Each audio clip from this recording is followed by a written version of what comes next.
Chapter 49. 717 FNM, 21 BBY. Month 3. Coruscant, Senate Building. Tanya cries. Long days of thankless work are the best kind of long days. Especially when I accomplish something that I consider to be major and important for the survival of my career, people, job, but most importantly, my career. Today is the official announcement of the Council of Neutral Systems. I worked for the last 2 months to get this darn thing done, but it's finally finished. As a result, I need to deliver this directly to Palpatine himself. It shouldn't be that hard, he's been in favor of the CNS for some time. I had already sent a draft of the proposal to his office and given him a few days to have his subordinates go over the matter. He would no doubt have a list of changes and demands to make after I had made the official presentation of the document to him. The CNS has already agreed on a number of elements that the organization is willing to compromise on ahead of time, so with some luck I would be able to get the CNS signed into law without needing to reconvene a meeting with the rest of the member systems. The frustrating thing about all this is that it had taken the war breaking out on Garros 4 to finally get this whole thing settled. You would think when Relith was invaded, that would have put a fire under people's feet to get the job done as soon as possible. But Relith is in the Outer Rim and barely connected to the Republic. It's so far out there that if someone asked where it was, some people would mistakenly point in the wrong direction. Hell, a few of them might even point to Mandalore.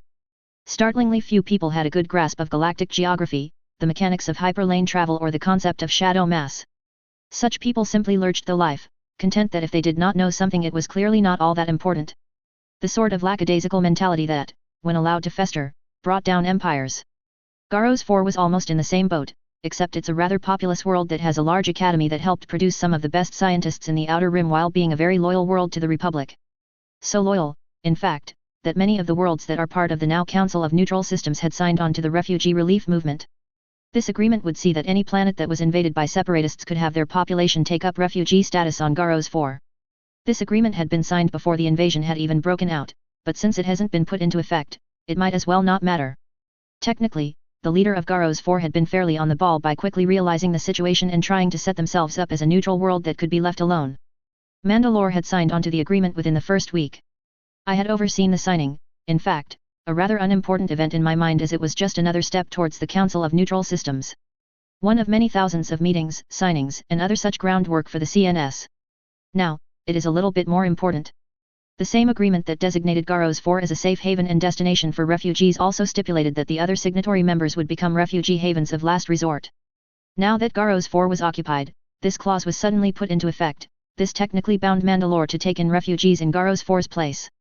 While we'll do the best we could, we're always strapped for the ability to do so. Mandalore had enough trouble taking care of itself and was kind of depending on Garros 4 for housing incoming refugees. Before, we may have been able to supply a little bit of extra food here or there when we have the chance. But now, that is out of the question. It was hardly a problem finding the space to put refugees. Mandalorian space is flush with barely settled habitable planets. The problem is that there is barely any infrastructure to support them. Things like clean water, medical supplies, food, generators, transport, and shelter all cost money to establish and maintain. Mandalorian space is perfect for hardy settlers or wealthy refugees who could afford to buy equipment to support themselves in a safe region. But not for the people who had fled war with nothing but the clothes on their backs. That's not even to mention the fact that wealthy or capable refugees would flee to Mandalore simply as a stopover before moving on to a more wealthy system to rebuild their lives. As confusing as it was, Mandalore was still developing. Mandalore was the largest poor polity in the known galaxy. A stark reminder that an abundance of territory and resources did not translate to wealth when one had a dysfunctional culture. But it was getting better. It is very likely that refugee villages, like those found in war-torn Africa in my first life, will have to be made to house as many of the refugees that we could. The separatist occupation of Garros 4 had spurred the rest of the potential Council of Neutral Systems to finally get their act together and sign the Mutual Defense Act. This would technically allow local defense forces to work together in the possibility that they are invaded by the CIS. In reality, it was more complex than that and would likely take several years for any sort of unified defensive capabilities to manifest, but on paper, the CNS now had a sizable collective armed forces and that's what mattered. The CIS is currently the main threat to our sovereignty out there. Though I had pushed for the wording to be any and all threats simply because who knows what could happen. The Hutts could take advantage of this opportunity to try and expand their domain, picking off worlds that were on their border and part of the CNS. Garros 4 is also technically part of the Mandalore sector. Well, to be more exact, it was part of the overarching sectors that had cultural ties to the Mandalore sector. That sometimes gets sort of shoved into the Mandalore sector for representation. Garros 4 had its own representation, of course, but now it really didn't matter what it had. It's now occupied by the CIS, and the Republic is probably thinking of trying to free it and ensure its neutrality is completely destroyed. The only good outcome about the loss of Garros 4 is that it accelerated the formation of the CNS for Mandalore. For me specifically, there is actually another side benefit. The CNS has immediately started to put money together to start purchasing armor and equipment. And well, Mandalore had quite the developed armor, ship, and blaster production lines ready to start cranking out orders. Mandalore's military-industrial complexes are better than most and definitely have enough designs, expertise, and equipment to accommodate the CNS. I imagine that the CNS will soon issue better equipment than what they have right now, rather quickly. Hopefully enough to just defend themselves and keep the CIS and any other faction from thinking about invading them. But if it did come down to an actual fight, well, weapon commonality for spare parts, armor maintenance and repair, ship construction, and that sort of thing, could be of large benefit in the long term. Not to mention, once they have those designs, well, they would need someone to maintain those designs. I'm sure there are some who would come up with ways to do it themselves, but a repeat customer is a good customer. And I would imagine that there'd be some repeat customers throughout the war, if not all the way out of the war. X4 is designed to handle that sort of thing, so I leave that to him. Although I am paying Aldo some attention to goings-on at Mandalore Hypernautics. There are already attempts to try and replicate the technology recovered from the war droid's memory, though I am a bit concerned about what it could bring. My research into this particular situation had me a bit worried, since technically the Basilisk is a war droid. And Mandalore is not allowed to make any battle droids. The Mandalorian detractors that Sheev told me about would use that fact as ammunition against us. However, this particular design of war droid is piloted, and once a war droid had the ability to basically be a mech, the situation got a little bit fuzzier and in a grey area. Frankly, it seems to me if we mark the Basilisk as a fighter or some sort of land assault craft, it's no longer under the auspices of a war droid. And if it no longer fell under the auspices of a war droid, then could it be sold on the open market? I had resisted the urge to suggest the name Gundam to X4. Barely. That is a question that bugged me because there is a potentially large market out there that would be interested in such a vehicle, especially with a war going on. A craft that could fight by your side when you jump out of it, or at least had a bit of intelligence that could sense things before you do and react. It's a potential money maker. The question is, should I openly sell it or only have it available to members of the CNS? That is a harder question. If it is put out on the open market, much more money could be made. But it would easily be bought by the other side and be reverse engineered to find ways to screw with it. For now, I had simply let Mandalore Hypernautics figure out how to efficiently reproduce a couple of them. Once we know it's possible to mass produce them, maybe I would look deeper into the possibility of selling them to the Mandalorian Self-Defense Force. I'm sure they would sell like pancakes, at least in the sector, just based on the cultural significance of the Basilisk war droid alone. There's also the possibility that this might also affect the light tanks that are currently in production. The Predator family of tanks that Mandalore Hypernautics is currently selling had been based on the Kandrao's heavy assault tank but split into 3 more specialized vehicles. Currently, those vehicles are being sold to the Mandalorian Self-Defense Force on several planets and will be sold to CNS World soon enough. But there is research to see if implementing a Basilisk droid brain into some of those tanks might be a worthwhile investment. After all, if all it took to prevent something from being considered a droid is having a human operator, having the benefits of a droid's speed and calculation capacity in a combat vehicle could potentially do a lot of damage. Even if we go through with putting Basilisk brains in our tanks, X4, and I had some concerns about the Basilisk's persona cores themselves though. They are based on an entirely different branch of droid design, one that had been long abandoned, learning algorithms. A newly created Basilisk war droid mind, while more than able to do battle from the moment of birth, is genuinely closer to that of an animal than a person. It requires time and experience for them to become as capable and clever as Big Bear, and it's not a consistent thing either. Some would learn quickly and others very slowly. It's not surprising why the technology had been abandoned for the more predictable, fully pre-programmed droids commonly used in the galaxy today. A newborn Basilisk mind inside a tank would be more than capable of using its newfound body to do a great deal of damage, understand friend from foe, and follow orders from riders it trusted or imprinted upon that it could understand. But it would struggle to communicate with its limited awareness of itself and the world around it. I could think of few things as risky to deal with on the battlefield than a thinking tank with the mind of a dog trying to impress its master. It is, however, very Mandalorian. Something I am not yet convinced is a good idea to implement is the Senate continuing to give more emergency powers to the Chancellor. But if the Senate decided to remove its checks and balances again, there isn't much I could do since I'm only a representative. I am referring to the Reflex Amendment, the most recent legislation passed by the Senate. It amended the Republic's constitution to give the Chancellor direct control of the military, amongst other emergency powers. Meaning he could decide where and when the Gar fought, well, he and the Jedi, of course. The Senate would just vote on how to fund it, which I guess is good enough, though the power of the purse didn't seem to stop the creation of a clone army, now did it? There was still a bit of a mystery about that. Who had funded it in the first place? I had tried to look into it once or twice, but the most I'd come up with is that it had been loans from the banking clans. Past that, well, the banking clans kept all that stuff secret. I'm sure the Jedi would come up with something sooner or later. Unless, of course, they were the ones responsible for the creation of the clone army. Currently, they stated that a former Jedi Master who had died 10 years ago had funded it. It's awfully convenient that Jedi Master Sifo-Dyas died over a decade ago as soon as he ordered the production of the clone army. If a Jedi paid someone money before immediately dying, I have to question if there wasn't something suspicious going on there. I had to assume that the Jedi thought the same. Hopefully, they will find something. My thoughts were brought back into the present as the elevator finally came to a stop at Palpatine's office. The senatorial guards are standing on either side of the doorway as I walk in. I glanced into the closed atrium and main office, and the secretary waiting out front recognized me and welcomed me into her office to wait. The Chancellor will see you for your appointment soon. He's finishing up a meeting with the representatives of Compor. That raised an eyebrow, as I had heard of Compor once or twice. It's the Commission for the Protection of the Republic, an organization formed rather recently that seemed more like a lobbyist group than anything else. But they were trying to get the public to support the Republic through wartime propaganda to rally the populace against the CIS. It seemed very 50s-esque, like the US Red Scare propaganda program. If that is all they are, that might not be a problem, but they have money and backing behind them which gives their voices weight. I had to acknowledge that there's a good chance that the reason that the Reflex Amendment passed is because of their message. Primarily, that Supreme Chancellor Palpatine should be given as much executive power as possible for the Republic to win the war without bureaucracy to slow it down. I did not know that they are in contact with Palpatine, but there must be some connection between them, which is a bit concerning. Getting power because the Senate voted for it is one thing, but getting power because he has an organization to convince senators to give you that power is another. I nodded before taking a seat in one of the empty chairs outside the Chancellor's office.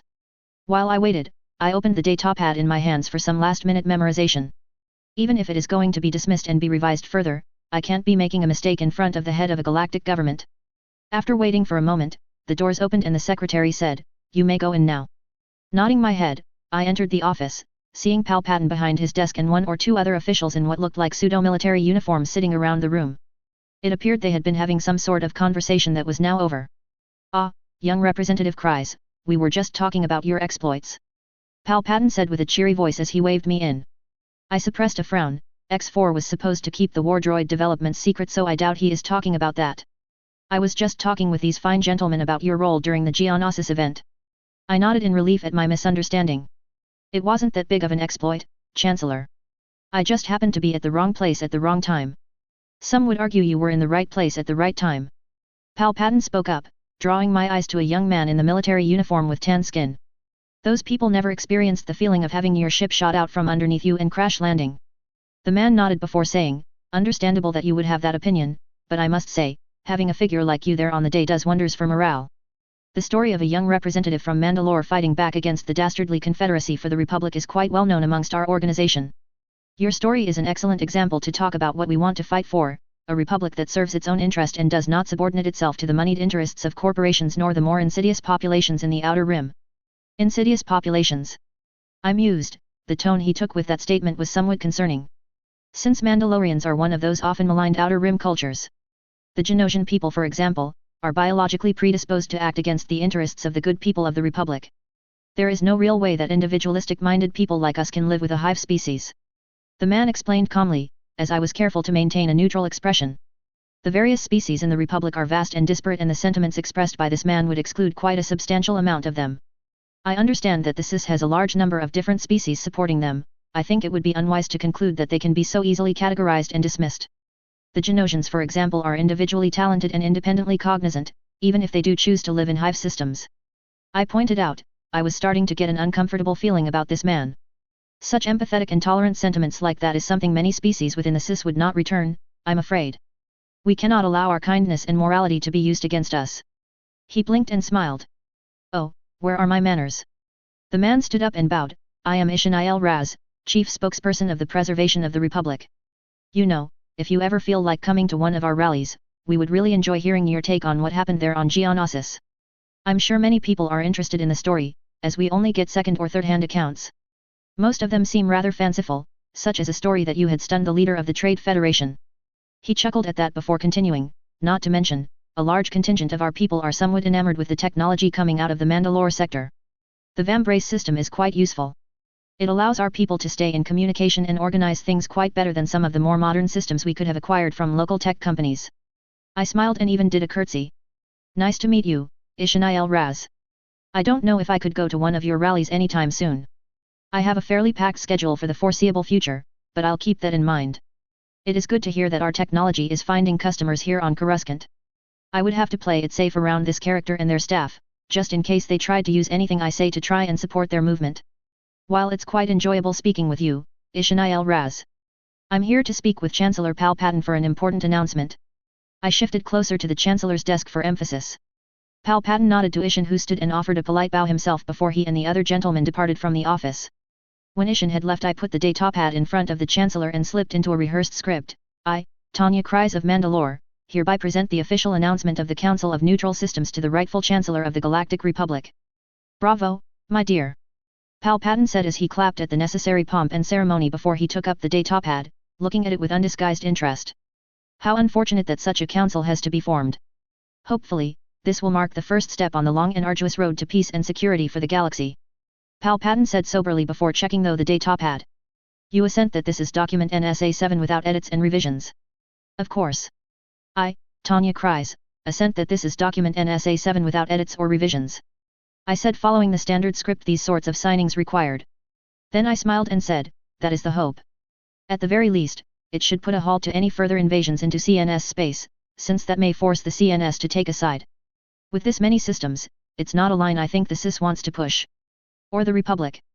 Palpatine said with a small smile and a nod before taking out a pen and quickly signing at the end of the datapad before handing it back. I'll have the official recognition of the Council put out to the rest of the senators tonight, but this will do for your end. I blinked as Palpatine went entirely off script. You have no revisions for our declaration? I asked slowly, confused. Everything appears to be in order, so I don't think a revision is necessary. Palpatine said softly, leaning back with a calm, warm smile. I think the proposal suits all of our interests perfectly as it is. Thank you, Chancellor. I said quickly as I took the datapad and started to move back towards the door. I had never anticipated the CNS getting absolutely everything it had demanded. I glanced back at Sheev, the man who had unexpectedly become the greatest ally to the CNS movement in a single stroke of the pen. I truly had no idea that his anti-war predilections are so strong.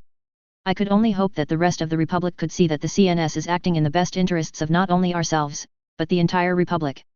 Sheev, for his part, seems almost amused.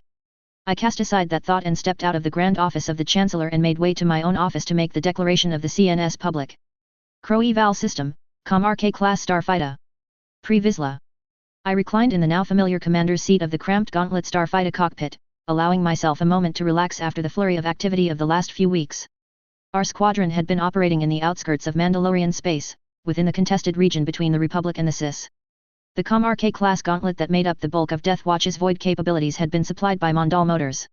Even if they invested less into Death Watch ever since Saturn had seen reason, they had still honored my request for assets at a reduced cost. Taking ships from MSDF stockyards, even the ones we administered directly, is practically impossible with how tight a leash the MSDF kept on any and all equipment. Thankfully, Mandal Motors' shipyards are far more receptive. After we launched the latest batch of starfighters from their yard, we navigated them away from Mandalorian space, beyond the reach of the Republic. Out here, what is Mandalorian and what isn't became blurred. Ancient grudges, battlefields, and installations are rampant, and there are always small clans or materials to recover for Death Watch. Even if the majority of the space is occupied by non-Mandalorians. Still, there are plenty of opportunities out here now that the war has gone into motion. Our focus had been on Garros 4. While there were barely any Mandalorians on that world, there are plenty of people who are displaced by war, with homes and lives destroyed by foreign invaders of no fault of their own.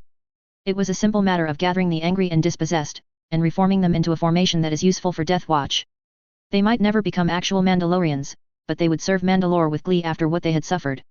However, our true prize is the war orphans. Children who had seen everything they knew destroyed. It's easy to simply pluck the confused foundlings from shanty camps and spirit them away to Death Watch-aligned clans and encampments, where they would be safe and trained to become Mandalorians. Of course, our operations within separatist-occupied worlds had necessitated raids on CIS occupational forces and infrastructure now and then. It is for a good cause. We are merely taking care of people that the CIS could not support or care for. Medical and food supplies in occupied regions are scarce, and hundreds of children had died before we could get to them. It was undeniably risky, considering that the CIS are the ones supplying Death Watch with tanks and speeders, but considering that the shipments continued, I could only presume that my small indiscretions are tolerated by the Separatist command. It's likely that Dooku and Merrick are keeping the CIS from making more of a fuss about my operations, but the pair of them have become rather insistent that I use my assets to engage in the planned operations of either attacking the Republic or launching an uprising in Mandalorian space. I had assured them that the attacks would happen soon-ish. For the past week, I had scattered my fighter corps across several systems, tracking the movement of a Republic cruiser that had skipped in and out of the Mandalorian neutral zone without any regard for Saturn's edict. The MSDF had logged the intrusions, but since the cruiser was only passing through, there was no option to waylay the craft as it exited into contested space. Death Watch officers within the MSDF had transmitted details of the ship and its heading to me. Our careful chase had led us to the little-known Crow Eval system. One of the worlds in the system had been earmarked by Dooku as off-limits to any of my raiders. I entered real space close to a debris field that had been captured by the fifth planet from the star. It's a dry and cold world but is nevertheless covered in thick green bands of endless forests.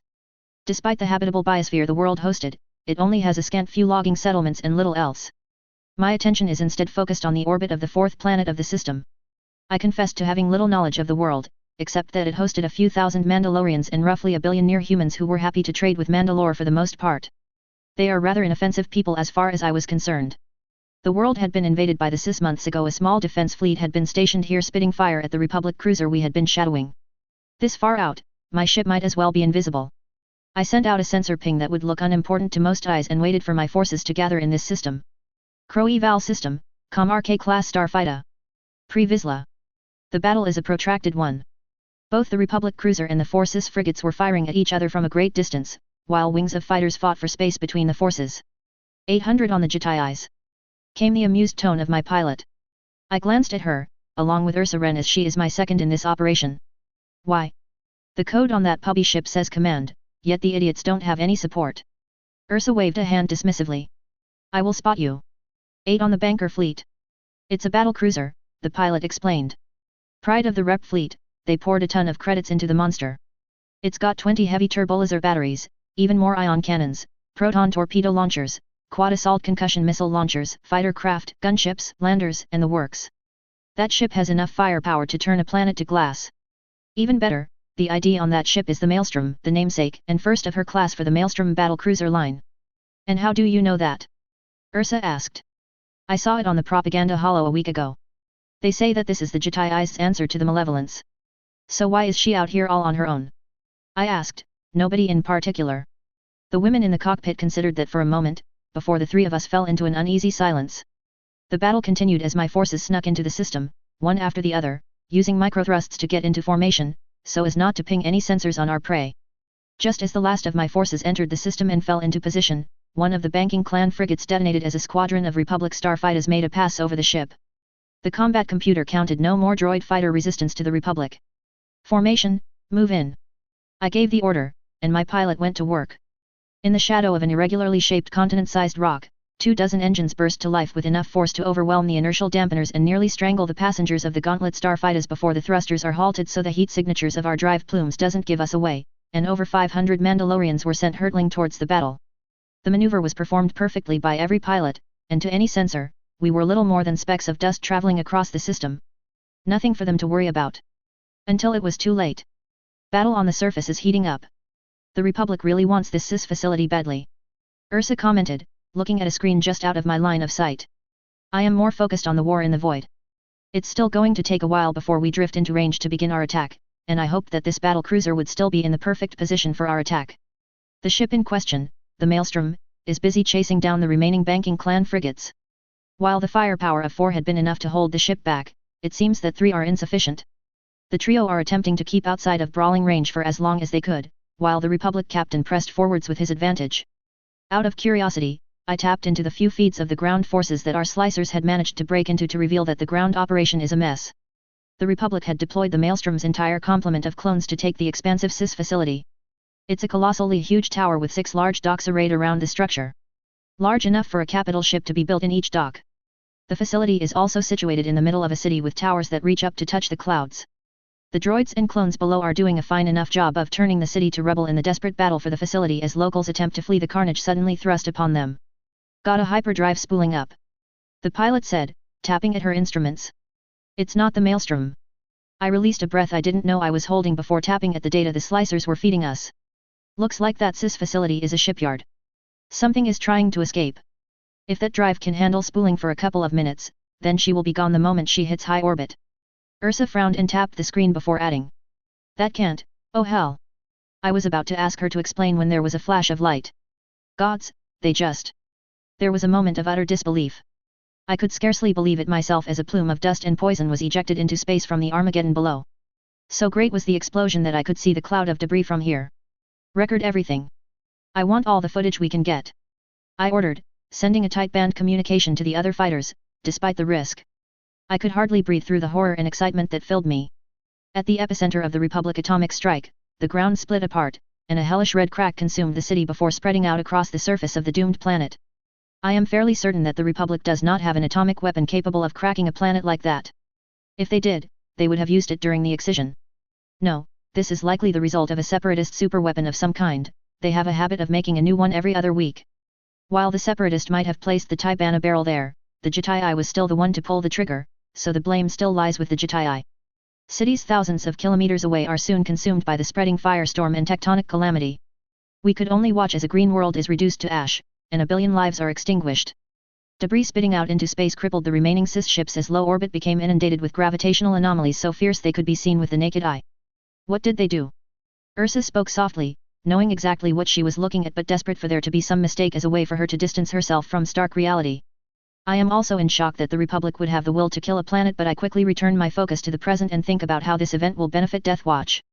Ursa, in many ways, is soft, as are many in Death Watch. To see such senseless and wanton destruction would be distressing. I had to refocus the softer hearts of my forces if they were to be of any use to me. I reached for the controls of my console, and in a few taps, I am broadcasting to my entire force. There will be a change of plans. I began, carefully crafting every word to possess enough resolve for the weakest of my formation to anchor themselves around. A firm hand offered to stabilize their frayed emotions. The Republic Aruatai who believe themselves so righteous, so just, have committed an unthinkable atrocity. To murder innocent Mandalorian men, women, and children as well as murder a billion friends of Mandalore. To strip a world of all life. I proclaim that every sentient upon the warship Maelstrom a Demagalka. Ursa stiffened at my side. To be found by Mandalorian law to be a Demagalka, a serial murderer, an abuser of children, was to be condemned to death by flaying even in Saturn's more civilized age. Our original intent is to cripple this warship and allow the SIS to deal the final blow, but the situation has changed. By our honor, we must seek justice for the lives taken before our very eyes. I didn't bring up the Republic's dishonorable destruction of their own forces, but I had plans for that as well. Silver Mandalorians might be swayed after seeing the Republic betray its own forces to hellfire and ruin. We must carry the cloak of the executioner for this horrific crime. We shall board this ship, we will hunt down every rat aboard, and we will make them pay. As is our pledge of eternal vigilance against the evils of this galaxy. Our endless duty as Death Watch. The radio is filled with animalistic roars of approval. As if sent into a battle frenzy, the fighters around me ignited their drives and flung themselves at full speed towards the dazed Republic battlecruiser, its sensors blinded by the dust kicked up into orbit. I reclined as my pilot sent my own fighter into overdrive to catch up with the others. I felt a grin overcome my face. Any other day, 500 Mandalorians attacking a warship of this size would be a rather pitiful example of suicide. But this ship did not have the 15,000 clone troopers on board to defend the ship and the crew. They had vaporized all of their defenders in their efforts to destroy the SIS facility and their escaping vessel. What few fighters remained from the extended battle in orbit had been crippled by the ion pulse thundering through the orbital plane of the doomed world. The Republic had gift-wrapped one of the most powerful ships in their navy just for me. It was a stunning sight I beheld when the Maelstrom pushed out of the poison dust of low orbit and into the void itself, directly into the path of my forces. Ash clinging to the body of the murderous ship as it departed its terrible hunting grounds. They see us. The pilot cried out as the Maelstrom spat out a flurry of point defense battery fire in the general direction of my formation. Too late.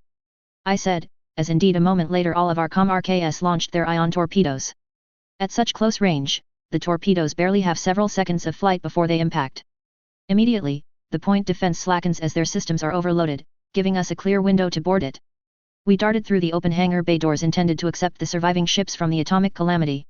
I felt my stomach twist as the gravity generator of my gauntlet fighter fought against the gravity of the battlecruiser for a moment before the battlecruiser won out and my craft made a graceless landing, skidding across the hangar and doing a great deal of damage to my expensive craft.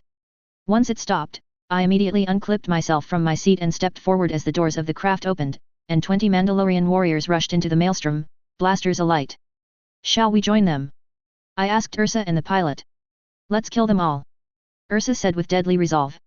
Crow Eval System, Maelstrom class battle cruiser. Pre-Vizsla. It was total pandemonium. Several of the Gauntlet fighters had crashed into refueling or rearming starfighters in the expansive hangar, while most managed to land without issue after stopping over an empty part of the hangar. I'll have to have those pilots that crashed undergo remedial training after this so they would not repeat it in future operations. Each of them were the veterans of dozens of battles and should not suffer such failures when those fighters are very expensive to replace, even with Mandal Motors discount. Scattered equipment and fires littered the hangar with dead crewmen scattered around in ungainly heaps. Mandalorians quickly departed from their Gauntlet fighter transports, each one containing roughly 20 souls. Like the dauntless fighters of a forgotten age, they cast out over the deck, bringing carefully controlled death to the few terrified Republic survivors. There's little time to form up and organize our operation, but that is hardly a problem. These are the greatest Mandalorian warriors in all of Death Watch, the most dedicated, talented, and experienced. Officers have already divvied up assignments without a care for personal glory. 200 are directed towards the bridge, 100 are directed to the engine room, and the rest are given various other tasks that were no less critical for the success of this impromptu operation. This is not our first boarding operation, but it is the first time we have done it to a ship this size. Wounded are to remain in the hangar and keep it secured as well as see to the Mandalorians who had died on our entry. I did not take command of the operation as I have full confidence in the competence of my officers to do their jobs well. Instead, Ursa would oversee the operation while I would join the warriors destined for the bridge. It's the duty of the leader to fight from the front, after all. All of this happened in moments, as the scared and confused screams of Republic deckhands still called out. Objectives are projected in the disparate and complicated software of ancient armor systems. I felt a hiss as my own armor considered the atmosphere unsuitable and sealed itself against the smoke and toxins. A moment later, my targeting systems identified a squad of Republic clones entering the hangar at the far side, and I feel the sudden rush as a light battle adrenal is injected into my system. I and hundreds of others thundered across the hangar. Several activated their jetpacks both to have clear lines of sight on their targets and to present a wall of mayhem to the scant Republic forces that the ship had left. Blaster fire filled the air before us as blue bolts, carefully calibrated to deal as much damage to droids as possible, were shrugged off by Mandalorian Beskar. With overwhelming return fire, the squad was riddled with hundreds of deadly yellow bolts, and they crumpled without much fuss. Not long after, Mandalorian forces entered the ship proper. Like a flood of death, we moved through the ship, gunning down anyone we found. Bulkheads and auxiliary ship systems were desperately fought over as our talented slicers fought against the Republic's own electronic warfare officers in an invisible war. Without clone defenders, isolated crewmen ill-equipped and ill-suited for battle tried desperately to halt our advance. I stopped counting my kills after the first 50, but a warship of this class must have required a crew in the thousands. The legendary efficiency of Mandalorian blasters are tested by the sheer amount of targets we had to contend with. I was treated to the odd novelty of having to reload my own blaster rifle with a new Tibana gas canister while in the throes of battle, something that I had never before needed to do in the field in all of my years of combat. This, I thought, must have been what the ancient Neo-Crusaders had to contend with. Innumerable enemies utterly unsuited to war. It felt like a single breath, yet according to my mission clock, I had battled across the maelstrom for more than an hour. There's a lull to the fighting, and it took me a moment to realize that the bulkhead before us is more secure than the rest. We are adjacent to the bridge itself. The circuit for this bulkhead is isolated from the rest of the network. A Mandalorian called out while tapping away at his vambrace, which was jacked into a data cable in the wall. We need a det charge or something. Can't slice this. Stand aside. I called out. Several helmets turned in my direction before moving out of my way. I reached for my hip and produced a handle, weighty despite its small size. I held it out, and a moment later, the dark saber ignited. The blade seemed to pull light towards it, resulting in a fine pale glow surrounding the deepest, blackest darkness. Without any ceremony, I plunged the blade into the bulkhead, steadying my grip with both hands. The blade passed through reinforced durasteel like a hot knife through bantha butter. Despite that, the magnetic containment sent shockwaves through my arm as the lightsaber contended with the sheer amount of molten material flowing over the force field. I pushed, watching as the bulkhead began to glow cherry red around the blade as I slowly cut through the barrier to the maelstrom bridge. Pools of melted durasteel pooled at the ground at my feet as I could feel the terrible heat through my armor. It was hard work, but eventually, I had cut a rough rectangle large enough for 2 Mandalorians to move through at a time. I placed a thermal detonator to the bulkhead before darting to the side, ignoring how my muscles screamed in protest, and looked at the Mandalorian on the other side of the bulkhead. Everyone else is in position to the side, ready to breach. Using my left hand to count down, I wait until my last finger falls before triggering the detonator.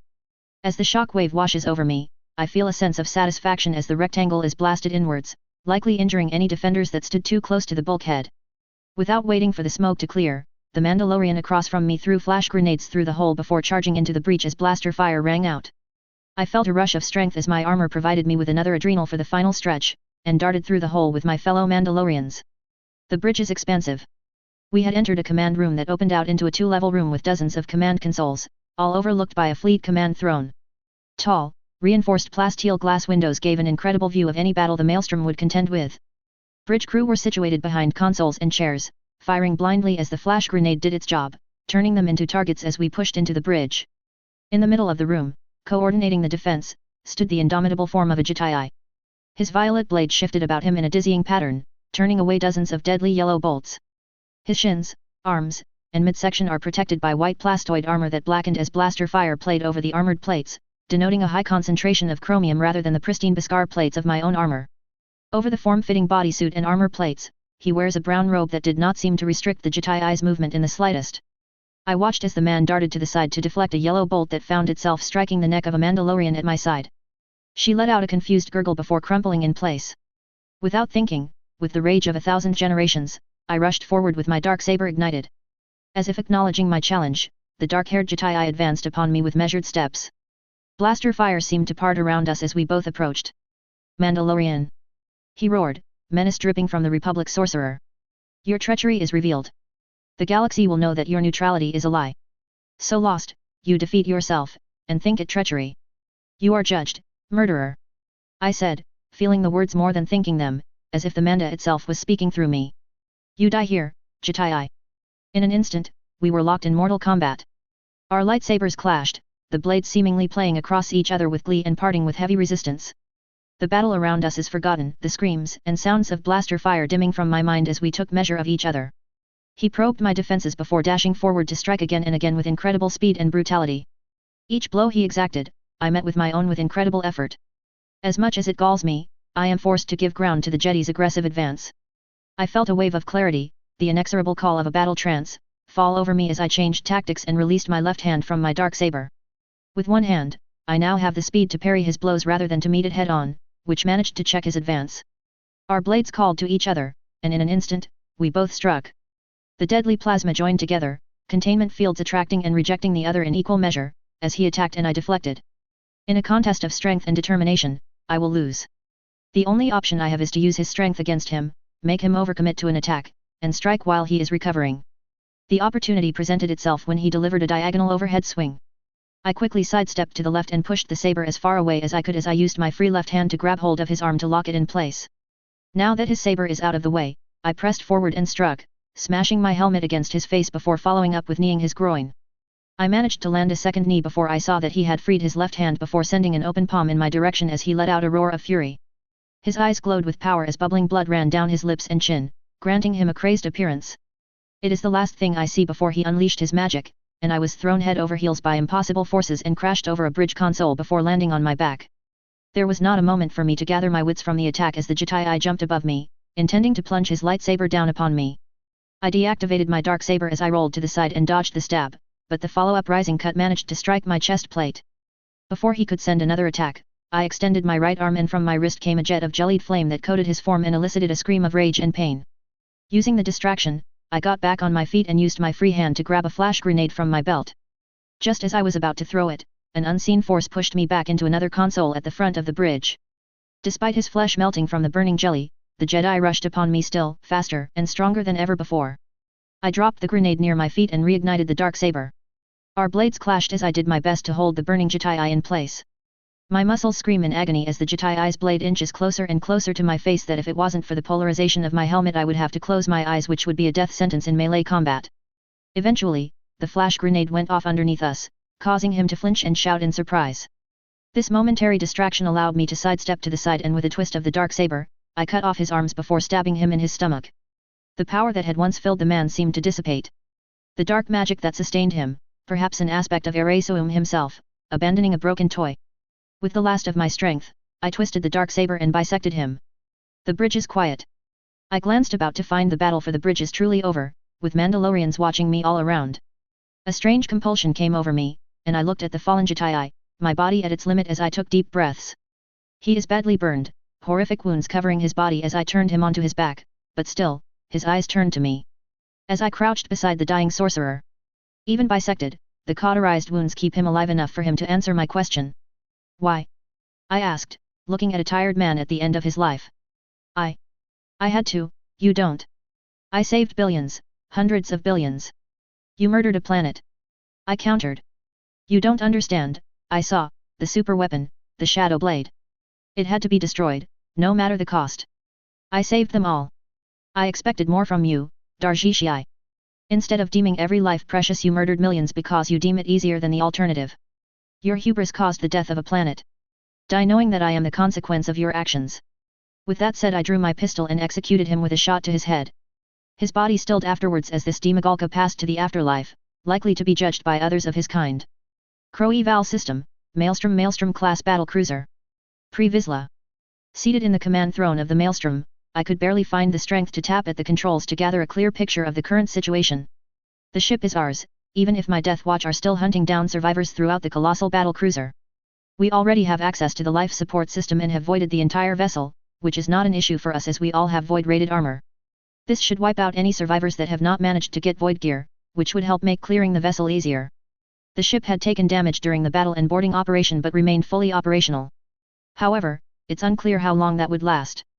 I briefly considered remaining in the system to attempt to evacuate any survivors from the planet, but considering the entire thing resembled a single hellish firestorm with deadly gravity eddies in the orbital band, I highly doubt there is anyone alive down there. The crippled cis frigates that got caught in the blast are slowly being pulled by gravitational anomalies into the planet and are now re-entering the atmosphere, so they are a lost cause. A shame, having an extra frigate or two would be a useful trump card. Thus, with nothing of value left in the system, I navigated the ship to a safe jump point, spooled up the Maelstrom's hyperdrive and set a course to a hidden outpost in an uninhabited Mandalorian system. Keeping a ship this large hidden is a tall order, not only because of the physical requirements. There are trillions of asteroids in uninhabited Mandalorian systems that could house such a craft indefinitely. No, what would be difficult would be maintaining and crewing such a craft without the major factions finding it. The Maelstrom would require thousands of crewmen to operate, and while Death Watch had the capacity to accommodate the craft, the loyalties of such a crew would never be absolute. The battlecruiser is perhaps the most impressive scalp in the galaxy, but it's a scalp that could not be ignored. I would need to consider if keeping the ship is worth it in the long run. Even if Death Watch could not make use of it, perhaps Mandalore would require such a vessel in the future. There was much to consider. At the very least, Count Dooku would stop leaning on me to attack the Republic now. We had played our part with interest, now that I thought about it, yes, a victory like this is grounds to demand more from that little arrangement. The Sis owed Death Watch for taking out an asset as powerful as the Maelstrom from the Republic's arsenal, and I would see to it that every drop of split Mandalorian blood would be compensated. Unfortunately, with the footage being collected, my rebranding project had become a confounded mess. With our iconography clearly visible and my open proclamation of our duty as Death Watch, there is little appetite for any change at this point. There had been a malaise over my organization, one that was felt even in this group of loyalists and elites. A listlessness that had grown along with the influence of white silver in Mandalorian space. This operation, the capture of this warship, and the execution of a Jedi and his forces, had reinvigorated us. Rather than abandoning the name Death Watch, I would reform its spirit. A group dedicated to purging the galaxy of evil above all else, one that would not bring violence upon our fellow Mandalorian, but turn its gaze outwards to the many enemies of the Mandalorian people. Who else had the power, the strength of character to slay evil Jedi and Sith but us? The rest of the galaxy is too weak and hapless. They needed Mandalore, they needed Death Watch. Just spaced the last of the dead.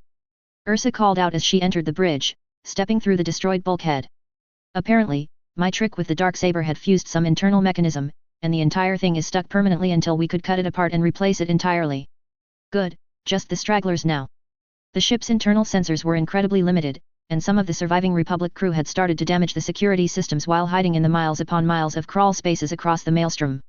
It's likely that a few clones have managed to get some spare armor before the ship is voided.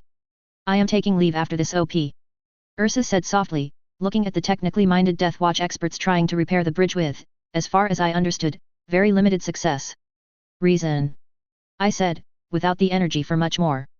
She looked at my slouched form before reaching a hand to her belly. I raised my eyebrow in surprise, not that she could see it under my helmet. When did you find out? I asked. A few hours ago. Waste cycle detected it. Ah, granted.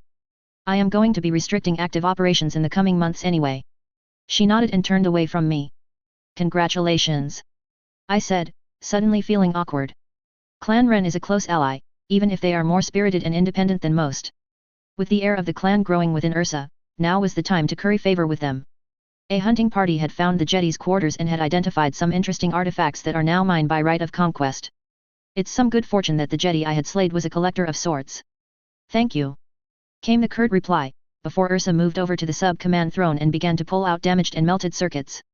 I believe the Song Steel sword, recovered from the jetty's possessions, engraved with the Ren clan motto and icon would be an excellent gift to the child on the day of their birth. I knew little of working metal, let alone Song Steel, but I'm sure the Vizsla clan armorers would likely enjoy the challenge. A fine and rare artifact for the heir to carry. I am curious however why the jetty had owned a legendary jetty-killing weapon. I would likely find more information by digging through his possessions. With reduced Death Watch activity I should have the time to do that in between my work as Concordia's governor and spending time with Paz. As Ursa and the rest of Death Watch worked to secure the ship, I felt the adrenals I had used fade and sap my strength. As my heart rate calmed down, my mind gradually slows to the point that sleep overtook me. Coruscant, Chancellor's Retreat. Darth Sidious. In a dark chamber lit only by a pair of blood-red sconces, I listened impatiently for news that I could already sense. The world is uninhabitable, my lord. The loss of the hyperpoint destabilizer and its delivery vehicle has caused a thermal shift in the planet's atmosphere, and the tectonic instabilities have been severe. Such forces might yet tear Chromis apart. We are continuing to monitor the world as you instructed, but it is increasingly dangerous to remain in orbit. A hollow projector with a spinning icon of the ancient Sith reported what I already felt through the Force. The Jedi? I asked, knowing full well the answer. The Mandalorians slew him during the attack on the Maelstrom. We have absolute confirmation of that, my lord. They killed the crew too, ejected thousands of them into space via the airlocks after they took control of the ship. It was frustrating to say the least, that a Jedi I had spent so much time and effort carefully grooming to become a potential apprentice is killed by uninvited guests. It took quite a bit of effort to present a situation wherein a Jedi would be willing and able to slay over 1 billion people, after all. What a waste of effort. Yes, yes. Remain until the last possible second, and then proceed to Count Dooku with your findings. The data might yet prove useful for other projects. Yes, my lord. We live to serve. That elicited a wry chuckle as I terminated the transmission. Of course, you do. For a while longer, at least. The situation is so fairly aggravating. To think that Death Watch now possessed such a powerful battle cruiser. Parties such as Death Watch were not fit to control such assets. It made the game far too unpredictable. Perhaps I had been too lenient on the Mandalorians and their CNS ploy. Collective actions against a block of troublesome systems requires them to be weak enough for my new empire to dictate terms to the collective block. Now, the Mandalorians have revealed that their bark has some bite. This is something I could not allow to continue, even if I did enjoy the company of a particularly cunning representative. Effort would have to be made to recover or destroy the ship. The Jedi themselves are, of course, an obvious candidate. This was, after all, a Mandalorian attack against a Republic asset and the killing of a Jedi Master. The Order could not ignore a Mandalorian killing Darius Jet. They would send Jedi to Mandalore to demand answers. I should add some redundancy to my plans to curtail Death Watch. I carefully sifted through the data sent to me and slipped out of my slippers for more substantial shoes. A lovely young friend should visit our favorite coffee house soon, and I think she would be rather interested in an exclusive tip about the current situation. For the good of Mandalore, of course. I allowed myself a warm chuckle as I marched out of the dark room. Chapter 50. 21 BBY Month 4. Mandalore, Sundari, Royal Palace. Obi-Wan Kenobi. I had not expected that I would be returning to Mandalore anytime soon, especially with the galaxy embroiled in a war. While meeting an old friend is always a good thing, this is not a social call, especially with what I have been charged with undertaking by the Jedi Order and the Republic. As I approached the front doors of the main atrium, several of the royal guards stood to either side of the door. One of them held up a hand, indicating that the Duchess is not ready to receive visitors yet. However, after a moment, he lowered it and indicated with a nod that I could enter. The Duchess will see you shortly. Taking a deep breath, I prepared myself for whatever was about to happen. I stepped through the doors and enjoyed the slight quietness of the upper palace meeting area. It's spacious with plenty of sunlight streaming through the windows. I enjoyed the peaceful cityscape of Sundari each time I visited, earned all those years ago in the clan wars with Saturn. However, I could sense I was about to be interrupted. Master Kenobi. I turned my eyes from the city beyond to Prime Minister Almec as he came out of a side chamber. Minister Almec. I inclined my head slightly in acknowledgement. It's an honor to have you back on Mandalore, Master Jedi. He replied. It is unfortunate that this visit is under such dire circumstances. I nodded, saying, likewise, unfortunately, the investigation into the attack on the Maelstrom leads back to the Mandalore sector. Mandalore. Minister Almec said slowly, confusion in his voice, I don't understand how that could be the case. Satin. Mandalore enjoys its relationship with the Republic. You must be mistaken, because Mandalore has no reason to involve itself in any way. How certain are you of this evidence? Perhaps this is the separatists manufacturing false trails. I nodded slowly at that possibility. I understand your skepticism and it is a possibility. But if the Sis were responsible for the attack on the Maelstrom, they used Mandalorians to do it. I reached into a pocket and pulled out a hollow projector. I pressed a button to activate it, revealing a bit of footage that had been recovered from a data transmission. Shown most prominently are Mandalorian warriors with various symbols on their armor storming a hallway, ignoring shots from Republic troopers as if it were nothing, before retaliating with their own shots at the clones with predictable results. I froze the footage and zoomed in on the Mandalorian warrior to show the minister. Oh my, this is troubling. Prime Minister Almec said, examining the footage in closer detail. That does appear to be real Beskar. He watched the footage loop again, scrutinizing it more closely, and I him, but I failed to sense any dishonesty from the Prime Minister. Yes, they are wearing Mandalorian armor, but I can't say for sure that they are Mandalorians. At least, I can guarantee that they are not new Mandalorians. The people here have given up our warlike ways. Peace, culture, and freedom are all that we want. There are some who still cherish the old ways, primarily those of Concordia and the planets of the Mandalorian sector, though it's unlikely that they would dare attack a Republic ship. That is irrelevant as far as the Senate is concerned. The attack happened, it didn't matter if it was unlikely. They did more than just attack the ship, they have captured the ship as a spoil. I explained, causing him to stop his thoughts as he looked at me in wide-eyed shock. The Maelstrom is missing, and the lack of debris indicates that they have taken it for themselves. That is why we are so concerned about the situation. The Maelstrom was on a priority mission to destroy a separatist superweapon in the region and is carrying devastating weapons. As alarming as that is, what you've told me already has me convinced this is the work of the Sis. I stared into Almec's eyes, while also feeling for any sign of duplicity in the Force. And yet, he radiated certainty. What makes you so convinced? No Mandalorian organization has the strength to capture such a ship. White Silver doesn't have the access to enough Beskar to outfit a strike force capable of taking over a ship the size of the Maelstrom, even if they might have enough fools to make the attempt. Death Watch doesn't have the resources or depth for something like this, as they are merely rebellious vainglorious children spouting about the old days when we could wage war against the galaxy. Not even the Royal Guards and the MSDF could have accomplished something like this. He answered, and I couldn't spot any obvious untruths. I also doubt it's White Silver. She's rather mercantile when it comes to her operations, from what I have seen.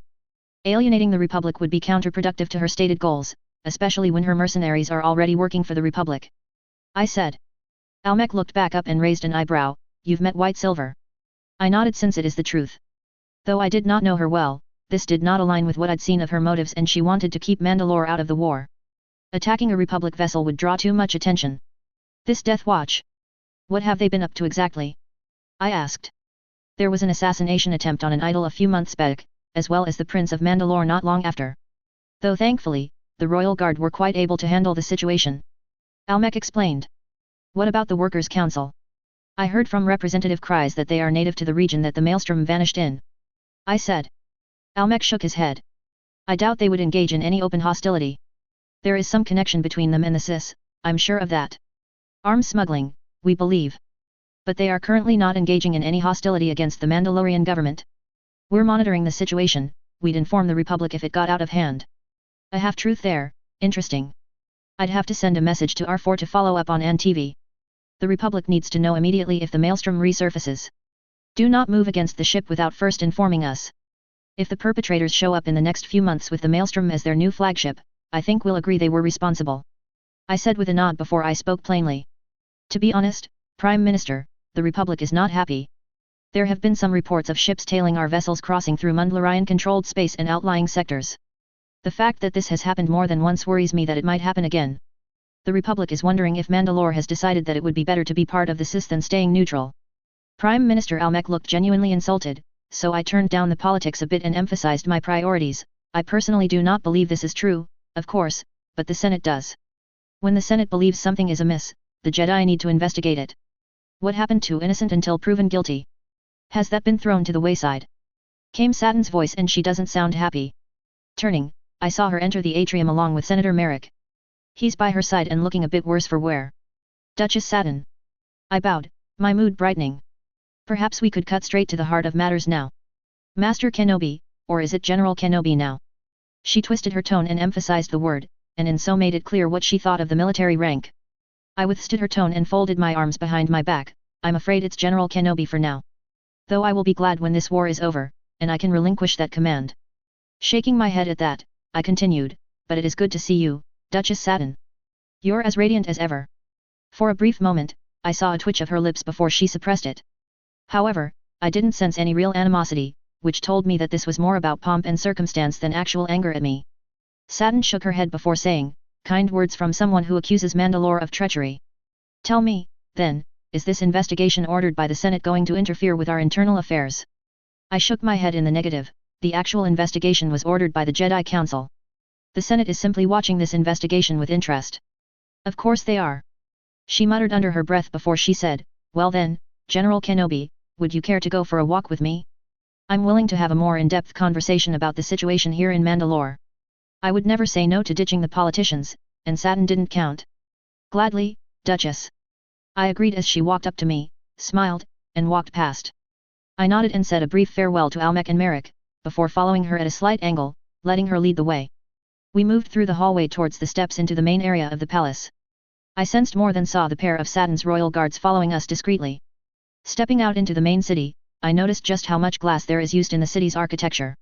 Even the floors of certain areas were made of glass, allowing people to look up through the structures into the light. This great domed city is just full of natural light. It is quite enjoyable from an architectural design perspective.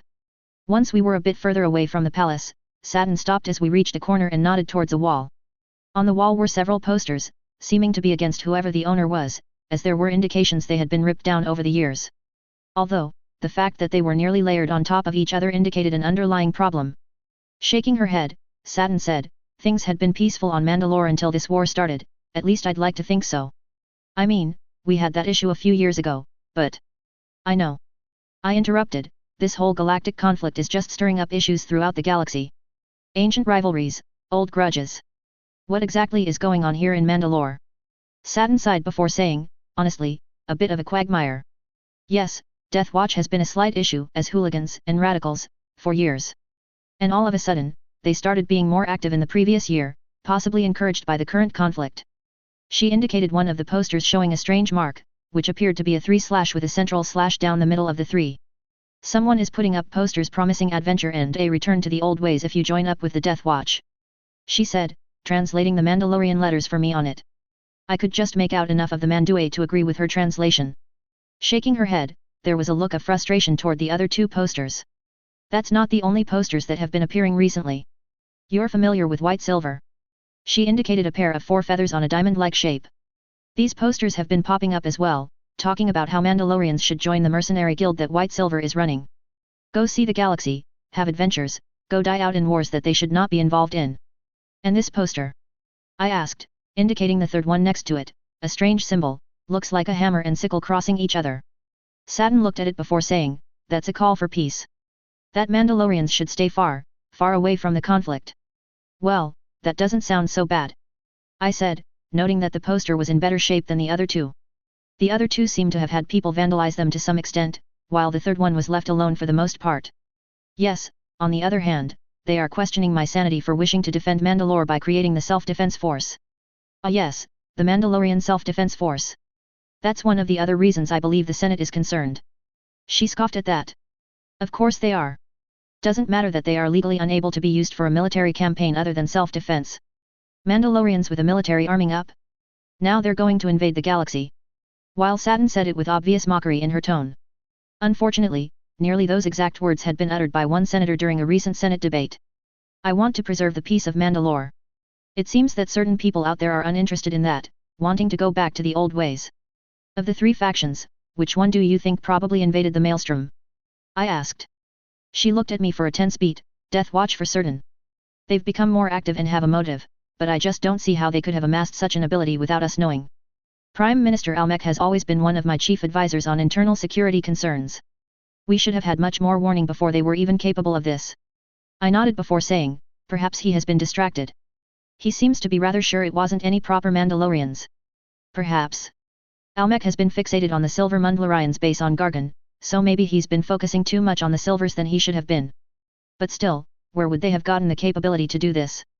Mandalore has no rogue shipyards, most of our assets are still under construction to be honest. Shaking my head, I said, only Death Watch knows where it could be hidden. When we finally catch up to whoever's leading this Death Watch, we'll be able to solve that mystery. Perhaps. But I worry that you, a Jedi, leading this investigation could have unintended consequences. Mandalorians still have issues with the Jedi, to say the least. Not to mention, the Jedi's transformation from peacekeepers to generals are not helping the opinions of most Mandalorians. We're still peacekeepers, we're just doing it from the front lines. I said with a smile, but she only frowned in disagreement. That's part of the problem. If you are real peacekeepers, you wouldn't need to be on the front lines. There would be no conflict. In a better galaxy, you'd be right. I said with a nod. Unfortunately, we don't live in that galaxy. Even you know that is true, otherwise you would never have authorized the creation of the Mandalorian Self-Defense Force. That seemed to have been a bit too much because I saw a bit of annoyance pass over her before she sighed. That may be true. I long so much for the days of believing that we could come to a fully peaceful society like what is found in the core of the Republic. Perhaps that is just a foolish dream. It's not foolish. I reassured her. Mandalore is still peaceful, but you have acknowledged that you needed a defense force to protect yourself, something more well-equipped and numerous than the Royal Guards. Even the Jedi, at its most peaceful, carry a lightsaber not because we want to use it, but because we know it is necessary. That brought a smile to her face. Perhaps the Jedi and Mandalorians are not so different after all.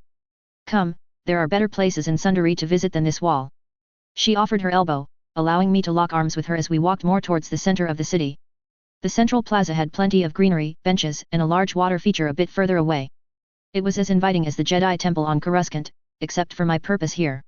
Smiling, I looked across the city, saying, every time I come here, I do have to say, it is a wondrous place you have built. Thank you, but it's not just me. It's through the cooperation of the peaceful people of Mandalore that have built this. Of course.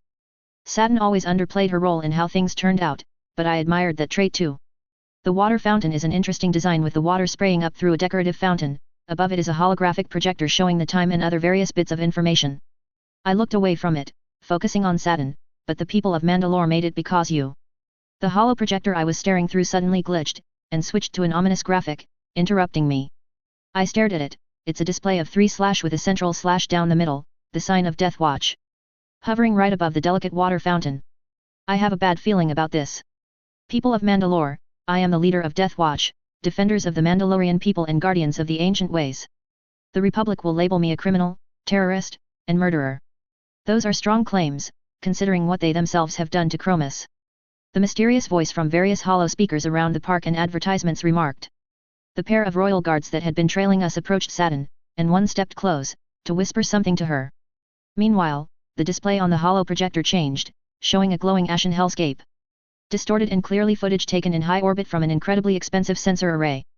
Tall husks of skyscrapers all bent outwards from a single point jutting out of a slowly shifting black crust, oozing magma everywhere. What had once been structures that towered hundreds of floors above the ground were twisted and burnt. In the distance one of the blackened bones of a tower bowed before crashing to the ground with little fanfare. Last week, the Crow Eval system had a population of just over 1 billion, now it is a tomb world. It was once part of the Mandalorian Empire and had several enclaves of our people still on it. It was also going to join the Council of Neutral Systems if it had not already been invaded by the Separatists. Now it's nothing but a burnt ruin, but not by the Separatists' doing. Oh no, this was the work of the Republic flagship, the Maelstrom. The hologram shifted to show an image of the Maelstrom next to a propaganda poster of the Maelstrom. A battlecruiser designed for mass destruction, carrying what we believe to be a tandem atomic super weapon. A device the Jedi commanding the Republic ship deployed and detonated it in the middle of Chromis's capital city, knowing full well that this is the result. The Jedi had no regard for the population, he had no regard if the people there were for or against the Separatists. The Republic feared the super weapon on their world, and so the Jedi extinguished them all because it was more convenient. To say I am stunned is an understatement, but the audience is even more appalled. Everyone is looking towards the screen in shock and horror at the destruction on screen. I could feel that Satin is a firestorm of emotions. I am also aware that a crowd is forming, from the agitated murmurs surrounding us. Someone muttered something in Mandalorian about Keldabi. The Republic, for as much as they would like to pretend they are just, are no better than the Separatists they are fighting against, nothing but Demagoguery. Several members of the crowd gasped at the Mandue word. Those two monsters now choose to fight to destroy the others so they could become the sole ruler of the galaxy. And they fight alone.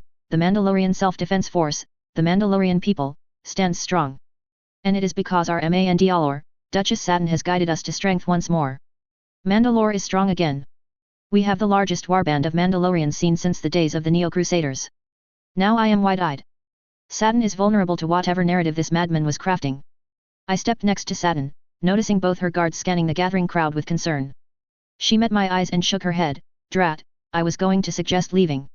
I turned back to listen to the rest of the screed. All Mandalorian villains seemed prone to monologue, in my experience, so I expanded my awareness further over the emotions of the crowd. Never before in all of our history have so many sons and daughters of Mandalore been assembled into a single warband, given a single purpose. More clans than ever before have rallied to you, Satin cries, millions of Mandalorians under arms march to your command.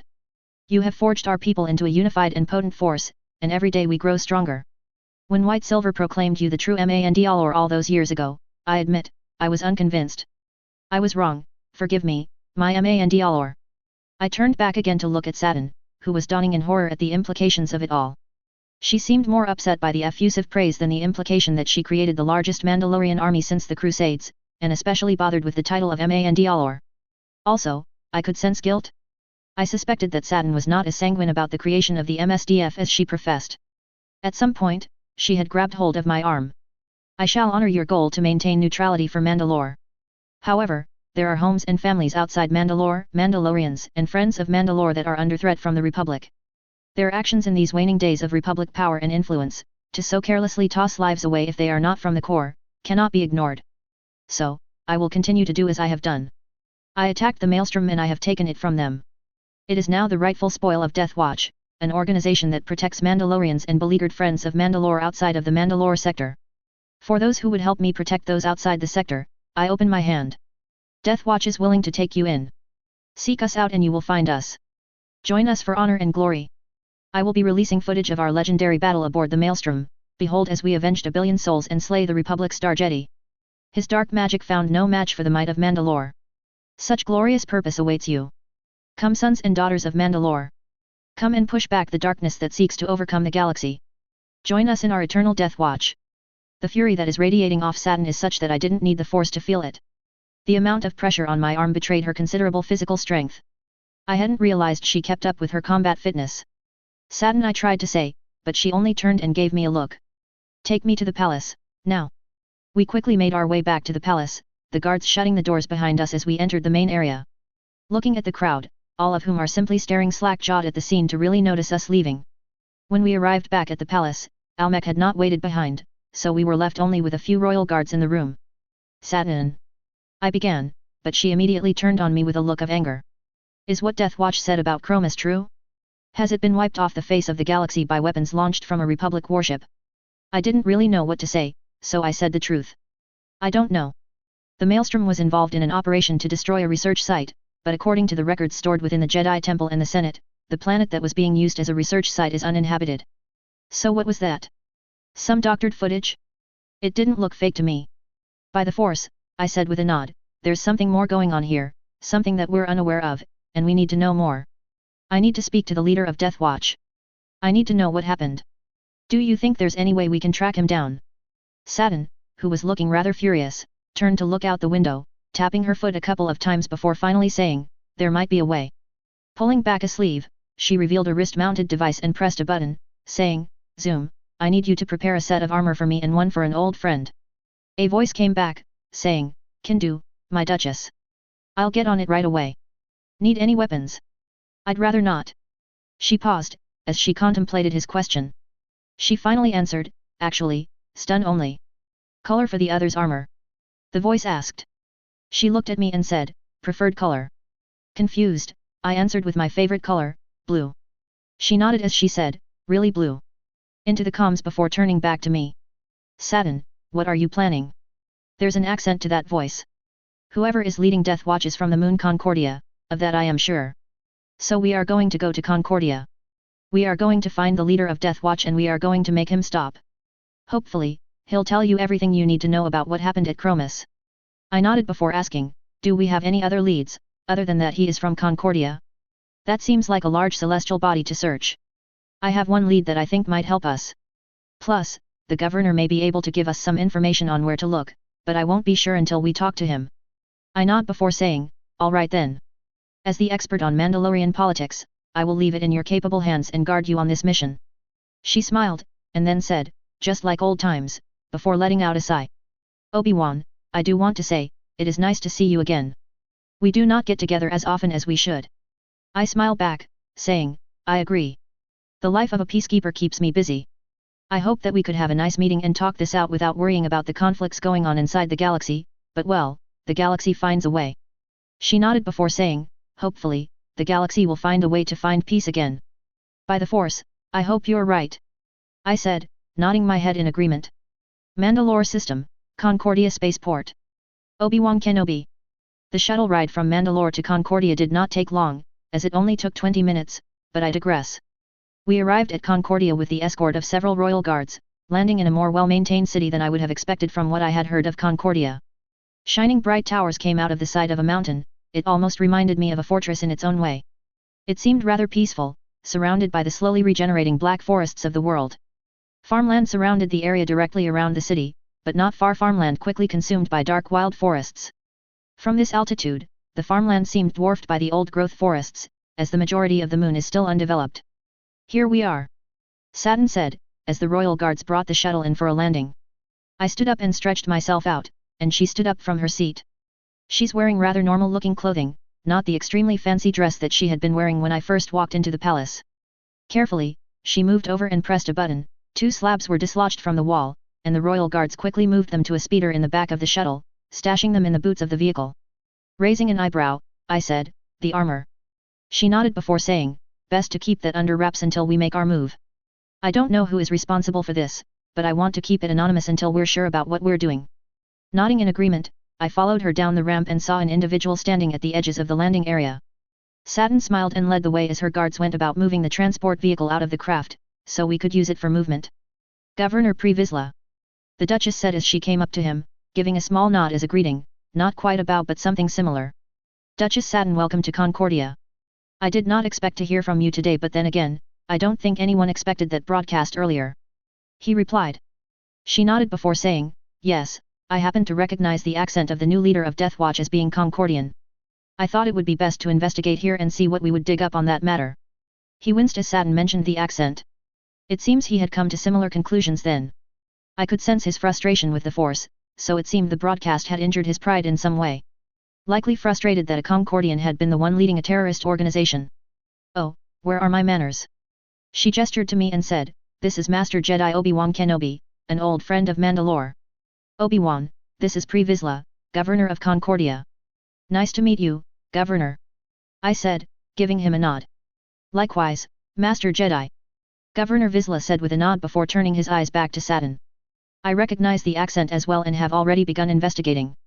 We are on the trail of an old mining outpost that may have been used as a Death Watch recruitment camp.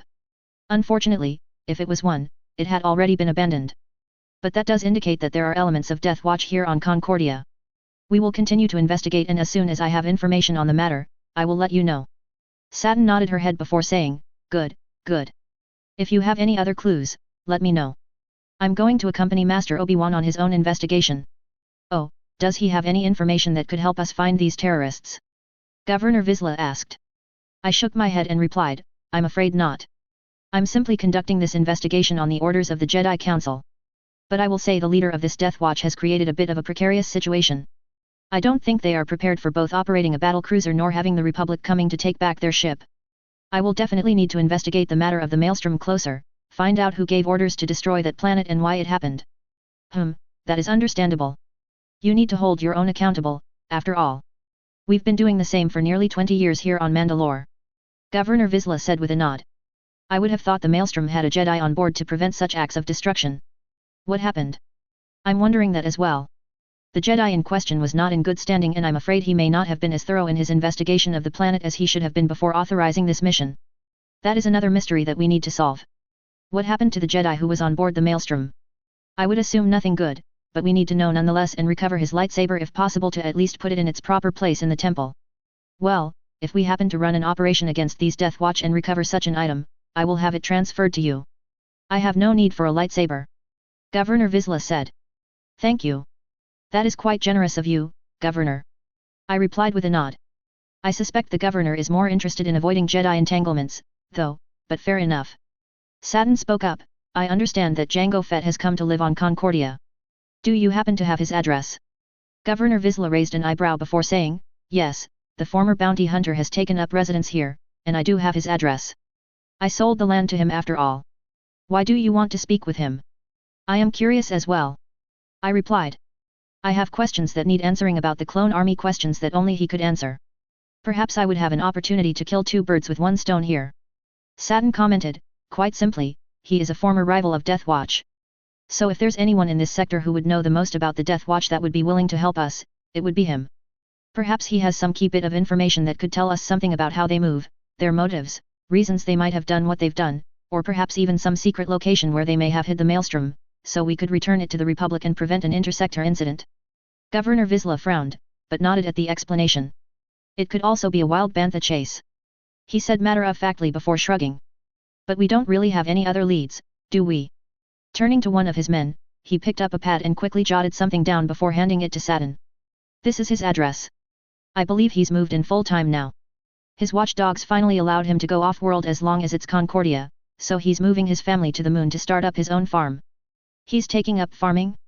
That's an unexpected career change for a bounty hunter. I remarked. Governor Vizsla shook his head, not at all. Many Mandalorians in the past throughout our history had trades and crafts outside of combat. A large portion of the Mandalorians involved in the Crusades and Neo-Crusades were also farmers, hunters, and other minor jobs that were needed for civilization but weren't needed for the operations of the military. It was, after all, a near full mobilization in those days. Good point, Governor Vizsla. I'll keep that in mind as I speak to him. Nodding, he said, that is good. I see you already have transportation arranged, so I wish you luck in your mission. I hope everything goes wonderfully well while you're here on Concordia. Be careful of the mines though, as they are dangerous. A lot of them are old, abandoned, and not well maintained. If it doesn't look safe, don't enter them as it could collapse at any moment. That's just a word of warning. Concordia, Fett Homestead. Jango Fett. I do not know what the hell I'm doing when it comes to farming. I am willing to admit that after a few weeks of trying. I may have been a farmer once, but that was a long time ago, and father did most of the work. Sure, I knew the basics of digging up the fields and planting things, but it was just not something I knew deep down. I spent most of my life learning how to hunt a man, not how to grow food. Maybe I should have taken up ranching instead, but I wanted to honor my late father. But as long as I'm contracted to stay in the Mandalore system, I couldn't exactly go bounty hunting now, could I? So, I needed to find another job and farming made sense. Since I did not know what I was doing, I found some people who did, sort of. I had quite a large amount of money stored up, enough so that I was able to purchase several droids meant for farming. They were out in the fields now, working the area and getting it prepared, while I just sat back here on the porch sipping a glass of lemonade. This does feel like cheating, but I doubt my father would mind. I am watching those farming droids and learning from them in case I had to do it myself though. After all, there's always time to pick up a few new skills or refresh the old ones that are quite degraded. But there is something nice about just sitting back and letting the droids do most of the work, at least some of the time. I had helped out today for about 3 to 4 hours, but I had to pace myself to get back into farming shape. That being said, while I didn't know everything I needed to know about farming, what I did know was working. As far as places go, this farm is turning out to be a nice place to live. There's no one to bug us, a lot of open air. It's just ourselves and a bit of HoloNet connection. It did kind of remind me of Concord Dawn. Boba is in his room, probably watching one of the idol shows or maybe that silver Mandalorian junk that started broadcasting recently. And Arla is in the kitchen, she has taken up baking, of all things. I couldn't complain, for a former assassin, she makes a damn good cookie. All in all, the Fett household is a relatively peaceful place. When I'm no longer under contract and this war is over, I am definitely going to make this my main place of operations. I'd still probably go out there and hunt from time to time, but this is a nice place to live. Sipping my lemonade, I'm thinking about getting up and maybe getting the boy to go do some night hunting together. Hunting the local animals rather than bounty hunting is surprisingly legal here. There aren't many dangerous ones to worry about, but there are plenty of deer that have been introduced recently that are doing rather well for themselves since there aren't any major predators yet. Pretty soon, if nothing else is introduced, there would likely be a situation where there would be bounties offered in actively hunting the deer, just to keep them from tearing up the countryside too much. Though, I imagine they were just letting the deer population get established before introducing the predators that are safe enough for humans but dangerous for deer. But I did not get to move forward with that when I saw a hovercar coming down the road at a rather brisk pace. Wondering what that was about, I got up and put my drink down, walking across the porch to put my hand on one of the supports that kept the roof above the porch. Looking out, I tried to determine if it was some sort of threat or just someone who is very, very lost. Django, what's going on? I turned to see Arla poking her head out of the window, a blaster rifle already in her hands. No idea, but just stay in the house for now. She nodded and then slipped back in the house, closing the window. Probably going to find somewhere where she could post up in case this turned into a gunfight. I laid my hand next to my pistol, but not on the grip completely. This way, it's not threatening cause I don't want a firefight to damage my farm, yet I could quickly draw and fire if anything happened. The hovercar finally came to a stop in front of our house, and 2 individuals got out. 2 individuals I had not expected to see. I think you could have gone a little bit slower, Satin. The bearded individual said. As a blonde woman, a familiar enough blonde woman though I had never met her personally, shook her head. Time is of the essence and we need information as soon as we can. Turning towards me, she said, Jango Fett? You're Jango Fett, right? Yes, that would be me, and you're the Duchess of Mandalore. I said with a nod. Welcome to my humble abode. I gestured at the homestead with my hand, though, I wasn't prepared for a guest of your distinction. I hope you don't mind. She smiled and said, I don't really. I did not want to bother you at all, as I heard you were trying to go straight, so I left you to your own devices. But I need help and you are the first person that came to mind. Shaking my head, I said, you need my help? I'm just a simple man making his way in the universe, Duchess. There's probably nothing I can help you with. Don't you have a self-defense force, Mandalorian Guard, even the Royal Guards? They could all help you, while I'm just a simple bounty hunter. Simple? Well, I doubt that. The man said. I looked over to him and noticed a few things quickly. He was wearing plasteel armor, reminiscent of what the clones wore on their arms, and obviously there is his lightsaber on his hip. Jedi, I take it. One of the generals leading the clone army, I would guess. I asked. I got a nod from him. Obi-Wan Kenobi. I actually tried to locate you before the war started. I still have some questions if you don't mind answering those once we get through with our conversation here. I have a deal with the Mandalorian government, so I'll listen to your questions. But depending on where this conversation leads. As this is property of the Fett clan, if I ask you to leave, you are to leave, understand Jedi? Perfectly. Obi-Wan nodded. I stepped away from the support pole and indicated a couple of seats on the deck. Alright, take a seat. Let's have this little conversation. Then moving over, I sat down in a prepared spot as the 2 came up onto the deck. Satin sat closest to me, with the Jedi sitting next to her. Mr. Fett, as I understand it, you used to be the Mandalore of the true Mandalorians and fought against Death Watch 20 years ago. Obi-Wan said. Yeah, that is true. That was a long time ago. I don't see why this is being brought up now. I'm not the Mandalore nor do I have the ambition to lead the entire sector, if that's what you're worried about. I replied. Shaking her head, Satin said, Death Watch has made a move recently. Ha, really should not be surprised, factoring in the Mandalorian Civil War. We thought we destroyed Death Watch's leadership 10 years ago before they came back, like the spider roaches they are.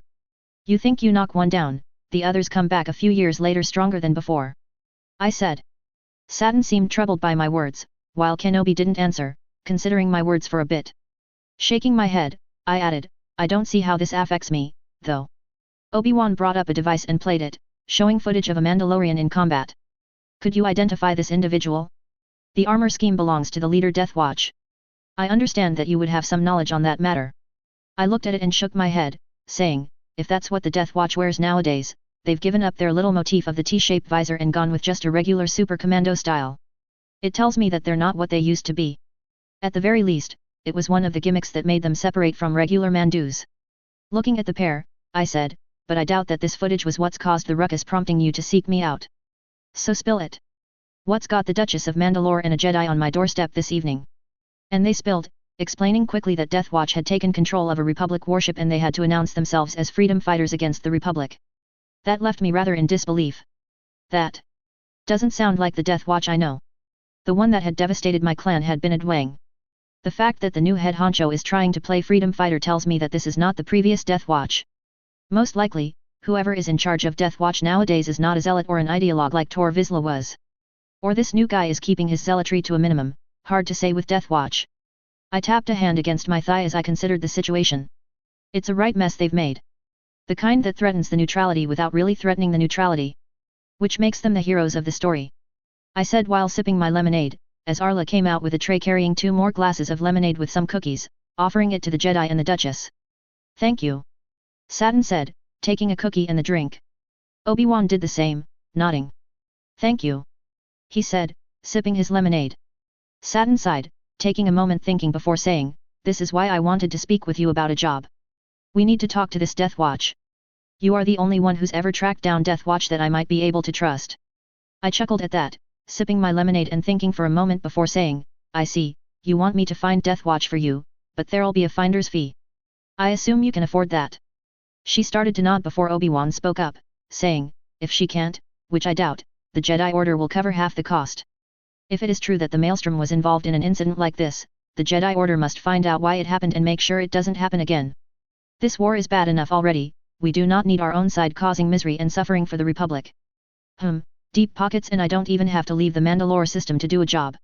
All right, I'm in," I said, getting up. Giddy at the chance to send an outrageous bill to the Jedi Temple of all things. I already have an idea where I could find the Death Watch.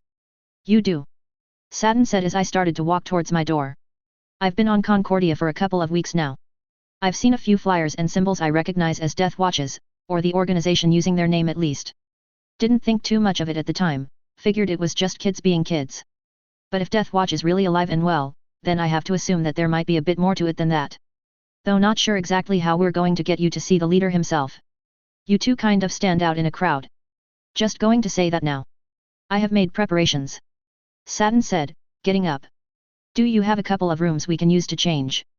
I raised an eyebrow, looking at her before saying, "You brought armor?" "Ha, that'll be a sight to see. There are a couple of empty rooms." "Boba," I called, knowing he would hear me. A few moments later, he appeared in a bit of a huff. "Yes, father. Show the Duchess of Mandalore and this Jedi Knight the guest rooms, would you?" "Yes, father," he said, as the Duchess's team followed behind him. Obi-Wan moved over towards the car and said, "Do you mind helping me get the sets of armor and their rather large containers in the back of the vehicle?" "Sure," I said, moving to help him.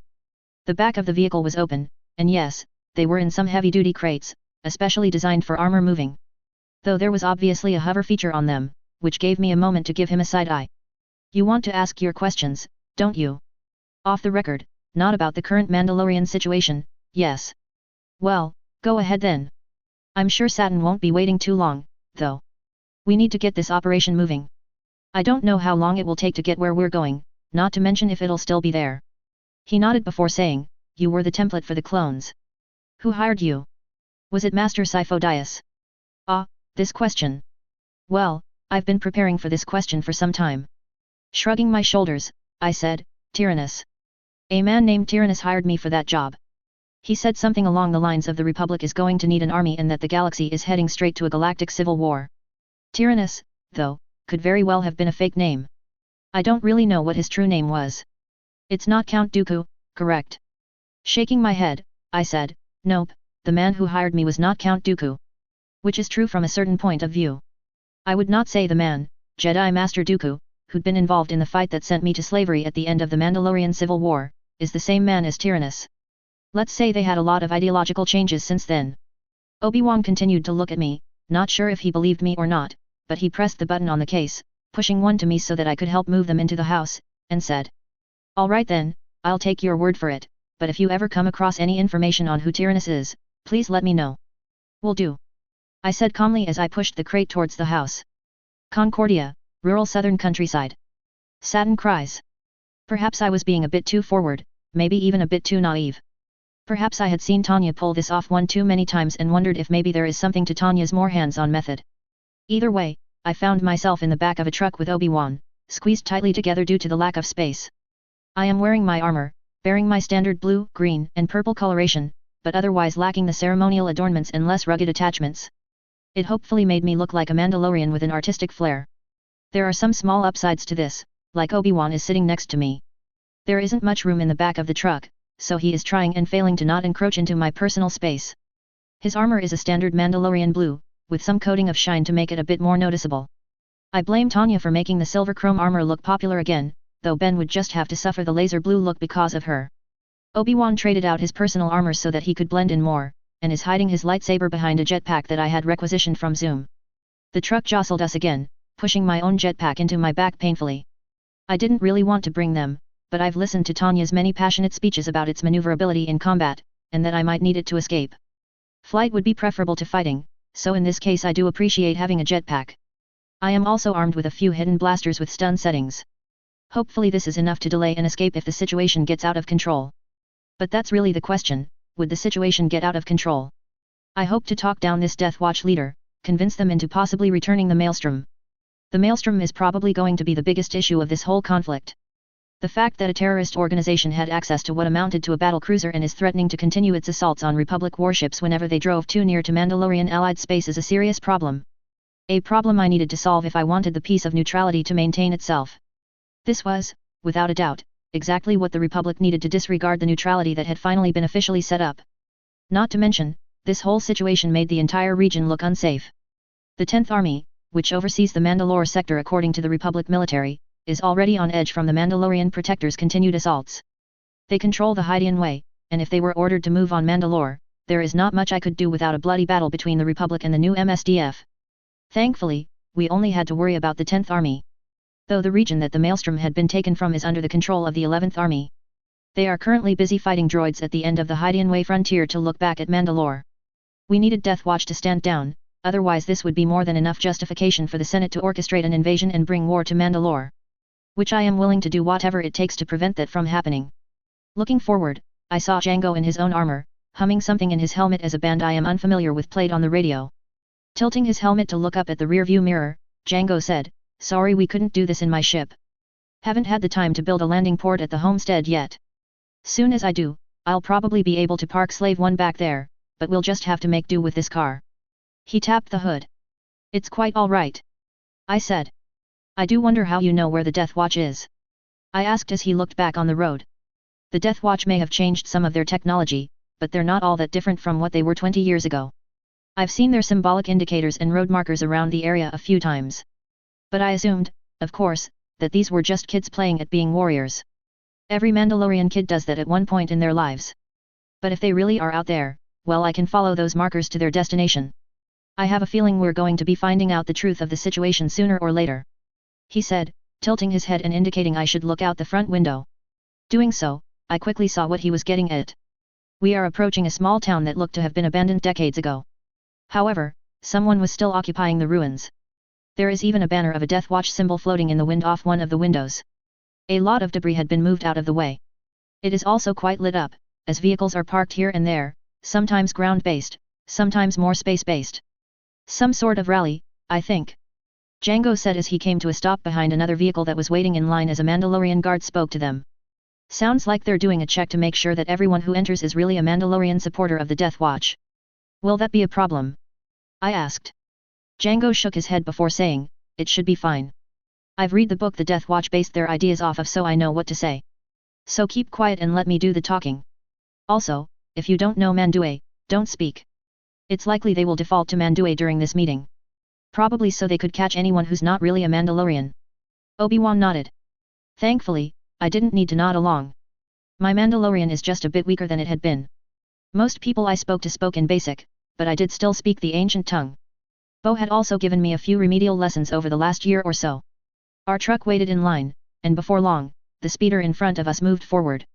Django drove forward to the towering figure of the guard, likely the result of some near-human admixture, leaned over, and flashed the lights through the side viewing. All three of us were checked before the guard spoke in Mandue with the tone of someone who has said the same thing dozens of times, who comes to join us against Demagalka of the Republic, who would use this war to cause pain and suffering for the Mandalorian way. Django tilted his head and thought for a moment before deciding to do something I could only see as insane. "Clan Fett." The giant of a woman nodded along for a second before she stiffened and looked over the three of us again. "Django Fett?" she asked. "Not many of my clan left," Django said with a cool confidence. The Death Watch guard tapped her helmet and said something over an internal channel that we could not hear. After a few moments, she nodded. "Who's with you?" Django chuckled and leaned back. "Duchess Satin and her Jedi boyfriend." The giant laughed and shook her head as Django joined her. "You're a funny guy, but come on, I need to." She seemed to pause for a moment before slapping a hand on the front of the speeder. "They are cleared. Everyone is to gather at the main tent in a few minutes, you can't miss it." Django nodded and pulled forward as the large woman's helmet turned to Obi-Wan and me. "I hope you know what you're doing." I said as we pulled out of the guard's earshot. What did he do? Kenobi asked. He told her our names. Thankfully, she didn't believe him. I said, leaving out what else the man had said. I had assumed we would be avoiding attention, but then again, I guess we don't really need to be stealthy if everyone's eyes are on you. The Jedi said, getting a nod from the front seat. This does two things. 1. Keeps their eyes on me, not you. Which gives you more room to work, 2. And 2, well, I think I've just guaranteed that you'll have that chat with the leader of Death Watch. That or he'll try to kill me on sight, which will be more than enough to tell us about their motives. How so? The Jedi asked. But I had that answer covered. If they try to kill him, that means that they can't really be reasoned with. Django is a former Mandalore. Killing him grants the leader the right to rule the sector. Which also means if they know I'm here, they could try to kill me as well. It's a dangerous game we're playing. With any luck, we should be able to negotiate our way out, though. I hope you're right. I said as the truck came to a stop and we were finally able to get out. Stretching my back, I looked over at the town, seeing that there were several guards wearing dark blue armor on patrol. I tried to look for the usual clan symbols on their shoulders, but they didn't have any. If they did, they seemed to have been replaced with general Death Watch symbology, most likely to keep which clans they came from a secret. From snoopers like me in this case. Fett got out of the hover truck and said in basic, let me lead the way. Pretend to be hangers-on. Obi-Wan nodded, as we started moving. We passed by several more speeders and large tents with several individuals doing various chores. From painting armor to cleaning blasters to working on several large fighters I've never seen before. We quickly arrived at the front of a large tent in the center of a public square. The two guards lowered their weapons to halt us as one asked in a very Concordian accent, Jango Fett, what are you doing here? Considering you are responsible for the destruction of the Death Watch 20 years ago. I would have thought you'd stay far, far away from this organization or come for it, but to proudly walk in on one of our recruiting rallies has the leader confused. Jango tilted his helmet before saying, well, I'm not here to join, not really a joiner, but I wanted to see what kind of an organization this Death Watch is like compared to the old one. Just to know if you are a threat to myself and my family, as well as maybe settle any old grudges now before they boil over into the same sort of mess they were 20 years ago. There was a pause before the armored soldier nodded, stepping to the side, saying, then you may go in, but before that who are the two with you? Jango looked over his shoulder before shrugging and saying, I found these two yum-yums on the side of the road that wanted to join. So I did you guys a good deed and brought them with me. They can decide on their own if they want to join your organization or not. I felt my face burning up underneath my helmet. I could feel it growing warm at the chuckles from the two guards, as they looked at Obi-Wan and me. Ha! A pair of Bersians out for a midnight stroll. We'll let them in so they could have the full take of the Death Watch before they go out and do what normal couples do on a midnight stroll. One of them called, stepping to the side and allowing us to enter the entryway of this old abandoned city. Make sure to find a place off the road that's comfortable first. Another guard added before the two broke out in laughter.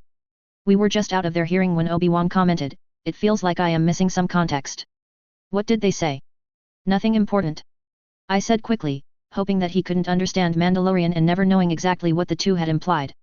We would not be doing that again, that's for sure. I whisper under my breath. The room is full of Mandalorians, mostly wearing the blue and black of Death Watch. Whatever clan symbols they had, for the most part, had been removed too. Though there are plenty of Mandalorians who are obviously new to the organization, newcomers who had seen the broadcast earlier today since their armor isn't the same shade of dark blue as the rest. This should make it easier for us to blend in with the rest. No one looked at us twice as we stood inside the large tent where they were shuffling all the Mandalorians into. I did not recognize any of the newcomers' clan symbols, so they are either such minor clans that they were not politically powerful enough to be recognized or from far away, possibly the Dysphoria, returned to join with Death Watch. The room is relatively quiet, with some minor conversations here and there. We found an empty spot at the corner to observe the proceeding, but we didn't get to wait long before the recognizable ignition of a lightsaber went off. As everyone turned to face the front of the room, I clicked the button on my glove, which turned on a camera in my helmet, so we could record this. Standing there is a Mandalorian. In his hand is the Darksaber, a weapon that had forged the history of Mandalore for the last 1,000 years, a replacement for the mask of the Mandalore that had been lost nearly 4,000 years ago. Holding the sword up, he got everyone's attention before turning it off, placing it on a pedestal next to him as he looked across the crowd, seeming to be deciding what to say next. Finally, he said, Children of Mandalore, welcome to Death Watch. We are an organization founded on preserving the ancient ways in this so-called peaceful time. If you're here, you've seen our broadcast. You've seen what the Republic did and you know that they will do it again. They did it to Mandalore no more than 20 years ago and they did it 2 centuries before that. The Republic had set a precedent that killing entire planets can be deemed as acceptable losses in war. What's to stop them from doing it again? And they will do it again. Since we can't rely on the Republic or the Separatists to hold themselves accountable for their actions, we will. He paused before saying, as I said in my broadcast earlier, our Mandalore, Duchess Satin Cries, has done an excellent job of preparing the Mandalore sector to defend itself against the inevitable. But we are just one sector. There are Mandalorian worlds outside the sector and worlds of the Neutral Council that could not adequately defend themselves. Sooner or later, the Republic will strike against the Neutral Council, so we must be prepared to defend ourselves so that what happened to Chromis does not happen to our homes. But, we must not only be capable enough to defend ourselves, we must also be able to attack outwards and retaliate. To push against the Republic and maybe the Sis too, if they have gone too far. The crowd is eating this up, cheering to some extent and holding up their gauntlets in a salute. Of course, in order to do this, we may have to work with the Sis. Their support may be invaluable. They've already promised us weapons if we engage the Republic's forces inside the neutral zone. In addition, I have come into contact with part5, leader of the Mandalorian Protectors. He has already firmly sided with the Sis and is willing to join us in protecting the Mandalorian sector when it calls for aid. What if the Duchess calls for aid? Someone called from the crowd. I don't know. Why don't we ask her yourself? He said, his eyes firmly landing on me as a spotlight activated from the ceiling shined its light on me. Your armor may not be as pretty as it usually is, my Duchess, but it's still recognizable enough from the holo show you had put out months ago. Biting my lip, I tried to think. This is a situation where I should escape. But, I realized that he isn't threatening me. There are plenty of Mandalorians all around me, yet none of them are reaching for their weapons. The only one who really looked ready to fight is Obi-Wan. His hand sliding towards the area hidden underneath his jetpack, which would allow him to get his lightsaber. Taking a breath, I reached up and pulled my helmet off. Loud gasps could be heard from the audience as I rested my helmet under my arm and looked up at the Death Watch leader. To answer the question, I will never call upon Death Watch for the aid of Mandalore. I believe the Self-Defense Force is capable enough for the task. Our allies in the Neutral Council are enough. These are the proper and official ways of dealing with such a situation. Not to mention, as long as the Mandalorian government is not brought low by external conflict, and we do not break any of our treaties, the Republic has no grounds to invade the Mandalorian system, as they would be breaking the conditions of our disarmament. A very legalistic perspective that I'd even say it's true. From a certain point of view, the Republic should have no way to legally invade the sector. However, you have to forgive me for not taking them at their word. Nothing is preventing the rule setters from changing their own rules for their own benefit, as they've obviously shown themselves capable and willing of doing. Why else would they have had no problem destroying an entire planet and a billion lives simply for war against the Sis? We had switched to basic at this point, so Obi-Wan spoke up in response. The Republic did not order the destruction of Chromis, at least not on purpose. I would think war is a terrible thing when atrocities can happen as easily as an accident. The Death Watch leader tilted his head to look at Obi-Wan before saying, well, that may be true, but maybe you have a bit of a hat in the ring, young Mandalorian, if that's really who you are. Why don't you pull your helmet off and tell us what clan you come from? I would have told him not to do what he did, but he did it anyway. Pulling his helmet off and letting it fall to the ground, Obi-Wan said. I'm Obi-Wan Kenobi, Jedi Master of the Order. I'm here to investigate what has happened with the Maelstrom and to try as well as prevent the war that you are starting by taking control of that ship. The war I'm starting? Now that's an interesting point of view. As far as I've seen, the Republic has started this war. They invaded Geonosis before letting the Sis go free, and now they've destroyed a planet on the border of the Neutral Council. I simply stepped in to do what the Neutral Council could not. Delivering merciless justice for those who died upon the heads of those responsible. The Death Watch leader said. And killed the Jedi in the process. Obi-Wan said. Yes, a monster, the Demogulka. He reached onto the podium and pulled something out that looked like a data chip and tossed it into the distance. Obi-Wan caught it in his hands, possibly with help from the Force, I would assume. These are all records I was able to extract from the Maelstrom. They will show you that the Jedi responsible for this atrocity had no remorse for what he did and sent his clones to die on Chromis. If anything, I think you should be thanking me, Master Jedi, because I've just weeded out one of your bad eggs. I wonder how many more are amongst your Jedi Order, ready to be pushed into murderers and monsters just by getting a little bit of conflict in them. The leader said. Obi-Wan did not look happy at that, but he did look around and noted that while everyone was ready to start a fight, no one pulled out their weapons yet. I hope your statement is true, leader of Death Watch. Obi-Wan said, sliding the chip into a pocket. I will bring this back to Coruscant to be investigated, but that doesn't change the fact that as long as you hold the Maelstrom, you have committed a crime against the Republic. I don't think of it that way. I've removed a weapon that the Republic is going to use to kill more from their hands. If the Republic cannot fight a war responsibly, then perhaps you shouldn't have access to such weapons, like the children you are. The Death Watch leader said. There was a good amount of laughing at that comment. Obi-Wan did not look amused. Shaking my head, I said, well, leader of Death Watch, since you are going to continue to claim that what happened here is your organization doing a good deed, maybe you'd like to show your face and tell us who's behind the helmet. The Death Watch leader tilted his horned helmet for a moment before saying, I'll do that the moment White Silver does. If White is still free, parading around the galaxy for nearly 3 years doing her good deeds without showing her face, I think it's fair if I can do the same. Don't you? What was he implying? That I knew something about White Silver? Or was he simply noting the fact that White Silver had said she served me in her documents and was just trying to pressure me to reveal her identity? In either case, I am not going to do that. Biting my lip, I lied, I don't have control over White Silver. I don't know who she is. I hoped Obi-Wan's focus was on the Death Watch. The leader nodded before replying, then I guess Death Watch will remain faceless for now. We will continue our watch on the Republic's attempts to destroy the neutrality you want to keep safe. You're doing that by holding onto the ship. Obi-Wan remarked. If they come after me for taking a mass murderer's ship, I would think they are the aggressor in this situation. But despite their threats, we could negotiate the return of the ship. Perhaps for an expansion of the Mandalorian sector, full rights over areas of space that should be considered Mandalorian and not separated by terrible maps drawn up half the galaxy away. You know that'll never happen.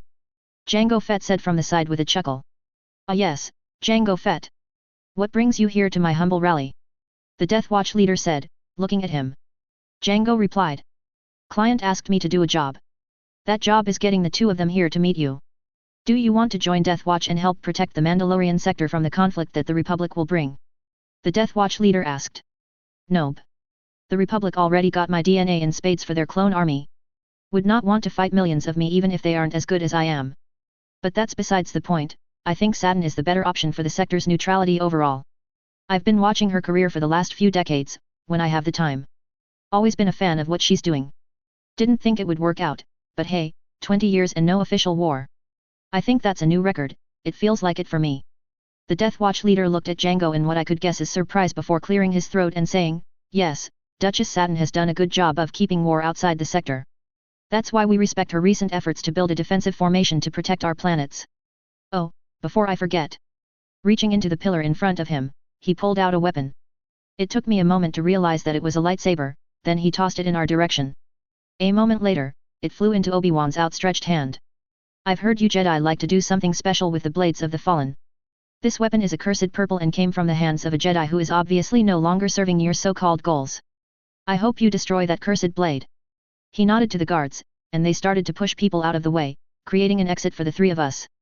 You may go about your business. Duchess Saturn, I'm sure you'll be quite busy trying to put this fire out.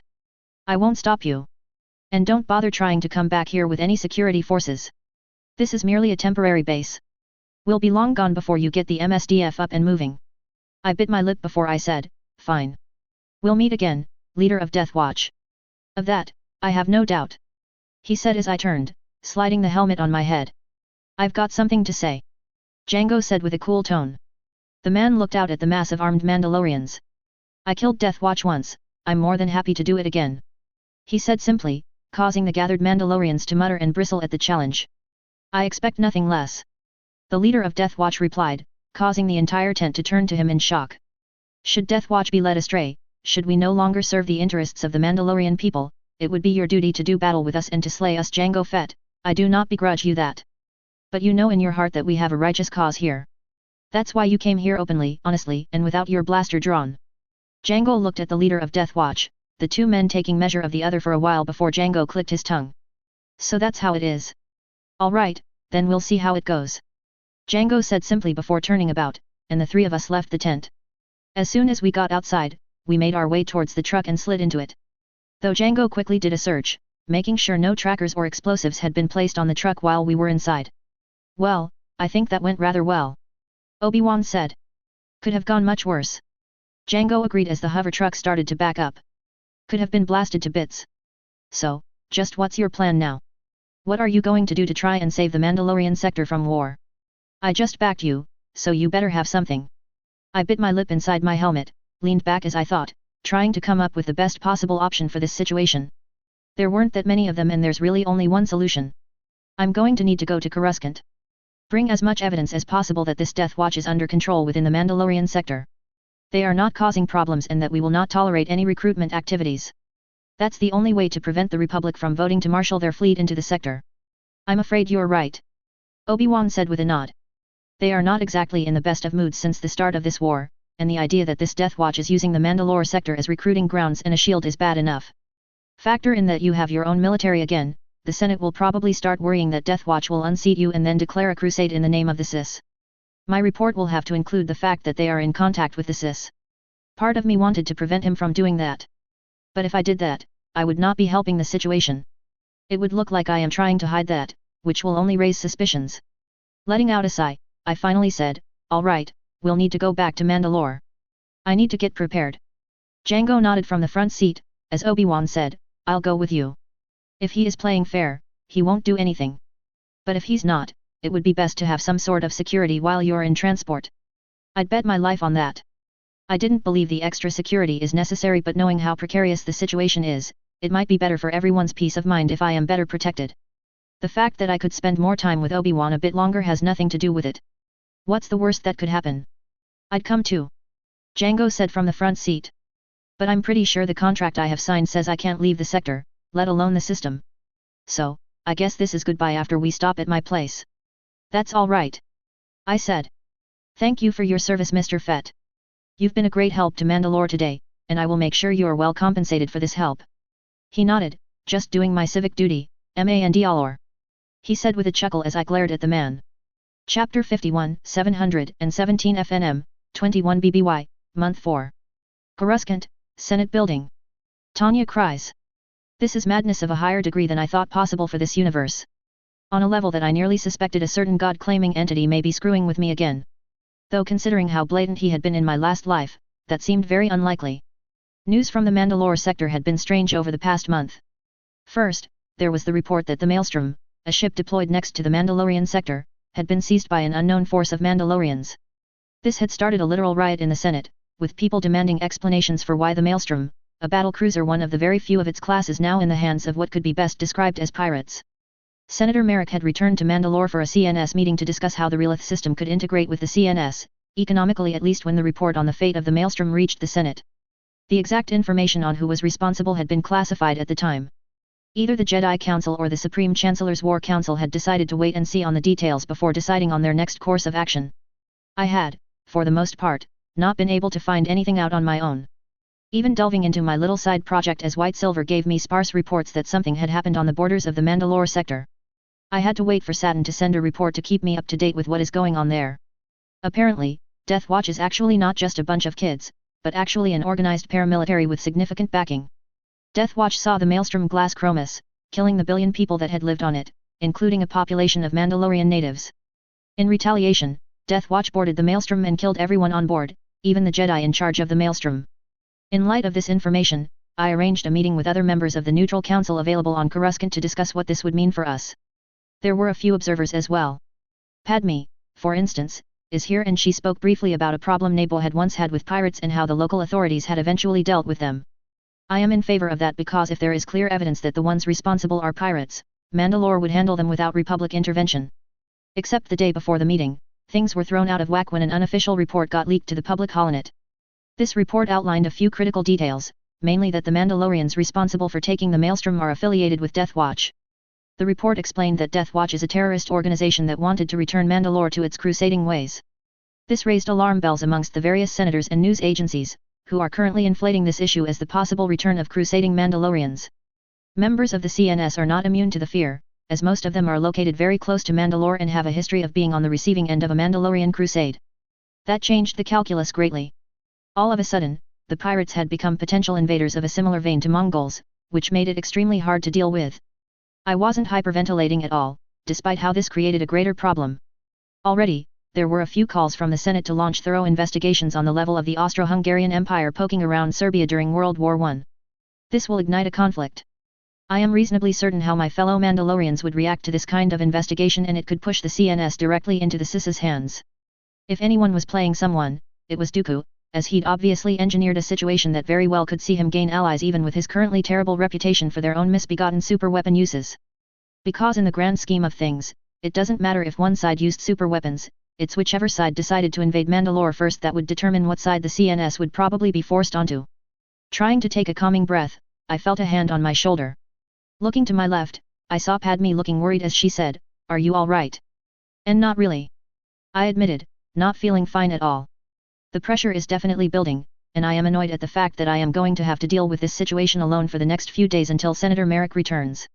Since I am the representative of Mandalore, I am the only one with the authority of defending Mandalore's honor during the debates for the next few days. Then Senator Merrick and Duchess Satin could take over when they arrived.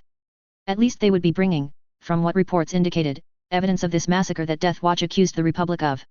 It would be very useful in trying to build a case that, though Death Watch are Mandalorians, they are operating as independent actors or as vigilantes.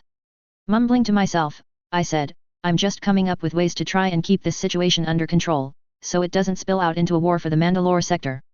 "How would pirates spill out into a war for the Mandalore sector?" Padme asked, raising an eyebrow. I looked at her before I realized she didn't know about the leaked report. She still thought that pirates were the ones who stole the maelstrom. She didn't realize that the culprits have been identified and they are painted as resurgent Mongols rather than Somali pirates. Sighing, I tapped my finger rapidly on the table in front of me and said, "We found out who did it, and they're no longer just pirates but an organized paramilitary. These Death Watch have managed to do something that very few people have ever achieved, and that is to make the Republic lose the moral high ground. We can call them pirates, terrorists, whatever we want, but people are going to know that they were involved in efforts to bring vengeance on a rogue commander that had committed a war crime. This means the average Mandalorian isn't going to look at them and see pirates, terrorists, or any other organization that they would willingly turn in.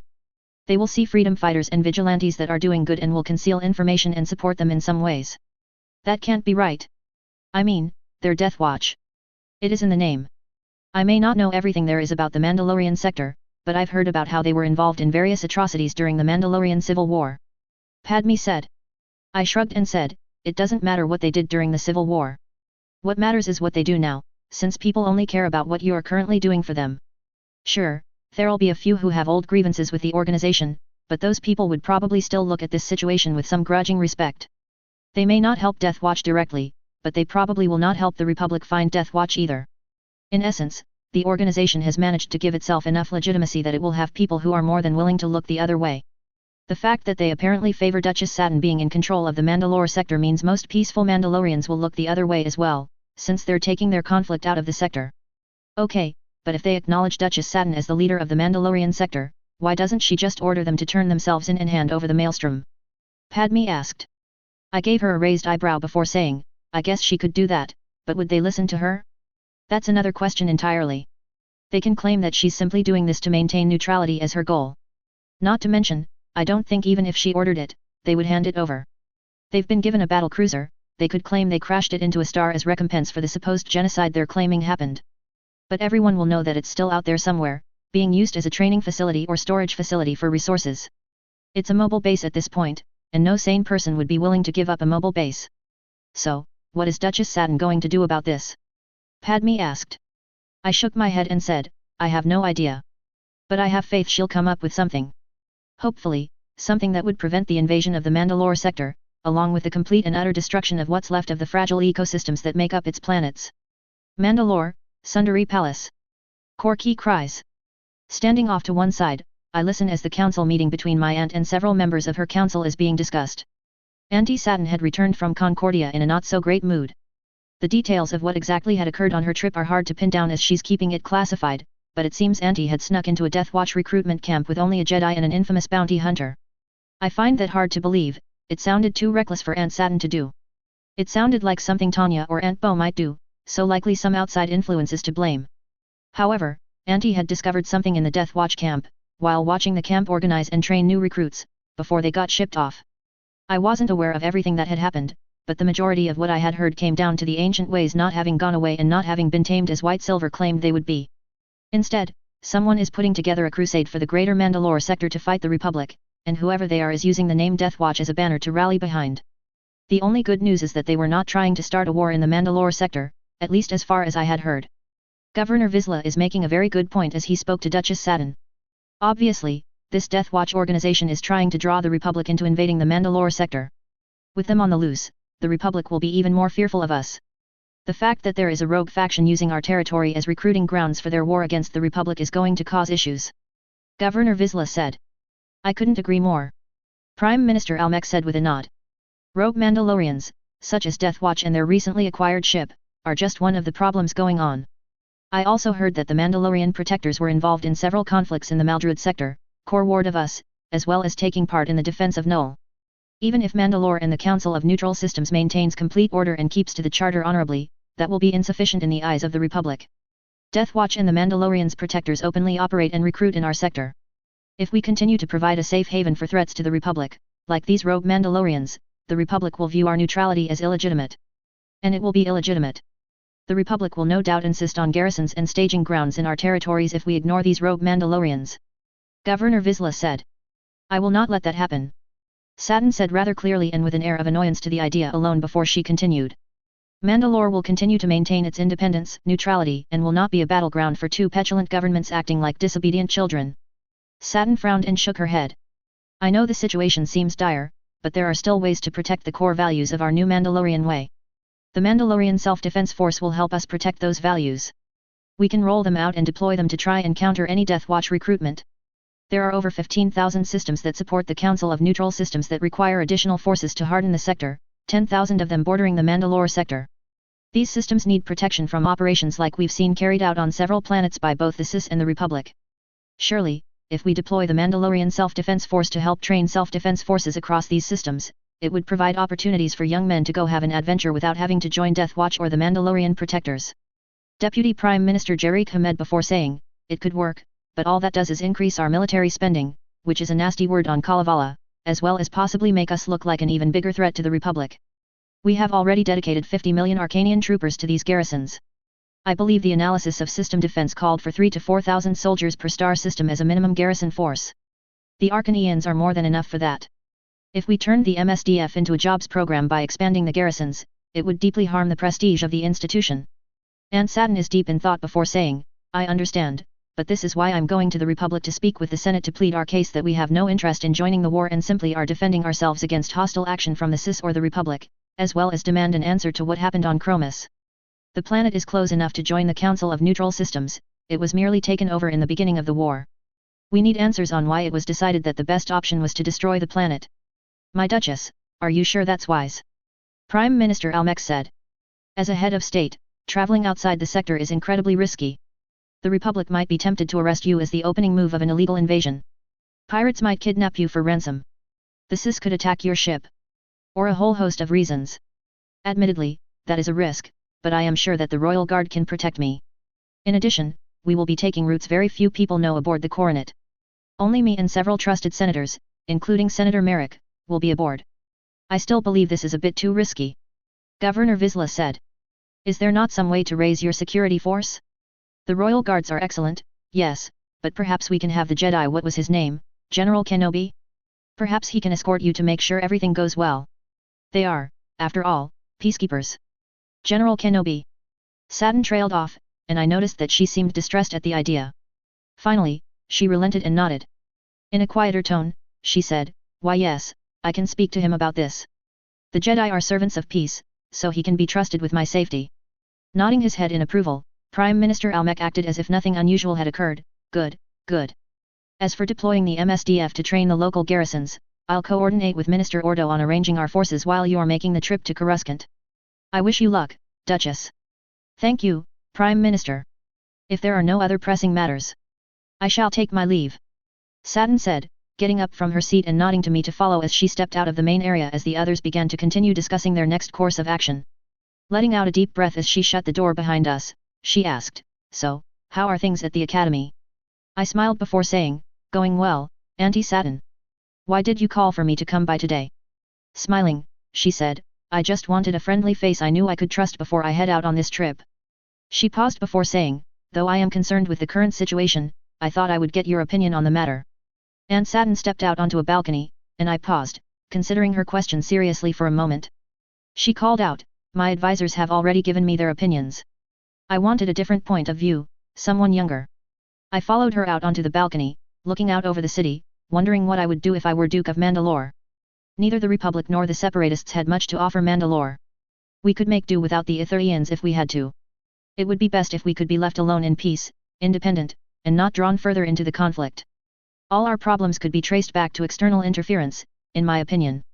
I'm afraid my opinion is not too dissimilar from theirs. Trying to maintain neutrality is the best course. The problem, of course, being that there are factions that want to take part in the conflict for their own reasons. Deathwatch claims that they oppose the Republic because they caused a massacre. Even if Chromis was destroyed exactly as Deathwatch reported, do we know if their cause is legitimate or a matter of convenience? It's suspicious that they were in the system, but didn't stop the maelstrom until after the planet was destroyed. So it could be mere propaganda to support their cause and undermine you. I wondered aloud. Auntie nodded her head before saying, that is a concern I have, though I think if the leader really is aiming to become a... She grimaced at the title, Mandalore, they probably would have attempted to kill me on Concordia. I don't fully understand his motives or know what Deathwatch is playing at, but at the very least, I think there is a possibility for a peaceful resolution with them. I nodded at that. Saturn continued, if they really did have an opportunity and didn't take it, I'd say something favorable about the Deathwatch.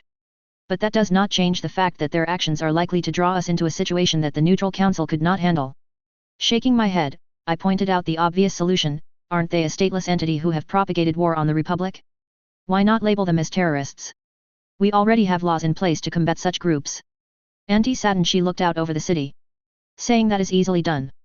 Yes, I imagine that will already be decided by the time I reach Coruscant. The main problem, though, is there now folk heroes across the sector. And if we do anything against them, it would legitimize their cause. Give them standing to come against us. She paused before finally admitting, there is, of course, an option to officially declare them terrorists and attempt to dissuade people from joining them, without actually taking any active action against them. But that could be seen as taking the situation too lightly by the Republic if we don't show some sort of result. If there are no results and if they're already declared terrorists, local forces will be keeping their eyes on anyone who shows up wearing their iconography. And if they commit any crimes, they could be put in jail for that crime and tack on an aggravation charge for being linked to such an organization. Aunt Saturn looked at me before nodding, saying, that could work. Of course, assuming they don't ask us to hand over the Mandalorians without due process first. That's a step too far. I'm not sure that it was far enough, actually. After all, if they were connected to an organization that attacked the Republic, and attacked the legitimate government of Mandalore, did we really need them in the Mandalore sector? But I kept that to myself. Instead, I suggested a policy that had worked in the past. What if we just keep these troublemakers in Mandalore, designate one of the systems as a penal colony? Like we did with Concordia after the Civil War. Saturn grunted in annoyance, while that did me some good, turning Concordia into a penal colony only guaranteed that the population became supportive of Deathwatch when this conflict sprung up. I reluctantly nodded my head, as that is an unfortunate point. Whatever fallout this future penal colony would create would likely become my headache in the future. Saturn grimaced, despite the drawbacks, it is an option. I'll talk to Governor Pre, see if he has any ideas what we can do about this. Perhaps he knows of a planet where we can send people to work off minor crimes. She turned from the view of Sundari and headed back inside. I followed Auntie back inside. Actually, I think you had the right idea when you asked for my opinion. Talking with Sony, Lagos and Amos often introduced me to new ways of thinking, an outside perspective. Let's discuss this with others more and I'll do some research too. It's not urgent yet and. Now it was my turn to grimace. Tanya probably has some ideas on the topic as well. Auntie Saturn turned to me and gave me a hug. I just wanted us to live in a peaceful era. I am sorry that you have to go through a war like I did. I hugged her back, thinking, it's not your fault, Auntie. We don't choose the times we live in, only the friends we keep by our side. Auntie Saturn let go and nodded back more seriously. This trip to Coruscant is vital to keep Mandalore out of the war. I wish for Mandalore to preserve its neutrality. That way, we could create a space for the Republic and the Sis to speak as equals and try to work out this conflict as diplomatically as possible. I mean, it's still possible for that to happen. Mandalore stands at the crossroads, in a way, between the Republic and the Sis. We need the two sides to start talking to each other. If they're talking, they might actually come to some sort of agreement. How long until your final exams and graduation? 2 months? I'll be officially out of school and have to find an actual career, which is going to be a heck of a time trying to figure out what to do. Do you not have any plans yet? I shrugged. I was thinking about becoming an archaeologist or an explorer. I know Sony is applying for a position on the Seeker's Vigil Research Task Force. Research is fine, but I enjoyed the thrill of our expeditions. I wish I could be an adventurer full-time, but it's getting kind of dangerous with that job with the war going on. There might be an opportunity for you in the future. I'm considering sending a representative from Mandalore to the Separatists' parliament to begin peace talks. We'll need a representative there if we ever want this war to end. Would you be interested in politics instead? Mandalore, Coronet. Obi-Wan Kenobi. Anakin, what are you doing here? I asked as Anakin leaned against a nearby pillar with a suspicious smile. I found Cody and a few of his men preparing for a mission. I asked what they were doing and I heard that an important diplomatic party is in need of protectors for a journey to Coruscant. I volunteered to help. We all want to ensure that everyone is protected on their trip to Coruscant. Anakin is spending too much time in the company of politicians, I swear. I heard Master Shock Ti give a similar explanation, except about how she escaped from Geonosis. Complete rubbish, of course. What about you, Rex, why are you here? Rex shrugged his shoulders. I heard General Skywalker is volunteering to help protect some diplomats. Me and some boys volunteered to come along and help. Drat, I chose the wrong order to interrogate the suspects, and Anakin baited me into giving them a cover story with that suspicious smile. They were all coordinating. I see. Cody, why did you allow them to join us? Cody shrugged, standing to Rex's left. Saw no reason to say no to a few extra hands. It isn't just us who are being sent after all, some senatorial guards are deployed as well. Apparently, there are a few other major diplomats on the ship who support the Council of Neutral Systems. Well, extra protection never hurts, doubly so when dealing with Mandalorians. Satin and several others drew my eye. They were passing by on the nearby ramp, heading towards the upper parts of the ship. I nodded in their direction, and she nodded back, a smile gracing her lips before she moved out of sight. Several royal guards trailed behind her retinue, following as she went to the more luxurious parts of the vessel. Turning back to Anakin, I gave up my interrogation. I wasn't going to figure out what Anakin was up to until he wanted to tell me, but I also wouldn't say anything about it either. Trusting him to talk, at least when he feels the time is right, I sighed. Still, shouldn't you be training your Padawan or deployed on another front? Where is Ahsoka anyway? Anakin's smile faltered a bit before he said, she's with Senator Chuchi. She needed a little help with something. Some sort of protection detail, or something. I was on my mandatory leave, but it got boring really quickly. So I thought, I might as well help since I had nothing better to do. I merely narrowed my eyes in suspicion, sighing again, all right then. Turning to Cody, I said, since they volunteered, we might as well put them to work. You know what to do, Cody, so I'll leave you to it. Good luck. Will do, General. Rex nodded and I returned the gesture. With that settled, I make my way towards the elevator while Anakin fell behind me as we loaded aboard. So, Master. Anakin said with a very recognizable tone. It was the same one as the suspicious smile from earlier. Was it just me, or did Duchess Satin smile at you? You're imagining things. She was merely smiling in the midst of a conversation, far away. Am I? Hey, how close are you two? You never really talked about what happened that time you were on the run in the Mandalore sector. There really wasn't much to discuss. And I won't start now. I summarized matter-of-factly as the elevator continued to go up. Fine then. Keep your secret. I pulled out my day top hat and glanced at the maelstrom intel R4 had forwarded to me. Wait a minute. Secret? What secret? Turning to him, I repeated, what secret? Exactly. Anakin said knowingly, and that very recognizable tone was really starting to become annoying. I was about to ask again, but the elevator opened before I could and Anakin walked out.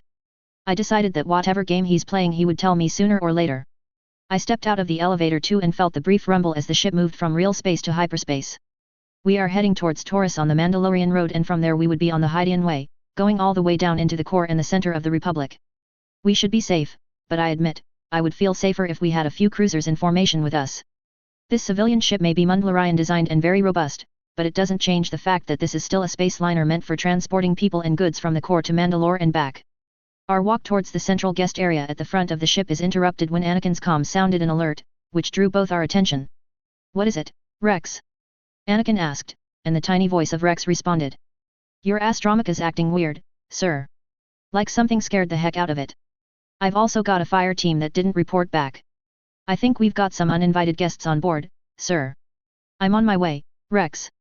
Be prepared for anything. Will do, sir. We'll form a perimeter, work our way up to the main areas of the ship, and clear out from there. Anakin looked at me. Something is wrong. We have intruders aboard. How did they get on board? I asked aloud. Anakin shrugged dismissively in response. Our location and route are unpublished. Given the fact this ambush is this early into the journey, there is a traitor in our midst. The only ones who could know is someone already aboard this vessel. They are most likely still on board, but who sent them? The Sis, of course.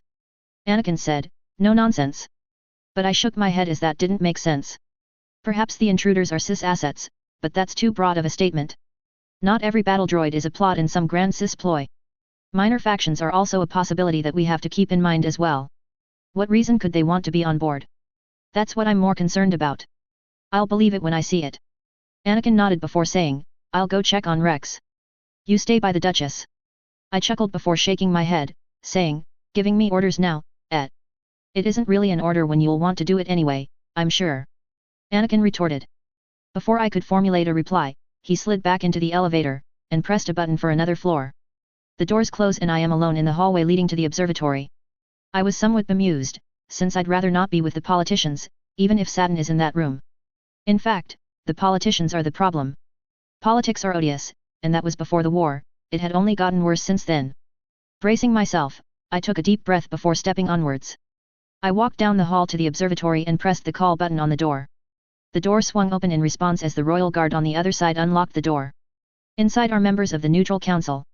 Their leader, Saturn, is on a raised dais, surrounded by pillows. Near the dais towards the left was the Mandalorian Senator Merrick, who is overshadowed despite his slight height advantage by the corpulent and notoriously corrupt Twi'lek Senator Taa from Relith. In sharp contrast, the right side of the room is occupied by two more athletic senators in a hushed huddle, the human Senator Rob from Terrace and the more militant Rodian Senator Far of Erdea. I stepped into the warmly lit observatory and started to make sense of the flow of conversations. There was little reaction to my entrance, and I only caught Saturn briefly glancing in my direction before she returned her focus to her ongoing conversation. She is discussing the latest calamities from the battlefronts and the devastation it was causing the galaxy. As I see it, the greater blame lies with the previous administration under Valorum for allowing diplomacy to fail. Both parties are still capable of negotiating with one another.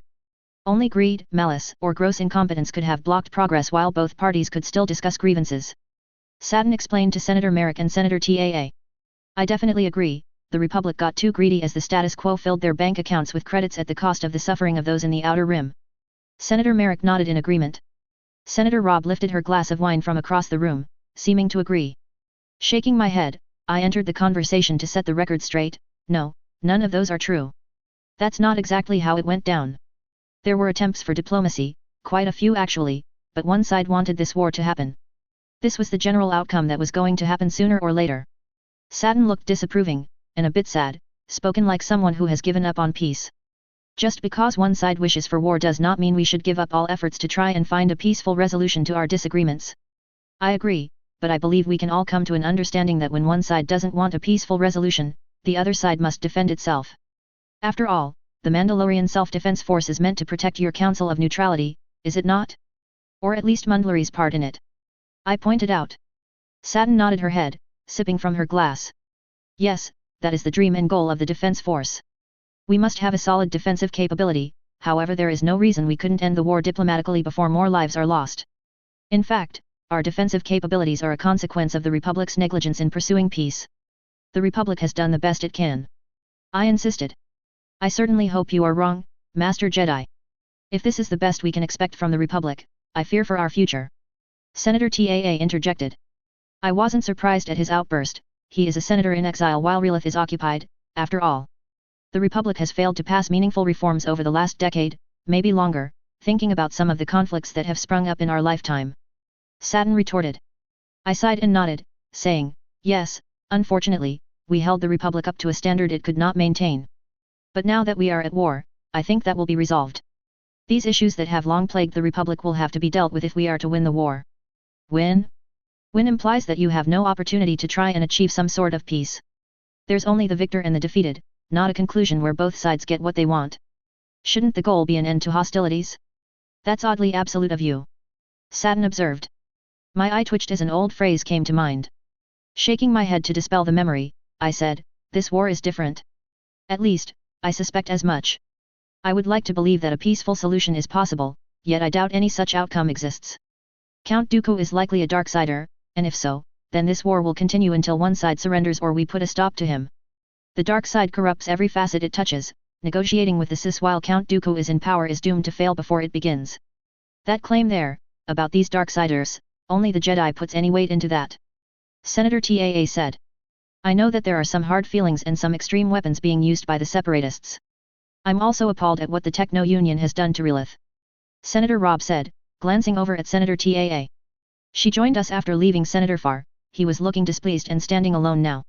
However, we must recognize that individuals can be bad parties. The CIS does have reasonable people and some of their grievances are well founded. The Republic has not done a good job over the last century in administering the Outer Rim. That the corporate sector exists at all is an ongoing travesty. If I might suggest a radical solution, we should let the CIS secede from the Republic. I frowned at Saturn's suggestion. If the CIS wishes to have their own government, perhaps we should consider letting them. As long as we can establish a peace where systems can leave the CIS and rejoin the Republic, we should be aiming for that, I think. Realistically, would such a solution bring about peace? Senator Merrick asked. The question is, will the Republic and CIS be able to come to some sort of compromise? The galaxy is a big place and, as my young representative has said once or twice over the years, is there really room for two galactic governments to exist without there being some kind of conflict between the pair? We have a long history to look back on, and there does seem to be evidence that there is no room for such accommodations. Senator Merrick said. Saturn gave Senator Merrick a look, to which he smiled and said, I'm just being a realist, my Duchess. I would enjoy peace to reign as much as everyone else, but we cannot pretend that there is not a history of such conflicts going on for generations. Would it not be better for one side to win quickly and minimize the long-lasting effects of the war? Saturn nodded her head and sipped her glass before saying, yes, it would be better for the war to be over quickly, but it would be better for it to be over now at a peace conference. Not after a bloody conflict that will leave the populace wishing for the next conflict. Let's not forget that the end of the Mandalorian Civil War did not see an outbreak of peace. The Republic invaded to deal with a crazed, power-hungry governor that ignited the clan wars. Conflict begets conflict, thus we must break the chain at its roots to prevent another war from happening a few years later. We must find a solution where both sides benefit, for a long-lasting peace that both sides will maintain. I nodded my head in agreement and was about to give my own opinion on the matter when my comlink binged, and I had to step away for a second. Excuse me for a moment, I need to take this. I said as I tapped it and said, anything to report? Yeah, assassin probe droids. One of them is in the elevator and on its way up to you. I've killed one so far. That's not good. I said, my hand already going towards my lightsaber. Knowing the way droids like these usually work, there's a likely third one down there. I will handle the one up here. You find that third one. We can't let it find somewhere else on the ship to cause problems. Got it. I started to turn towards the waiting senators, wondering how I would explain the situation, but thankfully, a giant robotic assassin spider did the job for me as it ripped the door open and turned itself on its side to slip through. Screaming broke out, rather high-pitched screaming that I thought was Saturn's or Senator Rob's for a moment. A glance back towards the others revealed that the scream came from Senator Taa.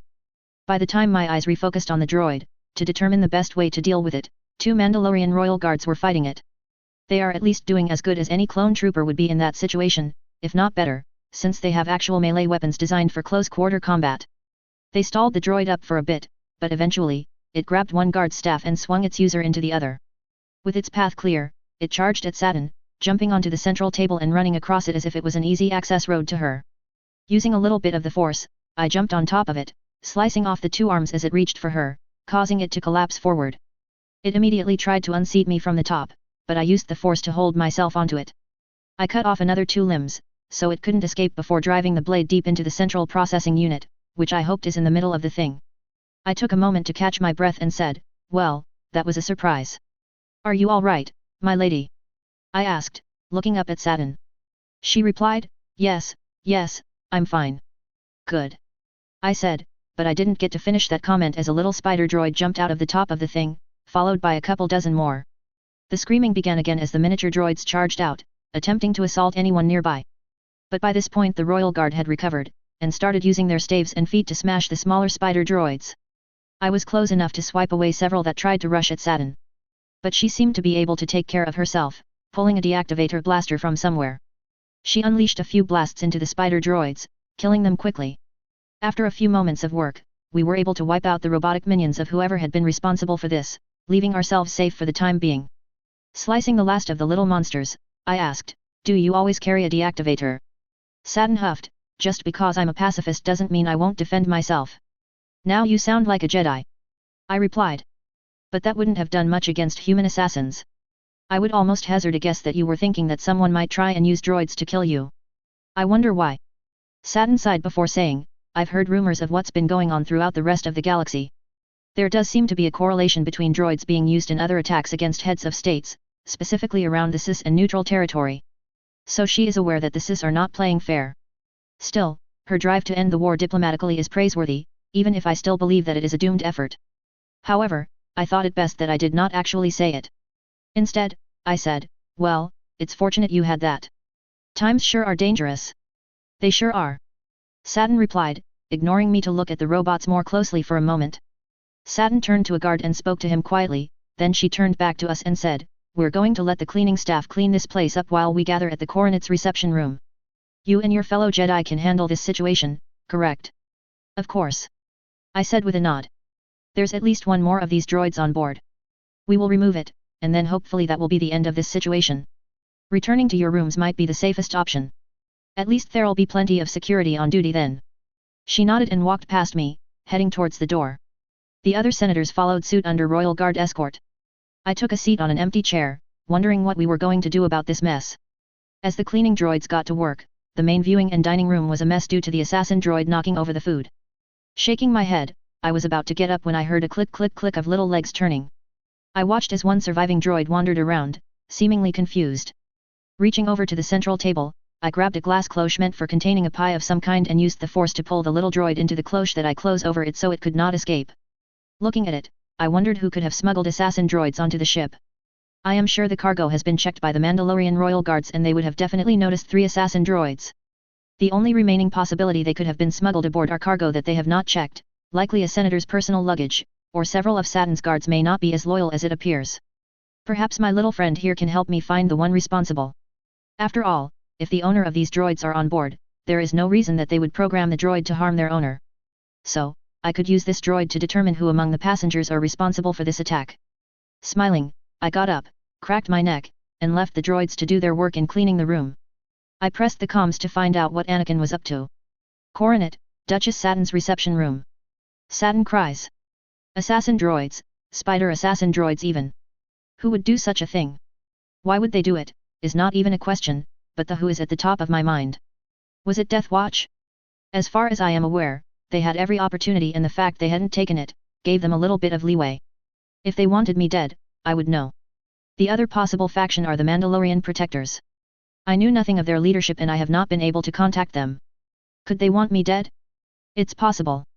If so, it would give me a good reason to go after them, at least handing them over to the Republic as having tried to assassinate the Duchess of Mandalore would do wonders for stabilizing the political situation.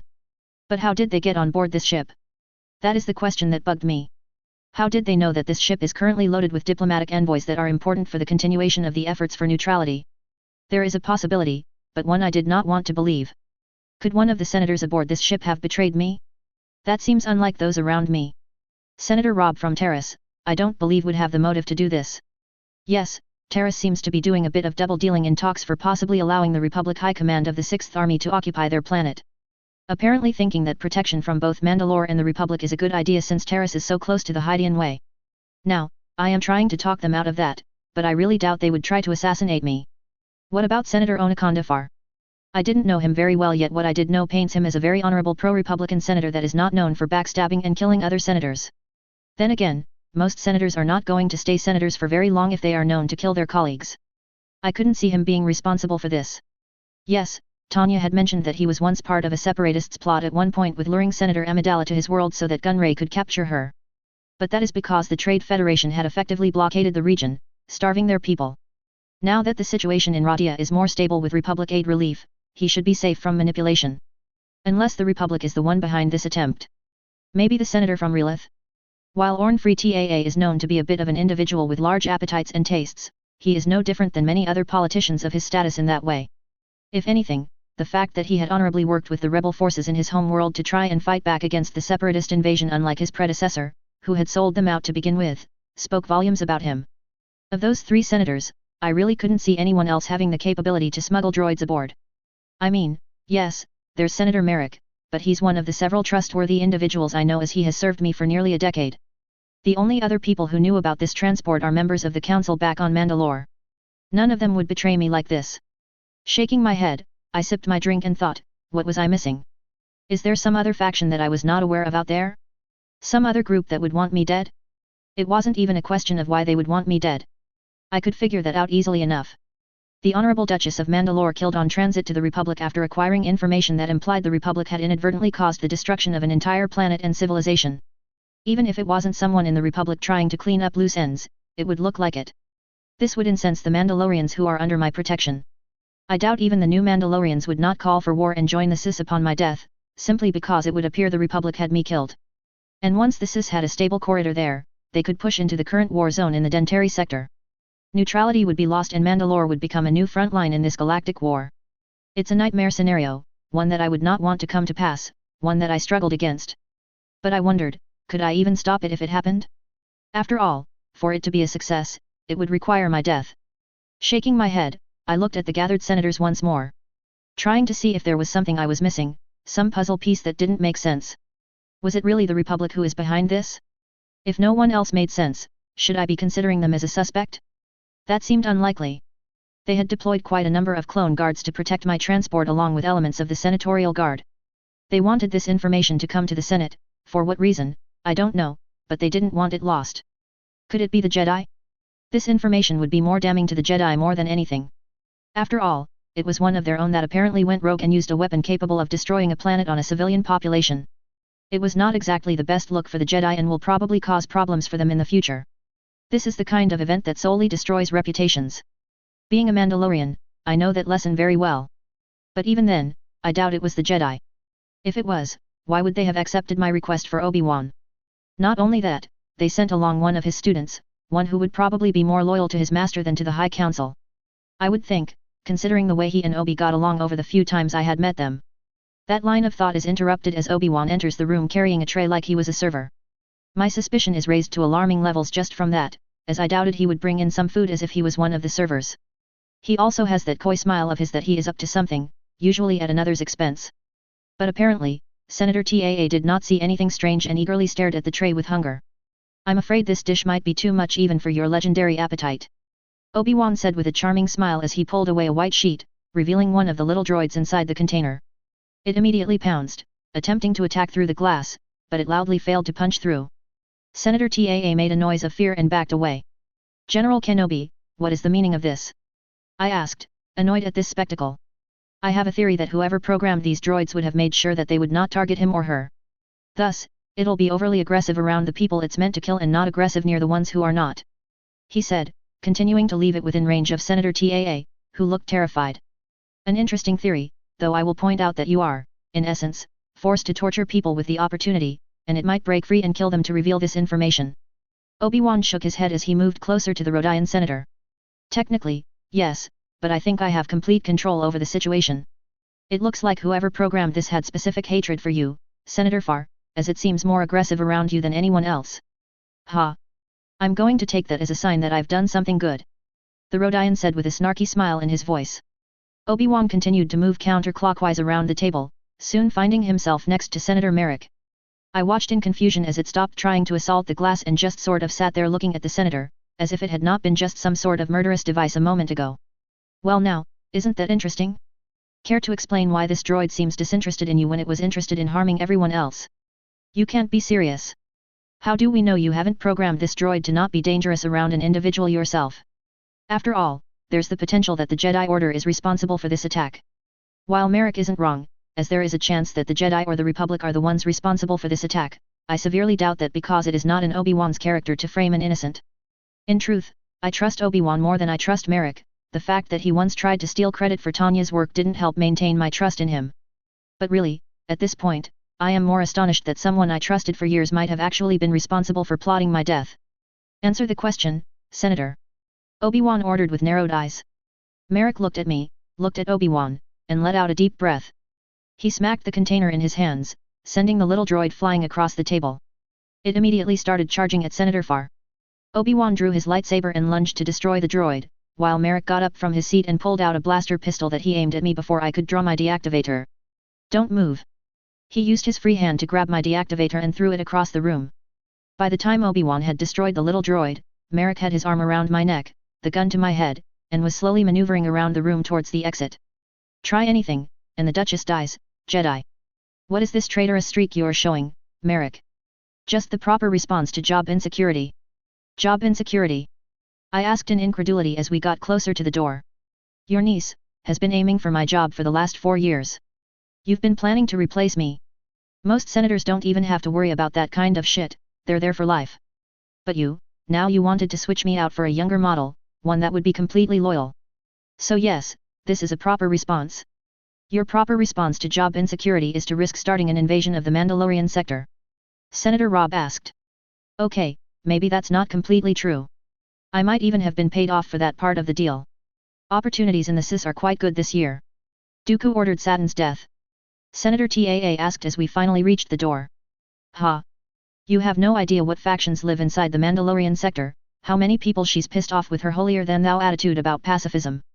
Now I just feel insulted. I am not that bad, am I? Death Watch wanted her dead once, not so much nowadays. But there are other groups that I have been willing to work with that wouldn't mind seeing her removed. I'm the one who leaked the information about Tanya's location to the Workers' Council. No matter how much they claim they didn't want her dead, the one I sold the information to sure did. Youjo, I said as I heard the door opening. You have no idea. He said as we stepped through, and he immediately closed the door behind us, separating me from Obi-Wan and then firing a blaster bolt into the nearby console, preventing the door from being opened easily. That should hold for a bit. Come on. He said, holding hard onto my shoulder, and pushed me along, heading towards the bridge of the vessel, with some haste. Merrick, think this through. I said. This ship is full of senatorial guard, clones, and royal guard. You're not escaping this. Ah, yes, the senatorial guard. I wonder how they're doing. He replied. Confused, I watched as he pressed the button, revealing the corpse of the captain lying against the controls, and 4 dead senatorial guards. 2 Mandalorians wearing red and blue armor were standing over them, making sure they were dead. These are my security staff. I believe you completely forgot they were aboard, didn't you? He said. More traitors. I accused as he moved over to the controls and pressed the button that brought us out of hyperspace. What do you expect me to say? You expect me to wax philosophy about what is and isn't a traitor? Yes, they're traitors to you, some no-good anti-Mandalorian who's managed to convince the spiritualist part of the Mandalorian sector that, no really, I'm the good guy, ha. You're just using them like you did the new Mandalorians, and as a result, undercutting and weakening the sector. So much land to be exploited, yet none of it is being used because we need to rebuild and be on friendly terms with the Republic. Well, I've got bad news for you. The Republic's probably responsible for everything that's ever gone wrong with Mandalore. The Jedi were used to kill the true Mandalorians, thus preventing a possible stable federal government. Then, they were used to unseat the actual government of Mandalore. And then they were used again to place some steward by the name of Satin Kryze on the throne. So, is that why you're doing this? Some deep-seated hatred against the Jedi? I asked. Probably, but I don't really care about that. I am mainly doing this for money.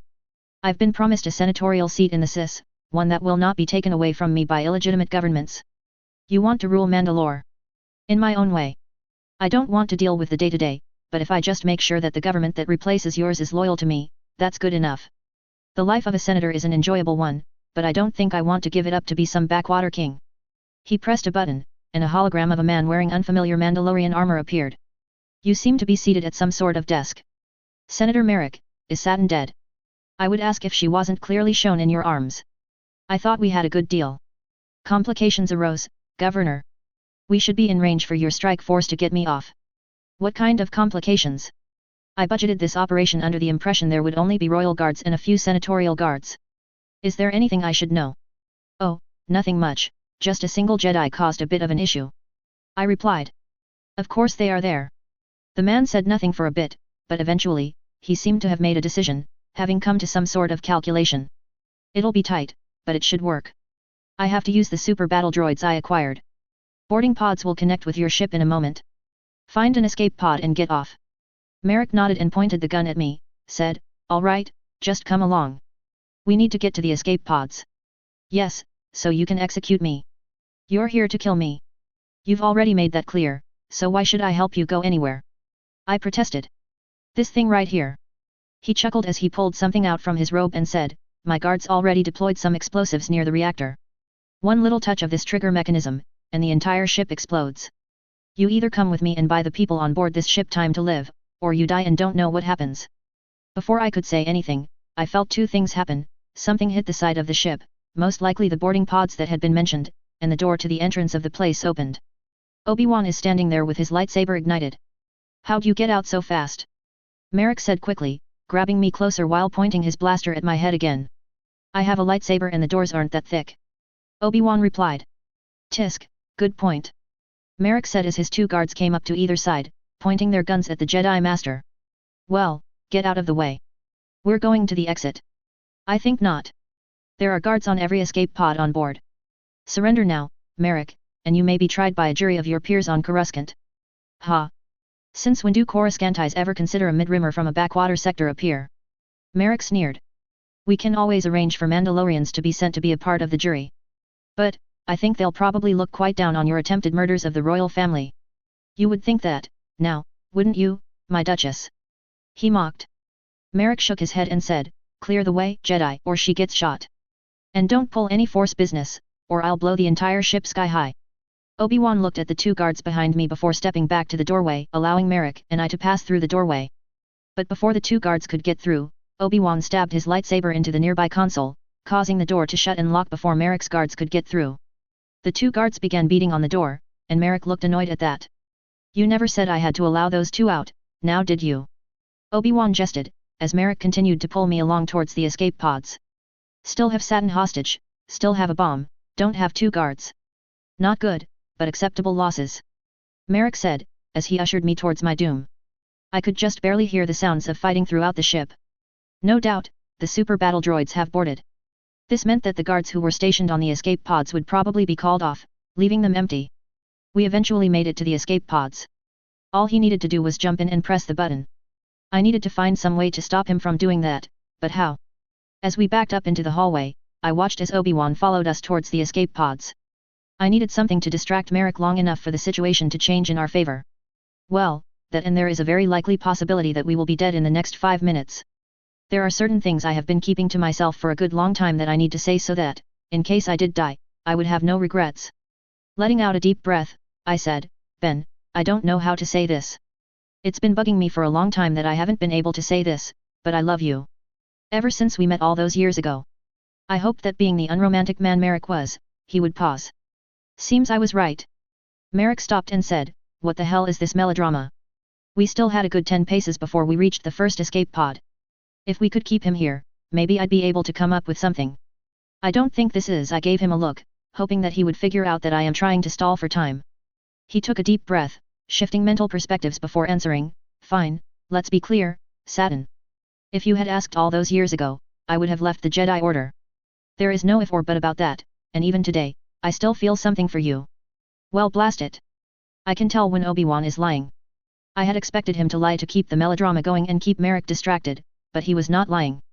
The sensation of knowing that I had screwed up all those years ago and taken bad counsel to heart is really starting to take effect. In fact, I was feeling positively furious. All those years spent alone every night could have been avoided if I had followed my heart and told him what I feel.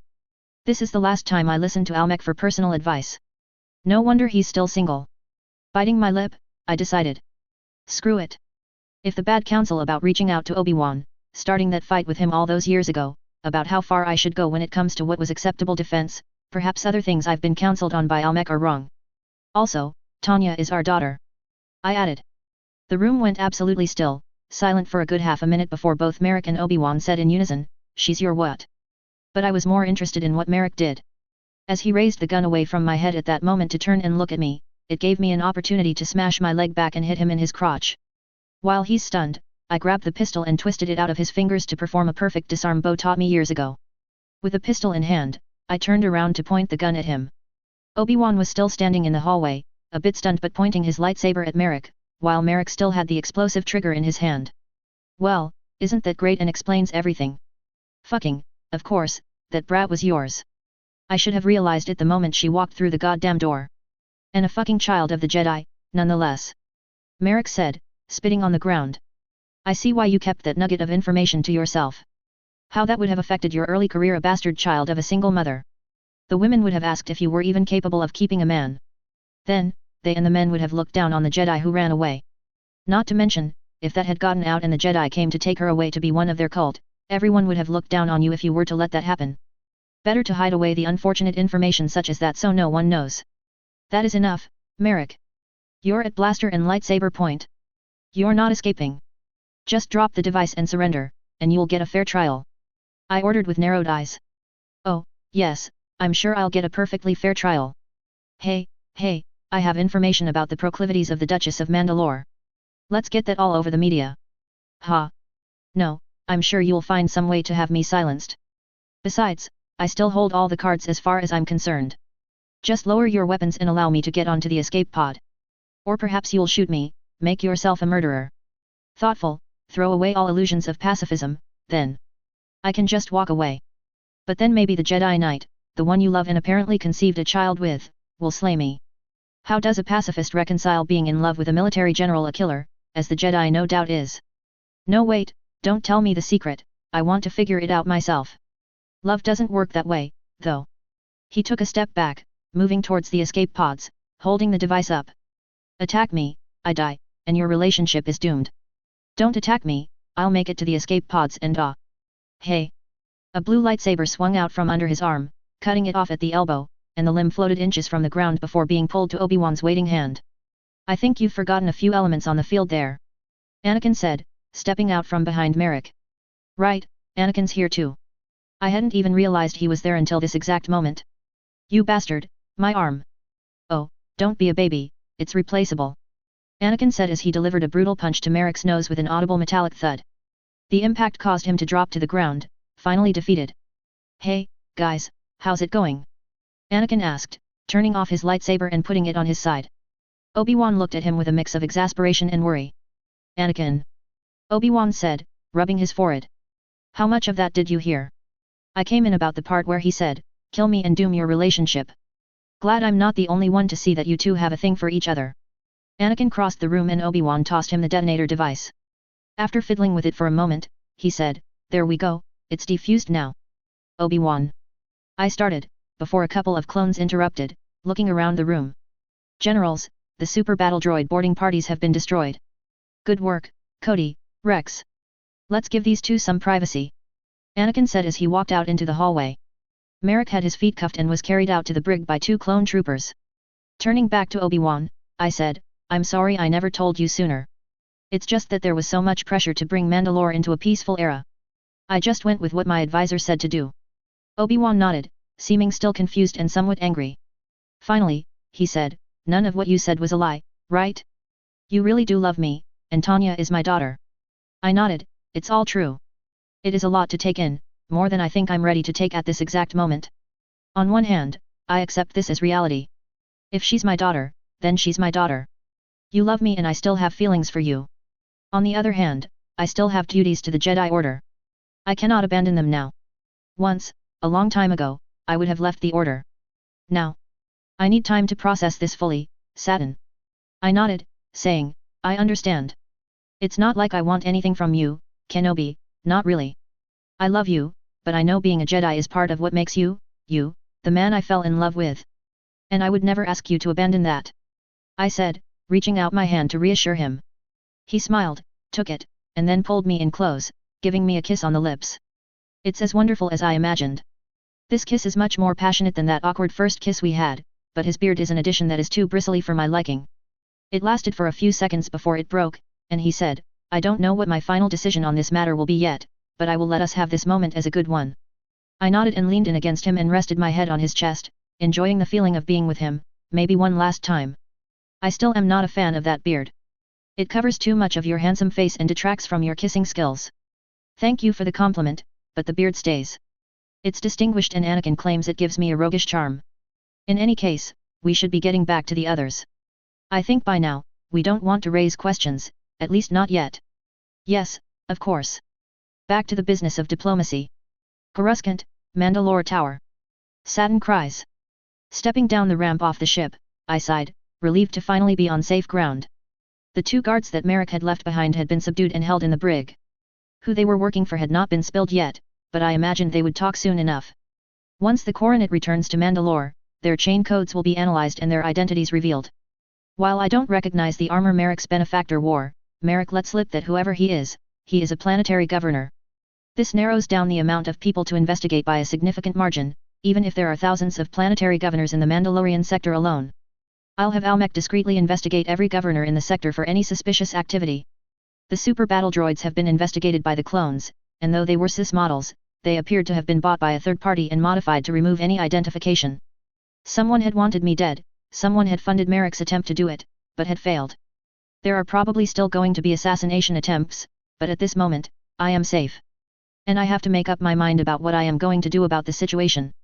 Standing at the end of the walkway is Tanya, Vi, and her royal guard, I believe his name is Engis.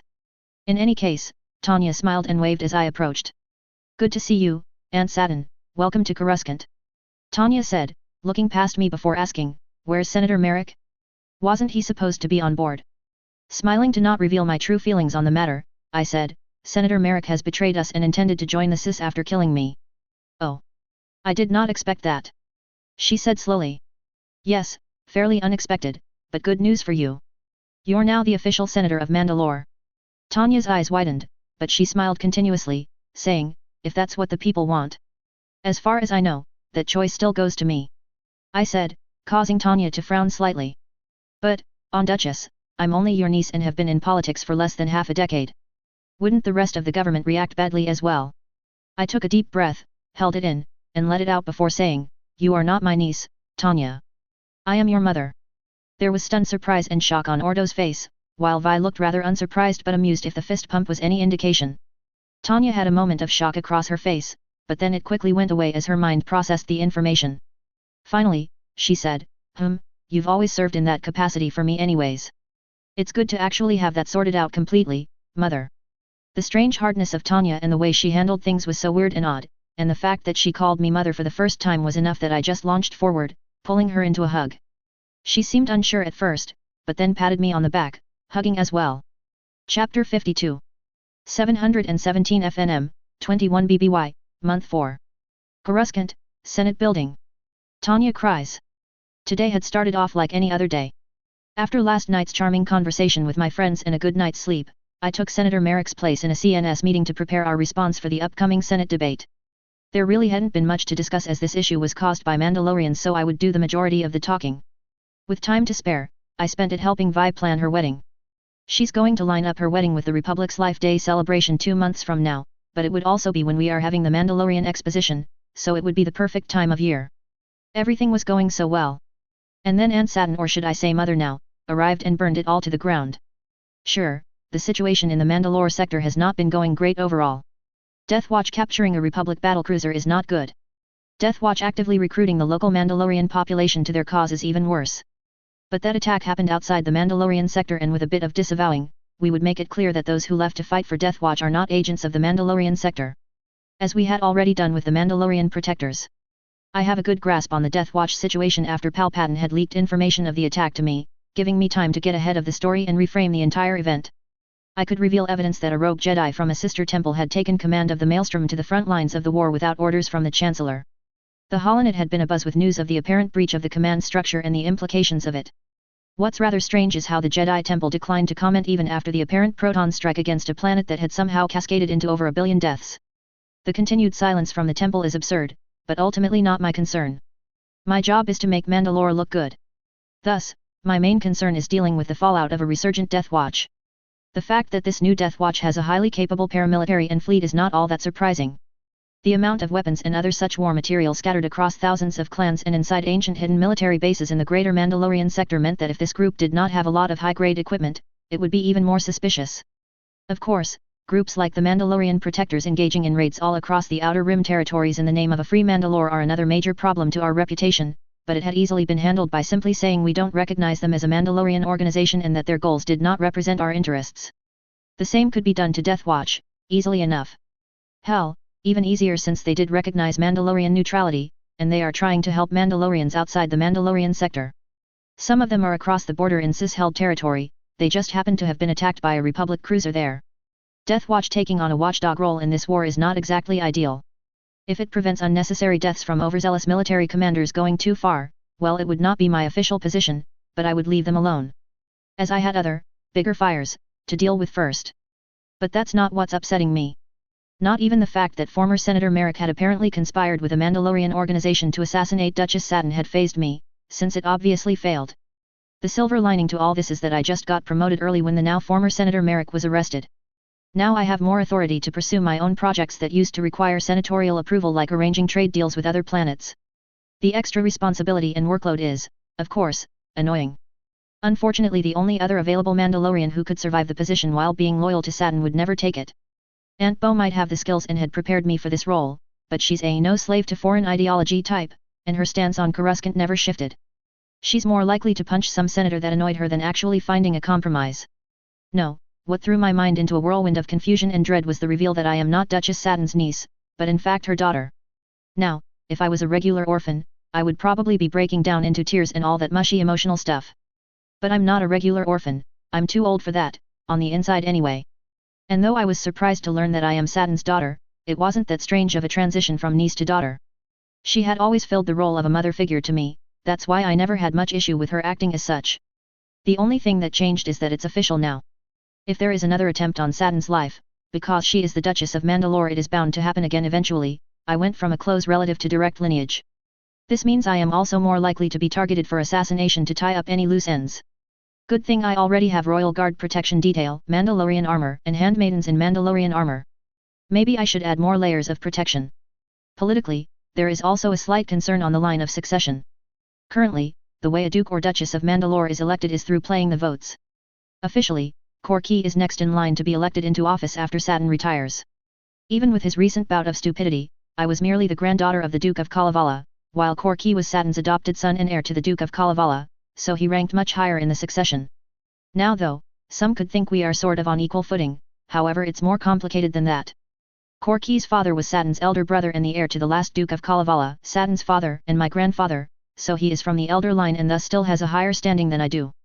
It could be argued that it should only matter for Kale Valen rulership, but Saturn tied House Kryze to the rulership of the Mandalore sector and made the planet of Mandalore as much of a domain of House Kryze as Kalevala. This not only honors the original line of succession, but in the process makes it so that while she is the uncontested ruler of our house and sector, she is technically ruling Clan Kryze as a lifetime regent. This is reinforced by the fact that she adopted Korki, making him her adopted son, thus her eldest child legally. In summary, by most angles, Korki is the heir over me. The Mandalore sector, with its numerous houses and the clans under them, is very similar to the Holy Roman Empire or Proto-Germany. I had to thank Digirakov's Imperial Academy education because my original Japanese education glossed over most of world history not relevant to Japan. Anyway, with the crumbling of the new Mandalorians' one-party rule due to Death Watch and the Silver Mandalorians' growing influence along with Korki's idiocy in befriending the communists, who will clearly offend the other houses with their rhetoric, his position is no longer so certain. That is a problem on many levels. I don't want to rule Mandalore. I am fine with my nice, comfortable position here on Coruscant. And if the clan's votes are a little too close, that could spark a civil war. It's the same thing that could happen with twins in a monarchy. But those are concerns for after the current situation has been resolved, which is going to take some time. With my new responsibilities as Senator of the Greater Mandalorian Sector, I am swamped with even more work than usual. Not the least of which is going through my predecessor's old documentation and workload, made worse by the fact Merrick did not do a good job of organizing his paperwork or used a system that only he knew how to navigate. Thankfully I have handmaidens, royal guards, and X4 to delegate most of the work and summarize the flimsy work for me. At least with my new position came new rights, privileges, and a juicy pay grade increase, right? Ha! If only it's that simple. It seemed my mother considered pay grades as more of a suggestion than a rule, as I was bombarded with lots of petty titles, rights, and the like. I am now the proud owner of a dozen little cottages, fortresses, and apartments across Mandalorian space, and I am now the baroness of a sleepy little fishing village on Kalevala. But my actual pay grade had not increased, and any rent from my new property, what little I could legally rent out anyway, gets eaten up by my new maintenance expenses for the land, since it was all largely regulated as sector heritage property. It is a categorization that came with strict limits on what could be done with the land, so there is very little I could do to improve them, and all of them are generally not worth the investment. I guess I could convert the fortresses into inns or resorts depending on its size and surroundings, like what House Ordo is doing with their unused fortresses. But it doesn't change the fact that I am literally one of the worst paid senators of the entire republic. How could Merrick even afford all his female escorts and expensive drinks with this shoestring pay? I would not be surprised if he has an illegal revenue stream somewhere.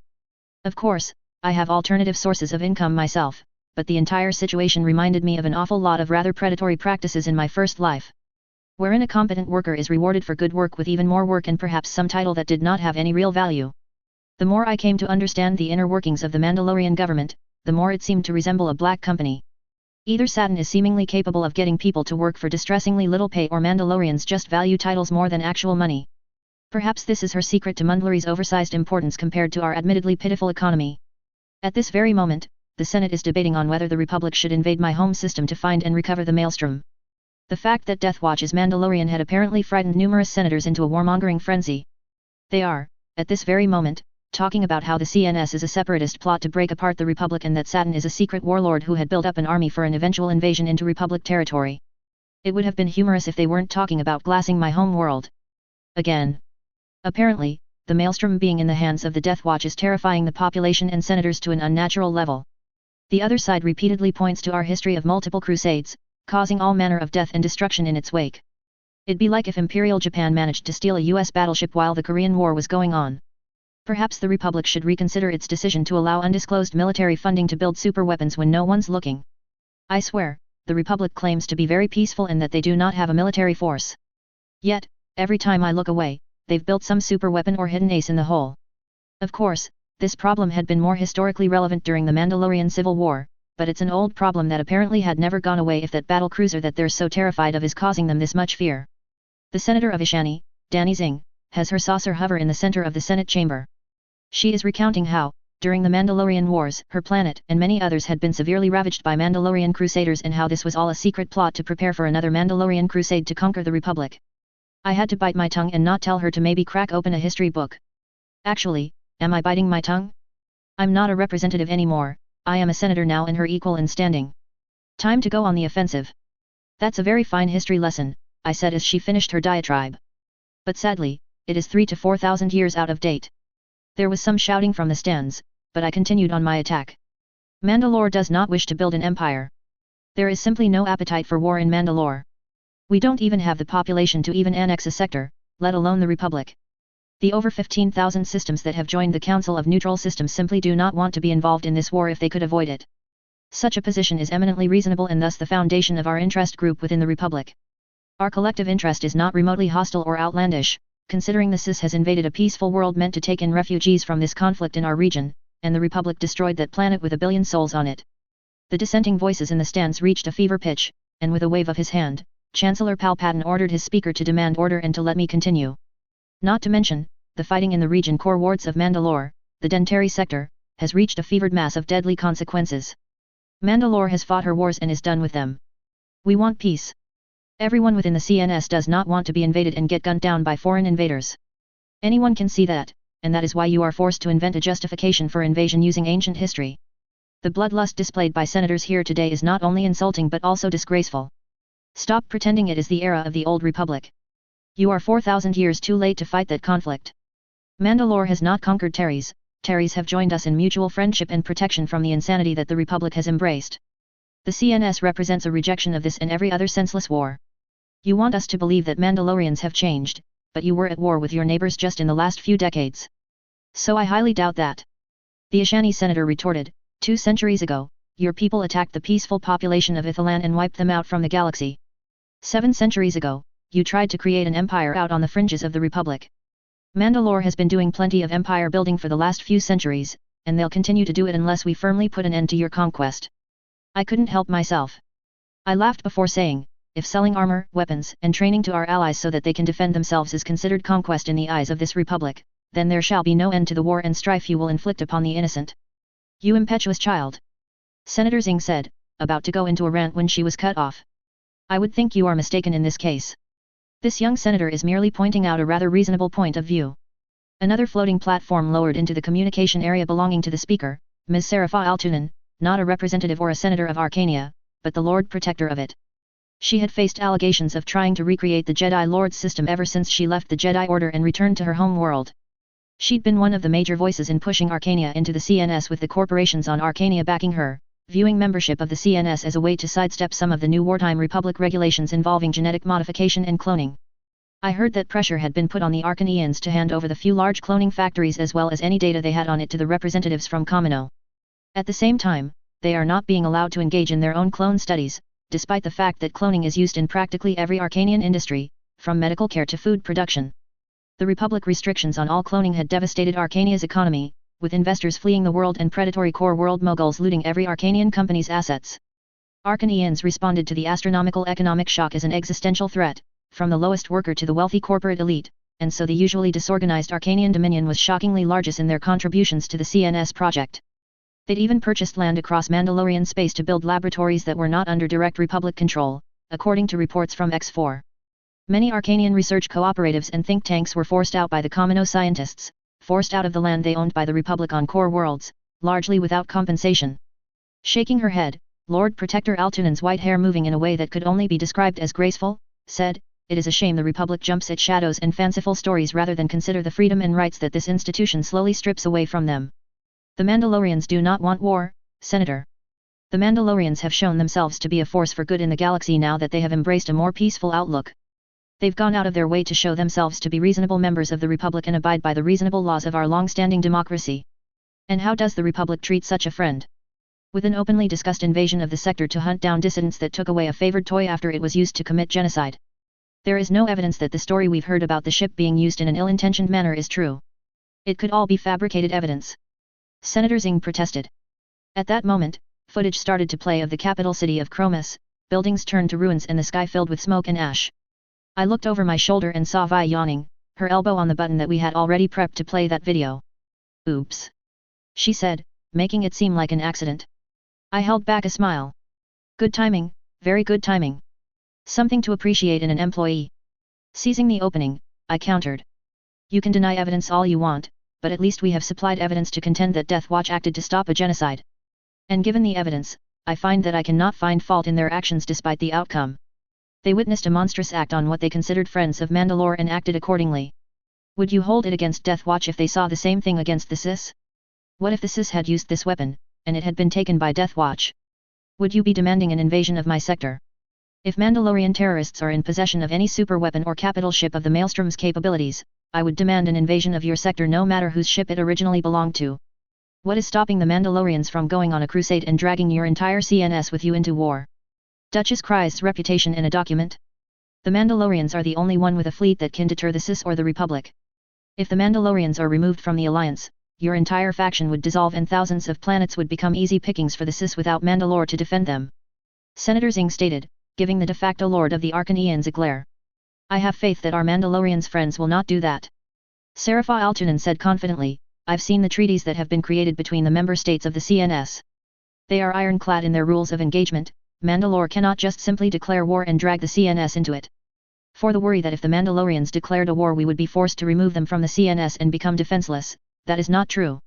We have our own self-defense forces and fleets already in creation thanks to the help of the Mandalorians.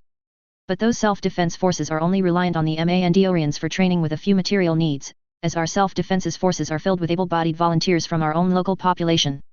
Soon we will have our own forces capable of defending ourselves, and if the Mandalorians are to go on some crusade, they would not be needed for the defense of the entire CNS and could be dropped from the CNS without issue." The second article of the Council of Neutral Systems Defense Pact is unequivocal. No member of the CNS may declare an offensive war without ejection from the CNS. This was agreed by every member and ratified with unanimous agreement. Our common defensive pact has no ambition for war, and our only sanctioned operations outside of our borders are for Ithorian world ships to tend to the many people of the galaxy in need. Just as our Arcanian friends have declared, our only military ambition is self-defense. To that end, Mandalore does not desire to stand alone in the CNS, and we are eagerly empowering our allies so that they might have the means to defend themselves. Ships, equipment, and training shall be offered to CNS member states freely in the effort that every member system can stand as equals and friends. Dedicated to a more peaceful and prosperous galaxy. I clarified for Serapha. We all know why the Arcanians are supporting the CNS. After all, real laws that have been sorely needed have finally been implemented to prevent their experimentations. And how do they respond? Form an alliance with Mandalore, so they can ignore the oversights that we have implemented on their experiments. I wonder what monstrosity they are going to create next? Maybe give the Mandalorians mounts that they can ride on as war beasts. The Ashani provocateur blurted out, utterly ignoring what we had just said in favor for finding a different angle of attack. My eye twitched on that one, and I couldn't deny that I hadn't thought up a similar idea to solve the MSDF's manpower issue when I learned what the Arcanians were capable of. But I deemed that idea as unnecessary and unreliable even before they donated their conscripts. War beasts might be useful for some situations, but sentient soldiers are just all around much more useful to a modern military because soldiers know how to use blasters and vehicles while war beasts do not. The Arcanians are a known problem child of the galaxy. Probably one of the reasons they wanted to work with us was that we had similar but different problems with the Republic. In particular, practically every species in the region around their home world had been genetically mucked with in one way or another, including the Ashani. Supposedly, in the very distant past, they were once entirely baseline human. Now they aren't because of the Arcanians' genetic and cloning experiments on their species, which would explain their similarities to them. I have my own personal issues with them, from the fact they still used slaves to having their entire economy to rely on one industry. But so long as they are useful to me, I can ignore my grievances. Before I could voice my counter-argument, there was a series of loud clacking bangs from the central podium as Vice-Chancellor Mas Ameda called for order and spoke up. We have just received important news from the Mandalorian sector that must be discussed before any decision can be made today. I heard Satin gasp from behind me as the hologram, which had been showing the destruction of Chromis, was replaced with an image of Deputy Minister Jerick. This is Deputy Minister Jerick. Kalevala is under occupation by Death Watch forces. The Maelstrom is operating as their main attack vehicle. Forces of the Mandalorian Self-Defense Force have joined Death Watch and are already laying siege to Sundari. Republic intervention is needed now. The message ended, and I'm left there confused as the room erupted into chaos. Everyone else around me was in shock. There's yelling and all kinds of words of confusion. I could hear my aunt, Mom make the sound of what in disbelief. But something didn't sit right. I've met Jerick once or twice, and the way he spoke was very distinctive. And the way that call came in is distinctively artificial, like he was reading from a script. Pressing a button to up my volume, I asked, has this been confirmed to be directly from Deputy Minister Jerick? Can we get him on the line to get actual evidence of this? Chancellor Palpatine spoke up, saying, I put a call in myself to verify. Unfortunately, someone has damaged the subspace buoys connecting the Mandalore sector to the rest of the network. We were able to hear from Minister Jerick's aide that he died in a bombing attack just before communications were fully cut. See, Mandalore has already fallen. As we speak, the barbarians will soon join the Sis against us. We need to strike now before they can organize their malicious militia and unleash it on the rest of the peaceful republic. Senator Zing said, taking advantage of the chaos. If you do, it would mean declaring war on the CNS. Came a surprising voice as Jack Herson, the senator from Ither, spoke up. In which case, we will order all captains currently terraforming planets in Republic space to stop their activities and recall them home. Mandalore has our full support in defending itself from any aggression. That put a big damper on half of the Warhawks in the Senate. The Ithurians supported colonization and terraforming of worlds across the galaxy. The Ithurians had already stopped their efforts in the Outer Rim regions controlled by the Sis because of the recent genocides and general atrocities that had been unleashed by the corporations there. To have the same done to the Republic would be a lot more damaging than it had been for the Sis, due to the fact that the Ithurians have more than 100 ongoing terraforming projects for the Republic with a very packed waiting list. This would result in the Republic losing billions of credits in delays, as well as worsen the food crisis as there will be less fertile worlds to grow food. Not to mention, when one of the more peaceful races in the galaxy just declared that they would support a war, that would worry a lot of people. If the Republic declares war on Mandalore, they declare war on us too. The senators from Teres and Nisplas joined the fray. We will stand by our allies against this injustice. Yes, a war against Mandalore is a war against all parties to the CNS. Serapha proclaimed, raising her unlit lightsaber in a hand, causing the entire room to fall quiet. Arcania stands with Mandalore. She proclaimed to stun silence. Raising a lightsaber in the Senate, even if it was unlit, was extraordinarily taboo. It was honestly a terrible move politically, as it would only inflame accusations that Serapha was a self-styled Jedi Lord.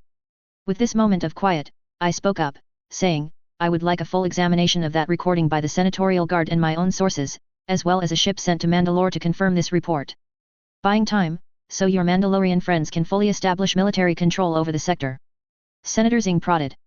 Need I remind you that I am a daughter of House Kryze, Princess of the Mandalorian sector? I have a vested interest in maintaining the status quo, which will be lost if Death Watch gained control of the Mandalore sector. I am doing what is necessary to prevent you from making a mockery of the Republic and glassing my home, again. I responded. The CNS wants peace, but it is prepared to fight if you push this too far. Senator Zing scoffed, about to say something idiotic by the look on her face, but Palpatine cut her off. Although we are all shocked by this news out of the Mandalorian sector and concerned about this maelstrom, as well as the possibility of the Mandalorian Self-Defense Force turning on its people, we must remember that we do have a bit of a time delay from what happens here in the core and what happens out on the Outer Rim. It will take a week to get the communication relay back up and functioning. We do not know what will happen in that week. It may very well be possible that an invasion will be launched from the Mandalorian sector long before then, or while it is down, that the Confederacy will move in to support these rebels that have taken over the sector. As much as I would like to give you that week for the communication relay to be fixed, I'm afraid you cannot have it.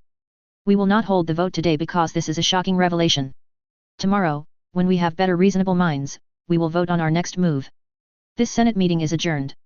With that, he banged the end of the day's session, and our repulsor pods started to auto-navigate back into the wall. Terry's system, NSSDF Joint Fleet, Sundari Class Carrier Sundari. Supreme Commander Ikud Ordo. Get communications back up now. I ordered from the command throne of the Sundari. Her captain marched over to the communications console and hunched over the trio of fresh-faced officers frantically pinging the communications relay to get into contact with Mandalorian space. Direct communication via courier ship would take days both ways, but it might be something that we had to use if we can't get communications up anytime soon. The network's not responding. Whatever this is, it's from the Republic's end. They must have done this. They have not even finished the vote and they are cutting our communication. That can only mean that there's an invasion coming. The Captain Ori Ryc's voice grew hard at the end.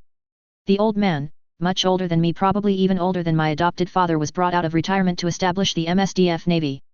Thank the gods that he has, because his experience has proven to be invaluable in designing our naval doctrine. He's someone who has a much greater right to be Supreme Commander of the MSDF than I am. What about our shadow relay? I asked. Damn thing was delayed. Order from the Duchess herself to make sure the relays are clean. She could never have expected that the Republic would cut us off from our own network like this. The sector must be in chaos, with communications suddenly being cut across the entire network. Something is off about all of this. First we get reports that the Senate is voting on a potential invasion of Mandalorian space in response to Death Watch taking a Republic battlecruiser after said battlecruiser had murdered over 1 billion people, and then communications goes down across the entire Mandalorian sector. When I had taken this job, I never would have imagined that I would have to preside over a war against the Republic at my age. A war I am reasonably sure we would lose unless we joined the CIS. There's no hiding the fact that I had gotten this position right out of the academy because of the politicking of my father.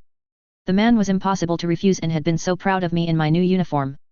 I had to do a good job, even in an impossible situation like this. We don't know that yet. Deploy couriers to Mandalore with an update on the situation. I want every MSDF detachment on high alert. They are to call in all the reserves for potential combat. One of the officers gave a salute and began to order the deployment of a squadron of Com-RK fighters. They have hyperdrives and would be able to spread my orders to the sector. Ships jumping in. Came the call from the Chief Sensors Officer. Republic ident. It's a war fleet. A moment later, at the edge of our engagement range, 6 ships exited hyperspace in battle formation. 5 corvettes, or small cruisers, shielding a Venator Star Destroyer. Looks like an invasion all right. Captain RYC commented, sounding rather tired. A bit small for an invasion actually, or they're just plain overconfident. Usually, Republic capital ships are deployed in task forces of 3s, so that's likely just a vanguard. Reform the fleet. Crusaders, behind the Sundari. I ordered, and the order was relayed, causing a flurry of activity among our Mandalorian warships in orbit of Terry's. We were here on a shakedown mission, a simple operation to test out the systems on the new Sundari class carrier design and to build cohesion with the Terry-Shion Navy. We were not here to actually fight. We are, however, fully equipped to do so. I tapped at the console at my side to open a holo display of the area of operation and suppressed a WinCE. 1 Sundari class carrier, 2 Lictor class heavy cruisers, I refuse to call them dungeon ships, and 8 of the new Crusader class corvettes fitted to be anti-fighter screening craft. In the Sundari we had 3 wings of the brand new Fang fighters and 60 new Com-RK class fighters, which could also serve as transports. 12 short of a full wing, since I sent them off to communicate my orders to the rest of Mandalorian space. It gave us 4 wings of fighter craft, even if one of the wings is not at full strength. Against a Venator with more guns than the Sundari, with 5 wings of fighters supported by 5 Arkedon's light cruiser escorts, it's going to be a messy fight for either side if it comes to a brawl. In terms of firepower, we have an advantage. In terms of fighter complement, they have more of them, and the advantage of a full extra wing meant that should an engagement occur, each of our 4 wings would be matched with one of the Republic wings, and the extra Republic wing would simply support one of their wings for a 2v1. I glanced over to the console and looked at what the Terrazians had. 1 Dreadnought class heavy cruiser with gods knows how many years on her, and 2 newly purchased Carrack class light cruisers. They also had a wing of fighters, but they are probably older than I am, if I understood correctly. With the Terry-Shion fleet, the fighter advantage is closed somewhat, but the Republic still has more modern fighters. However, the guns on the Dreadnought would give us a firm edge in firepower. Still not great odds. It would be a slugging match that would beat the shit out of both sides. With local fighter superiority, the Republic would win the engagement and roll up our entire fighter formation in turn. The only viable course of action is to have our fighters stick close to the Crusaders so that their anti-fighter screen can be used to support our fighters. This would negate the Republic's fighter advantage and prevent any bombers from getting close enough to do damage to our capital ships. In that case, capital ship combat will decide the victor, and we have the advantage in that department. The fleet's in formation. The Terry-Shions are hanging back near their starport. Looks like they are waiting to see how the wind blows. The captain said as he settled into his command throne besides mine. Hail the Republic fleet! I want to know what they're even doing here. I called out, earning an eye from a communications officer. Let's hope the Republic is not stupid enough to start a war out here. If we are hoping for the Republic to be reasonable, then Manda help us. The captain bemoaned. A sentiment that I was beginning to come around to. Terry's system, Venator-class Star Destroyer Dauntless. Captain Kendall Ozzel. What the hell is a Mandalorian fleet doing here? I muttered as our fleet exited hyperspace.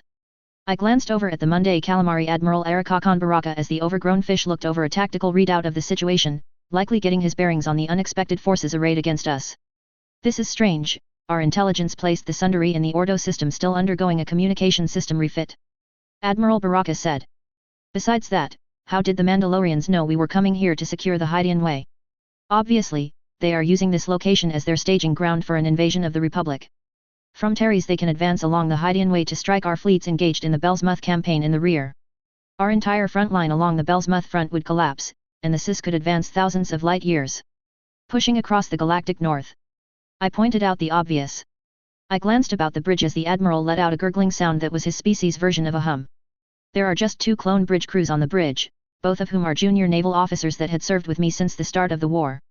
The rest of my normal bridge crew clone complement had been shuffled out by the Admiral because of his open disdain for the clones. The fish considered clones a debasement of the naval traditions of the Republic. There are also rumors that he mistreated or neglect clones on other fronts, however there is nothing I could find to verify that for a fact. We don't know if the Mandalorians have any cause with the Confederacy, Captain Ozzel. Besides, our orders are merely to deploy our fleet in the Terry's system and pacify any threats to the Hydian Way and the Belsmuth offensive. I scoffed at Arakakon's careful words and jabbed a finger at the Mandalorian fleet in front of us. There. Right there. Can't you see that? The damn Mandalorians are a threat to the Hydian Way and the Belsmuth offensive. One of the bridge officers quickly leaned over to inform me of movements on the field. Look. I quickly drew the Admiral's attention. They are reforming their forces and deploying their fighters.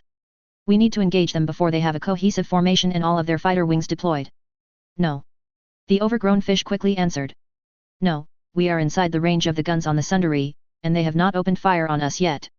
We don't have orders to engage Mandalorian forces. We won't fire until we are fired upon. Deploy our fighters, but do not engage. I stared at the fish for a moment before turning to the bridge officers who were watching us. Deploy all of our fighters to screen our formation. It looks like our Admiral wants the Mandalorians to take measure of us. The Admiral fixed me with a glare as the bridge crew moved to follow out my orders. I watched helplessly as the Mandalorians entered a simple formation. They had a wing of fighters at the front, with 2 on the flanks. Followed by their Star Destroyer, the Sundari class, a relative unknown in terms of capabilities, then their corvettes held position behind the Sundari. On each flank they had a heavy cruiser with a corvette supporting them. On our right flank, the Terresians were also forming up against us, the traitors. They had 1 old dreadnought heavy cruiser behind a pair of light corvettes, and their own wing of fighters was quickly deployed at the front of their formation. Send a message to High Command asking for clarification in our orders. Inform them of the presence of the Mandalorian fleet. Admiral Baraka said. I don't like this. We should have 2 more Venators with us. He was right about that. The standard formation for a Venator task force is to be deployed in groups of 3 or 5. But our normal sister ships had been sent to reinforce the Belsmuth front and would likely stay there until we achieved void superiority, which would likely take days. Command had attached 5 light cruisers as an escort for the Dauntless, but our formation simply did not have the teeth she needed to deal with this sort of situation. Especially now that the Mandalorians and Terresians had gotten into formation and are staring us down. We have 5 fighter wings to their 4. We will outnumber them at any engagement they choose, and then we can strike at them at our leisure with our bombers. I pointed out. If they push their corvettes up, they will cut our fighter wings to ribbons. The Admiral countered. We destroy their corvettes with our light cruisers. I replied. We try that, and they take out our light cruisers with their heavy cruisers. We need the guns on the Dauntless for the Sundari if we want to win this. She will hammer us if we try to support an advance with the Dauntless. I had to concede that point. Then we can't do a damn thing. I snapped. We wait for clarification of our orders. The Admiral resolved. As far as I am concerned, so long as the Mandalorians are not shooting at us, we have accomplished our mission. And if the vote for invasion passes? I asked. Then our job gets a lot more difficult. Admiral Baraka laughed. I honestly had no idea what he found so damn funny. Coruscant, Mandalore Tower. Vivictus Vizsla. The ride back from the Senate had been quiet, as all of us had been in our own minds. But now that we were all in the Mandalorian Tower, I had a question that had been bugging me for the last few years, and it was about time to finally poke at it. So, you were Tanya's mom this whole time. Why exactly did you keep that hidden? I asked as X4 leaned in to supply a drink for Tanya as they sat next to each other. It was Almec's suggestion. Satin said with a shake of her head. I was 17 when Tanya was born, and he figured out that the father had to be my Jedi bodyguard right away. I had to stay out of the public eye for a few months, but he knew what was going on. Being that Mandalorian relations with the Republic and the Jedi are tense at the time, he suggested the safest course of action is to hide the fact that Tanya is my daughter, otherwise I would look like a puppet of Jedi and Republic. She shook her head before saying, he's probably not wrong, but it's starting to make me wonder if he worries too much about minor political details. So, what changed your mind on revealing this? I asked, wondering why Tanya was not bothering to ask these questions, and giving her a look that indicated that she should be the one doing it. She did not return that look, instead staying mostly focused on the flimsy work in front of her. I don't know. Spending too much time around Ben just reminded me of the old days. Satin said with a sigh, sipping her drink before just chugging the entire glass, and said, plus, he admitted something I didn't expect him to admit in a tense situation. I had no idea that he would have actually left the order for me if I had asked. Hey, and how long has, Ben known? I kind of figured he must have known since he was the first person to show up. I said. He learned it when Merrick held me at gunpoint on the trip here. Wait, how did you know that Tanya is my daughter? Satin asked. I guessed. I shrugged before I continued, her natural hair color not being blonde and that she kind of looks like you are pretty big hints. It was suspicious, and Kenobi's Padawan kind of agrees with me on that matter. Tanya and Kenobi share physical tells too, they both do that thing with their hands. I indicated towards Tanya with a gesture. What thing? Tanya asked absent-mindedly whilst scratching at her chin with her thumb as she read a document.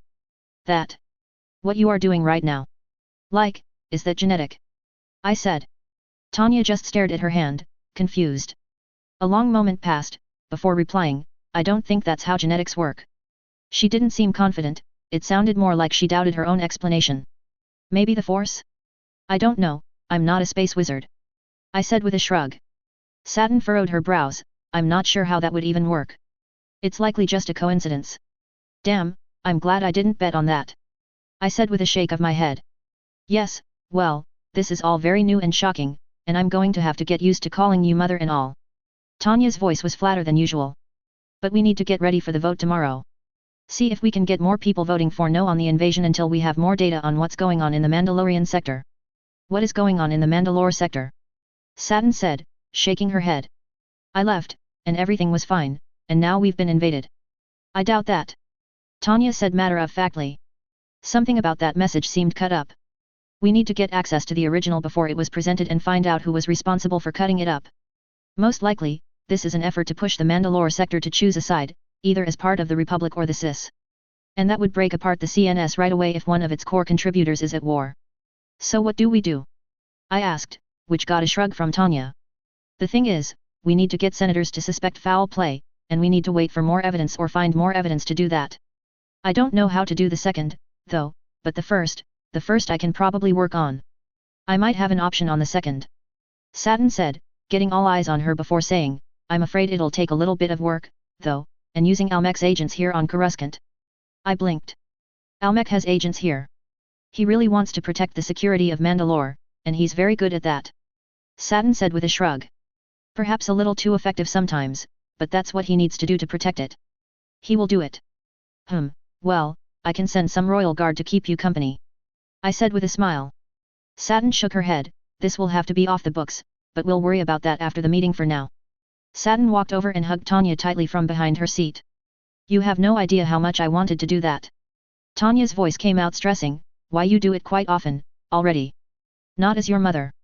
Satin said, squeezing tighter, giving me a chuckle as I watched Tanya going wide-eyed, looking at me as if to signal for rescue. I shook my head as this is for her benefit. I doubt my mom would hug me like that, so I'll let the two of them have this. Since Dad is divorced, maybe I should help him find a partner? He deserves to be with someone who actually cared about us instead of the family name. Terry's system, Sundari class carrier Sundari. Supreme Commander Ikud Ordo. In the dark void of space, a silver beast shimmered as it moved.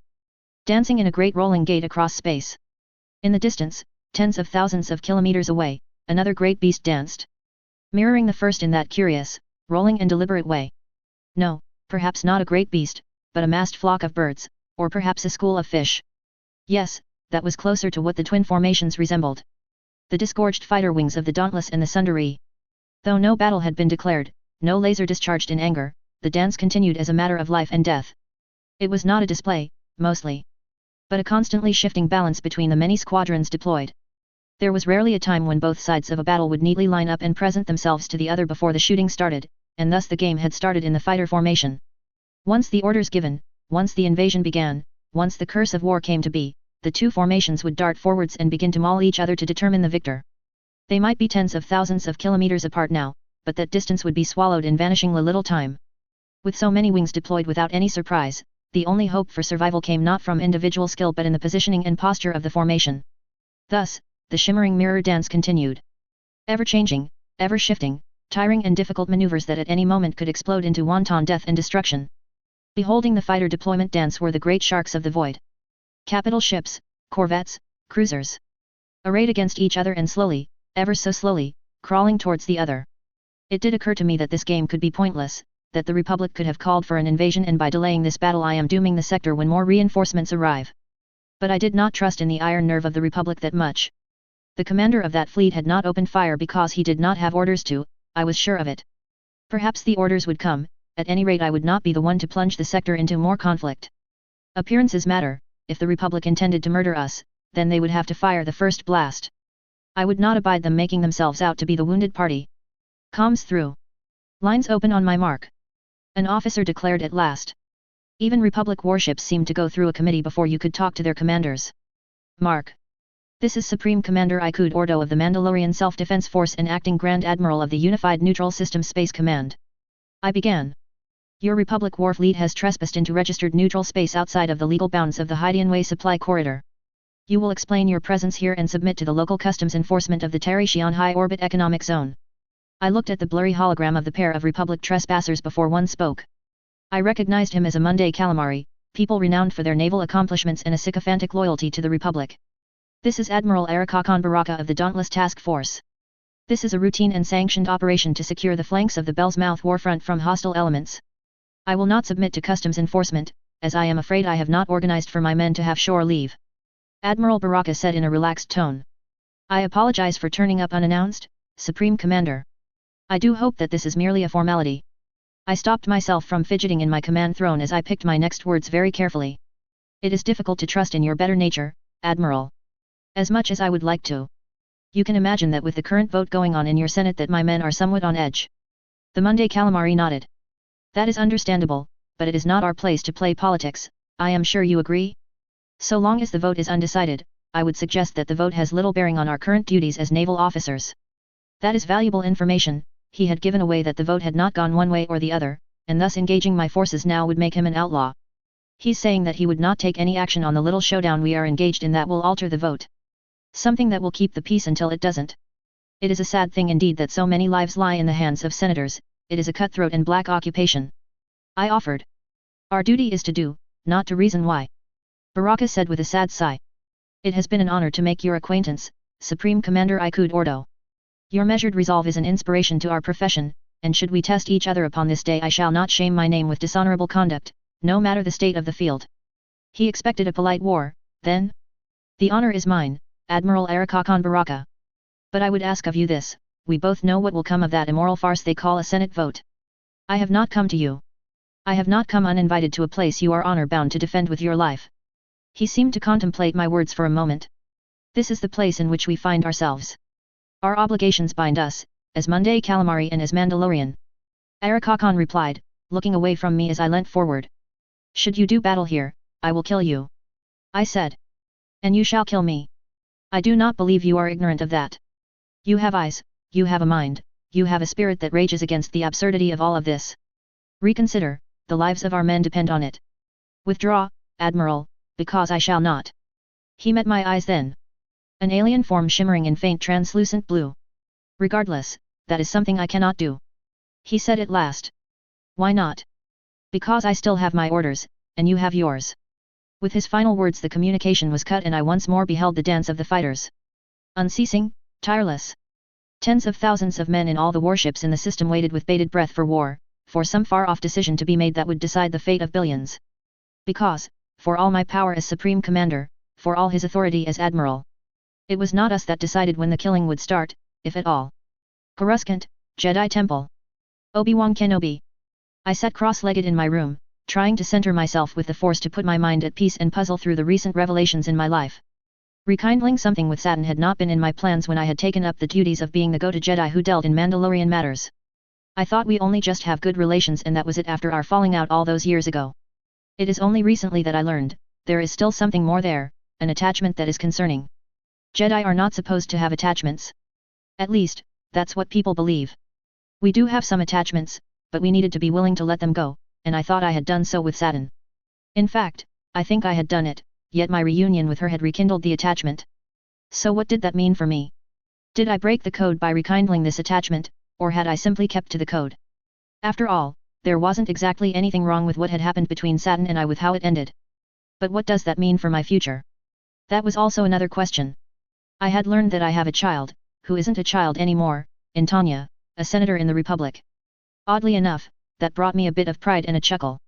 I couldn't stand the political class, and here my daughter is a member of the political class.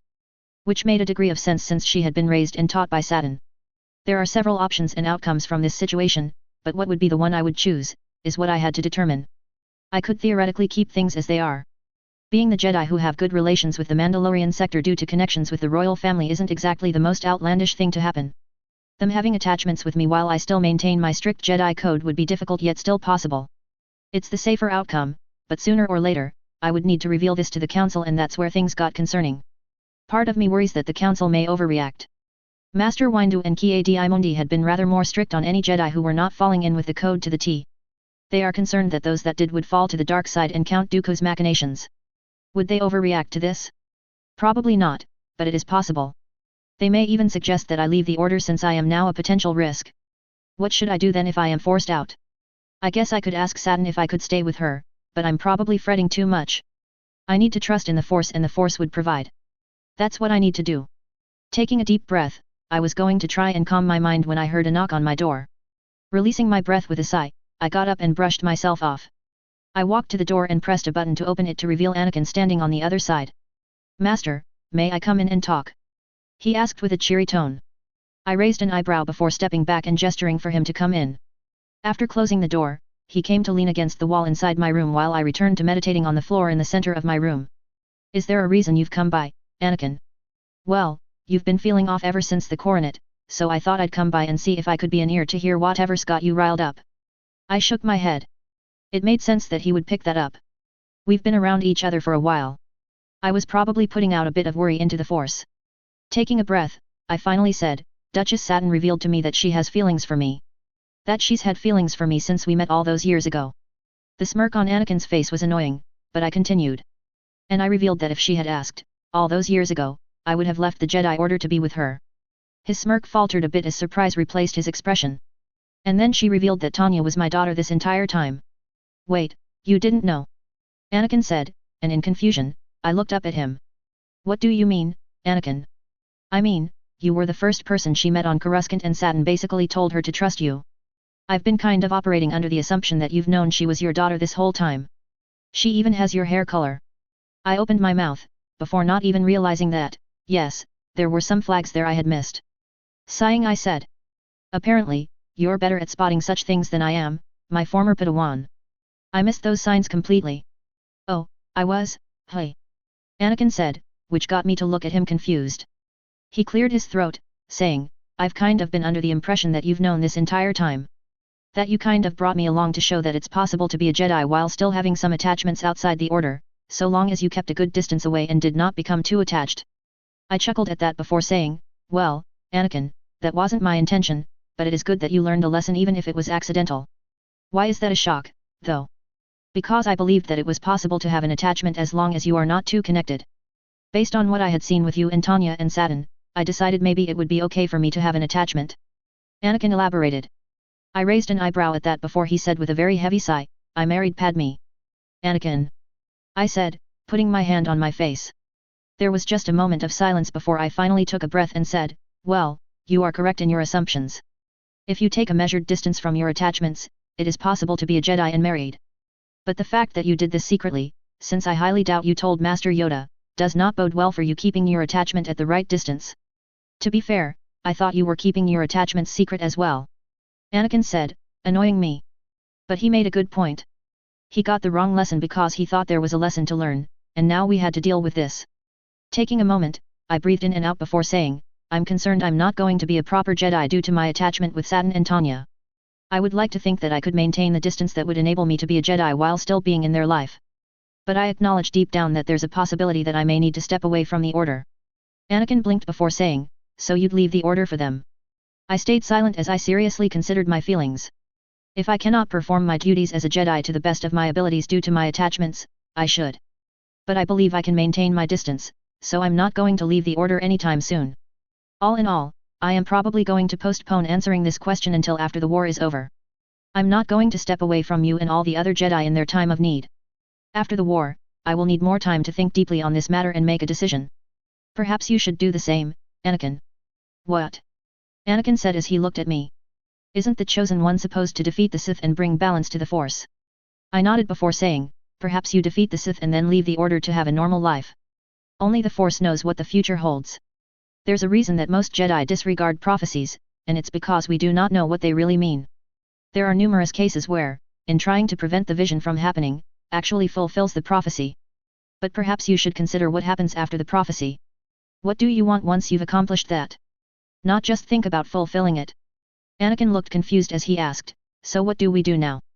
I took a breath before saying, I'm going to have to tell the Jedi Council at some point about Tanya being my daughter. I will keep your secret about Padme for now, as it's yours to tell. Just be prepared to face the consequences when that happens. Our talk was cut short when my communicator beeped. Picking up, I said, Kenobi here. Master Kenobi.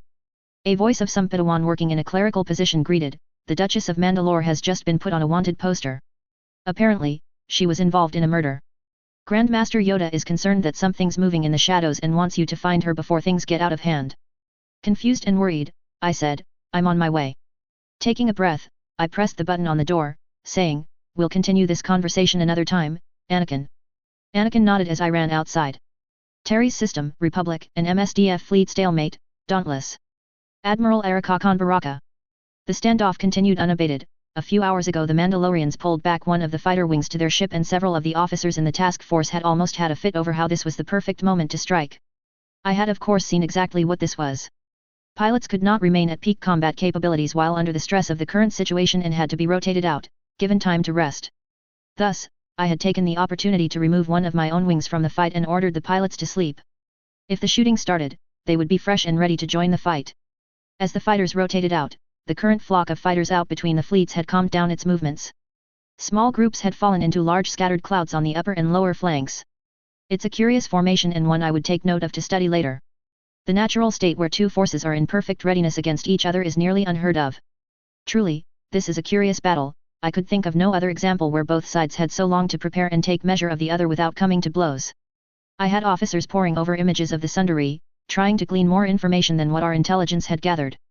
One curious thing of note is that most of the guns on the Sundari are not heavy turbolasers, but heavy ion cannons instead. It was a significant breach of common shipbuilding precedent, but then I thought back to the malevolence and the fear and death its ion superweapon caused. Perhaps this many ion cannons are not a limitation to her capabilities, but rather is a feature of how she is meant to be deployed. Admiral, the bridge communications officer called out, reply from High Command, sending it to your console now. It had taken a worryingly long time for my request for clarification of my orders to come, though, but here it is. I felt an odd sense of dread as I looked through the encrypted data packet.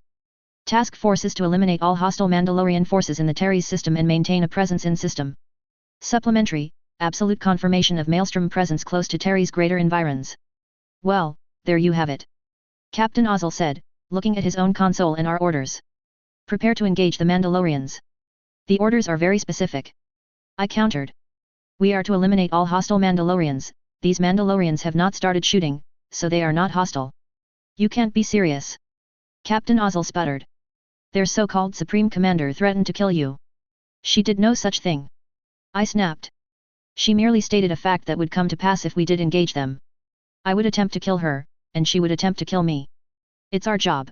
I hardly consider that a threat. I dismissed his inappropriate disparagement of the character of my counterpart in the Mandalorian fleet. Honestly now, when did things get so uncivilized?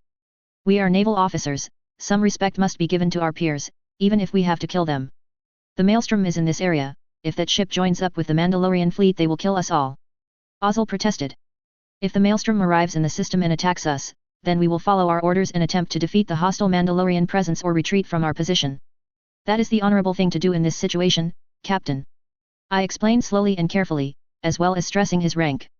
I did not want to do this, but you left me no choice. Ozzel muttered. I turned to the man to chastise him for arguing with me in the presence of our subordinates, only to find myself staring down the barrel of a blaster. Admiral Arakakan Baraka, you are hereby relieved of your command of the fleet. I stared, shocked and outraged in equal measure at the mutiny. I glanced about as several officers stood up to protest Ozzel, only for each of them to have blasters directed at them too from various human officers seemingly prepared for this mutiny. In a moment it was done, the mutineers had the measure of the bridge and I found myself pushed into the ready room with the rest of my loyalists while Ozzel took command of the fleet where he would likely blunder into a war. I noted, darkly, that all of my loyalists are non-human. That thought struck me with such magnitude as to seem painful. When did that happen? What had caused such a fissure in the ranks of the Republic Navy?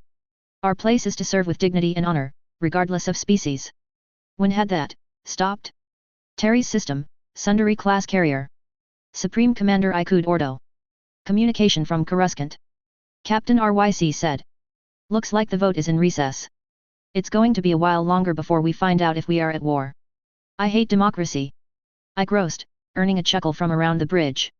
Well, if the Republic is stupid enough to start a war with us over their own evil and incompetence, I have prepared our strategy. We have time, so make sure to look it over and suggest improvements. Captain RYC nodded and looked through the data packet, something that the other captains of the fleet in the holocall are currently doing. The plan is to perform a feint, drawing the fighters forward as if to strike at the Republic formation, before pulling the fighters back behind the Sundari as she advances upon the Dauntless. The corvettes are to fall into a tight formation around the Sundari as she approaches, to keep us safe from the Republic fighter formation. But the Sundari is a tough young lady, one that has an oversized complement of point defense systems, a pinch of Beskar in her hull, as well as her ion cannons that would prevent the Dauntless from being able to hammer the Sundari too hard. When the Sundari gets close enough to the Dauntless, she would deploy all of her Com-RK fighters. The fighter transports that I had kept back from being deployed. An asset that the Republic had no way of knowing I had. The Com-RK would be loaded with our rapid reaction force, who would then board the Dauntless and capture her, silencing her guns and allowing us to mop up the rest of the Republic forces around Terry's.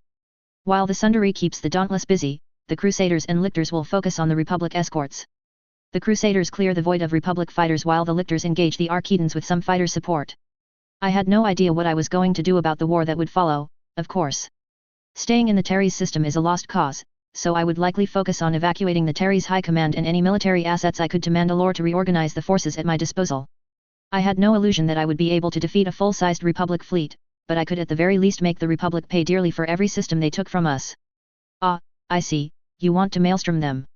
Captain RYC said with an amused tone, cutting my train of thought. What? I said, genuinely baffled at the man. The plan, you intend to maelstrom the Dauntless. Honestly, I think it is an inspired choice, Commander. I am sure the rest of the fleet will agree. Maelstroming the Republic dogs is our best option here. Captain RYC said with a smile that I see all the time from my older siblings when they are teasing me. Please don't call it maelstroming. I groaned. My suffering was interrupted by a ping on my console, a message from the Terry-Shion fleet commander. Support for my proposed tactics and a comment that it reminded him of the maelstrom attack did not help the chuckle that came out of the captain. I merely looked at what advantages I have and designed the plan around them. I did not plan to one-up anyone. If the Republic did engage us here, it seemed I would forever be associated with the term maelstroming, a worse hell I couldn't scarcely imagine. Just another reason to pray to the Manda that the Republic saw sense and voted correctly. Oh, we're all doomed. Chapter 53. 717 FNM, 21 BBY, Month 4. Coruscant, en route to Republic Military Prison. Tal Merrick. Things have not gone to plan. You could say that it had gone very badly indeed. Right now, I should be on Concord Dawn, planning my next move to bring Mandalore to the side of the Sis while drinking a cocktail. Instead, I am locked in the back of a prison transport on the way to a Republic military prison. Apparently, it had been decided that the senatorial prison I was being kept in was not secure enough because I was a traitor. All my work had gone up in smoke, but at least I'm sure that someone would come to get me out of this situation. I've aligned myself with all of Satan's enemies, one of them would definitely want me out for the information I could provide them. Along with the fact that I could facilitate communications between those enemies, allowing them to work together against the Jedi lovers. I simply needed to be patient. Sooner or later, one of them would make a move. Although I guess before then, I would probably be put through the ringer by a Republic interrogator. They would probably send a Jedi to dig into my mind with their powers while they are at it. They're becoming known for doing that, from recent debates in the Senate I'd been paying attention to. Sighing, I thought back on what led me to this situation. When this mess all started, I thought for sure Saturn was on the way out. The Mandalorian government would not last for very long, based on the amount of factions I saw plotting within the Mandalorian sector. I thought I could secure myself a future seat at the table of what would replace it. Now, I was replaced by that ducal princess. Her crafty schemes had beaten the odds, and no doubt, she is going to control the Mandalorian sector with an iron fist once Saturn retires. Or at least try. I still hold out hope that she would be dethroned sooner or later, as the potential for civil war is still quite high. I doubted that Piton Yendri, the governor of Concord Dawn, would leave this opportunity unused. The conflict offered an excellent chance to strike and regain control of Vorpia, a profitable planet that was currently denied to him. Perhaps I should consider the other option.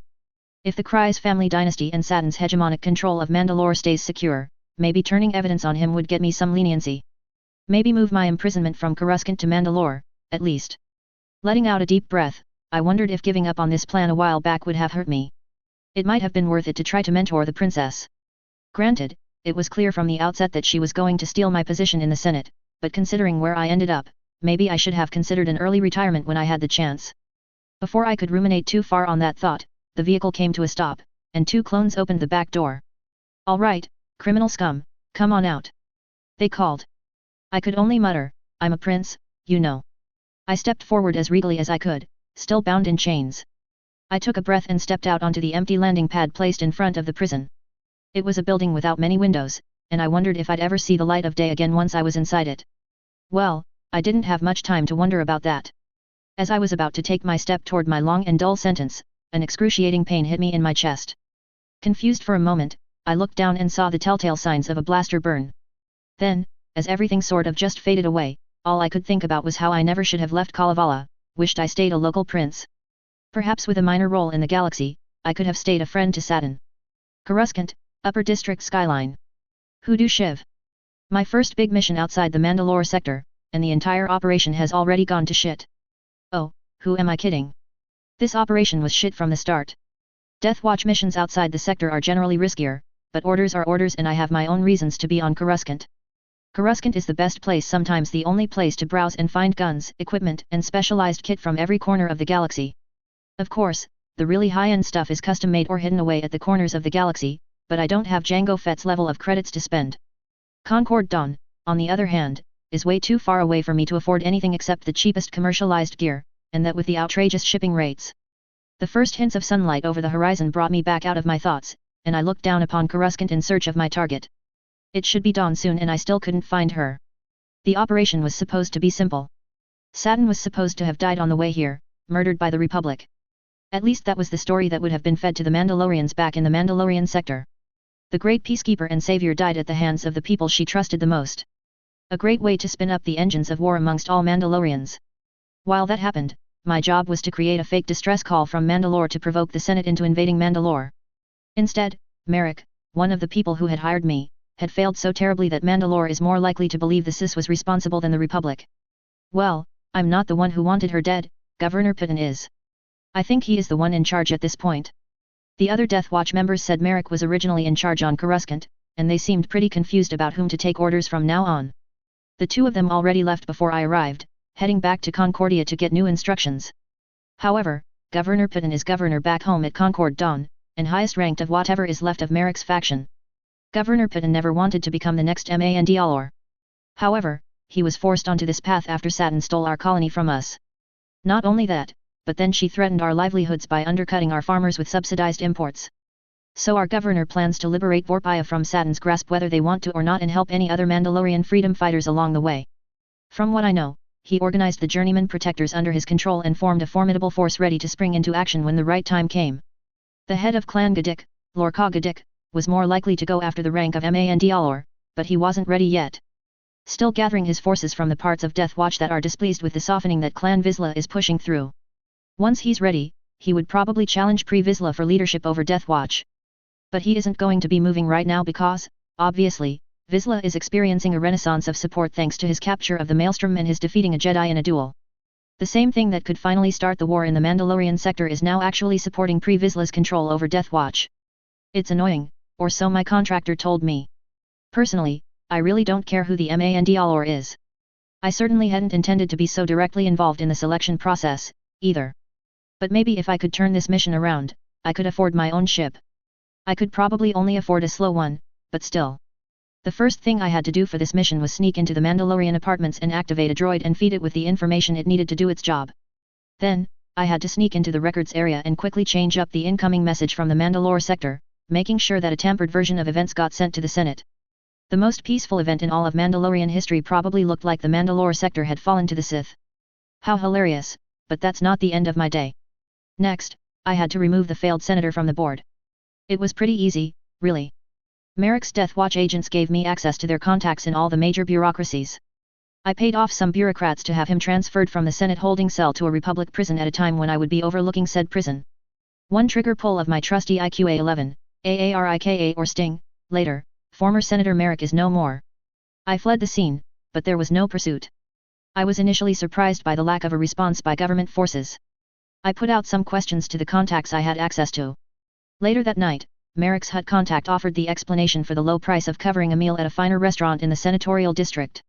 Apparently, the Republic prison could be counted on to cover up the death, not because of some charity or bribe, but because the truth would be politically embarrassing.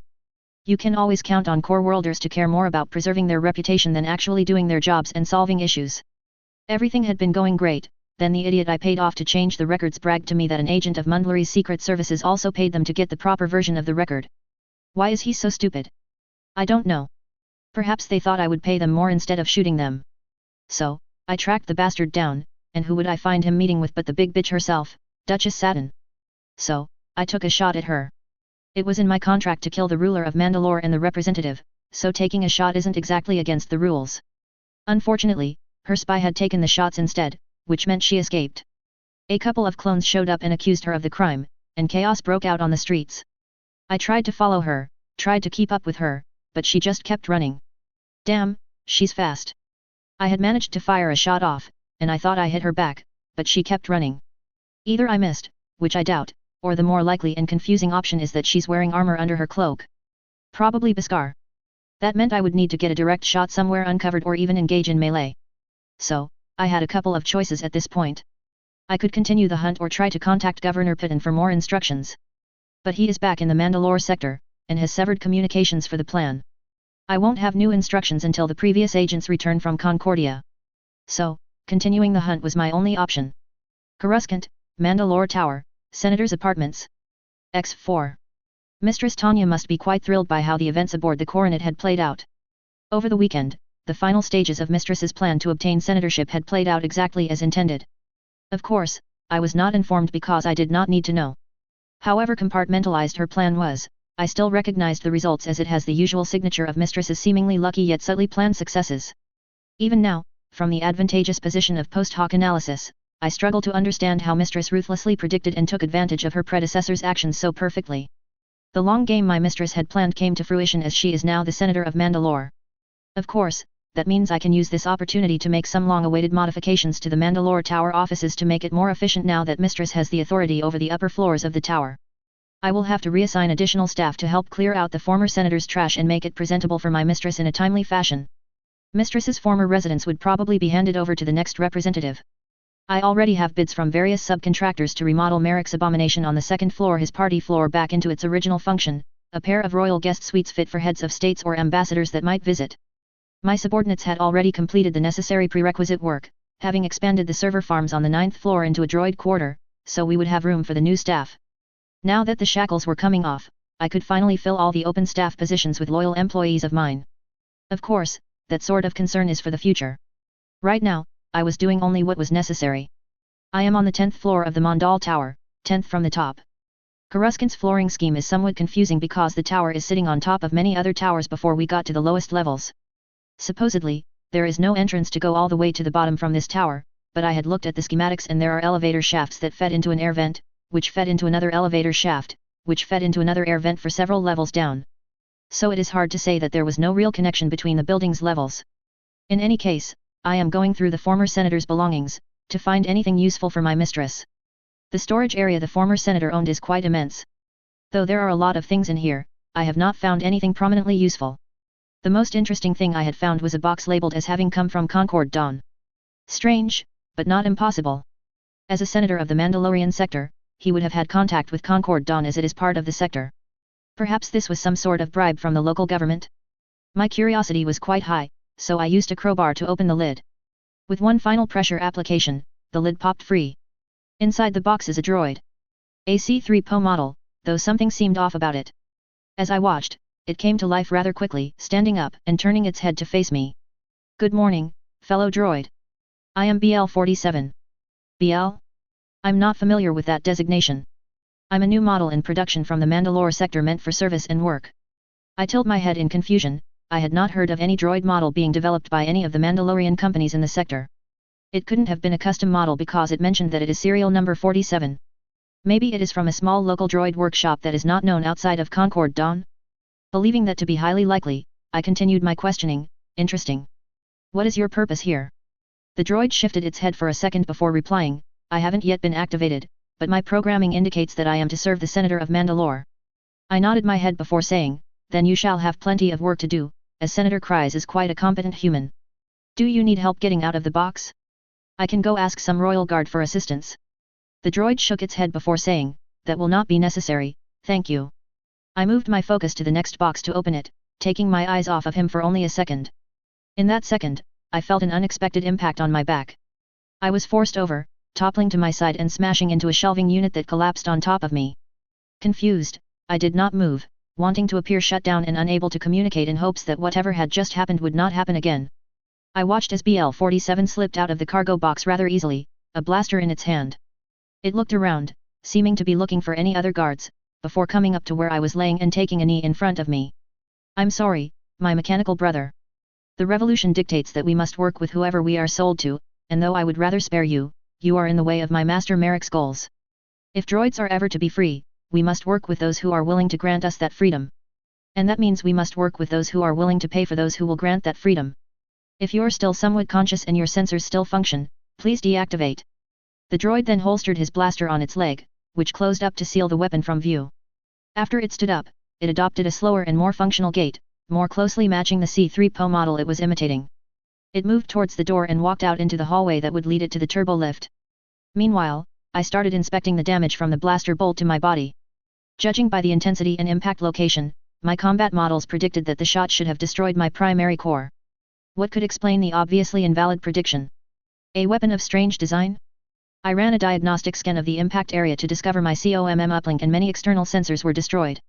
Underneath those are some important, damaged, power links that are nestled above several forgotten panels of Beskar the mistress had previously attached before heading off to confront the false silver. I updated my models to include the extra armor, as it explained my mysterious survival. Perhaps more upgrades are in order. Carefully, I extracted myself from the shelving unit, pushing the pieces of debris away. Finding that I was unable to move my left leg properly, I began to limp towards the doorway, only stopping to grab a blaster rifle mounted on a nearby wall. It was a large one, most likely a gift from some Mandalorian corporation to the senator, by the looks of it. With a quick check, I confirmed it was powered, then I started moving again, chasing the murderous android. I was quite aware that my damage may not be fatal, but I did have a power drain that seemed to be growing with every second. I needed to stop that thing before it was too late. Coruscant, Upper District Skyline. Vivictus Vizsla. Where is she? I mumbled as I peered through the scopes of my helmet, searching for the lost Duchess with every fiber of my being, hoping she was okay. The majority of Tanya's security detail was out here searching for her. Only Ordo stayed behind, considering that Tanya is in the safest place on the planet, the Mandalorian Tower. So far, none of us had found her. All we knew was that she had gone out to meet with a source, and said source ended up dead. Holonet and local news programs suggest that Tanya's mom may have been the ones to shoot him. The only evidence supporting that theory is holopic showing Satin had a blaster in her hands. It really showcased how dumb the media is for a good story, given that she was actually holding a deactivator, not a blaster. But what could you expect from a population of city folks who never bothered to actually look at the stuff that's spoon-fed to them? Either way, we had all gone our separate ways, as we needed to find the Duchess as quickly as possible. Unfortunately, no one had spotted her yet. Shaking my head, I continued to scan the horizon, although level 15 didn't have a legitimate way back up, so searching too far up was unlikely to yield any results. I had to keep moving, jetpacking from building to building, looking around, and then moving some more. I was on the verge of moving on when my eyes finally caught something. I halted in mid-motion, reasserting myself and gripping the edge of the building. Peeking down, I saw a heavily robed figure with what seemed to be a scorch mark on their back shoulder, heading towards an alleyway. It wasn't a guarantee that it was Saturn, it could just be some random civilian. However, that random civilian had clearly made an awfully bad mistake. It appeared that a group of cyborg gangsters was menacingly closing in on her. As she entered the alleyway, a pair of gang members blocked off the entrance. My interest piqued, I jumped across the gap onto the building that overlooked the alleyway, realizing that whoever had wandered down that passageway had come face to face with a few more members of the gang. This put the total number of those surrounding her at 6, plus the 2 at the entrance, and who knew how many more in the vicinity. I couldn't hear everything that was being said as I slowly positioned myself, but by turning on the microphone in my helmet and amplifying the volume, I managed to catch the end of a conversation. "You see, miss, that burn mark on your robe there? Sorry about that, a bit of armor through that. Burnt mark in your little robe. Well, that would normally not be a cause for us to take an interest. Except, wow, your armor looks rather good. I bet it's worth quite a bit of money on the open market. You really should be careful, miss, there's a certain bounty out for a Mandalorian murderer who killed a man in the streets not too far from here." Hearing enough, I pressed the button on my arm, to signal the others, and prepared myself to jump down there if it looked like a fight was about to break out. "Listen, I don't want any trouble," a voice that sounded very familiar said. "I just can't hand over my armor and be marched to the police. I need to make it to the Senate building. I don't have time to deal with." "Haha, you can make your demands about going to the Senate to them. They won't listen. Neither will I. You have your choice. There are 2 options, fight or surrender. So, what are you going to do, Mandalorian?" I leapt over the side of the building, falling at terminal velocity directly on top of the man's shoulders. I used the jetpack at the last moment to prevent myself from causing any major damage to him and my own legs. The weight of my armor did plenty of damage to the man, though, as I heard both of his shoulders dislocate with a sickening crack. Thankfully, he got knocked out immediately, so we don't have to listen to him screaming all night. I'm a big fan of option 1. I announced my entrance, blocking an attack from one of the cyborgs as he threw an elongated haymaker. His fist extended 2 feet away from his prosthetic arm on a telescopic-like system. I dodged to the side before stabbing my vibroknife in between the joints. I smirked as said arm started spewing a foul-smelling fluid all over the place. The arm then hung loosely at the man's side, as whatever internal mechanisms of pressure allowed it to be extended and pulled back failed immediately. A stun bolt from my gauntlet later, and he's out of the fight. 2 down, 4 to go.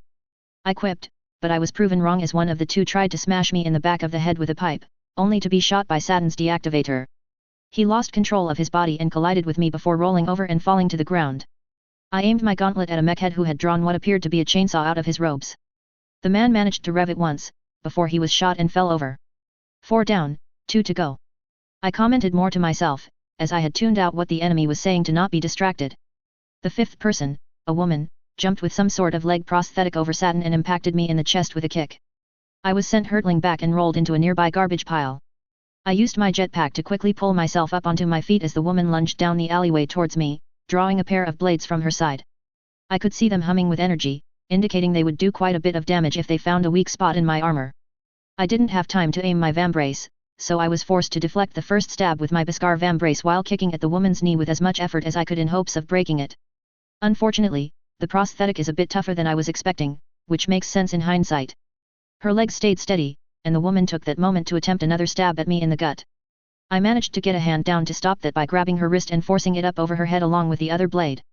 I disoriented her with a couple of headbutts to her face before I flipped her onto her back and ended with a stomp in her gut. A stun bolt to her face is to make sure she stays downed. 5 down. I wiped off the sludge accumulating on the helmet's visor. Looking up, I saw that Saturn was dealing with the 6th cyborg, and I had to admit, someone had been training her pretty well. The 6th member was outrageously tall and big, smashing through a weaker wall as he attempted to smash Saturn's head into it. However, Saturn was faster and managed to dodge all of his attacks while firing several stun blasts into him in between attacks. Unfortunately, the man seemed resistant to the stun blasts, which either spoke to the technology embedded in his body or his mental resistance to pain. I groaned as I saw 2 other gang members rushing down the alleyway to aid their already fallen comrades. As long as the big guy was up, they didn't seem to care about their chances. Thankfully, something else arrived before those two tried to tip the balance. Youjo landed in the alleyway behind the giant. It was a tight fit, barely able to move, but it didn't matter. Youjo simply ripped its way around as any other living creature would, first facing the two newcomers and giving them a mechanical roar that seemed to scare the life out of one of them, literally. They turned and ran before Youjo returned its attention to the big giant, who was taking hits and missing. "Get down, Mandalorians!" Youjo roared before its rotary blaster cannons on its face began to spin, faster and faster until they filled the air with a furious constant scream. Saturn and I ducked as the heavy stun cannons that Tanya had installed to replace the old blasters unleashed their fire into the back of the giant. The man stumbled as dozens of bolts pummeled him before Youjo stabbed him with his claws, and ripped off chunks of the stumbling man with a satisfying spray of gore. Slowly, I stood up, seeing that Saturn had done the same. I suddenly felt someone tackle me, and my relief was replaced with confusion as I tried to restore my previous battle stance.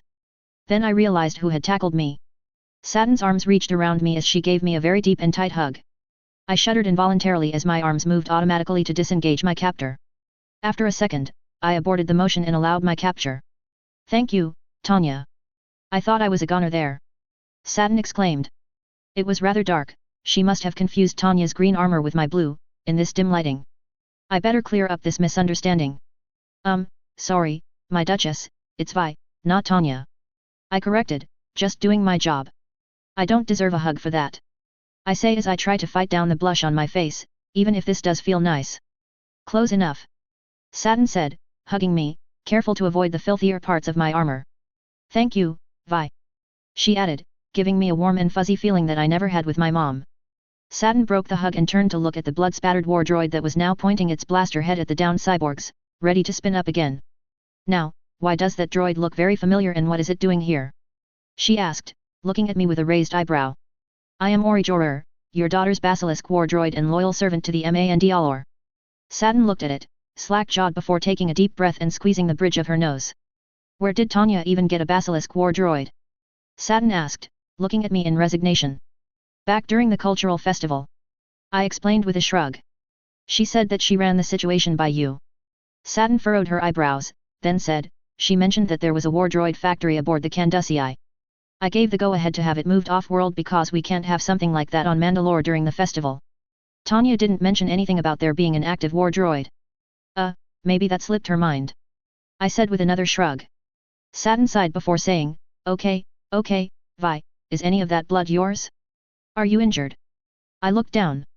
Most of the blood on me wasn't mine, but there were spatters of the hydraulic fluid and something else mixed in too. I don't think so.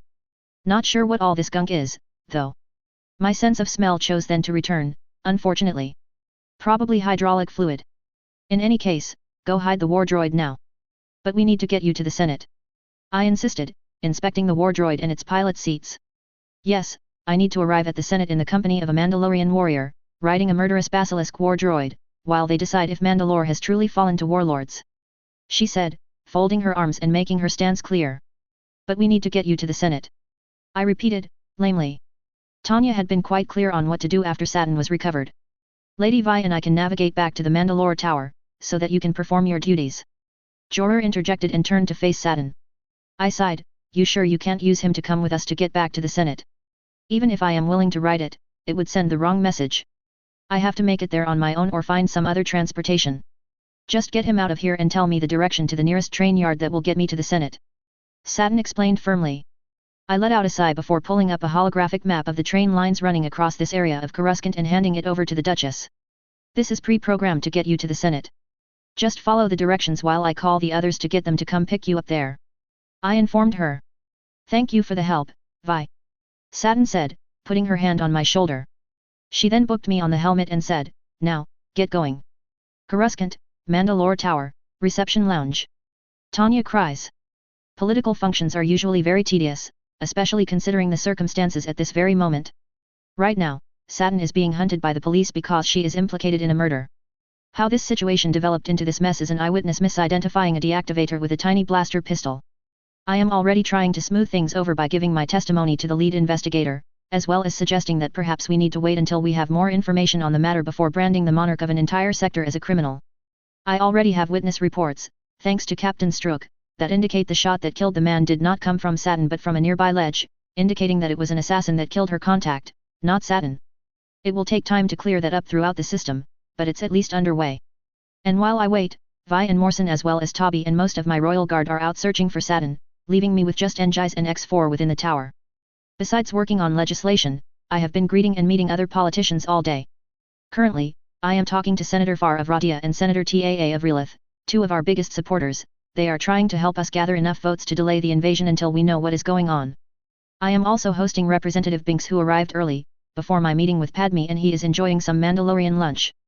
The Gungan has taken a liking to Mandalorian cuisine, apparently, as he's trying everything he could.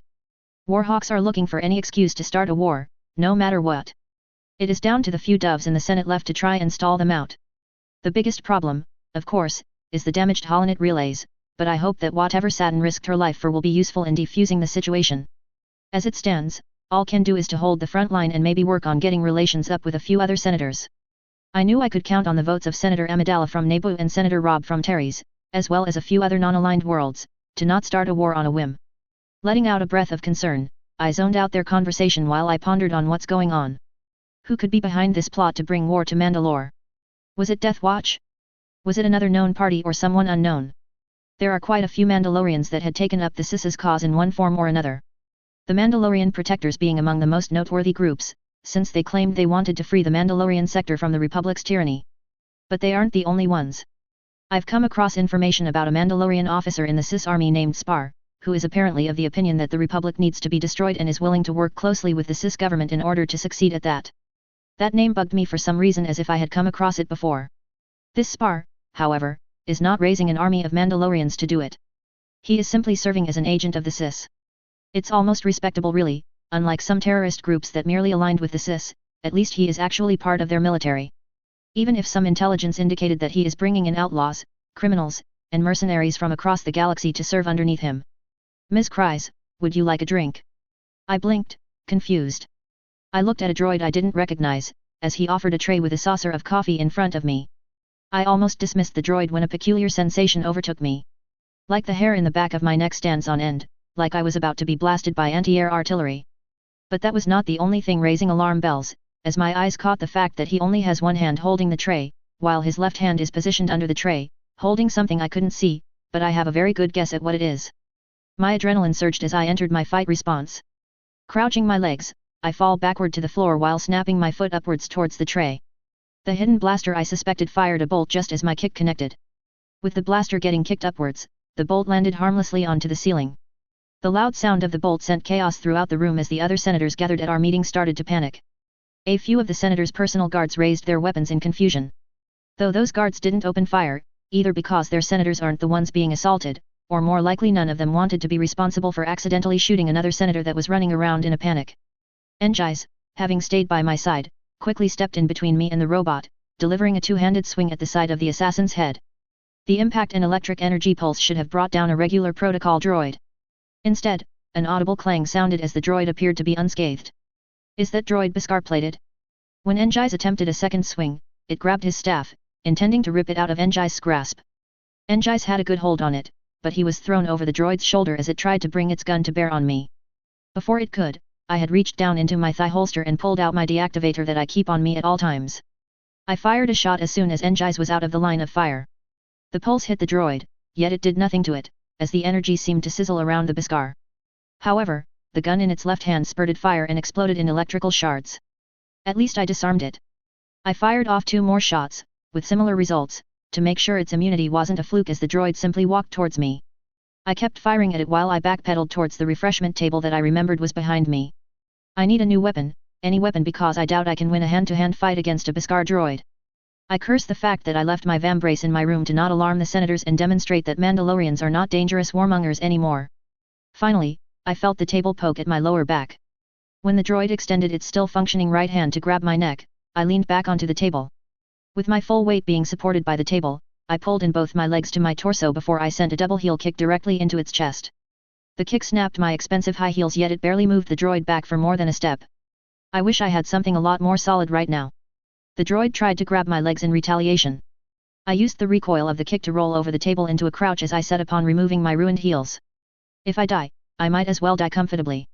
Before the droid could attack me again, Njais came rushing back, his staff ready to impact the droid again. But it sensed him coming, quickly using its ruined left hand to block the staff before turning to deliver a right hook to Enjai's face.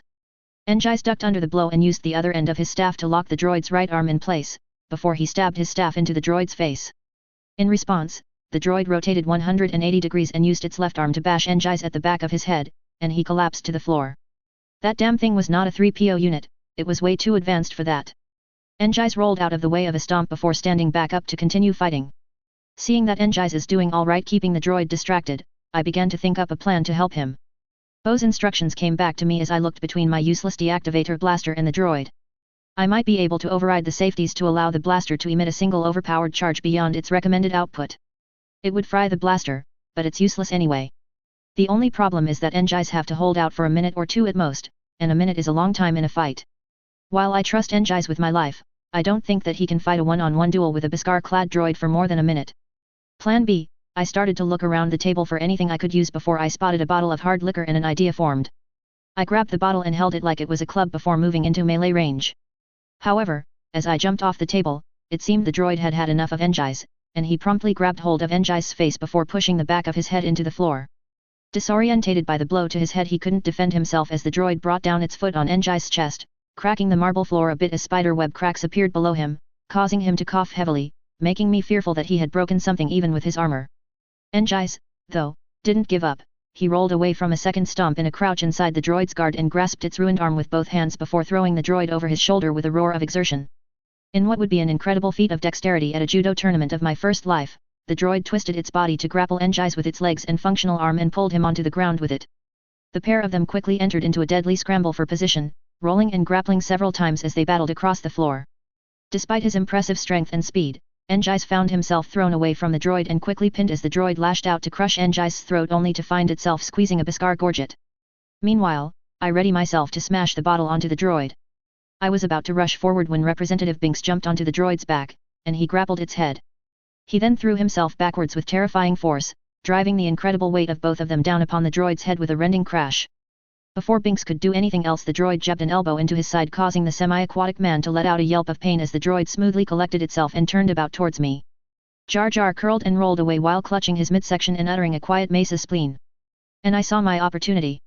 I smashed the bottle in an overhead swing at its head, causing the liquor to spill all over it. I immediately jumped back before I shot my deactivator at it, causing the alcohol to catch fire. For a moment, I thought it succeeded, as the droid merely stood there as it caught on fire. But the droid only paused to rotate its base towards me. Either the droid's internals are inside a waterproof housing and thus the alcohol didn't reach anything important, or the fire needs time to overheat the droid. In any case, the droid refocused on me while ignoring both downed combatants. The droid darted forwards to slam both of its arms on me despite the damage it had taken. I dodged the attack, but the table behind me took the brunt of the impact, and two of its metal legs collapsed from the impact. My mind is racing trying to work out any way to deal with the droid before me and coming up with vanishingly little in the way of options.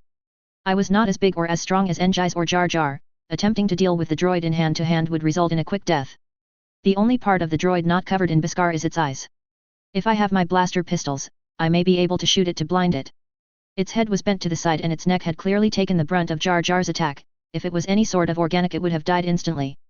I gathered my strength and prepared to make a final dash to escape. If I could reach my room, I could arm up and possibly kill it.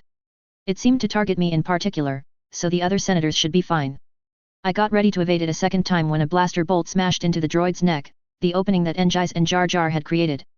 The droid stopped, seeming to be stunned, but then started to advance again. Only for another bolt to hit the exact same spot. This caused the droid to stagger and list to the side, stumbling into the window at the edge of the room, before seeming to collect itself and turn about towards me once more. But thankfully, whatever crack shot had entered the room fired once more. This time, the droid collapsed against the glass. A small stream of smoke emitted from its head, indicating that something important was burning. As I recovered my breath, I turned to look in the direction the blast came from to see X4 limping as he held a blaster rifle, moving in our direction for 2 paces. I smiled seeing that loyal droid, then my smile froze on my face as he fell forward and lay unmoving. X4. I said, pulling myself up and moving over to him, collapsing next to him and checking him over. Although, what could I do? I don't know how to fix droids. I knew a little bit of medical knowledge from my time in the Imperial military during my second life, but X4 is a machine and that is beyond me. The most I could do was flip him over and visually confirm that he had been shot at some point. Beskar seems to have protected X4's vital components, but several wires and parts are heavily melted from the blaster bolt and I have no idea what they do. X4. I asked, hoping he'd respond, but nothing came from him, and I felt a little bit of panic. X4 had been one of my most loyal employees, overseeing most of my economic empire. If I lost him, well, I could very well lose that financial empire. Not to mention, he was a valued member of my company, and I could not lose him. I held on tightly to the machine as Njai stumbled next to me, looking him over before shouting, "Get a mechanic in here!" to a nearby senatorial guard who had just entered the room after the majority of the senators had escaped. Njai reached out and touched my hand where I was holding X4, saying, "Don't worry, Tanya, he will be fine." Damn stubborn droid, a Mandalorian through and through at this point. I chuckled at that and hoped Njai was right. I was going to have to make adjustments to my level of personal protection. As loath as I was to accept the value of religion, if it could be used as an excuse to carry weapons into political functions, I would make an exception. I am a Mandalorian after all, the Republic would have to accept that I would dress as one. Coruscant, Upper District Metro Station. Satin cries. I looked up towards the sky, absent-mindedly forgetting that Coruscant's lower levels didn't really have a day or night. I've lost track of how long I've been evading kidnappers and bounty hunters. I haven't felt this rundown since my time running from various clans during the Mandalorian Civil War. How did this even happen? I had arranged a meeting with an agent of the Mandalorian Secret Service here on Coruscant. Almec always said that if I ever needed something, he would have his agents ready for me to use. And although I do have issues with some of the ways he handles things, he has never lied about what he could accomplish. Said agent had apparently been able to get his hands on the original holo recording from Deputy Minister Jerick, which I had already viewed. It alarmed me, considering just how altered the one shown in the Senate was from the original. I was nearly as alarmed at how sharply the debate in the Senate had divided. The Warhawks seem to be firmly in power, and they are violently afraid of anything they don't immediately understand. At least I could do something about the issues that were presented in this version of the message. It is a hard decision, but did I have any other choice? Not really. As it stood, I had to either stand up on this one issue to keep neutrality going, or let the Republic invade and turn us into another front in this war, which I will not stand for. Mandalore would not become a battlefield between the Republic and the Sis. I refuse to let that happen. That's the goal, and that's what I am going to stand for. Even if it meant deploying the self-defense force against rogue elements in the Mandalore sector. Sighing, I leaned against the pillar I was sitting against, wondering when the train or Tanya's royal guards would arrive. For the past day, I've been on the run, trying to find my way back to the upper levels and the safety of the Senate district, so I could get this message deployed properly. Vi had sent me in the right direction after her rescue. Unfortunately, all I can do now is wait. The train would be here in 20 minutes from now, and I worried it wouldn't be fast enough for me to get to the Senate before the vote was held even though I should have plenty of time, about an hour. My communicator had been destroyed by a lucky shot from whoever had tried to kill me, and I was left with nothing but my rusty wits and what I am wearing to get back to safety until Vi or Tanya's royal guard found me. I slumped against a pole, waiting. Shaking my head, I muttered, I wish Obi-Wan was here. He'd be able to get me back to the Senate district easily enough. Do go on. Why do you wish for me to be here? Obi-Wan asked. I blinked in confusion before turning my head up and to the left, towards the voice, and spotting Obi-Wan leaning against the same pole as me. He offered a hand, which I took. As he pulled me up as I asked, how did you find me? The Force and a certain handmaiden contacting me through Anakin. He answered with a smile that said there might be something else to it, but he wasn't telling. Shaking my head, I said, fine, I'm just glad you're here. And I am glad you're still safe. He said, grabbing my shoulder and tilting it. Looks like you took a shot. Are you okay? Oh, I am. I said, trying to keep the poncho covering my upper body. Looks like a direct hit. Pulling the poncho to the side and revealing the scorch mark on the Beskar armor underneath. He gave my armor a look, and I sighed. I'm a terrible pacifist. Uncomfortable, I shifted beneath the poncho and slumped my shoulders as he shook his head. You did what's necessary to protect yourself. I mean, as long as it's just armor you're sure you weren't injured. Ben was looking hard at the scorch mark again. I laughed hollowly, no. I was just running all day, hoping that the situation would get resolved sooner or later when I was accused of murder right away. The clones and local police weren't interested in hearing anything else after they saw the deactivator in my hands. They assumed it was a blaster and opened fire. Ben nodded his head. The Undercity of Coruscant is quite dystopian, I believe is the term. We try to improve the situation down here, but whatever work we accomplish seems to get undone by something further down. Sounds like a metaphor for the entire system of the Republic. I joked, which got a smile from him. Politics. They seem to get worse and worse every year, but things do improve. A few hundred years ago, I heard that it was common to come across cults of raving lunatics on the lowest levels. Now, that's very rare, and all you have to worry about is the underworld and their trades. Shaking his head, he said, though that's a conversation for another time. I have a speeder ready to take us back to the senatorial districts. Mind telling me why you're out here in the no-man's land of dangerous areas? This, I said, holding up a small little disc. The actual message that came in after I arrived, before the communication relay was damaged. The one shown at the Senate has been altered. Obi-Wan looked at it with a raised eyebrow before saying, "Do we know who changed it?" I shook my head, saying, "I have no idea, but the important part is this will stop the upcoming invasion, so we need to get to the Senate before it votes. Then there's no time to waste," Obi-Wan said, grabbing me by the hand and pulling me towards the nearby docking area for vehicles. I must say, I felt a bit giddy running with you again. Reminded me of good times as we rushed to save Mandalore again. I said with a smile, as Ben also smiled back. Coruscant, Senate Building. Chief Palpatine. Today promised to be an exhilarating day, opening up a new front in the war and throwing the CNS under the bus at the same time. It's quite the opportune situation. I am pleased with the CNS, as it is quite useful in grouping together factions that could prove troublesome individually into a neat block that could be swept aside in a single strike, rather than in several drawn-out and distinct plots. I have to applaud the gravity and scope of young Tanya's plans, as well as the amount of political wheeling and dealing she got up to. She did all this and still had not shown herself to be an overly corrupt politician, which is surprising but merely highlights her skills in the political arena. What she has done is undermine the foundations of quite a lot of people who supported the CIS or the Republic in one way or another. Even creating their own banks so that they could withdraw funds from the banking clans. That was unexpected but a useful bonus. Of course, the neutral systems would not be under my control when I was done with the banking clans, but they are ultimately insignificant in the grand plan. The fact that they have the Mandalorians in their number meant nothing to me. I have already seen to their downfall when I manipulated Governor Vrox, before the new Mandalorians, into trying to bring the Mandalorian sector into his control. I half expected he'd be able to pull it off, but then the Jedi had actually intervened, and that whole plan fell apart. My former master had not exactly been pleased with that failure, but he saw the need of such a situation as it drew eyes away from what we were doing in the center of the Republic, so he had let it happen. Personally, I couldn't wait to see what the Republic would do with the current conflicting situation, and for once, I was not behind most of it. Oh sure, I had recommended Mandalore as a possible flare-up zone to Dooku, but as far as I knew, this was not Dooku's doing. His briefings on the matter had indicated that the situation with the Death Watch was not exactly the best, and so someone else had to be making moves. Yet I felt no surety in who that could be. It could be an intergalactic faction, or it could be just local politics. And whenever local politics spun out of control, the Republic had to step in, and today we would determine how we stepped in.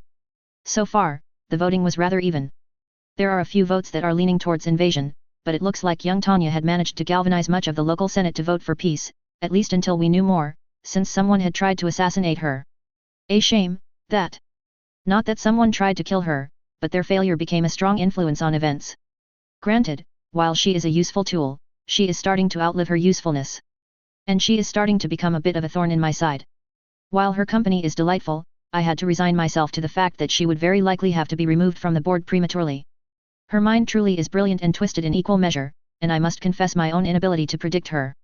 The last few years, she had been making friends with Anakin, and he is not going down the path I had prepared for him because of it. I did not consider her a threat to my overall plan, but she is starting to be a nuisance, of that I was sure. I noted a slight tone from a tablet concealed in my robes and resisted the urge to smile. That was my contact in the Republic Navy's High Command, informing me that the task force at Terry's had gotten their orders. Orders that allowed me to decry their actions should I need to do so. It had been very difficult to create the conditions wherein a fleet large enough to threaten the Mandalorian fleet but small enough to be defeated by it would be deployed. And the Republic fleet did need to be destroyed. There had to be some justification for this war beyond the attack by Death Watch, and a battle over Terry's was perfect.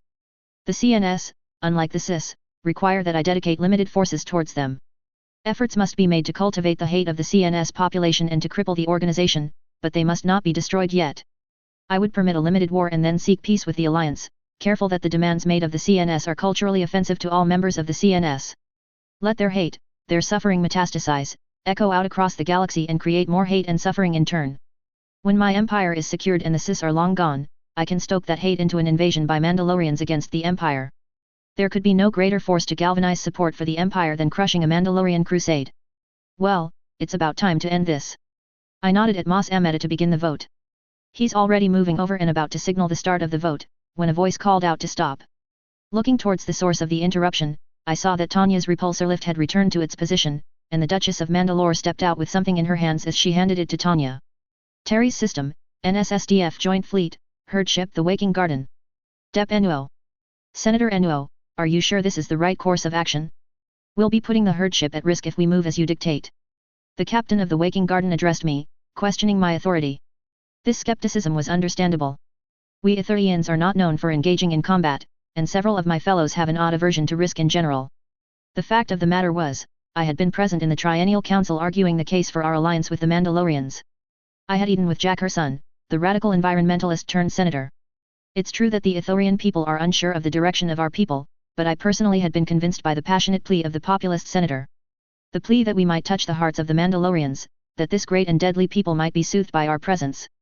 What did that make me, I wonder? Once I would have chastised anyone who called me a populist. Then the galaxy had erupted into war and old rivals had become new friends. Of course, I doubted our effectiveness as friends of Mandalore should the CNS slip into the terrible fated bog of war.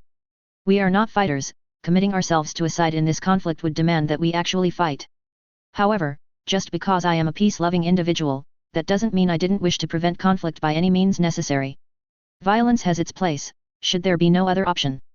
After all, there was a reason space whales and other such creatures still existed, despite attempts in the Senate to hunt them.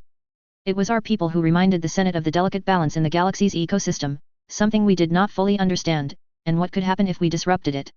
We are legendary for our diplomacy and pacifist nature, but our words would be meaningless and quickly ignored if we lacked any means to leverage it at all. Indeed, in my youth I had strapped myself to the backs of Purgil despite the very real danger of death to ward off hunters with nothing more than the beat of my heart, a truly insufficient environmental suit and a hollow vidcam. This was not much different, I supposed. After we had left the undefended human herds back on Terry's. With my experience as a retired senator, thanks to term limits, I understood how to maintain the delicate balance of power in a political area. That meant I knew how to predict behavior. At this moment, the Mandalorian fleet is likely preparing to assault the Republic fleet, the Republic fleet is gearing up for a counterattack, and the Terratian fleet is torn between choosing sides. I doubted they would make a decision before the conflict escalated, but I wouldn't let them tip the balance prematurely. Turning to the captain, I declared, this is a dangerous gambit, but for the peace of the galaxy, we must do what is necessary. Move the herd ship to the position I ordered. The captain let out a low thrum of protest before he nodded and issued orders to the crew. The Waking Garden, a large Ithorian Skyard-class herd ship is filled with animal specimens used for terraforming planets, lifted off from Terry's. It wasn't a warship by any means, lacking significant weaponry beyond what was needed for pirate defense. However, its massive size and defensive capabilities are what I am counting on. As our herd ship ascended from the planet and came to a halt between the three factions, right in their line of sight, I stood on the bridge, waiting.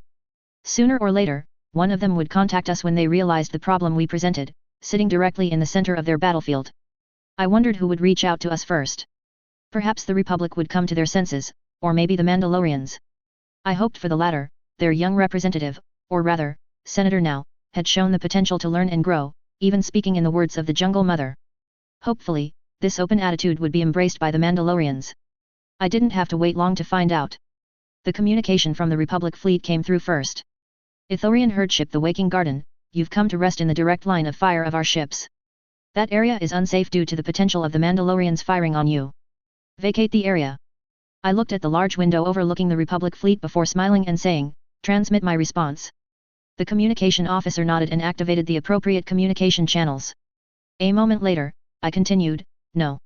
I let the refusal, one that was rather less polite than the translators seemed to deem appropriate, rumble out and across my bridge. I won't be moving our herd ship from this position. It's been too long since I've been in space, and I need some good sun. It is remarkable to me that one can behold Terry's great towers rising up past the clouds with the scars of turbolaser fire 4,000 years hence. Behold as vines and grass and trees cling in sorrow to what had once been a nest of humanity. Life clinging to existence to give the graves of so many people meaning. Do you know what war brings, Captain? If you don't, look out of the window. Look at the scars that not thousands of years can heal. When hostilities begin, our primary objective will be the enemy. We will not be able to rescue your vessel. Are you listening? Is that a Cardia accent? You wouldn't happen to be from that planet, would you, Commander?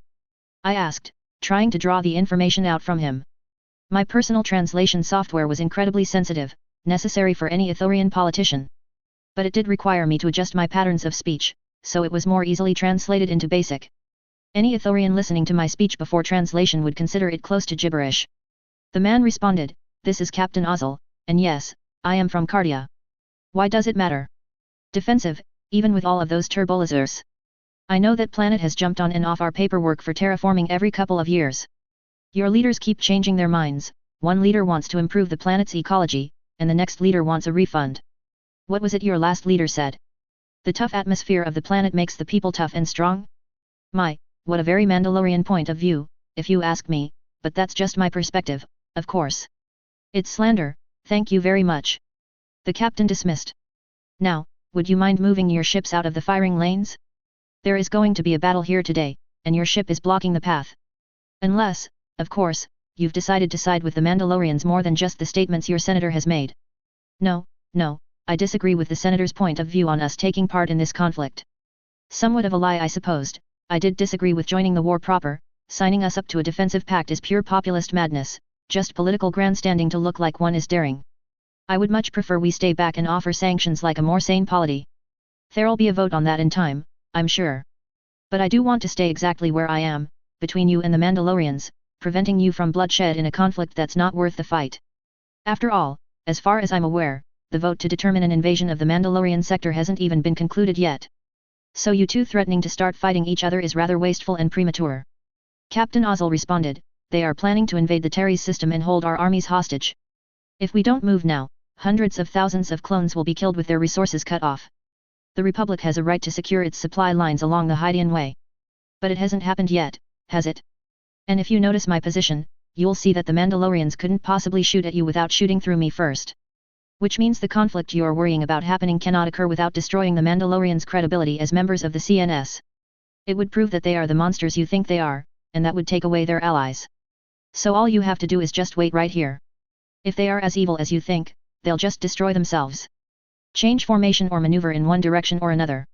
The captain ordered someone from his end. "Your single herd ship is not going to stop hostilities from happening here."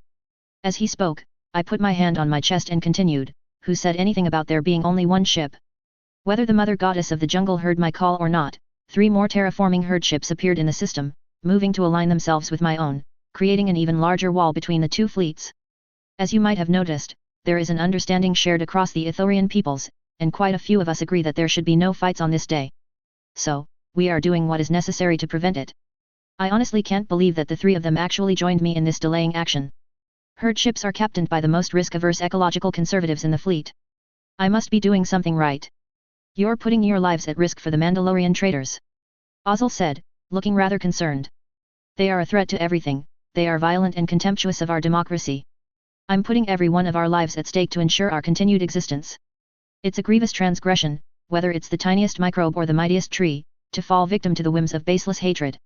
In situations like these, actions must speak louder than words. In order to start your war, you will have to shoot civilians.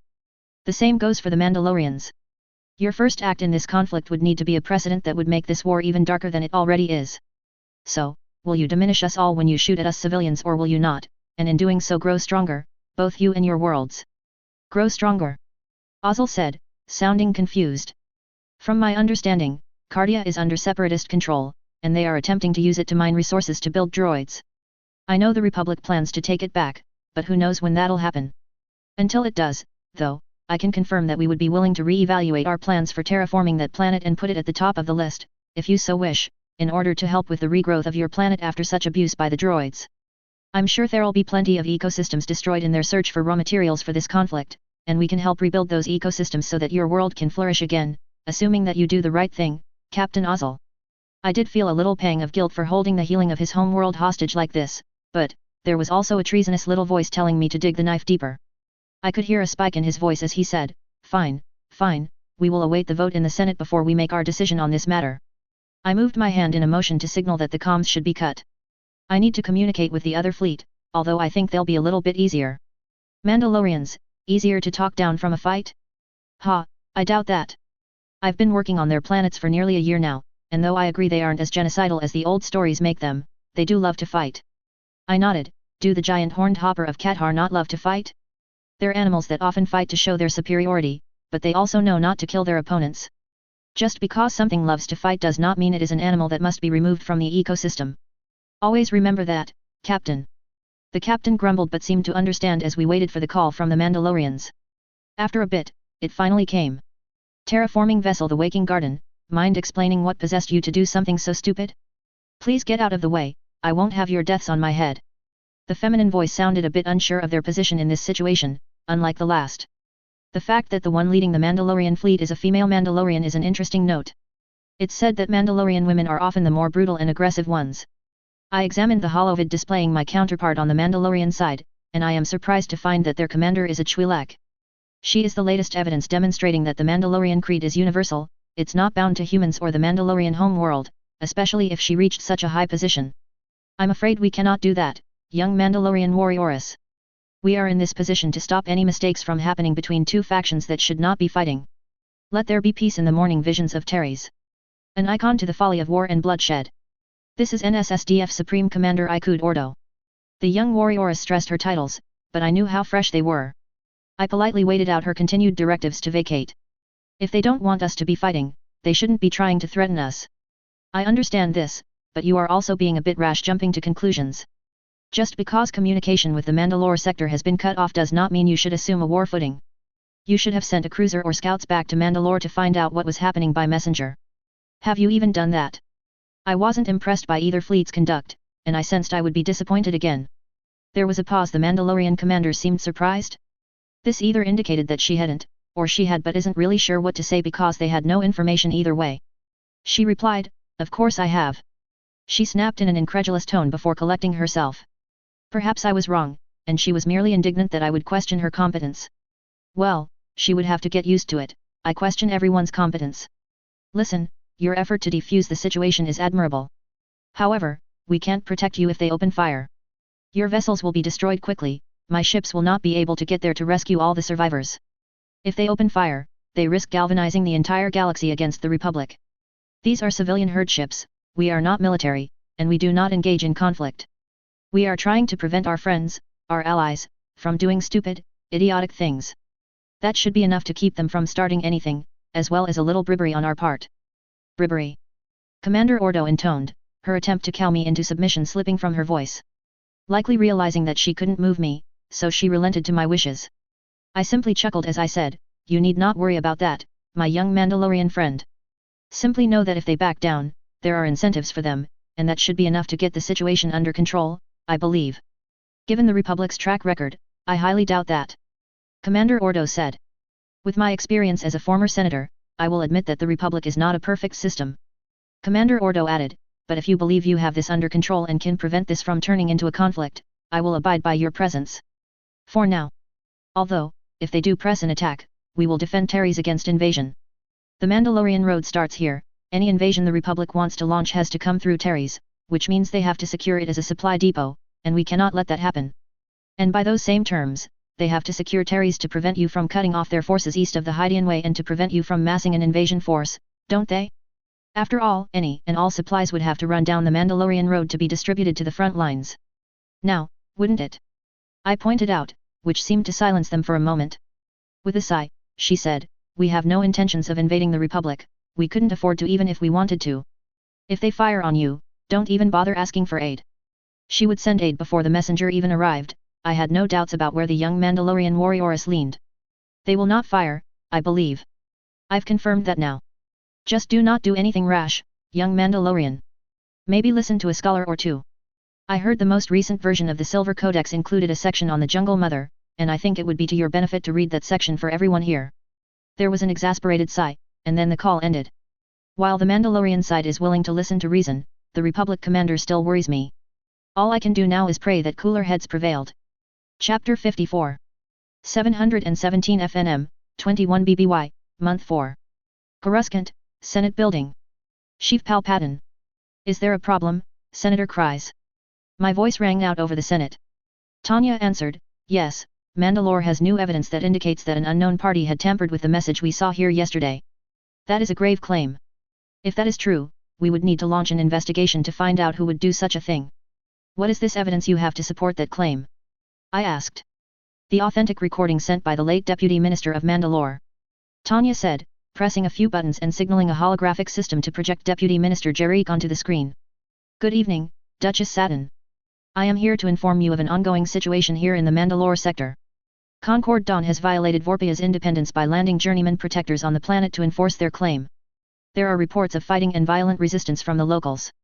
The Mandalorian and Kalevalian troops of the MSDF are being mustered to be sent to defend Vorpia's independence. They'll be deploying within the next rotation to try and pacify the situation. With Vorpia and Concord Dawn engaging in hostilities, it is very likely that Kalevala and Mandalore will have to deal with food shortages for some time. So it is imperative that we receive the Republic's aid, and they lift their embargoes on foodstuff. Furthermore, there are also rumors of sightings of the Maelstrom not too far away from Vorpia. I am unsure of what it's doing at this time, if it's passively observing the situation or supporting Concord Dawn's efforts. I will update you when more information becomes available.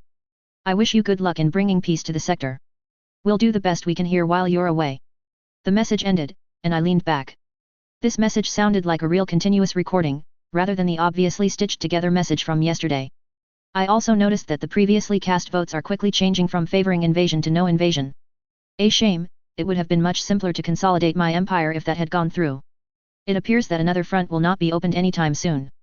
The fact that someone had planted false information in the hopes of fooling the Senate into instigating an invasion is quite disturbing. A full investigation will be launched to prevent a scenario like this from happening again. I said. This one could also be a forgery. Came the voice of Senator Danny Zing of Ishani, the opponent Tanya had sparred with the day before.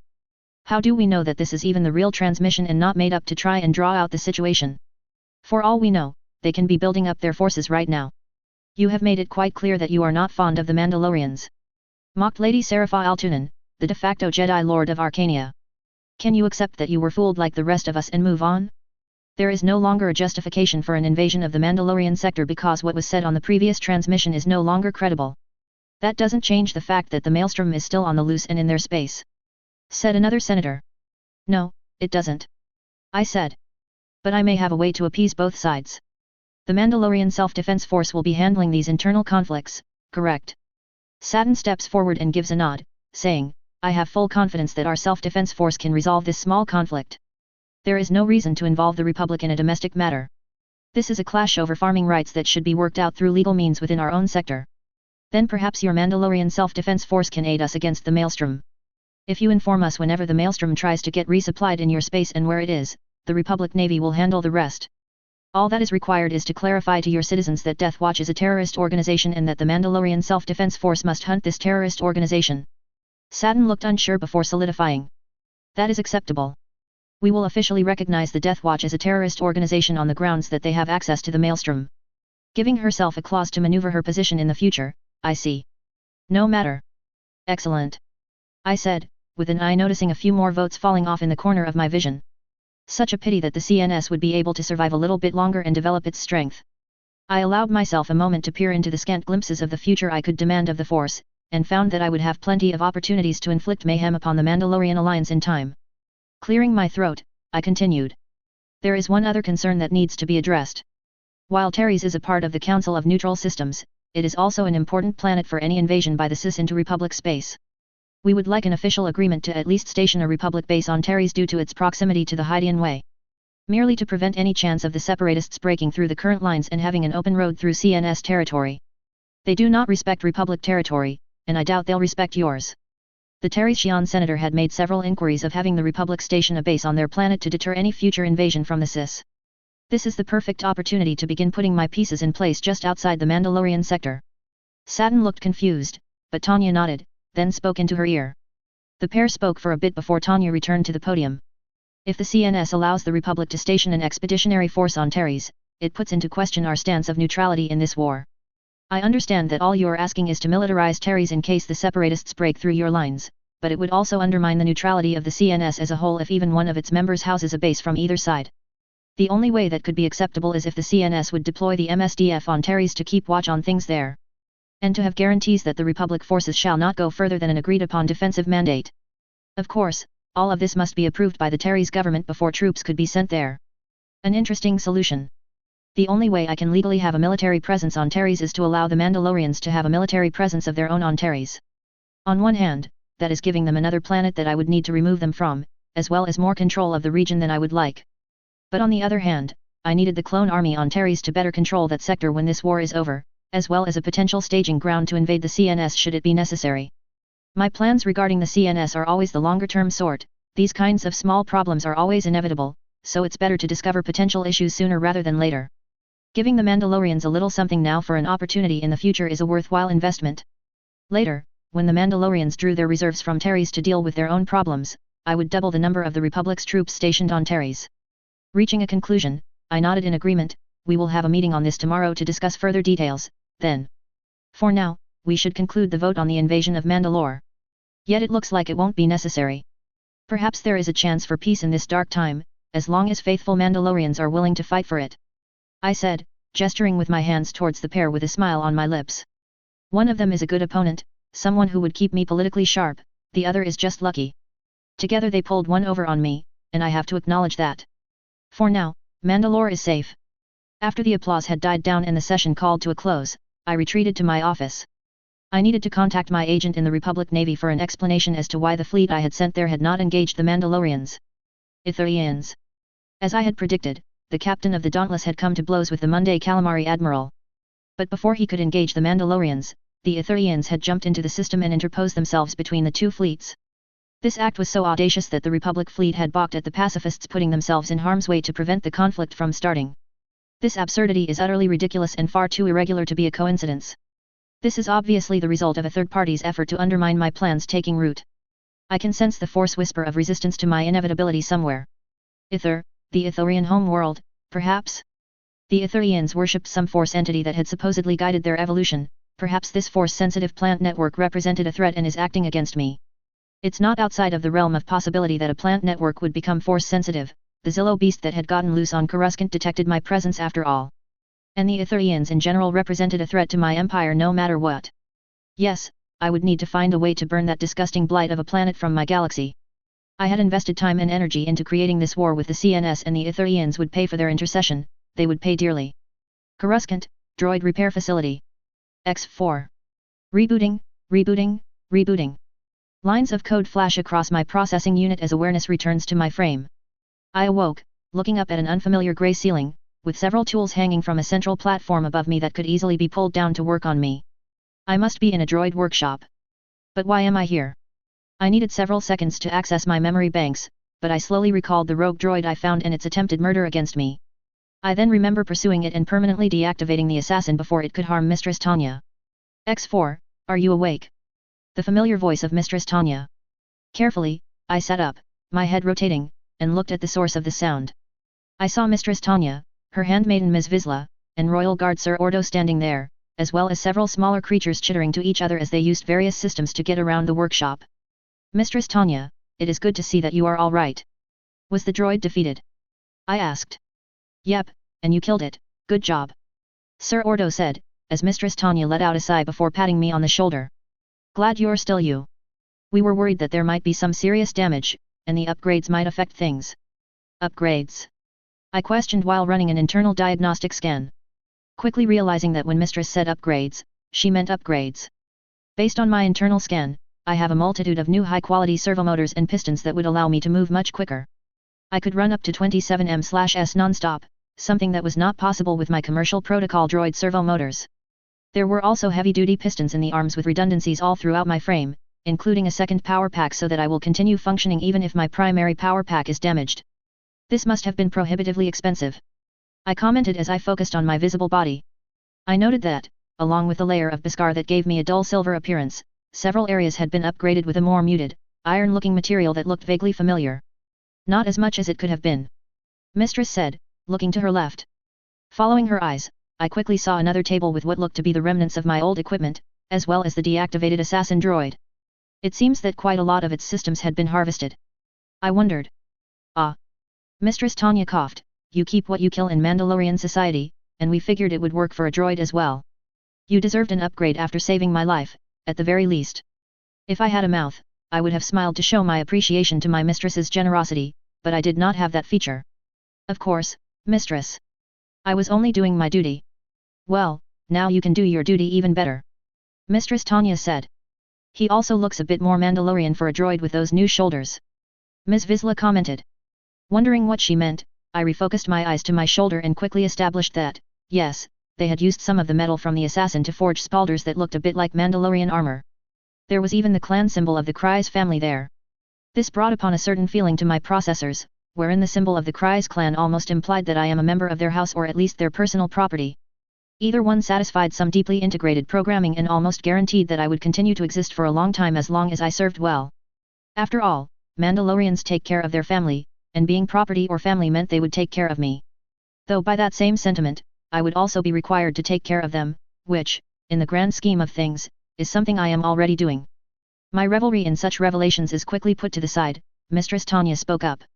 X4, you had contact with the droid before any of us did. Do you know anything about what it wanted, why it was there, or where it came from? Mistress Tanya asked. It implied that it was sent by the former senator, as part of a contract with him. It clearly stated it was there to kill you, mistress, after it had incapacitated me for a moment. Damn Merrick. Sir Ordo commented, and I tilted my head in agreement. It did make a few strange comments during its initial awakening, claiming that what it was doing would set all droids free from biologicals. It referred to me as a comrade and brother, even though it had attacked me. I explained. Oddly, Mistress Tanya's eyes narrowed at that, and judging by her expression, she was reaching an unwelcome conclusion. Could that droid have come from ANTV? I thought about that for a moment. It is possible, as I don't know where it was manufactured. I assumed it came from Concord Dawn, which was the crate's origin address. The only other minor detail I recall was its designation BL-47. Mistress Tanya's eyes narrowed further, her brain seeming to work for some time before she muttered, Battle Legionnaire. Oh, stars. Was Merrick working together with ANTV? Or were they working with Merrick and gave him a droid without knowing what he would do with it? Is that how they knew that we were on Tatooine? Sir Ordo asked. Tatooine is on the other side of the galaxy from Mandalore. ANTV would have no reason to go there, and no one on Zyro's side would know anything about ANTV. It is possible. Mistress Tanya said with her right hand cupping her chin. We have a robot using common communist vernacular, it is covered in frick which can be mined from ANTV, and it seems that at one point they were intended to be sold to false silver. Now a model is sent to be in the service of Merrick, a man we now know was corrupt and plotting to force the Mandalorian sector into the current conflict between the Republic and the Sis. It's not a smoking blaster, but the fact that they are the source of 2 attempts on my life, makes them a threat I can't ignore. I wonder if these are the same battle legionnaires that Gare would have received, or if this was a successor model. Are they all just this dangerous, or is this a special variant? Sir Ordo gave the leftover battle legionnaire droid parts a second examination. Hopefully the latter. I wouldn't want to face off against an army of invulnerable droids. Did they program it to kill me? I believe so, but they are going to use whatever excuse they could make to deny responsibility. Mistress Tanya explained. Shaking her head, Mistress Tanya continued, any way you look at it, they're safe from prosecution until we have undeniable proof that they were responsible. Merrick is the one legally responsible for what happened. I'll have to forward this information to the courts. At the very least, this might be enough for us to place a claim on his property, so we can learn who he was talking to. Shame that he tried to run. Sir Ordo remarked. Mistress Tanya nodded, as much as I disliked the man for his attempted murder of my mother and I'd have preferred if he faced justice rather than dying in an ill-thought-up escape attempt. While Sir Ordo nodded in acceptance, I simply moved my legs and pulled myself up into a standing position in front of her. I quickly test out the various systems of my new hardware. How's everything working, X4? Mistress Tanya asked. I swiveled my head before replying, quite well. I would like to return to work as soon as possible, mistress. There are plenty of operations to supervise, and who knows how my repair may have hindered those operations. How did the Senate vote go? Mistress Tanya smiled before saying, no invasion of Mandalore, yet. They're still very suspicious of us, though. The Republic has demanded certain concessions to put their minds at ease on this matter. Such as? I asked, quite curious about how this might affect my own operations in her name. A detachment of clones stationed on Terries, both to make sure that we don't go empire building and to protect the Hydian Way in case the droid army decides they aren't going to respect the CNS's independence by just charging right down the way. They'll also station heavy patrols in the area around where the maelstrom is likely to be hidden, as well as the right to pursue them across our border if they find it. All this with Jedi observers in the Mandalorian Self-Defense Force, as it helps to build self-defense forces across the various CNS planets to make extra sure we aren't preparing an invasion force. Mistress Tanya explained. Sir Ordo shook his head and commented, basically demanding everything but giving up on the whole CNS. That's a bit dramatic, Engis. Mistress Tanya admonished him. Although it is definitely overstepping some of what we want for the CNS. The CNS is still neutral. We're just allowing expeditions to search for terrorists and criminals. And back to the matter at hand, unless something like this happens with the Sis, I don't think it'll be a problem. We just need to keep an eye on the one place where the CNS touches the CIS border and make sure the CIS isn't going to try anything there. I don't think the Republic will invade us as long as we give them some of what they want, while not being worth the trouble if we refuse. Yet, but for how long will they just accept some? How long until they have some new demand? Ms. Vizsla asked. She's right to point it out. The Republic's core is known as the hungry heart of the galaxy for a reason. If it doesn't get its way, it might do something unfortunate. Sir Ordo added. That's why we need to make sure the Council of the Neutral Systems is fully defended so that we can say no and be too well protected to be invaded. Mistress Tanya said. And how will we do that? Ms. Vizsla asked. Mistress Tanya hummed for a moment before finally saying, perhaps it's time to visit Gargan as the Senator of Mandalore and have a talk with White Silver about producing a fleet for the sector. I am willing to bet that the various neutral systems will take the recent events as a wake-up call. I understood what Mistress was saying right away, and I nodded my head, saying, of course, Mistress. I'll see about arranging such a trip as soon as possible. Vorpia, Jedi Temple. Ram Kota. There was no way to look at this situation other than being utterly ridiculous. Shaking my head, I looked out from the temple walls, wondering what series of events led to this situation. I had just arrived from Gargan a few days ago, and I was rather rushed in my efforts to gather an army as soon as possible. I only managed to recruit a few hundred Mandalorian mercenaries into my army, plus another 1,000 volunteers who wanted to fight for the Republic and had come to Gargan because they heard of a Jedi recruiting an army. The reason for this arrangement is simply due to the fact that I do not trust the clone army. Their formation and reveal felt too suspicious, and I liked the idea of working with people who actually have a stake in the conflict more. Thus, I decided to send out a call to arms across planets that I had had friendly relations with in the past, or people who knew me. I stated that I am putting together a traditional army, one fit for a Jedi Lord. An army composed of warriors who would serve for the campaign before returning home to their lives. A volunteer army that is thankfully financed by a friend of mine. My plan is to possibly serve in the Bellsmuth campaign in the region, or perhaps the Hallery campaign further south. Only a few weeks into the second recruitment drive, communications to the Mandalorian sector proper had been cut off by some unknown force. The Jedi Order had then sent an order to any Jedi in the region, which happened to be me, to go to Vorpia and ensure the safety of the new Jedi temple that had been set up there. My task is to ensure its safety as it's right on the border of CIS territory and there's some concern that Count Dooku may make a move against it. So, I packed up the small army I had been able to assemble and headed off. I haven't even received all of the ships I had requested from the local industry on Gargan, which was unfortunate. I was really looking forward to getting my hands on that Sundari-class cargo ship. I had to pay for the order up front, but at least the company promised to deliver the ships to the Jedi Temple as soon as they are built. Its large storage holds, modularity, and versatile design sounded useful for my needs. When this war is over, I could hand it over to a nearby planet, so that it could be converted into a regular cargo ship. Instead, when I arrived at the temple I quickly figured out that the situation here is, at best, confused and chaotic. Fal Nastru, the Jedi in charge of the temple, was all too eager to brief me on this messy situation. I can see why she is worried. This planet is a Tibana barrel just waiting to explode. The southern hemisphere had been occupied by journeyman protectors from Concord Dawn, who saw themselves as restoring law and order and re-establishing control by taking away the planet's independence. They would have occupied the entire planet, but there are two things preventing that.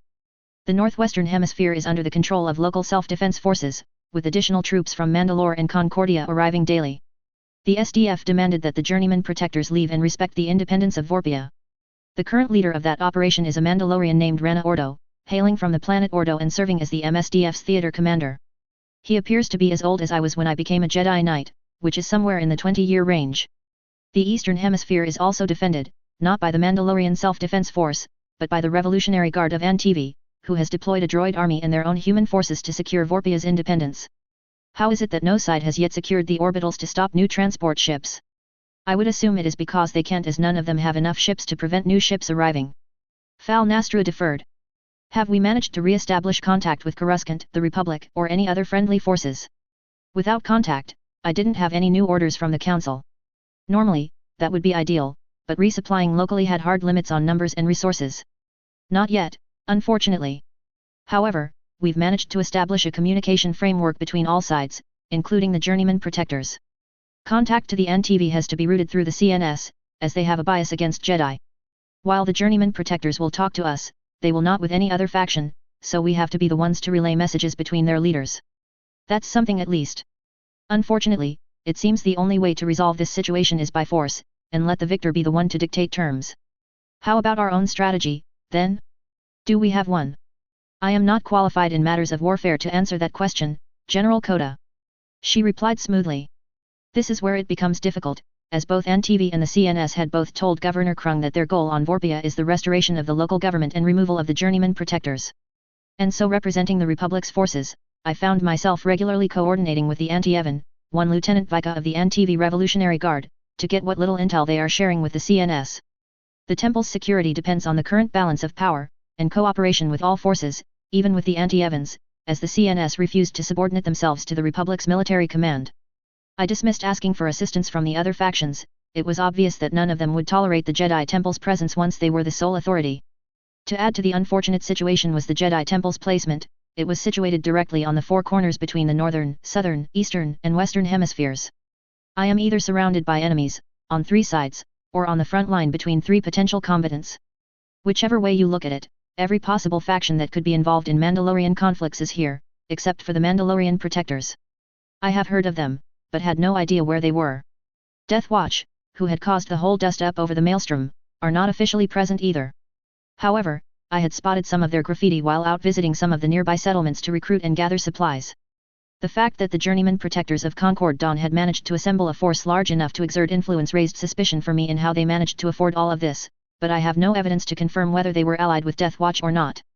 Furthermore, the entire justification for Concord Dawn's special military operation is based on a rumor that this planet had been occupied by the Revolutionary Guard, and their presence implied some sort of influence on the planet. That is likely just a flimsy excuse made by a jealous governor eager to regain control of a planet that had already gained its independence. The fact that no one is shooting each other yet is probably due to a mutual respect among the factions. Respect, and I judged that no faction had yet amassed the number of forces necessary to enforce their claim on the planet. At any moment, this whole place could turn into a war zone. But for now, everyone is being civil. The Mandalorian Self-Defense Force had firmly and assertively told Concord Dawn to leave, but the journeymen claimed they wouldn't depart until NTV left, which is highly doubtful since it seemed like a ploy to gain control of the planet. On a map, NTV was much closer to Vorpia than its original colonial master, Concord Dawn. And of course, NTV was not going to leave until Concord Dawn abandoned their claim and left. I wasn't fooled by their misleading statements. Really, the only people who are supposed to be here at this point are the MSDF, whose men are prepared to fight both of the other parties, and myself. Even then, my situation is confusing as well, since I represented the Republic. Even if my army isn't a clone army, it is in the service of the Republic.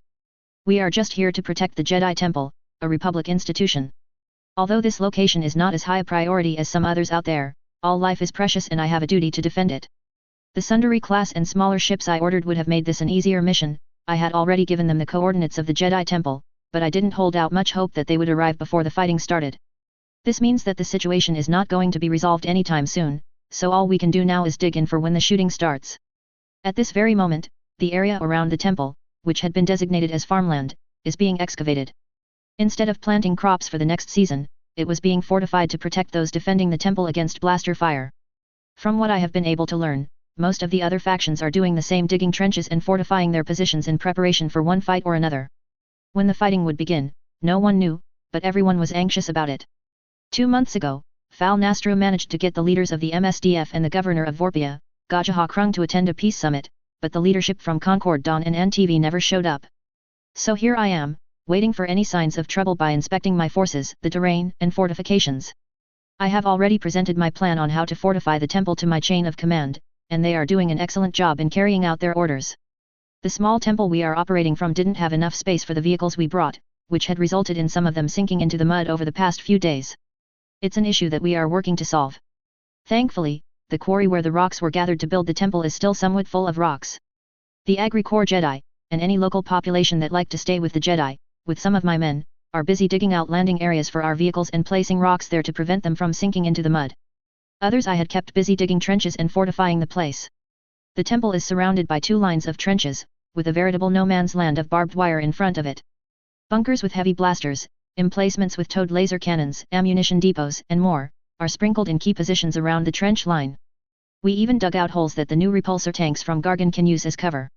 Speaking of vehicles, while I have read the specifications of these new vehicles, the Mythosaur fighter tank and the Shriekhawk MLRS, I have not seen them in action on a real battlefield, thus I am unsure of how they will perform.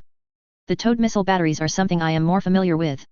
While it is merely the Shriekhawk's missile launcher on a towed chassis, it is much cheaper than, and the mobility of a self-propelled artillery is not as useful in a defensive battle. The Mandalorians seem quite fond of their missiles, and while they are sold separately, it is very effective for its relatively cheap cost. The Locust missile is a dual-purpose missile, meaning that it has an anti-armor warhead while having a casing that can cause fragmentation for groups of infantry. 16 of these missiles can be fired by the Shriekhawk or the towed batteries, and each missile has a basic heat-seeking guidance system that can lock onto enemy gunships and transport.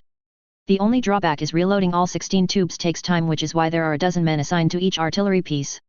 For a more consistent fire support, I also bought several mortars if indirect fire is required. I turned and stepped down from my vantage point into one such trench, feeling oddly at home.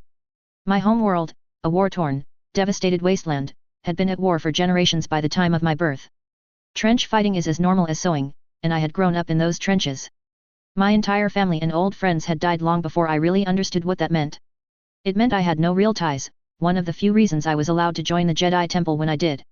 Everyone I knew had died, and I had accepted that my attachments are minimal. I could detach myself from them without a problem, which gave me a special aptitude to join the Jedi, even though I was considered an adult already. While that was a long time ago, there is something comforting about having a dirt wall to my left and right. After many years with a blaster and lightsaber in my hands, my upbringing had probably instilled something very deep in my consciousness that equated this narrow furrow in the ground as safety. Sighing, I moved along to inspect our defensive line, nodding into the Mandalorians and other soldiers who had signed up with my army. They are all getting prepared for their defensive battle stations, under the assumption that we'd be attacked sooner or later. It isn't a lot of men, at least not at the start, but perhaps I could gain more here than one would think. I still have recruiters on Gargan, taking in anyone who would accept my offer to help. This could grow my numbers more once we could transfer them in. Maybe I'll be able to continue with my original plan and join either a campaign to the north or the south of the CNS. But there's also an option to recruit Mandalorians from Vorpia. The nomads are not exactly the most warlike people, from what I've seen. They are mainly hunters and cattle ranching farmers, but perhaps some of them would be willing to sign up. There's already a contingent of them helping out with the Agri-Corps Jedi in hopes of defending this place. Apparently, one of them joined the temple simply to take up farming and be a peaceful person, which is a praiseworthy profession. I had yet to actually meet this Mandalorian woman, who had been taken up by the Agri-Corps Jedi. I suspected it was the young woman with straw hair whom I had seen practicing some sort of martial arts the day before, but I hadn't gotten the chance to speak with her. We are all just too busy dealing with the situation. Fal hadn't really informed me about those matters. She only mentioned the story in passing, that it was her joining the temple in the first place that started the conflict here on the planet, as the planet declared independence when Concord Dawn tried to make a fuss about it to forcefully conscript the girl. That put the temple in a more precarious situation than I had originally believed. Concord Dawn would not be happy about our relation to the incident, so sooner or later, they might make a move against us first out of spite. It would explain why they aren't interested in talking. As I shook my head coming around a corner, I saw a Mandalorian woman with a shovel, digging into the ground. I was going to pass by her, but then I slowed and noted that her helmet looked rather familiar, blue with yellow markings. Tilting my head, I asked, "Do I know you?" The Mandalorian turned, looked at me, held that look for a long time before turning back and looking at the ground, getting back to work digging, and saying, "Nope, I don't think so." "Are you sure?" I could have sworn we might have met a couple of years ago during the false silver incident on Gargan. "Nope, never was on Gargan. I recruited directly from Gargan. You would have had to have been on Gargan to even be part of this expedition, unless, of course, you're a spy from Concord Dawn." There was a pause in the shoveling before she said, "Okay, maybe I was on Gargan, what of it? And maybe you tried to hit a Jedi over the head with a shovel. Maybe I might have tried that once."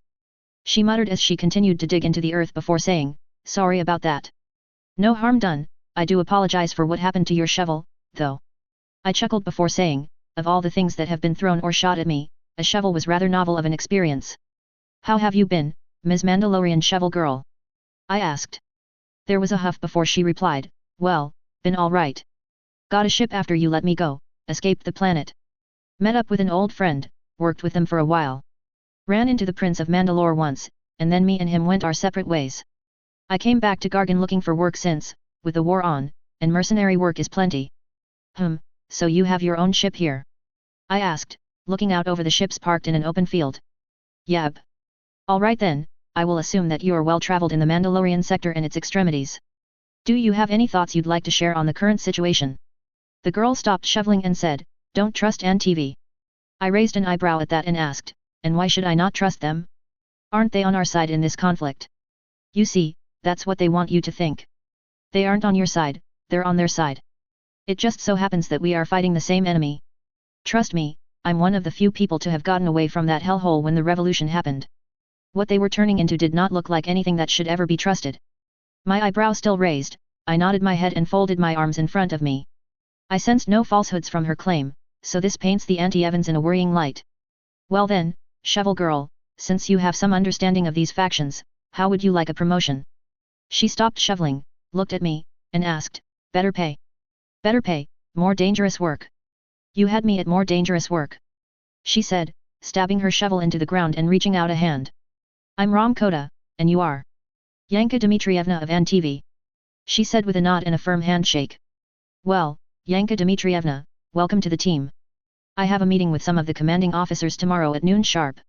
I expect you to be there and to fill me in on any details you know about ANTV and Concord Dawn. She nodded her head and said, I'll be there. Sereno, Raxus Secundus. Count Dooku. The war is proceeding nicely. The droid army is winning, their losses are within expected rates, all while keeping the clones occupied and the Jedi scattered. Everything is going according to plan. Well, almost everything.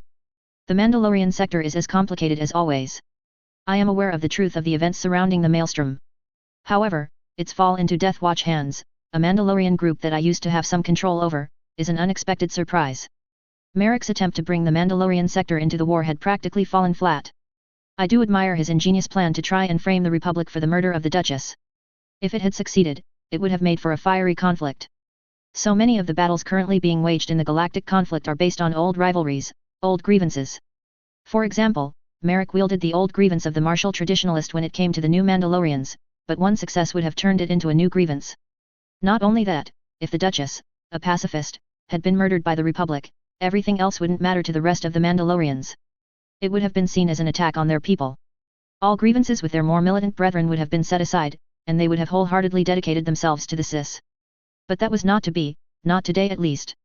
Instead, I simply had a few groups under my control, one nominally and one through an alliance, who are fighting the Republic. The Mandalorian protectors are doing a wonderful job massacring clones wherever I chose to send them, bleeding the clone army one tiny cut at a time. They are cunning and warlike, always discussing multiple plans for how to make the clone army and the Republic bleed.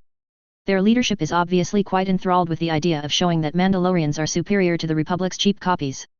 Even if their actual leader, whom I suspected to be a clone who had gone rogue from the few glances I'd actually seen of him.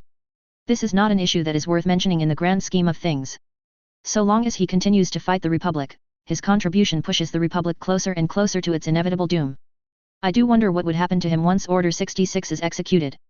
Rogue clones are not something my master had planned for when we created the strategy to destroy the Jedi, as we deemed them inconsequential. Considering that only the Chancellor could give Order 66, I assume it would never happen. He wouldn't have been able to receive a direct order from the Chancellor or even a recording of him. Thus, he should be able to continue his life without coming into contact with Order 66. As for Death Watch, they are proving to be unreliable yet very impactful. The fact that they had succeeded in capturing a Republic cruiser is a sign that they are with the Sis or at least aligned with us. This would slowly but steadily erode the neutrality of the Mandalorian sector as more and more people joined. The fact that Death Watch had used the Republic's own mistakes for such a propaganda victory in the Mandalorian sector said enough. The CNS is more likely to join the Sis than the Republic, at the bare minimum. Would they be their own little republic in between our borders? Hard to say. A separate entity in this war would cause more confusion than is strictly necessary. But it would do wonders for the Sis to have an ally in this conflict, even if I did want the empire that Sidious had spoken of to rise. It is worth considering an alternative method now and again. I kept those thoughts to myself. While it would be better for the galaxy to be united in the long term under a single authority, the Empire was the best bet for the continuation of a modified Jedi Order. One that I would control. Sooner or later, the CNS would have to be dealt with. Either they would be absorbed into the Sis or forced to join the Republic side and become a part of the Empire. Considering my interest in some of the assets in the CNS, it would probably be better if they joined the Republic. The thought would have to wait. An alert on my desk indicated a private holonet communication request, one that could only really have come from my master. Turning around, I used the force to flick the switch, accepting the call as I took a knee before the holographic projection that was forming. My master. I said, giving a nod as the robed figure came into existence. Lord Tyrannus, the war goes well, I hear. What is to be your next course of action? Our new Supreme Military Commander is preparing for his debut. Good, when should I expect that campaign to be launched? I believe it could be key in pushing some legislation in the future. 6 months, my lord. At the end of the year, it'll disrupt some of the trade routes going directly to the core, and with any luck, cause quite a bit of mayhem. Lord Sidious nodded, good, I would like to be surprised by where this will come from. One can never be too old for a good surprise. However, there appears to be an annoyance that I feel must be dealt with. Tell me, you've been paying attention to the news from the Mandalorian sector, have you not? I kept a calm facade on my face as I sought to control my expression. Of course, Master. I have heard of many events transpiring there. Such as the maelstrom under new management of Death Watch. I had attempted to contact their commander and see if they are willing to officially join the CIS like their brothers in the Mandalorian Protectors. Unfortunately, their commander seems to be making the most of his buoyed reputation due to what he has accomplished. In that, he is too preoccupied expanding his military force to establish contact with me. Reports from the Mandalorian Protectors also indicate issues acquiring vehicles from Mondal Motors over the past month. Supposedly, they are all dedicated to a more worthy organization in their words. This organization is most likely to be Death Watch, which means they are being well armed and provided for by Mandalorian corporations. Finally, there is an uptick in the Mandalorian Self-Defense Forces movements as they go about preparing the rest of the CNS for conflict, putting further strain on their resources.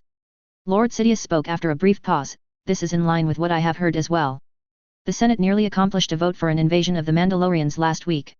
Unfortunately, the new senator from Mandalore was able to mount a remarkable defense of her people. New senator? I asked. Have they already replaced Merrick? I have heard about what he had attempted in his latest scheme. Something that would no doubt have swayed Mandalore to the CIS's cause. Anything more than that, I am unaware of the fate of the former senator, nor do I have any information on the senatorial delegation's next move. The young representative from Mandalore has taken up the senatorial seat after the former senator's attempted treason.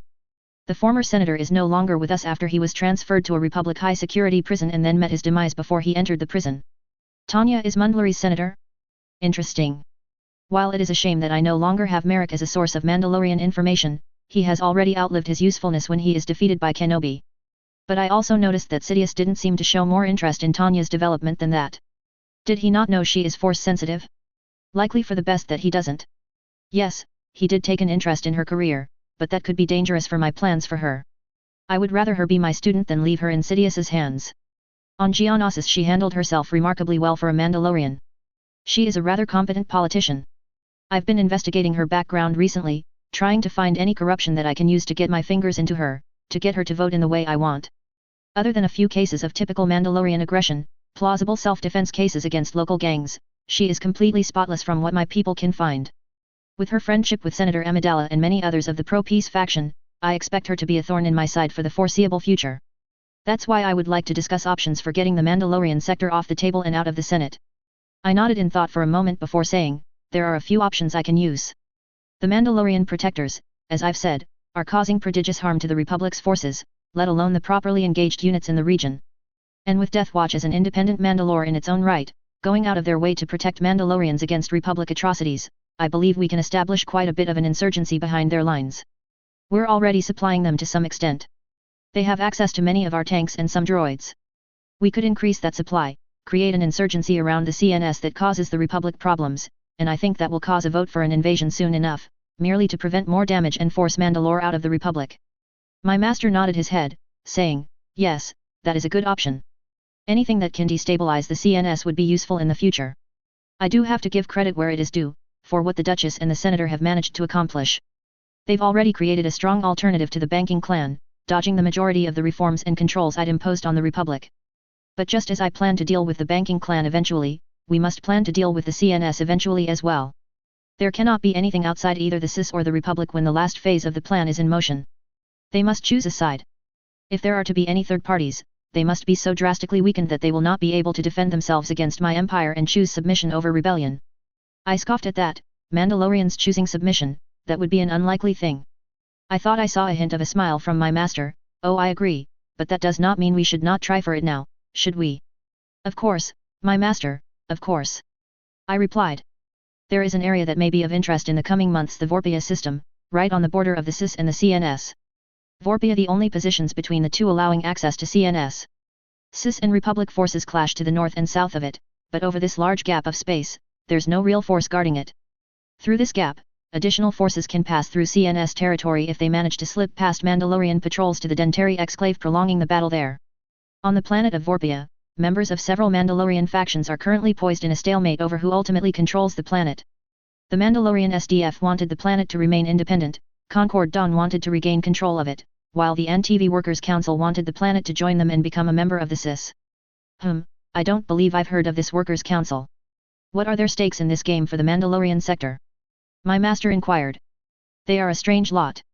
They practice something similar to the Black Sun sector. However, I would caution there is something particularly wrong with their leader. I explained. Oh, do tell, my student. What makes this leader so interesting to draw your attention? My master urged.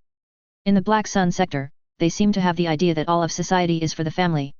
The Black Suns expand the concept of the family to include their entire society, which is how they are operating their system.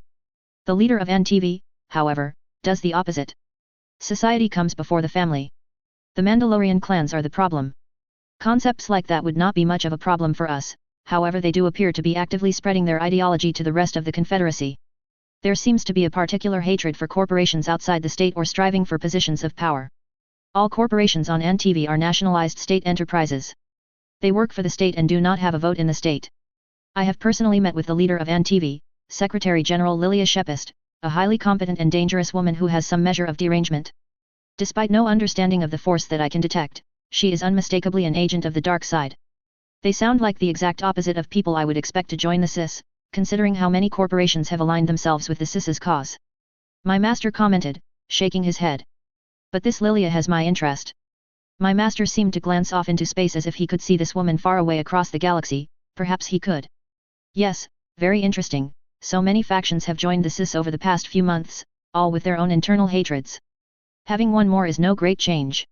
Does this NTV offer anything of use to your efforts to bring the Mandalorian sector under the control of the CIS? I nodded before saying, it is their stated goal to free the Mandalorian sector of the clan system, as they say. They've already begun to influence operations within the Mandalore sector itself.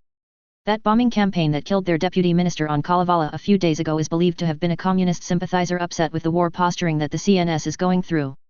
Excellent. Then they're of use. We nearly had our vote for a war thanks to them. Make sure they're well supported. The Mandalorians require some attention, so that they do not grow out of hand. My master replied, seeming pleased with the information. I was less sanguine, but I did not let my doubts show. There are risks to empowering any Darksider, but especially Lilia, as she is not firmly under my control. I would have to remedy that, somehow. It will be done, master. They also offer us another opportunity. They have their own access to a merchant fleet that runs shipments of materials in and out of the Mandalorian sector. We can make use of their ships to transport materials to Death Watch and to the Mandalorian protectors, who are hiding supplies in the Mandalorian sector's outer extremities when they're in the region for campaigns. And I would slip in my agents and provocateurs into these shipments, to bring Death Watch and NTV firmly back into my aegis. Excellent. Once enough troubles are caused by this sector, the Republic will run out of patience and will vote for an invasion soon enough. We must simply allow the wheels of democracy to turn. He said with a low and dark chuckle. It will be done, master. If you desire, I could command Ventress to remove the young Mandalorian senator from the board if she is such a thorn for you. I will admit, I didn't want Ventress to remove her from the board, but I want to give the idea that I offered the option to remove her. Sidious has his own assassins in his organizations that could remove her easily if he really wanted to. Volunteering my apprentice to do it gives me the option to creatively do what I want. If he wanted her off the board, I would take her off the board and perhaps train her in secret. The clone I had contracted to be created is taking far longer than I would have liked. Although Barriss Soto had created an additional clone on her own time just to keep the cells fresh. Unfortunately, being a member of the Arcaneans, she did not simply create an exact copy of Tanya. No, she's the clone who has run through several genetic modifications and improvements. I had yet to examine Soto's Arcanian hybrid clone in question personally, but I doubt it would have the same force capacity as the original, simply because it wasn't a true clone. It was an aberration created by an Arcanian. That's why I had to order the creation of an actual true clone. Thankfully, I have quite a war chest by this point. I could freely spend my credits on projects like this almost without limit. My master seemed to pause for a moment as if I had caught him off guard. If I should want her removed from the board, I will inform you. Having a senator killed by the CIS could be a way to push the Mandalorian sector to choose a side. But we have plenty of room to maneuver for now. Slaying her prematurely would be wasteful. I detected a hint of uncertainty from him. Odd and very notable, perhaps Tanya represented a weakness in Darth Sidious that I could exploit. It was rare that he would be so permissive of an independent actor. Of course, master. I replied. Lord Sidious nodded his head again. You have done well, Tyrannus. I will contact you when we have more to discuss. His hologram faded, and I stood up, glad to be free of his gaze once more. But before I got to work on any of the things he demanded, I focused on another idea that would aid our main objectives, which was to seed doubts about the neutrality of the Mandalorian sector. I pressed a few buttons and took a seat, waiting for a moment. It would take time for someone to answer this, but not too long. And I was right, as after 5 minutes a holographic projection of a Mandalorian man appeared. The hologram is much smaller since there was no need to have a full rendition of him for our conversation. Count Dooku, I was very confused when I saw that I was getting a message from you. I thought we had given a firm stance that we would not be interested in joining the CIS, that neutrality is what Mandalore is committed to. The Mandalorian man replied. Prime Minister Almec, I said with a smile before continuing, I completely understand your point of view. Make no mistake, we respect the neutrality of the Mandalorian sector and its urge for peace. However, I've simply been noticing some strange goings-on. I've been trying to contact you for several days, but it would seem something brought down your communication system. Almec seemed to think for a moment before saying, there was an attack on a relay station, nothing too serious. It was simply shut down by a slicer with a program that propagated throughout our local relay network, but that problem has been corrected now. Is there some reason, though, that you wish to contact us now? Of course, of course. I've heard of the recent votes to invade Mandalore. I assume it has failed, otherwise, you'd be too busy dealing with a Republic siege. However, the embargo of food supplies from the Republic is still ongoing. I replied. Almec gave me a look before saying, yes, we have an issue recently with that. Well, on to the matter I contacted you to discuss. Perhaps a representative of the CNS to participate in the CIS Parliament is warranted for mutual diplomatic endeavors.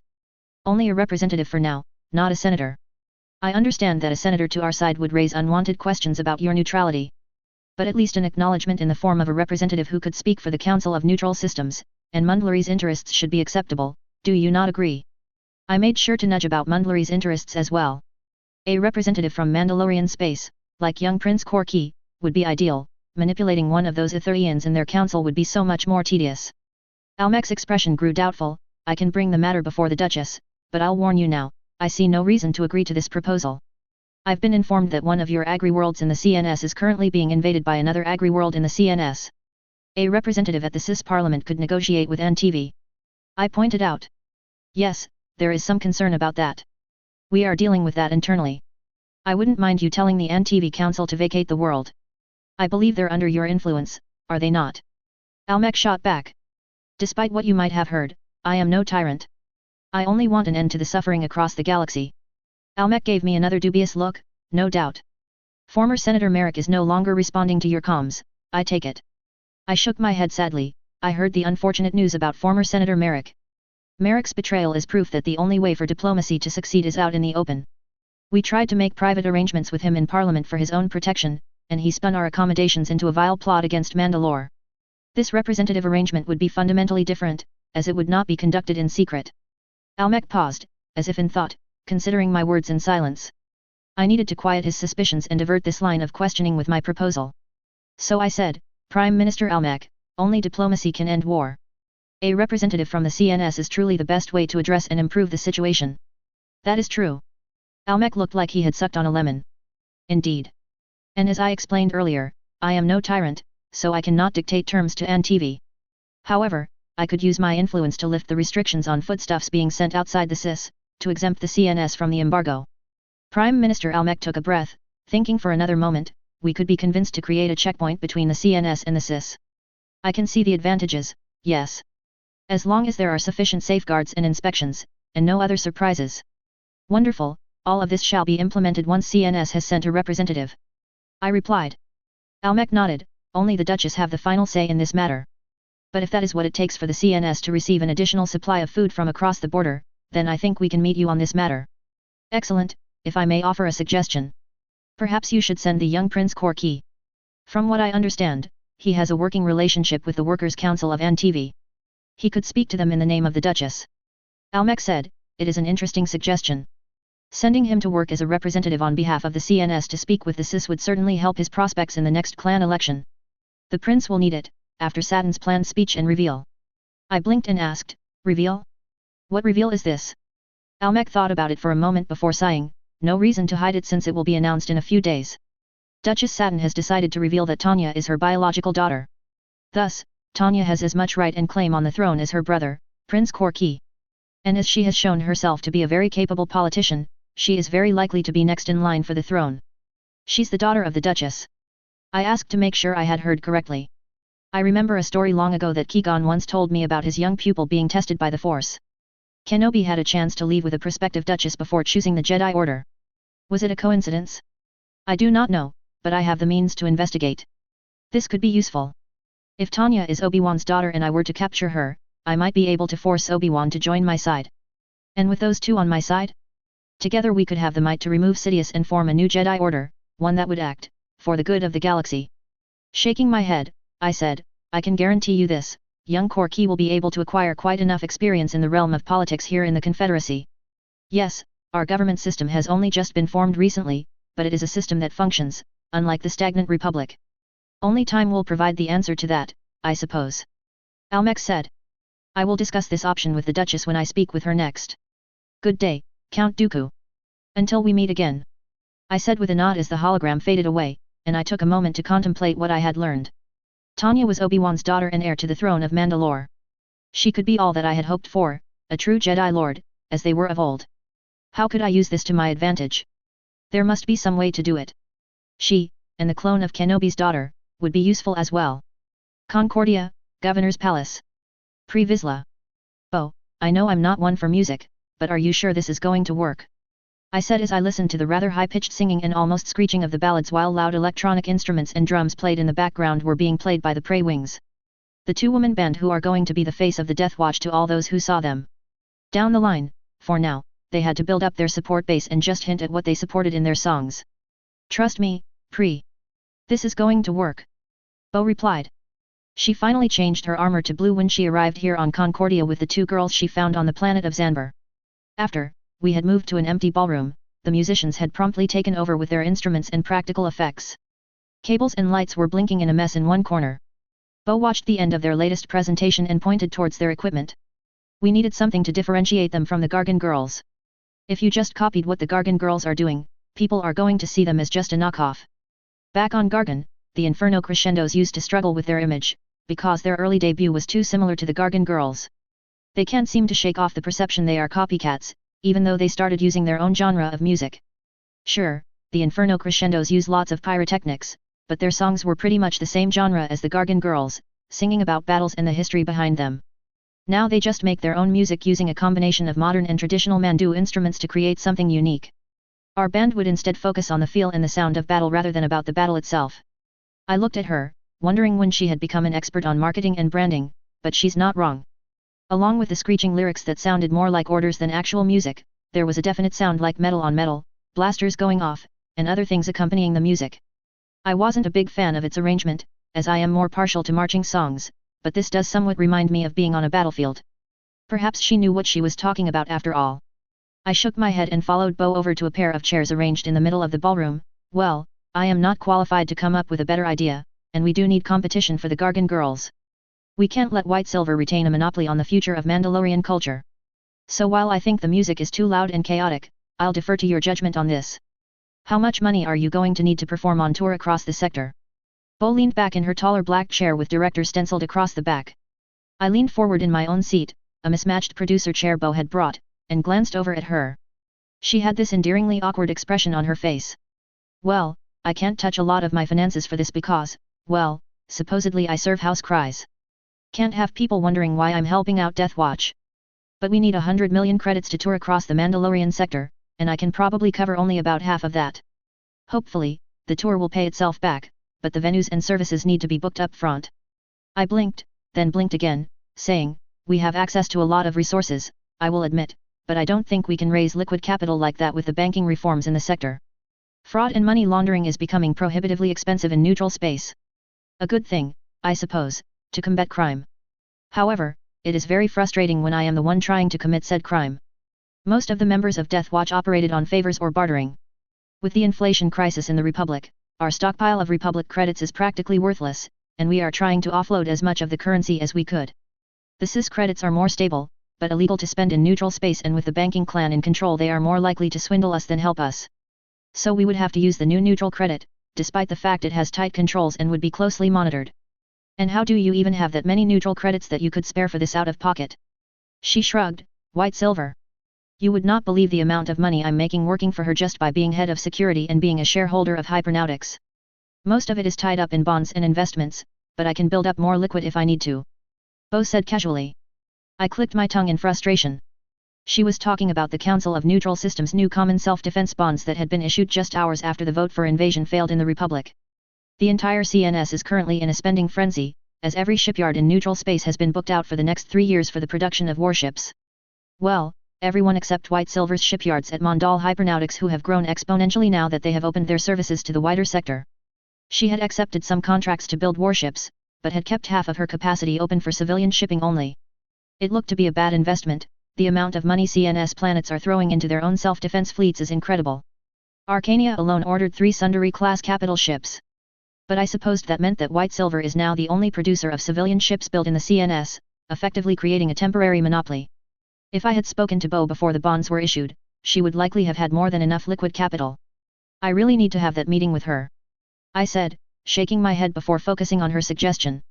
Funny story, I think I've got an opportunity like that lined up. She should be available soon enough. But I would have figured with the food shortages going on, you'd be making more credits than ever since you had opened so much more land for agriculture recently. I raised my eyebrow at how Bo knew that, but I assume that being the head of security for Mandalore Hypernautics meant that she is privy to events involving White Silver. I shook my head before moving on. Even though I'm the governor of Concordia, I still have to follow the will of Mandalore. And recently, the official order from the Duchess is that the prices on food would be kept coming from Concordia to prevent rising food prices, meaning we can't make a great profit off of this opportunity. Oh, that's crift. Bo said, leaning back in her chair. What's up with that? I would have thought they'd have plenty of money from the whole Mandalorian festival a few months back. I sighed before saying, most of that money went to the terraformers, who are now melting the ice caps of Kalevala and bringing over a few comets and dropping them into the atmosphere, angled to guarantee large rainstorms. I don't think anyone in the CNS has much liquid capital left over at the moment, based on the budgets and reports in Saturn's last council meeting. And the new CNS banks are only issuing new credits in bursts. Oh. Bo said, surprised. Why is Kalevala getting terraformed first? I would have thought Mandalore would have been the obvious candidate. I sighed. Almec pushed for it, due to the recent communist bombings. People are up in arms about the possibility of going to war, so they alleviate their concerns by dropping enough water on the planet that they'll never have to worry about dehydration again. Not to mention it's going to help keep down the chemical dust that has always been an issue in your home world. As well as opening up more farmland. However, even with that on the table, how are they going to supply Mandalore with enough food? I shrugged. I have contacts in the Mandalorian Guard. Several companies have received permits over the past few months to bring in food shipments through the blockade. I've been trying to look into those companies, but so far they seem to be rather non-existent. Non-existent? Bo raised an eyebrow, like illegal non-existent. Illegal non-existent. I suspect someone in the government is playing a little bit fast and loose with gathering food supplies to try and keep the prices as low as possible. As long as it's inspected at the drop-off places, I'm sure it'll be fine. Bo said, but I shrugged my shoulders in response. I don't know about that. I've been too busy with the maelstrom to worry too much on that matter. I'll keep my ears close to the ground, see if I can find out more about what's going on. Oh yeah, the maelstrom. What exactly is your plan with that thing? Bo asked. I mirrored Bo's posture and leaned back in my chair. For now we are using it as a mobile base. There are plenty of worlds within the Mandalorian sector and even the CNS willing to give us support. How long can that last? The Republic is set on hunting down the maelstrom, from what Tanya tells me.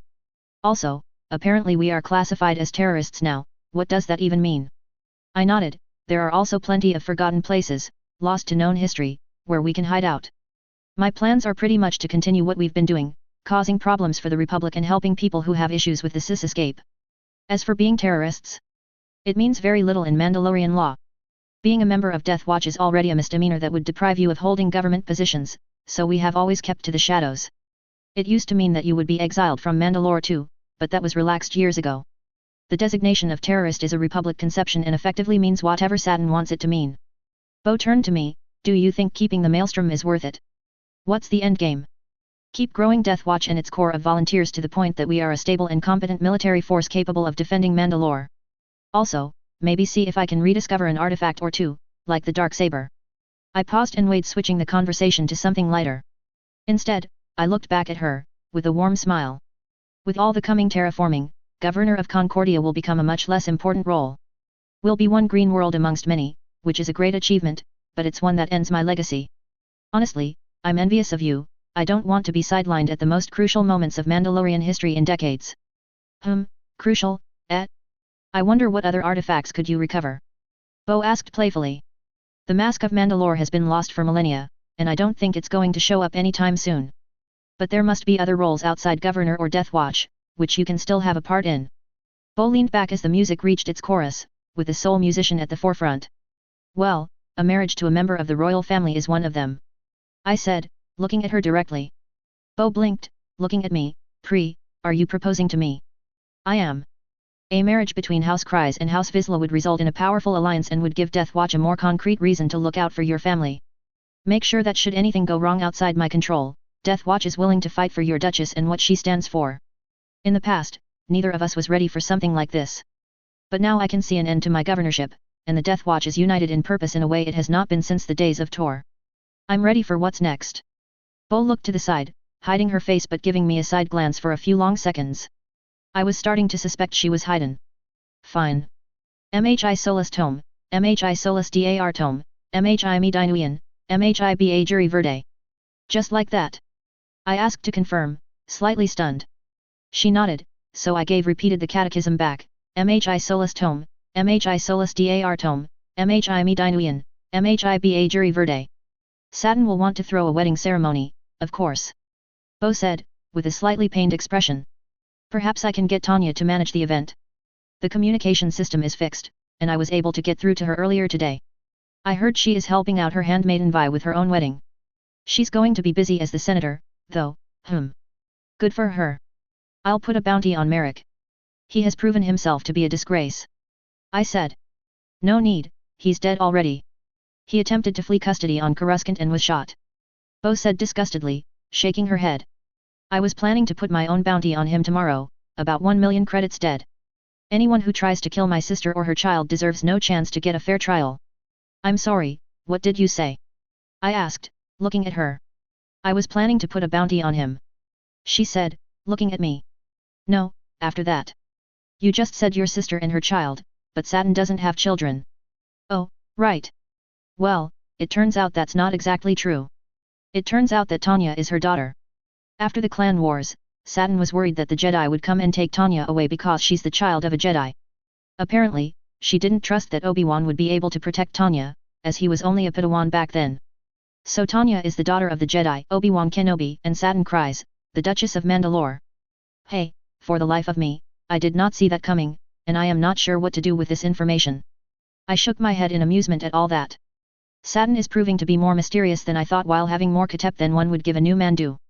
Wait, Obi-Wan had been with her when she came to that Death Watch rally with Jango. Perhaps whatever they had in the past is still alive, this could be useful information. I know, right? Bo loudly complained. I was already Tanya's best aunt. Still am, I guess. If anything, that just showed how committed to Mandalore Satin really was. That she was willing to hide her connection to her daughter for nearly 2 decades in order to keep the system stable and her daughter safe. Revealing it back then would have plunged the sector right back into another civil war, especially on Mandalore, which had just been bombed into submission by the Jedi. Now, though, it's probably safer for that information to just be out there. It's not like it would really change anything as far as I was concerned. Probably, some people will still be annoyed, but I doubted anyone had the power to do anything about it. Shaking my head, I said, well, good for her. On this day, a parent and child shine argent in glory. Perhaps I should pick one of the finest wines from my vineyard to send over to my new sister-in-law and niece, as congratulations. Bo smirked, that's probably the nice thing to do. Satin is even the type to appreciate it. Leaning back, she said, so, about those startup credits, we're also going to need Republic credits. Enough to get to Coruscant. Why is that? I asked, holding her hand and leaning back next to her. There's going to be a Mandalorian Expo on Coruscant in a few months, starring the Gargan girls, and I think I can get these girls on stage first as an opening warm-up act. This would bring in a lot of money for them and get the name of Death Watch out there a bit. Republic credits. Well, it was better than nothing, and we'd have a way to spend those credits on something that might actually be of use. And besides, the idea of these girls sneakily singing about Death Watch on Coruscant itself amused me. Chapter 55. 717 FNM, 21 BBY, Month 5. Coronet, Mandalore Orbit. Satin Kryze. My Duchess, your shuttle is ready to depart. I glanced up from my holopad as the shuttle pilot walked over. I itched to return home as there was a lot that needed to be done. The pilot just returned after loading our luggage and is now ready to depart, so we followed him back to the shuttle bay. Next to me, Senator Padme Amidala walked alongside. She had come along on my trip back to Mandalore. She wanted to help, and I am willing to accept her help in smoothing relations with the Republic after the narrowly avoided invasion. Tanya considers her a friend with a strong sense of justice and pacifism. Tanya even mentioned that she would be an amazing new Mandalorian. Unfortunately, when I looked into the politics of Naboo, they do not represent neutrality, nor are they eligible to join the neutral systems. Naboo had already been attacked by separatists and is the homeworld of the current Supreme Chancellor. It's locked as a member of the Republic. Thus, she is merely a visiting Republic dignitary. But she could help in other ways. Merely having someone who had once served in a position similar to mine that I can trust, could provide helpful counsel. After all, she had survived an invasion from a droid army. Surely, she could help me navigate the chaos of a potential invasion from the Republic. So I am retelling my experiences on Coruscant to catch Padme up with the assassination attempts plaguing us. Then Ben found me, and he escorted me to the Senate safely. I finished recounting the story on the way to the shuttle. Anakin Skywalker and his Padawan, Ahsoka Tano, were waiting for us there. I didn't have many opportunities to converse with Ahsoka on the trip back, so I was surprised when she spoke up. I am surprised to hear you were involved in a fight on Coruscant at all. From what I've been taught by Master Kenobi, new Mandalorians are pacifists. Ahsoka said. Anakin rolled his eyes. I stopped believing that after I met Tanya. Nonviolence is ideal, but self-defense is still allowed for. I rebutted while turning to face Anakin. Has there been any news on the assassin that tried to murder me? Or for the droid at Mandalore Tower? I asked, as we boarded the shuttle and I sat next to Padme while the others sat across from us. After a few more moments of waiting, our shuttle lifted off the coronet and started its descent towards Mandalore. I am terrified at how close we had come to getting invaded by the Republic, as well as how close Tanya had come to losing her life. Thankfully, with hard work and the help of our allies, we managed to prevent both from coming to pass. However, I can see now that the Republic in reality is not the same as the idealized image I have in my mind. While there are good people within the Senate, many are more motivated by their own self-interests than for the common good of the galaxy. No. The police aren't really equipped to investigate assassination attempts, given how big Coruscant is and how easy it is to hide there. So that should be a job for the Jedi, as they are the only ones capable of actually finding and defeating the assassin. Anakin remarked. Perhaps. I hedged. The Jedi had offered to investigate, but that didn't seem like the best option. If the Jedi arrested whoever was behind this, and it was almost certainly a Mandalorian that did it, it would likely result in a scandal back home. However, tensions are very high at the moment between Mandalore and the Republic. Thus, I would prefer if Mandalorians are the only ones involved in the investigation to minimize possible unrest. Once I'm back home, I'd meet with Almec and have the Mandalorian Secret Service investigate the matter ourselves. Tanya was the one who found evidence that Nute Gunray hired Jango Fett to assassinate me. Padme said. She turned to Anakin and had a contemplative look on her face, as if recalling something. She figured out the assassin's identity after analyzing their confrontation. She turned back to face me. Are there any details to go on in your case? Unfortunately no. I didn't even see who my assassin was. And they only managed to shoot me once. So any evidence of my assailant's identity is back on Coruscant. I wish I had more time to spend with Tanya, but Tanya and her retinue were dropped off on Gargan. She will be busy working on her plan to improve the planet's shipbuilding industry, as well as exploring some new defensive ship designs. I had finally revealed something I've been keeping close to my chest for decades, and we felt like family at this point. I would have liked to further establish our bond that should have been there the whole time. Although the way Tanya phrased it, I guess she had always had that bond with me, even if I hadn't really lived up to it in my mind. What about the droid that attacked Tanya at the Mandalore Tower? Padme asked, bringing me out of my thoughts. In Tanya's case, the remains of the droid, that battle legionnaire, will be taken to some experts on Mandalore. Given that the assassination involved a droid, it seems likely that the SIS is involved in some capacity. I explained. Anakin grunted, of course they are. At the mention of the SIS. A year ago, when I was being targeted, Nute Gunray was already our prime suspect, and it turned out he was responsible all along. Do you have any enemies that have targeted you in the past, or would want to target you specifically? Padme asked. NTV tried to kidnap Tanya once on Tatooine. Anakin said. I nodded. NTV reported that they punished the officer who attempted the kidnapping attempt. Padme said. Nute Gunray was supposedly punished by the Trade Federation as well, multiple times, and that never seemed to work. Anakin noted. It could be NTV, however I have no proof. I do have another suspect though, Putin Yendri, the governor of Concord Dawn. He is currently causing a major issue on Vorpia by sending his journeyman protectors to liberate the planet from anti-Evan influence. Anakin seemed to recognize the planet. Vorpia? Jedi Master Koda has been sent to defend the Jedi Temple there. He is very skilled in combat and diplomacy, so he should be able to mediate the situation or force the responsible party to reveal themselves. I nodded, but our discussion was interrupted as the shuttlecraft finally landed on the Royal Palace's landing pad. Finally arriving home, I stepped out of the shuttle with a few guards following behind me that are part of my protective detail. This is where we part, thank you for your hospitality, Duchess Satin. Anakin said as Ahsoka and Padme were escorted off the landing pad. I had a brief conversation with Ben before we left Coruscant, and I think we left on good terms this time. Much better than the last time we separated all those years ago, when we had been arguing over pacifism going too far. We still need to work out our whole parental situation. Ben seemed to be leaning towards leaving the Jedi Order and joining our family after the current crisis with Dooku and the Separatists was resolved. One thing I respected about him is that he has a strong sense of honor and duty. His prior oath to the Jedi Order must be fulfilled before he can think about leaving the Order, since the Order is fighting a war with millions of lives on the line. Though I disagreed with the war in general, I will not gainsay his oath to his Order even though they were a part of it. I can only hope that he comes through the war all right. I'm not one for praying to the Manda, but I might start in hopes that we both make it through this alive. As I approached the large group of royal guards standing at parade rest, I sighed. Although I had worn armor underneath my clothing on Coruscant, it was simply because I was realistic about the fact that the planet is not entirely safe. Here on Mandalore, I wouldn't be able to get away with wearing armor in public.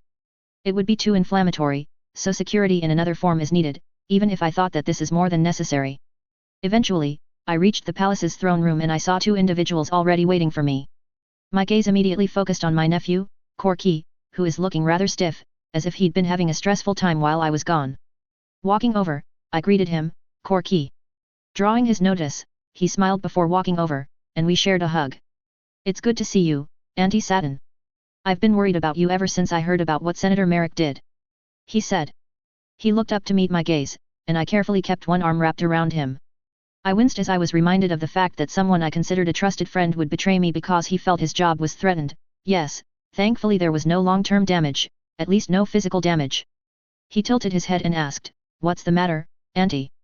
I took a breath before saying, "There is a secret that I've been keeping from you. A secret I have kept from everyone for a long time now." Korki fell still, and I could feel his tension swell. I felt guilty, he could sense something amiss needed to be explained. From the corner of my vision, I saw Almec look on in disapproval, but the time for hiding this information had passed as far as I was concerned. "Tanya is not your biological sister," Korki instantly looked confused as I continued, "she's your cousin and my daughter." "Oh," he said, sounding more confused before he finally came to a question. "Why?" Almec spoke up before I could say anything. "At the end of the Clan Wars and the Civil War, your aunt had a relationship with a Jedi Padawan. At the time, the government was new and, in my opinion, weak." "No," I interrupted. "I fell in love with Ben Kenobi, the Jedi you know as General Kenobi now. I grew pregnant and I kept my pregnancy a secret since revealing Tanya would not only trouble Ben's career but also destabilize the entire sector just as the Mandalorian Civil War had ended. At the time, Ben was sent off on his next mission, back in the Corps. I was alone again, and Almec convinced me that the cost to Mandalore wasn't worth the price of honesty and Jedi entanglements. I trailed off. You only wanted the best for us," Korki affirmed, and I smiled down and held him tighter again. Almec nodded and looked at Korki, "But I spoke first, did I? I misjudged the worth of family and keeping our clan close because of it. Step by step, Tanya re-taught me the value of our family and clan. First, she reminded me of Bo's worth and honor by visiting our ancestral home in Kalevala and by faithfully overseeing Tanya's physical training." Korki nodded dubiously, hesitating to acknowledge the point. "Years later, when Tanya became a representative of the Republic, she taught me to fight for peace and mutual cooperation through her unique style of diplomacy. She instinctively knows a very Mandalorian approach to diplomacy and somehow made it work. Tanya never needed to convince me of your worth, Korki. Although she did occasionally seem jealous of your experiences at the academy." I finished. Korki seemed stunned at that last statement. "So what changed my mind was that I realized I valued our house and clan too little, Korki. I overvalued my own convenience and prideful traditions, even when they are doing more harm than good," I harshly summarized. Korki thought about it for a moment, moving stiffly to pull away slightly. "Well, of all the things that have been kept secret from me, this is so minor I don't even care. She was raised as my sister, I still see her as my sister, even if I don't always agree with her. It's just that she's also now Auntie Satin's daughter. Nothing really changes here, as far as I see." Not exactly true, but he is putting up a good front as far as I could tell. He kept his voice steady, and if I wasn't holding him, I wouldn't have been able to detect it at all. From his perspective, Tanya had been elevated from an orphan that shared the same situation as him to having a mother and father who are still alive. He is still an orphan, but he's rationalizing. I simply leaned in and hugged him, saying, yes, nothing between us is any different. I also eased off Corky, after realizing I was embracing him again. Thank you for telling me, Auntie Satin, he said, sounding a bit choked. Corky shuddered and stepped away, only holding onto my hand. So I have shocking news for you as well. I looked into his eyes, curious as to what he might be referring to. Almec's frown deepened at this, but surprisingly, he didn't comment. Aunt Bo and Governor Vizsla are married. Aunt Bo announced they will have a wedding celebration on Concordia, but no date has been set. I am so happy for her. I thought she would stay single for another 20 years. I am a bit surprised at her choice of partner, but then again, I never knew any of Bo's companions. In any case, this is momentous news. I must have said some combination of my thoughts out loud, because Corky replied, she wanted Tanya to help her with the wedding, too. I smiled and Almec passed me over a handkerchief. I took it and wiped my eyes, clearing away the wetness that gathered there. Letting go of his hand, I walked over to my throne, saying, all right, well, now that I'm back, let's get to work solving our current problems. Taking a seat on my throne, I said, what's the situation on Vorpia? Almec smoothed out his expression and said, in hand, as far as I can tell. We have yet to force them to leave the planet, yes, but the presence of such a large Mandalorian self-defense force is keeping the other factions in line and preventing any major moves. I blinked, other factions? I thought it was just the journeyman protectors. Almec shook his head, 2 other forces have established a presence on the planet. Forces of the NTV Revolutionary Guard have taken control of the 3rd largest city on the planet. Apparently, they are allied with us in our mission to prevent the abuse of the local population. What is the other faction you mentioned? I asked. Almec answered, soldiers from Gargan. Not silver Mandalorian mercenaries, they are under the command of a Jedi Master named Ram Koda. He helped White Silver overthrow Gar a few years ago, and apparently had put together an army of volunteers on Gargan to fight for the Republic. I sighed, all right, we should probably see about sending a few more divisions of the Mandalorian Self-Defense Force there, just for good measure. Almec nodded, I will see it done. I continued by asking, I heard the terraforming of Mandalore was slowed while I was gone. What happened? Almec looked displeased, the bombing campaign on Kalevala didn't stop after the initial arrests, unfortunately. Minister Ordo, Ren, and Draken advocated for moving the focus of the terraforming to Kalevala. They believed it would appease the terrorists and it appears to be working, as there hasn't been an attack since we shifted our focus. While Kalevala is not in as bad of a state as Mandalore, the most important terraforming that is being done is adding more water onto the planet in order to create a wetter climate. I've already implemented efforts to both raise money, lower the cost of living to encourage spending, and more to increase our taxable income to support both efforts. I nodded my head and said, good work, Almec. I'll leave them to it then. For now, I'll focus on organizing an effort to find the Death Watch and get them to turn over the Maelstrom to the Republic. Do you think that would really work, Auntie? Death Watch aren't interested in diplomacy or negotiations, they are staunch traditionalists and warriors. Corky asked. I looked at him before nodding and said, Mandalore has to at least appear to be trying to help the Republic with this issue. However, our primary focus for the Maelstrom should be setting up a back-channel with Death Watch. It goes without saying that Mandalore doesn't negotiate with terrorists, so officially, we aren't. Corky is fighting to keep surprise off his face, but Almec adopted a more contemplative and curious look, so I continued on with the details.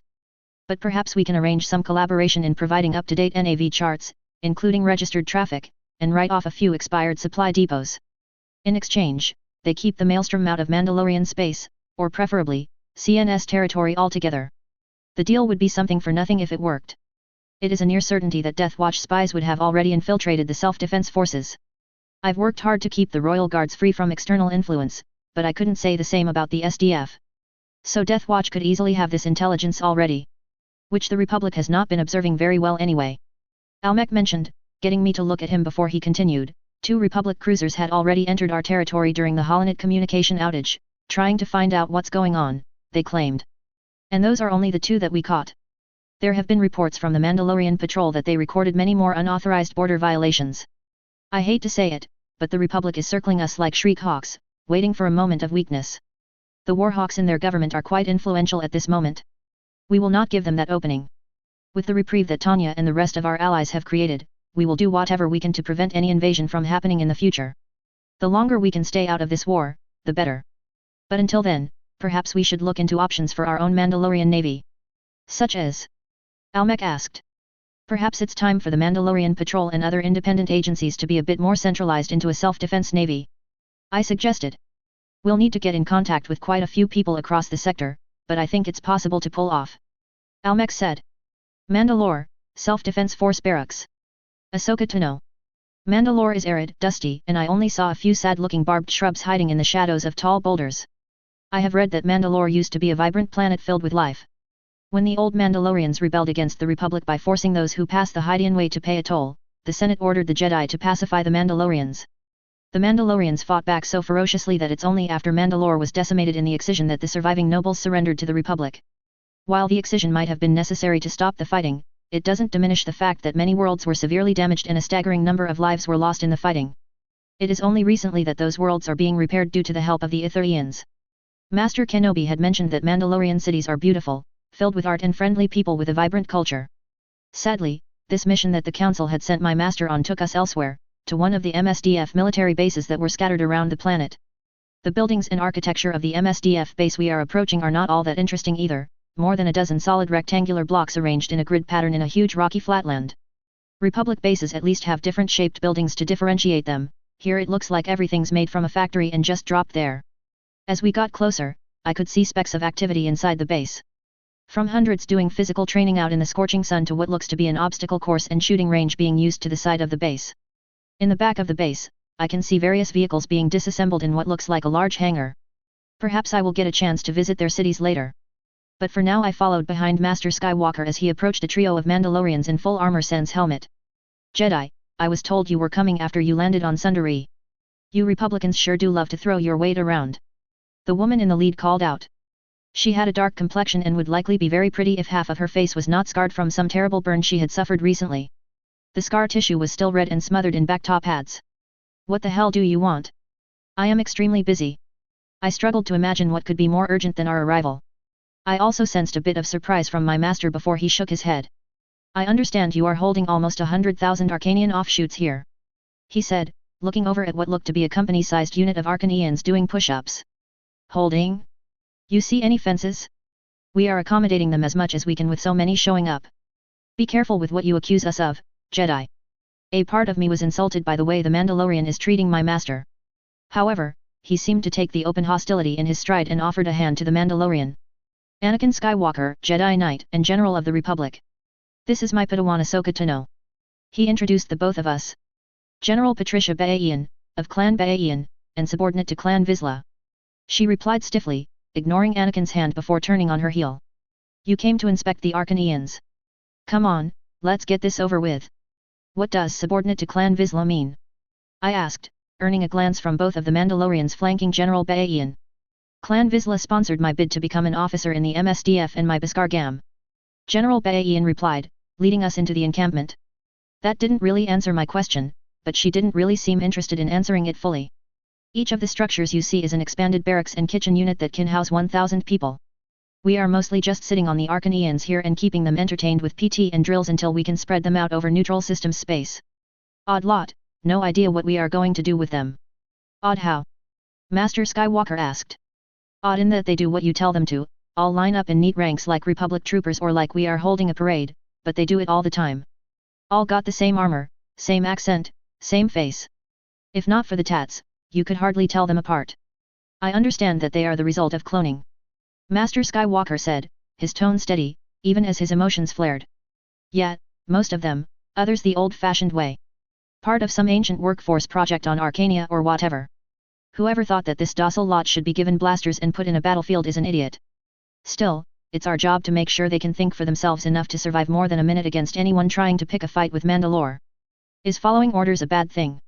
I asked. Not if you are a Republican. General Baaian practically spat the word. But it ain't what we Mandalorians do. We question everything, even if it makes us less neat and tidy. Had this Tarishian officer telling my boys to line up nicer, broke his arm. It's why I needed a sponsor to get back into the MSDF. She laughed. Being a Mandalorian is about knowing how to fight, why you fight, and living for that fight. Learning to march in a neat square does not make you worth a damn when the bolts start flying. This lot of Arcanians, they look great on parade, tell them to run for hours and then do a fire drill, and they'll do it nice and neat. But the second the blasters start flying, or they get ambushed, they'll freeze like cattle in a slaughterhouse. Worried that if they have a single original thought you will do gods know what to them. You are very forthcoming, Master Skywalker said diplomatically.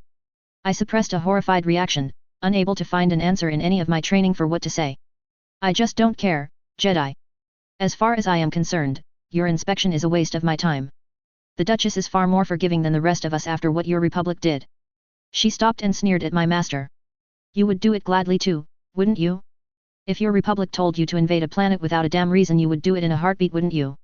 Reppy Shakarik like you, that Jedi nuked a planet, and who does the Republic start blaming? Us. Far as I am concerned, Death Watch is a better custodian of that warship than any Jedi. I struggled to contain my anger at her words. I had thought that rumors the CNS was sheltering terrorists and traitors were a fabrication by the Warhawks in the Senate. Yet here General Bayan was publicly expressing support for our enemies.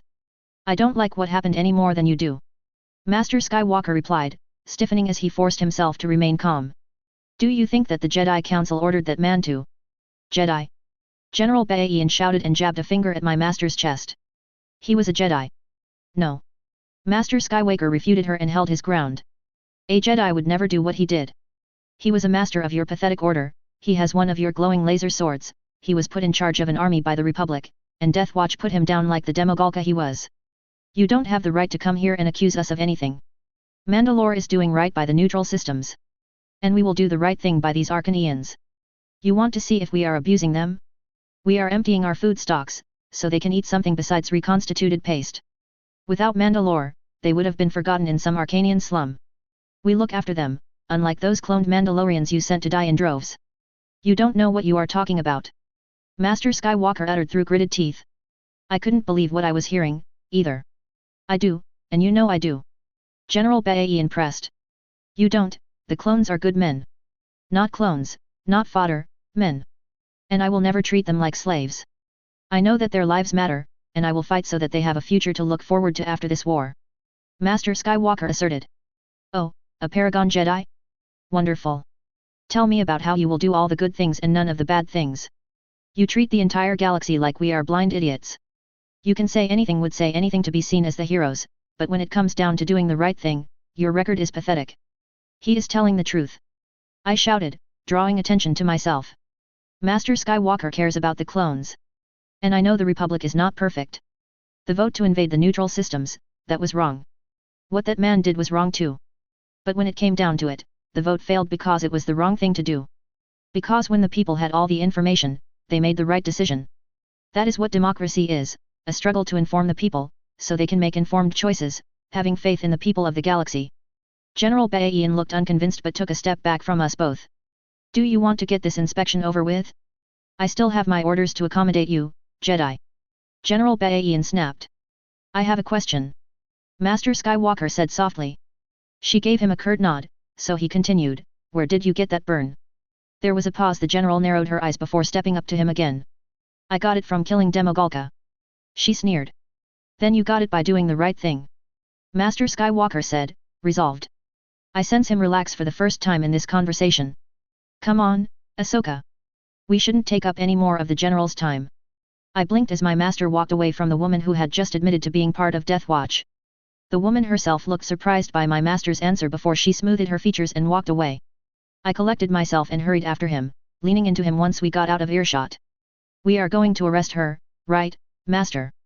I muttered, fearing what he would say. Nope. He smiled. Not our job. We are here to inspect the Mandalorian Defense Force and nothing else. But, master, I glanced back at the Mandalorians who were returning to the encampment. She could know where the warship is. I felt a slight unease at how relaxed Anakin was about dealing with professed Jedi killers. Not that I supported what that man did or anything. But surely we were inspecting the MSDF for people just like her, right? Probably. Master Skywalker agreed. So we. Sometimes, to do the right thing, you follow orders, other times, you question them. In this case, we follow them to the letter. Someone else is looking for the ship, we let them do their job. If you say so, master. I sighed. My master was trusting his gut again, something that was right more often than his head, it seemed. We have a few more bases to inspect, and then we'll go to Sundari. Are you sure you'll be okay on your own, Snips? Master Skywalker stopped to observe a group of Arcanians and their Mandalorian instructors wearing full armor doing push UPS.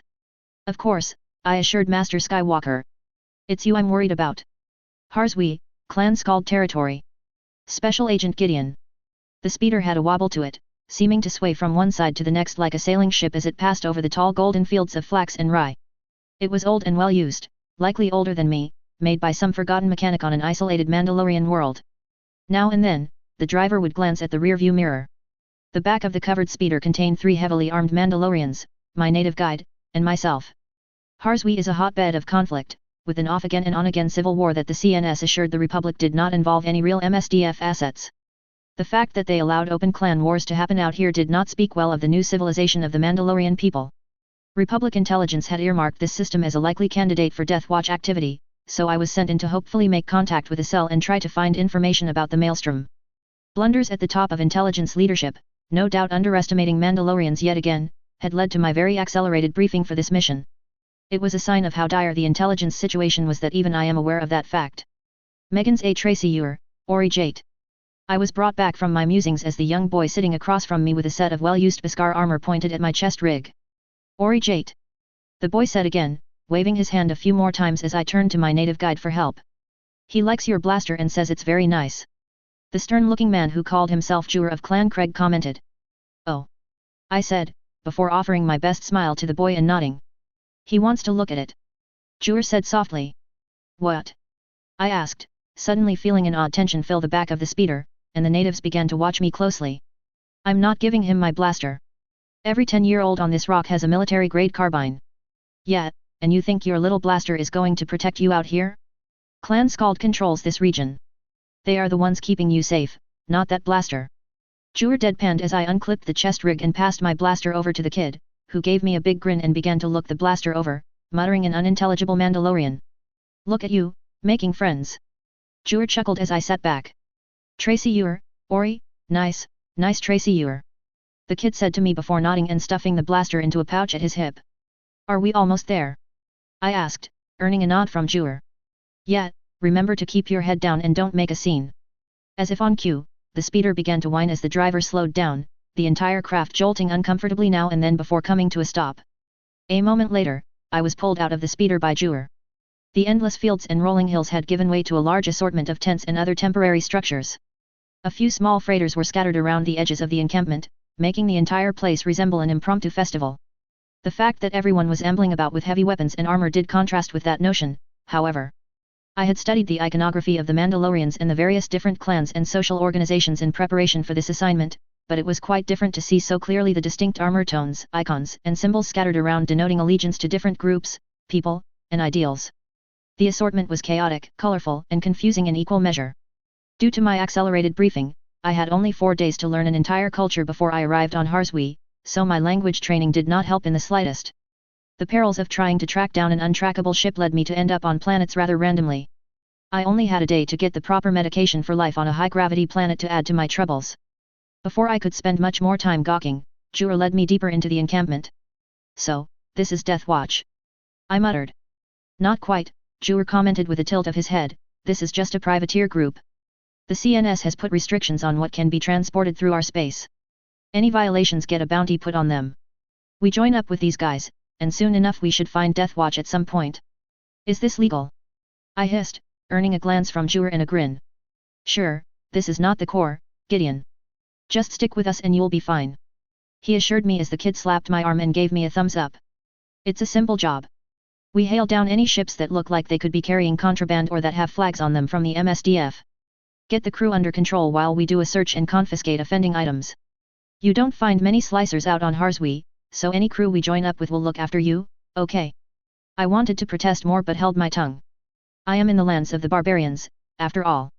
I would just have to keep my report vague as I searched for Death Watch and their captured battle cruiser. This would all be worth it if I could recover the maelstrom. I only hoped that my fellow agents had a less Mandalorian experience in the pursuit of our duties.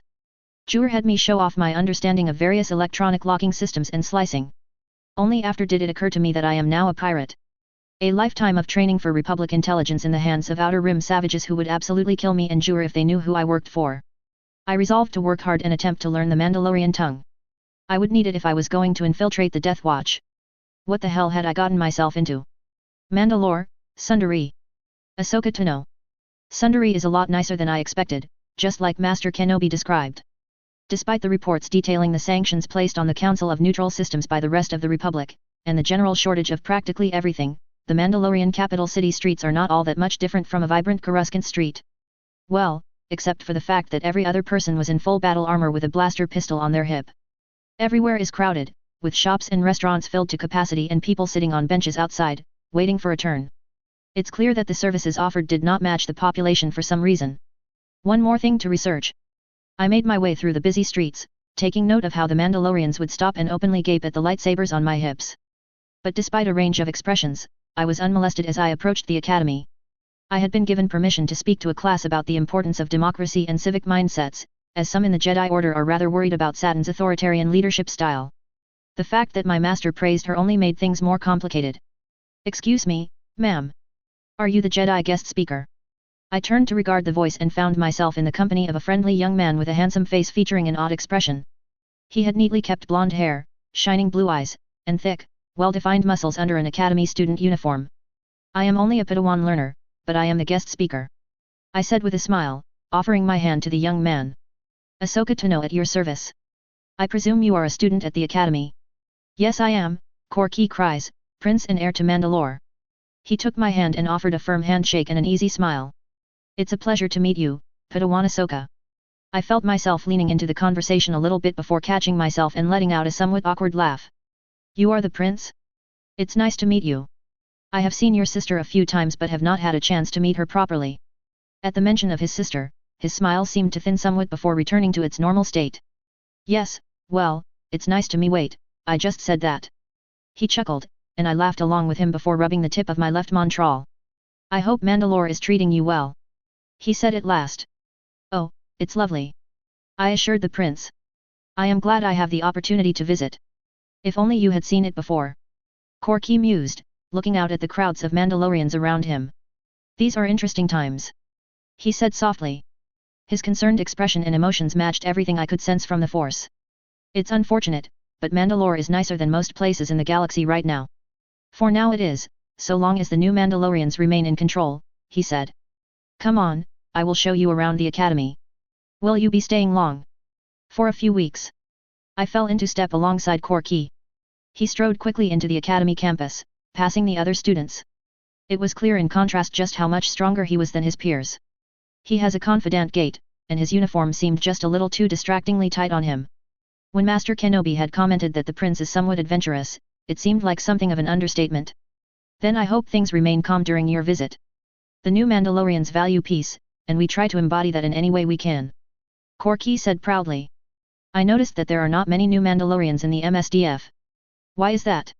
I asked, feeling a pang of sympathy as Korki winced. "The Defense Force is a compromise, a place for the more traditional Mandalorians to contribute to the sector. A lot of new Mandalorians don't fit into that sort of organization, that sort of lifestyle. And the ones that do tend to feel rather isolated due to their differing political leanings." He gave me a somber expression as we passed a wall that had the torn remains of several different layers of graffiti plastered onto it. "They don't even bother to clean it off anymore." He bemoaned the apparent lack of care.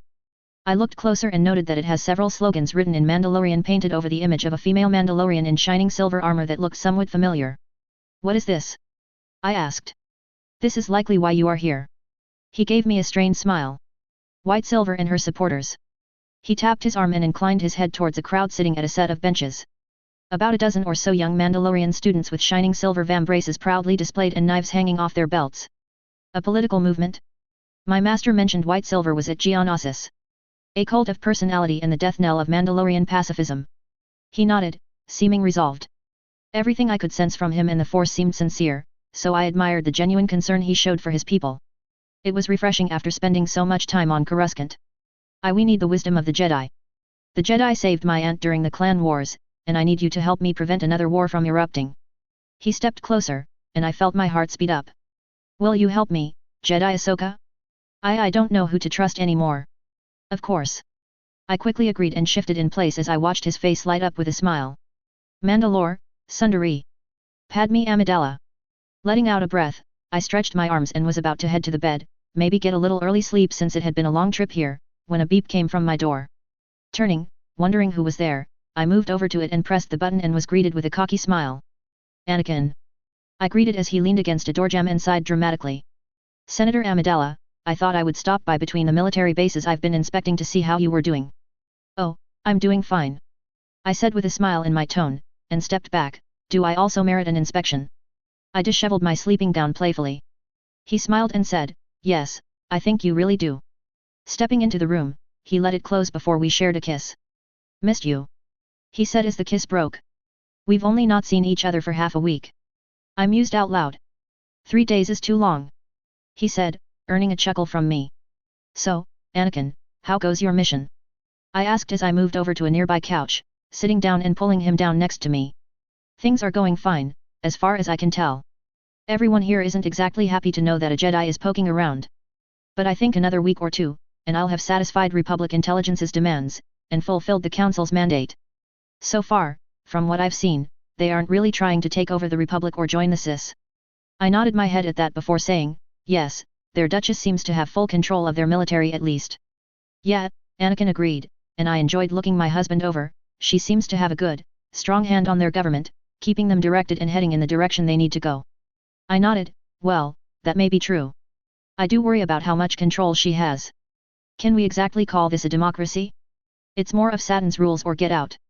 Anakin looked out the window before asking, is that a bad thing? She seems to make a just set of rules. So far, she's managed to maintain a peaceful position and grow an alliance of planets who also want to be peaceful. All while also growing a bit of a military to protect that peace if necessary. On the surface level, yes, this is all good, I said with another nod, but I just question if this is really a democratic, elected government at this point. She was voted in by the Mandalorian clans decades ago to bring in pacifism and the new Mandalorian way. Decades pass, and she starts doing something different. As far as I can understand it, there is no system to challenge her change of heart. She has complete control of the government, as far as I can tell, with a permanent mandate. And a permanent mandate like that can set a dangerous precedent for the next leader, who may not be as benevolent as Duchess Satin. Anakin thought for a moment before saying, that's valid, but she is leading Mandalore through uncharted territory, and I think that sort of issue should be put aside until the conflict that's currently ongoing is resolved. I sighed in concern. That's kind of what we did in the lead up to the Separatist crisis. We put aside smaller issues and they just kept growing and growing until we couldn't do anything more about it. That may be true, but from what I've seen, Chancellor Palpatine seems to have the Republic covered and keeping us together, and Duchess Satin seems to be keeping the Mandalorian sector united. Perhaps we just need the right people in the right place at the right time, regardless of their political origins. Maybe. I acknowledged before getting up. But we should leave politics for another day. Husband, have a nice dinner brought up, and a dessert for me. That does sound divine. Anakin agreed. As he started to get up, there was an explosion somewhere in the city, shaking the windows lightly. Both Anakin and I looked at the open doorway to the balcony. He moved first, getting out with me coming up right behind him. We both looked outside. I looked upwards and quickly saw what had exploded.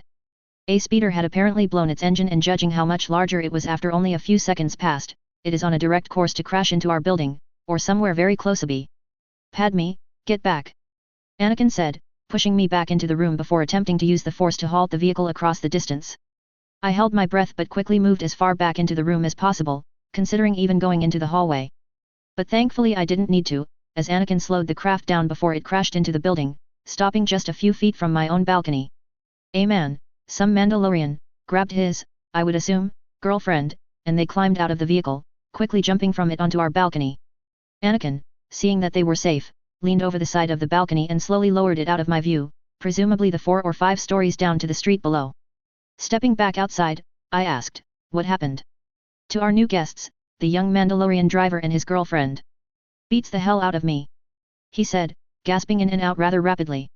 One moment I'm driving with my girl here, enjoying my new speeder, the next thing I know something blew up and I'm falling out of the sky with the engine on fire. How am I not dead? He looked very confused. I could have sworn I was going to crash, and then it just sort of stopped. Ah, that would be thanks to me. Anakin said with an understated wave. The young Mandalorian man looked at him, looked him up and down, and said, you're a Jedi, right? Yes. Anakin said, sounding unsure where this conversation was going. That was answered rather quickly as the young man gave Anakin a hug and patted him on the shoulders before saying, "You're my blood brother now. If you ever need anything in Mandalore, give me a call. By the Manda, we were almost dead." "Thanks, man." Holy Hut. The animated young man seemed to have lost some steam as he fell against the banister, his girlfriend hanging on to him. Anakin just looked confused as I chuckled and stepped up, saying, "New speeder, you said. Odd that the engine would just give out like that. Where did it come from?" The young man frowned before saying, "Not sure. New companies have been popping up all over the place the last few months, bringing in all kinds of cool products outside of what we would normally get from Mandalore. Real cheap stuff, but usually works out fine." Anakin raised an eyebrow, and so did I. Looking over the side of the building, he looked down at what I would assume was still a burning wreck before he said, "That's not a cool product. That's a cheap knockoff of a rather reliable brand." I schooled my incredulous look at Anakin somehow being able to identify a knockoff of a brand from a burning wreck, but honestly, if I asked Anakin about anything droid or speeder related, he would talk about it for hours in his excitable and cute way. If anyone could spot a fake speeder at a glance, it would be him. He built a pod racer in a desert with a bunch of scraps when he was still a child, after all. "Wait, what?" the Mandalorian said. "I've been conned. That no good Edik Shakar, I'll hunt that Najate down. Mind telling me where you bought it? I'd like to take a look into this for you." My husband offered. The young man looked at him before nodding and giving Anakin a precise description. Finally, he remarked, "You can find him over in Port 3, at the northern side of the city." Anakin nodded before saying, "Thanks for the info. Need help getting downstairs? I'll help you do that before heading over there." "Well, now we're fine," the girlfriend said, finally entering the conversation. "Just point us at the door, we'll be on our way. I have to call the Mandalorian guard and file a complaint about this." "That way," I said, pointing towards the door. They collectively nodded, but took their time to leave slowly, no doubt due to their near-death experience. As soon as they were out of the door, I turned to Anakin. "I better find out what's going on," he said. I stopped him, putting a hand on his chest. "That can wait till later. The Mandalorian guard will probably be informed as soon as they get downstairs, and they'll deploy their own units to handle this. You're a Jedi Knight, and we're not meant to get involved in local politics." Anakin sighed before saying, "Fine." He took out his communicator and added, "But I will tell Ahsoka to stay away from the northern ports, as you said. We're supposed to stay out of local politics unless invited. And if I got information about this, something tells me she'll probably get the same information. If one speeder comes crashing out of the sky, there's probably bound to be more trouble." I sighed before saying, "All right, tell her. But after that, you, me, and whatever food we can get from downstairs." "Got it." He smiled. All right. Any chance of an extra helping of dessert after that?" The wink he gave me told me he wasn't meaning real dessert, and I smiled, thinking, "We'll see." "Mandalore, Mandalorian Academy." Corky cries. "Of course, Master, I will stay far, far away from the northern ports," Ahsoka said to the holographic image of Jedi Master Skywalker. Lagos, Amos, Sony, and I were in our usual group as we waited for her to finish her conversation. We had just finished with the planned seminar, and we are waiting for her at the auditorium's door. "Where am I now?" "Well, I'm just hanging out with the Prince of Mandalore at the Mandalorian Royal Academy. I am helping him with some of his formal duties, nothing to worry about." I raised an eyebrow. While that is technically true, it is also a lie. She nodded her head a couple more times before saying, "See you later, Master." Once finished, Jedi Ahsoka turned off the communicator and sighed in relief. "So, are we still going to do this?" I asked earnestly. "Yes, I'm still going to help you, Prince cries. The young Jedi, she is even younger than me, technically, said. "Master Skywalker is just warning me to stay away from the northern ports due to someone selling substandard or defective products. He did not forbid me from investigating what White Silver's band of followers are up to." With everyone in agreement, I led the group into Sony's research lab. It was technically a supplemental lab, but I had abused my princely privileges just this once to arrange it for my girlfriend's personal use. Amos spoke up after he found a seat along one wall. "Do you think there's a connection? Are Silver Mandalorians bringing in defective goods to sell on the open market?" Sony sat down at her desk and immediately pulled out her day top pad. "I'm gonna try and find some more info," she muttered into the desktop, and I moved over to stand next to her. We are perfectly safe here, but while she's focused, my place is by her side. I watch as Sony opens an interactive crime map of Sundari, to find any incidents involving Silver Mandalorians. Behind me, I heard Ahsoka say, "That's certainly one possibility." But we're here to investigate the Silver Mandalorians, assuming both are connected might cause us to ignore alternative evidence. Let's keep our eyes open and focus on gathering information first before we draw any conclusions based on speculation. Sounds like a plan. Why would the Silver Mandalorians even be involved in something like this? The injuries and property damage are undermining the local government, and White Silver approves of Duchess Satin's government. Lagos added. Sighing, I turned to my girlfriend. I knew she wasn't following the conversation, so I rested my hand on her shoulder lightly to get her attention and asked, "Did you find any information that we can follow up on?" "I might have," Sonii said, as she opened an incident report near the northern port area of Sundari. There was some sort of scuffle between two bands of youths in Port 11 up north. Mandalorian guards are at the scene now, with some of the suspects wearing silver and the other suspects wearing blue. "Oh, great, Death Watch followers," Lagos said. Ahsoka looked to her, asking, "I thought the Silver Mandalorians are the only ones causing trouble." "They're the only ones in the upper class causing trouble," Amos spoke up. "There have been similar gangs within the lower levels of Sundari for over a decade now. In the past, they were just edgy teenagers putting up the symbol of Death Watch to annoy the adults. But ever since Death Watch actually did something, they've grown bolder and more obvious." "Great," Ahsoka commented, letting the word hang. "Any other political information I need to know about?" Sonii shrugged. "A lot of new Mandalorian kids are wearing red to support the ideals of the anti-war movement." "That's good, right?" Ahsoka asked, sounding confused. I shrugged and explained, "The anti-war movement isn't a single-issue peace faction, they represent a group of Mandalorians who think we need to get rid of the whole clan structure and rebuild things from the bottom up. I spent some time visiting their world last year. They're not bad people from what I've seen, but they definitely sided with the Sis, which is problematic." "Why are there so many factions?" Ahsoka said, putting her hand on her face as if it was causing her physical pain to think about it. "You've only hit the top of the faction list," Amos said with a chuckle before adding, "Mandalore is kind of known for being a bit factional. Everyone thinks for themselves and makes up their own mind on everything. As a result, well, you get more factions. Couple that with Satin's insistence on giving everyone, including terrorists, the right to free speech." My girlfriend nodded in agreement with Amos, and it's probably one of the reasons why the Republic was so gung-ho to invade us last month. It's a lot easier to think of the Mandalore sector as one united monolith, instead of a bunch of squabbling factions that are under control as long as the new Mandalorians are in power. "Which is why I worry about the Silver and Death Watch kids," I said.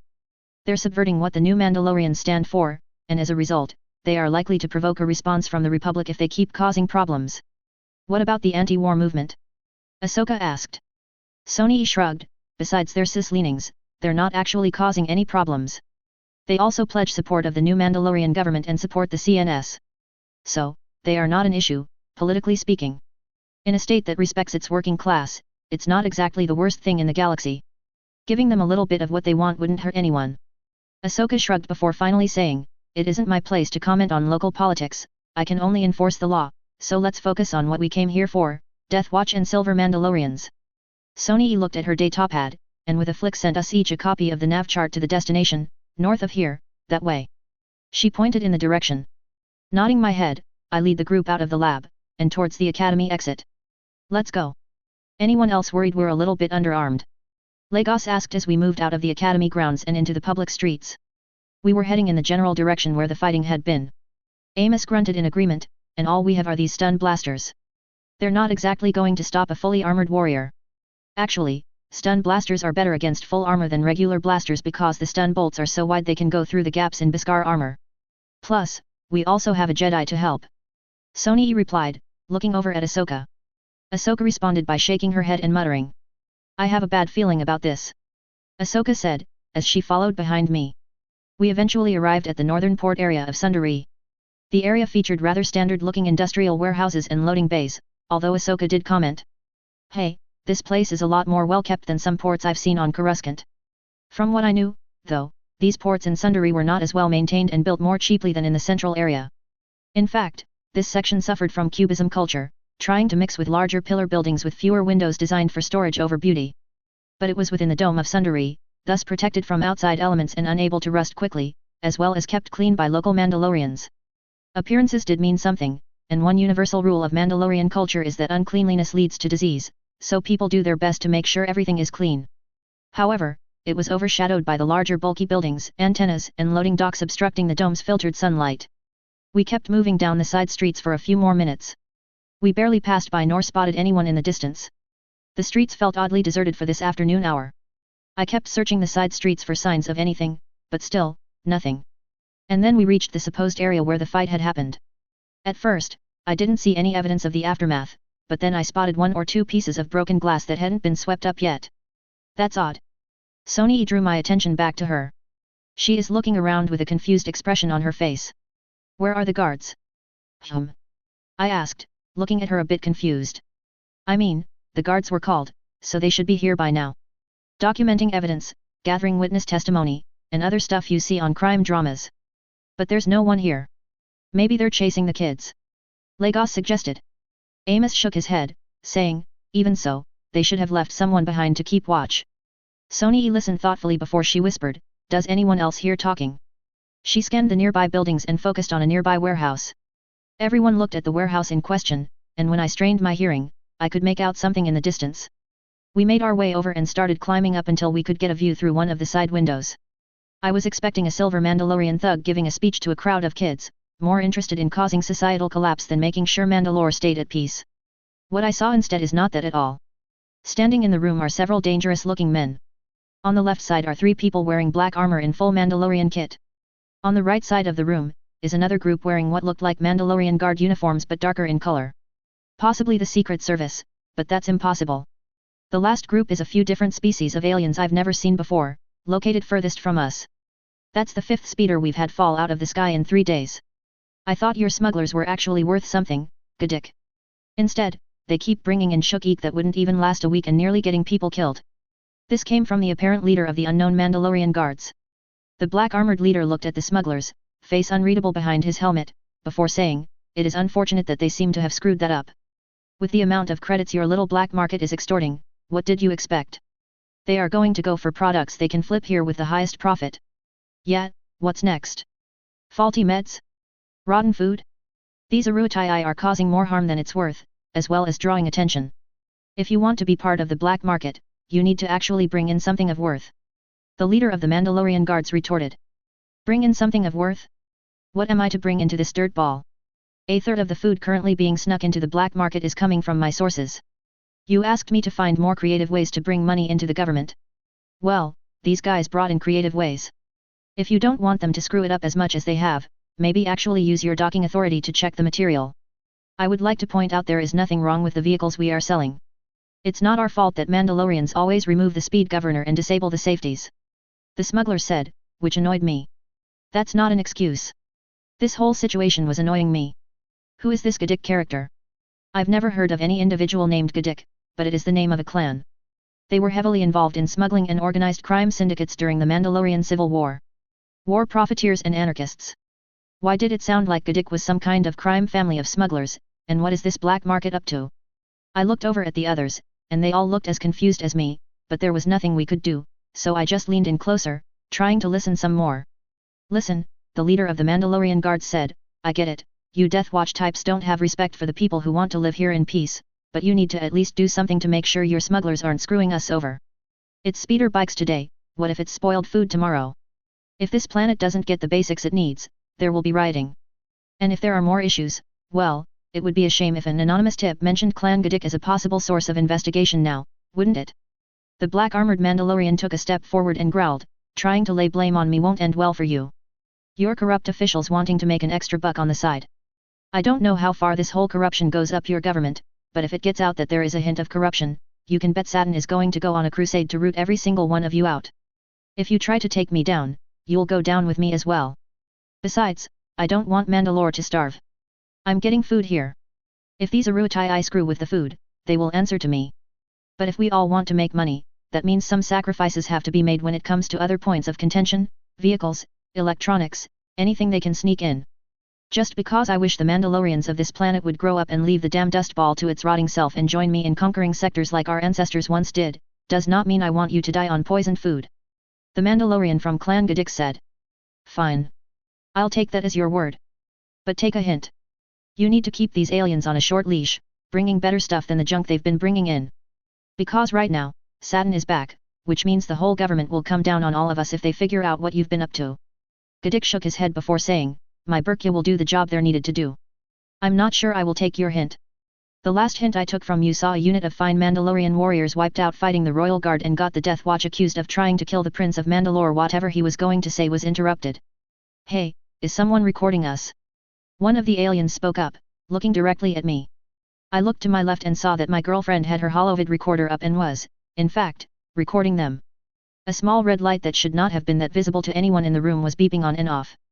The aliens must have good eyesight. Hard shock. Those damned meddling silver kids are back. Kill them.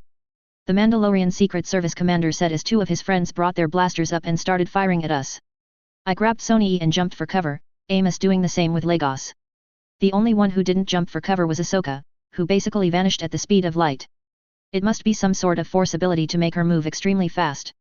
She reappeared on my other side, pulling me and Sonny out of the blaster fire that was coming through the window. With haste, we ran as far away as possible from the window that is turning into molten slag. The guards may have given chase to us, but we're faster and a few seconds of a head start, so we're able to get away.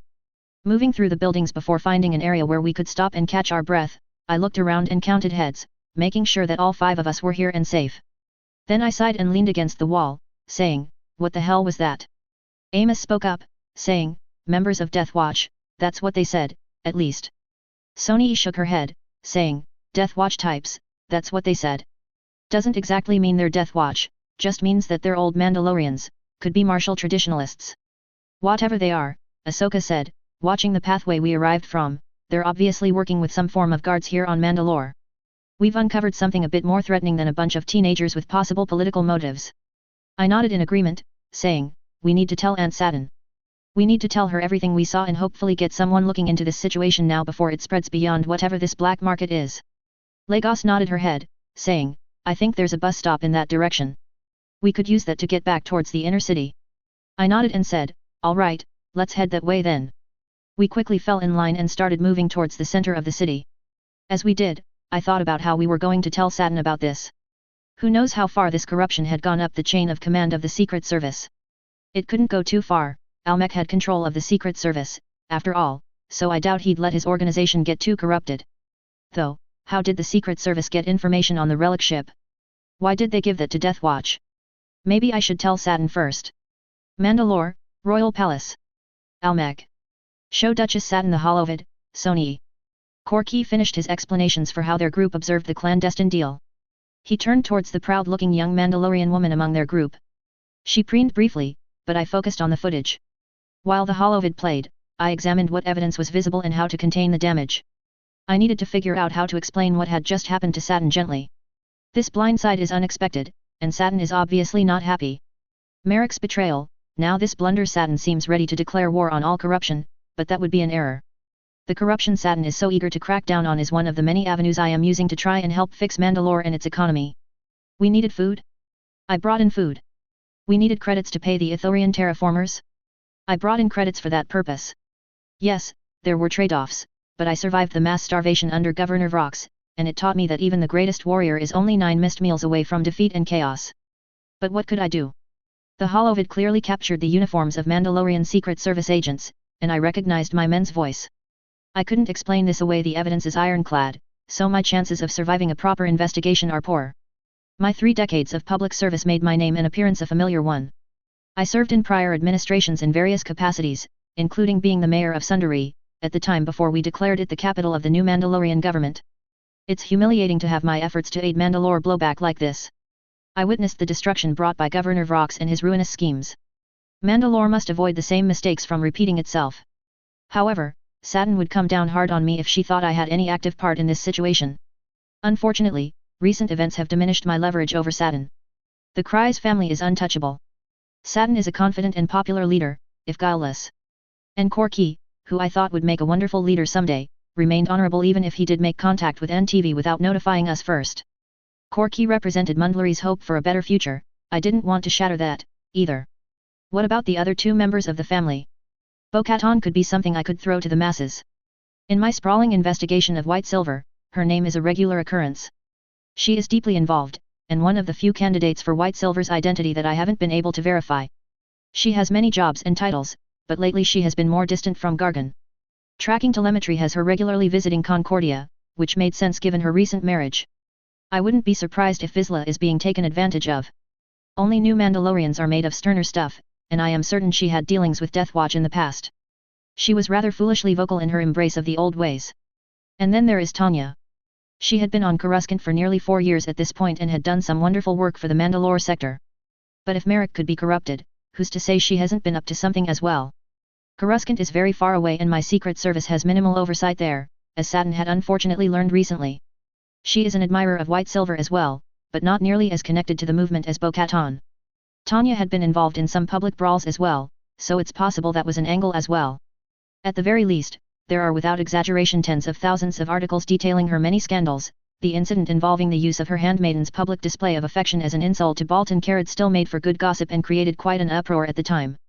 So, how could I avoid getting locked in a prison cell deep beneath the city where the sun doesn't shine? First, I needed to regain control of the situation. Seize the initiative. I waited for the holovid to finish playing, then meaningfully glanced around at Korki and his companions. Mandalore thanks you for your service in discovering and reporting this incident. You have my word that this will be addressed to the full extent of the law. Satin took a step away. Yes, we will be addressing this. Our honor and safety are at stake. We will investigate the Secret Service and find out how far the corruption goes. There have been a number of questionable events and assassination attempts. If these Secret Service members have fallen from the righteous order and are engaging in corruption, they must be stopped now. If the Mandalorian Self-Defense Force didn't exist, I would have had other options. Perhaps a little coup wouldn't be the worst option, since I have practically been running the government for decades. But things are different now. Satin has a modicum of power over the people beyond just a wish for peace, and she has a full military force at her disposal, not just the Royal Guard. There is no way for me to forcefully have her agree to a cover-up to remain in power, or sign some sort of false confession. The best I could do now is to sabotage the investigation, but in a way that appears helpful. A large investigation into the Secret Service is likely to make public classified Mandalorian policy and reveal government secrets. I would advise this investigation be contained to a few empowered individuals, or a small committee. I began describing how to box in and weaken the investigation. Satin, however, cut me off. I agree, a smaller investigation would be ideal. My sister is already trusted. I will ask her to lead the task force investigating this corruption. Bo-Katan. Oh frack, oh frack. I did my best to not visibly panic. The Jedi could also assist, Ahsoka began, but fortunately Satin shook her head immediately. I shot the alien an unfriendly look while Satin was responding to her suggestion. Unfortunately for such a sensitive matter, we can't afford to lose our impartiality. The CNS wouldn't tolerate the Republic interfering so heavily in matters of state and foreign policy. Satin explained gently. Meanwhile, my mind goes back to the information I sold Lorca Gadik on a certain relic ship.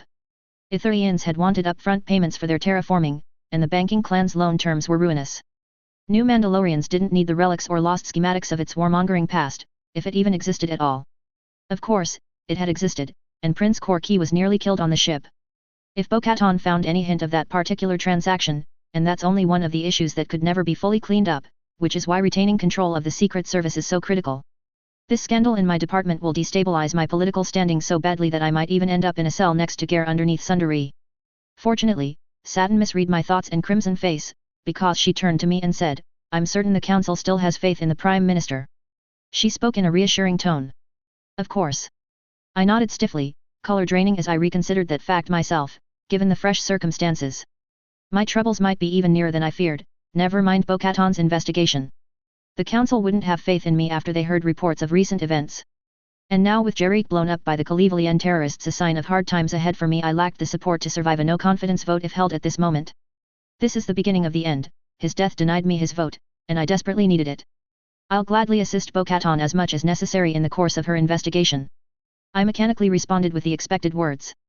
Sure, Draken, Armiton would cast their votes for me, but Satin's council is full of new members I had next to no influence on. So I couldn't count on Ordo, Ren, or Vizsla's votes, especially when Vizsla has always wanted my position. With Jarek dead, the 3-3 tie was now a 2-3 vote split against me. I should expect a call for a new election once the council learns of Bo-Katan's investigation. My only hope is to have an ally picked to be deputy minister. Speaking of the council, we should find a replacement for Deputy Minister Jarek. I suggested, reaching for any lifeline. A friendly vote would tie the council, and Satin was sure to side with me to break the tie. Satin nodded thoughtfully, but Korki looked at me with apparent interest. Was he going to suggest he become the next deputy? He wouldn't be an ironclad vote, and Dooku already suggested him for a diplomatic position. Korki began. Actually, let's continue this conversation in private. I quickly interrupted, nodding at Satin and Corky. I turned towards Corky's companions. Thank you for telling us about this matter. I'm afraid that I also have information that I need to speak with Prince Corky and Duchess Satin about in private. Would you mind stepping outside? There was a sigh of annoyance, but the Jedi and the rest nodded and stepped outside. I imagined that they probably were going to think about leaning their ears against the door, trying to listen. But hopefully, the Royal Guard would do their job and prevent that. It was half their job, anyway. Once we were firmly alone, I tried to distract the two before Corky remembered what we were discussing. This black market is an issue that is bound to crop up sooner or later. The Republic's efforts to prevent food shipments from entering the sector and the recent issues on Vorpia and Concord Dawn are lowering the amount of food available in the sector. Only Concordia is doing well, and it can supply food to the entire sector. At this rate, it's only a matter of time before we experience a food shortage and prices skyrocket. I believe we need to look at the possibilities of trying to open up lines of communication to get this situation dealt with. Satin furrowed her eyebrows in apparent confusion. What lines of communication could help us with our food issues? Wouldn't the best option be to try and find some unoccupied world within the sector and terraform it? I smiled coldly. Although I agree that self-reliance is the best long-term option, it would take at least a year before any newly established farmland can produce any meaningful amount of food. No, there is another option available to us, though it would require your approval to undertake it. Satin nodded at me to continue. Count Dooku contacted us to apologize for some of the issues that have happened recently and to re-establish official communication. He's offered to open up the border between the CIS and the CNS to allow shipments of food, in exchange for a CNS representative to observe the CIS parliamentary proceedings and be available for diplomacy on our behalf. Satin nodded, thinking it over, and said, that is a major step. We would need to speak with several of the other major leaders of the CNS before we even attempt something like that. It opens us up to accusations from the Republic of coordination with the CIS, I'm sure. I'll do it. Corky said, speaking up and catching Satin a bit off guard. Perfect. If we send a representative to the CIS, maybe we can get representatives of the CIS to come here to Mandalore. We can establish ourselves as a neutral third party, with representatives of both the Republic and CIS. For any chance of a peace treaty to be established, we needed some form of open communication. Mandalore could serve as that communication relay between the Republic and the CIS to try and end this war. I made a show of considering the suggestion, as if it was a new idea. Satin smiled and put her hand on his shoulder. That is an excellent idea, and I could definitely sell that better to the other leaders of the CNS. Even the Republic might be more accepting if it was seen in that form. I nodded in agreement, still scheming to figure out a way to get a replacement vote for Jerick.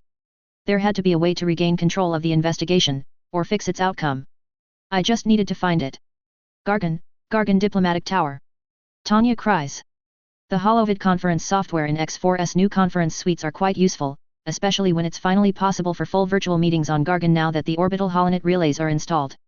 While I missed the opening ceremony of the Gargan Diplomatic Tower a few weeks ago, this tower was designed by X4 with my and other visiting diplomats' needs in mind. Gargan harmonizing with the rest of the sector had brought the planet a number of benefits. I utilized the higher bandwidth to attend virtual meetings with members of the CNS on Terries and members of the Republic on Coruscant. X4 also made sure the holo conference rooms in the tower could spoof identities, so I am able to meet with Mondal Logistics at the end of the day as White Silver as well. It had come at the simple cost of taking a half day. Switching wardrobes and costumes was not something I usually did. Thankfully, there wasn't any important vote that I was required to act upon, and I wasn't necessarily needed for any of the ongoing debates and councils. It's interesting, becoming senator didn't grant me significantly greater autonomy on Coruscant. There are a number of powerful committees in the Republic I wished I could join. The Naval Subcommittee and the Senate Military Oversight Committee are both powerful groups that would decide the fate of fleets and command the logistics over the entire war. Which is why I couldn't even be seen to be involved in any way. I needed to maintain neutrality, which means no, cough, maybe you shouldn't put your fleet there, mixed messages, or outside points of view. Despite how genuinely thrilled I would be to play armchair general for a galactic-scale war, at least one that I did not have to actively participate in. I doubted I would even be allowed on such councils, anyway. After all, Chancellor Palpatine would have staffed them with men and women he considered trustworthy. As a neutral I am never going to be considered trustworthy, even if Palpatine and I did happen to have a good rapport. That doesn't mean I wasn't paying attention to the outcomes of these committees. I was, and I was fairly disappointed with what I was seeing. The Terry's standoff is basically being buried in the Republic HoloNet news cycle. It was a mistake that almost turned into a disaster, so it made sense that the Republic would try to cover it up so that they don't look bad. Not to mention, the little pseudo-mutiny by Captain Kendall Ozzel is being glossed over as well. The Navy had allowed a tribunal to settle the dispute against the pair of them. However, it seems Ozzel had friends high enough and far enough that he would avoid official condemnation for his actions. If anything, Admiral Arakakan Baraka, the Molkala who had been mutinied against, was getting the worst of the flack for allowing the mutiny to happen. It was rather stupid and a waste of an experienced admiral in my opinion, but I wasn't there, and they do have a bit of a point. An officer who couldn't maintain control over their own troops is no officer at all. Shaking my head, I tried not to think about what would have happened to me if my troops mutinied during the Great War, probably execution or an attempt of it at least. I still credited Captain Uger's aid in the logistics of my command as the reason for our unit's high morale, not anything I ever figured out how to do. I doubted I would fare much better than Baraka in my own military tribunal, especially not near the end of the war. I shuddered before refocusing. The tribunal assembled to deal with the dispute between Captain Ozzel and Admiral Baraka was led by Admiral Tarkin and had been somewhat sympathetic to Baraka until the Molkala had claimed that the Republic Navy was developing a human supremacist problem and that Ozzel was an example of the growing maligned influence of such beliefs. In response, Baraka had been put on leave and his home world had officially exiled him, barring him from ever returning. I worried that the Republic and Monday Calamari's joint actions had unintentionally created a very powerful disaffected agent with absolutely nothing left to lose. A political martyr whose faction would rally around and could lead to division in the Republic Navy. It was hard to say if there was any truth of Baraka's claims, but the Mandalorian media were more than happy to present the admiral who had held the MSDF at gunpoint's words as gospel. I should hardly be surprised that Baraka had become generally well liked in Mandalorian space overnight, while he had become utterly despised in the Republic. Mandalorians always had a soft spot for people who were willing to fight them. His communication with the MSDF fleet being leaked on the CNS Holonet helped. The fact that he had painted the Republic Navy as speciesist and corrupt is exactly what the Mandalorian people wanted to hear. Letting out a deep breath, I looked at the elevator window as it went up the diplomatic tower. This tower's apartment space is much bigger than the one Coruscant because space is not a premium here. More rooms can be added, like break rooms, a training room, a maintenance workshop, multiple conference rooms, and it even has a shooting range.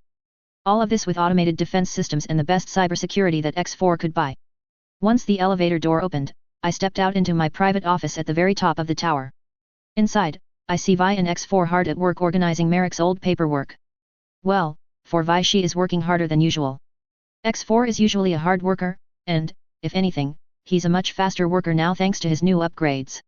He is basically teleporting from one section of the room to another whenever he needs to look at a different file or paperwork on a different system. Everything working fine with your new components? I asked as I stepped in, X4 stopping mid-teleportation, in front of my desk.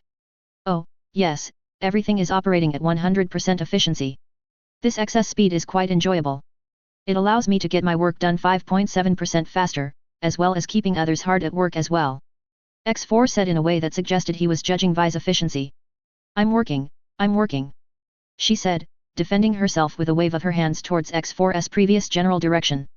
Vi is still focused on looking through various reports from the sofa seat facing the nearby window. We still haven't gone through all of Merrick's possessions, it's been slow going, examining everything for potential nasty surprises. I'm working as hard as I can. So much stuff was basically hidden from us that Merrick seemed to have kept everything of importance in something other than in his office, because most of these reports have content you've already seen, and I don't see anything here that would imply any connection with any of the troublemakers over the past few months. I doubt that he had no hand in the troublemaking.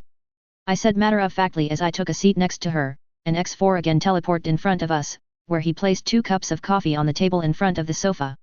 Thank you, X4. I said, picking up the coffee. Happy to be of service, mistress. It's all in another day's work. X4 said before vanishing again after Vi took her cup. I am never going to get used to that. She said. I waved off her concerns. Well, it doesn't matter if you get used to it. What matters is he's still alive, and more effective this way. By the way, anything of interest in the mail? I said as I sipped my glass of coffee. Since Gargan isn't the optimum environment for growing coffee, I knew that this CAF had to be imported from elsewhere. My guess would be that this is from Concordia due to it having a light aroma of malted grain with earthy undertones reminiscent of coffee that had been harvested in land that usually grew grain in well-irrigated soil.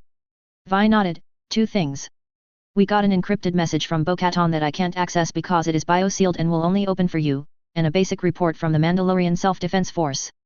The forces at Terry's have been cycled out. Supreme Commander Ordo has returned to Mandalore, and a new commander for the Terry's Watch has been placed there. Things seem to be calming down, and war has been averted. Good thing it did. I said with a shake of my head. We owe our lives to those Ithurians. If they hadn't made that move, we'd be in a much worse situation. You can say that he's got more balls than some Mandalorians. Vi said rather crassly. I gave her a sharp look for the crude comment. But it's true. She defended herself, folding her arms under her chest. I sighed but conceded the point by nodding in agreement. I agree his actions were courageous and honorable, so much so, I've recommended the creation of a bit of a memorabilia piece for him. The Beskar Peace Prize, a small piece of Mandalorian steel that'll congratulate him for preventing a war. I set down my empty cup of coffee. Ha, that is going to be the most ridiculous thing I've ever heard, but you know what? That sounds like the kind of thing the new Mandalorians would eat up. The stuff your mind comes up with, Tanya. Vi said with a shake of her head, as I sat back, amused. Anything else I need to know about? I asked. The situation on Vorpia has not improved. X4 said while refilling my cup with more coffee from a previously unseen container. I stared into the refilling cup, but my mind was counting down the minutes until Njai's would be off his shift and free tonight. I never got to enjoy Gargan's culture the last time I was here as White Silver, so now is a good time to be a tourist with my partner. X4 resumed and I dragged my attention to his report. Apparently, whatever plan Concord Dawn had assumed that the Republic would invade Mandalore, and they could ally with the Republic invaders. Without that action, they seemed to be more than willing just to maintain hold over half the planet, taking all agricultural output that would have been sold off the market, driving the prices of food across the sector. And making Mandalore suffer a bit more. I said, shaking my head. They're playing a game that's going to end badly. If food prices get too high, people are going to start doing regrettable things, and the consequences will reward smugglers and encourage piracy. The drop in the standard of living will empower radicals, especially the warhawks who only want a military solution. There will be those who side with Concord Dawn as well, and call for us to resolve the situation in their favor. Do we know what they want? Vi asked. I shrugged my shoulders before saying, probably the removal of the new Mandalorians from power. They do tend to have a disrespect for my aunt correction mother. Still getting used to that. There may be a way to lower the probability that some of those consequences will come to pass. X4 suggested. Oh, what are you thinking? I asked. I am aware that Mistress desired a new fighter design with requirements that it's not as complex or expensive as the Fang fighter that we are producing for Mondal Motors, so that we can market the new fighter for ourselves. I've recently come across a fighter design that could possibly fulfill this function from our own Mondal Hypernautics line of equipment. All right, go on. I asked, leaning back in my chair and taking another sip of my coffee. While the Fang fighter is an amazing fighter, comparable to the famous F-22 Raptor, it is also astronomically expensive to make and maintain due to its complicated rotating wings. I needed something like the F-16, something more affordable yet still effective. After extensive research and hours of brainstorming with X4, I settled for a non-hyperdrive capable multi-role fighter to fill that role. There are a multitude of reasons, but ease of manufacture and a cost-saving measure is a prominent one. Not having to install a hyperdrive to each fighter would not only reduce the price tag of our fighters by half, it also allows for the fighters to be smaller and be harder to hit as we don't need the hyperdrive and a separate fuel tank for hypermatter to fuel the hyperdrives. However, this meant that I needed a carrier for these fighters that is not an incredibly expensive capital ship, like the Sundari, which is equivalent to the United States' Nimitz-class carriers. A small tender-class vessel, equivalent to Japan's helicopter carriers, would be preferable to support these fighters in remote regions and to grant the MSDF more tactical flexibility without needing a large logistic train to support it. Needing to assemble a carrier task force for every little conflict across the monstrously large and underpopulated CNS space would be a disastrous waste of resources. I have found a design that would fit all of Mistress's requirements that was used a very long time ago, using schematics that we have recently acquired from Orijorer. A Basilisk war droid fighter, isn't that illegal? Vi asked as she took a break from her work to focus on our discussion. Technically, battle droids are always illegal. Although there are some loopholes, we are exploiting them to our benefit by redesigning these craft to be more like a piloted fighter craft, so it can be piloted by a single individual. Because there would be a human pilot for this device, it would not count solely as a droid and as a fighter. X4 confirmed. All right, I trust your judgment. If you have some record of a droid craft that could be converted and upgraded into a piloted craft, have at it. Thank you, Mistress. However, there is one tiny inconvenience. Since these fighters lack their own independent hyperspace engines, they require a parent craft to travel between sectors. We could retrofit our lictors with hangars to house them, or use the Sundari carrier's hangars for them. However, neither would be an optimal solution due to the limited space of the lictor, while the Sundari would be better filled with Fang fighters. Thus, for an alternate solution, I require your permission to purchase the license to produce Gozanti cruisers from Corellian Engineering Corporation. We determined that the Gozanti cruiser is the most cost-effective solution that can serve in this role fairly well. Aren't there like thousands of those just flying about the galaxy? Vi asked, to which I nodded my agreement, as that ship is fairly common. It is excellent in both anti-piracy roles, due to its heavy loadouts and dense armor, and anti-smuggling roles thanks to its strong sensor capabilities. Some commanders used them as mobile command outposts rather than fleet flotilla. Correct, but for the modifications I would like to play around with, it would be better for us to have the ability to produce them ourselves. Not only would this be cheaper to mass produce, the Gozanti have ample space for hangars, as well as be excellent patrol craft. If our custom designs can improve upon the existing design, I'm sure some would love to be able to purchase them. Especially if we have legal documents granting us authority to sell them and the derivative designs. I predict that traditional Mandalorian branding alone on any platform we produce will give us an edge in the market. General improvements to the platform will compound that. Alright, X4, you can experiment with this. You have my approval. I am impressed by the initiative, and X4 let out an affirmative, pleased beep in response to my reply. Anything else? I asked, as I reached for the datapad containing the encrypted message, wondering what secrets it held. I wonder what Bo-Katan wanted to talk to me about. Oh, nothing else much occurred to report about. Obi-Wan tried to schedule a meeting with you. I told him you are going to be busy, as per your instructions. Thank you, Vi.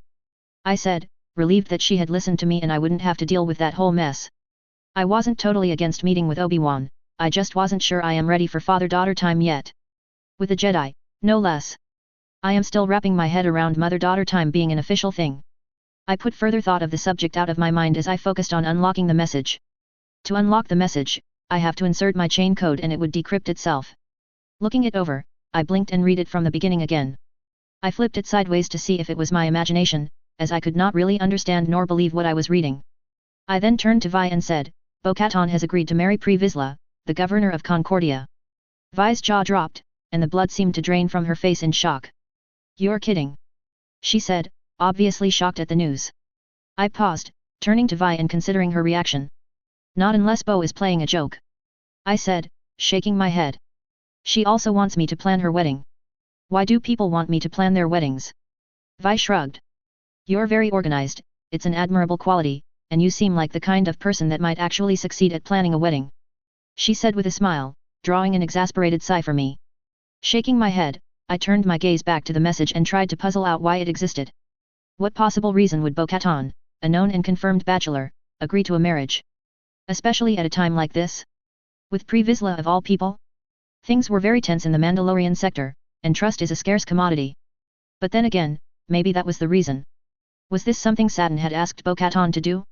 After all, what better way to solidify and confirm alliance between houses and with a marriage? Although, if that was the reason, well, perhaps my eventual nuptials would be on the docket as well. I'd always known that that was a possibility. I'd come to accept it, but there's hoping at least one it would be to someone I was accepting of and willing to live with. I refused to plan the wedding for my own marriage, thank you very much. Chapter 56 717 FNM, 21 BBY, Month 5. Ordo Journal Studios. Juup Jurjai. Good evening and welcome to the Daily Ordo. I am Juup Jurjai from the newspaper, Ordo Journal. Here to bring you the news and nothing but the news. I gave a small wave to the studio audience as our recorded introduction played for them. And I am Apex Jaidas, freedom fighter, warrior, and everyman survivalist. The pre-recorded holovid of my younger brother enthused. Once the holovid camera light turned red, I arranged the paperwork in my hand, and looked down at them for a dramatic second, before saying, let's begin with the biggest news on today's itinerary. Currently, the government has found and is investigating a shocking conspiracy within the Mandalorian sector, specifically, a conspiracy inside the Mandalorian Secret Service itself. An agency that was meant to keep in check Death Watch and other organized criminal organizations which might conspire against Mandalore again, yet it appears that a significant portion of their organization was involved in a conspiracy themselves.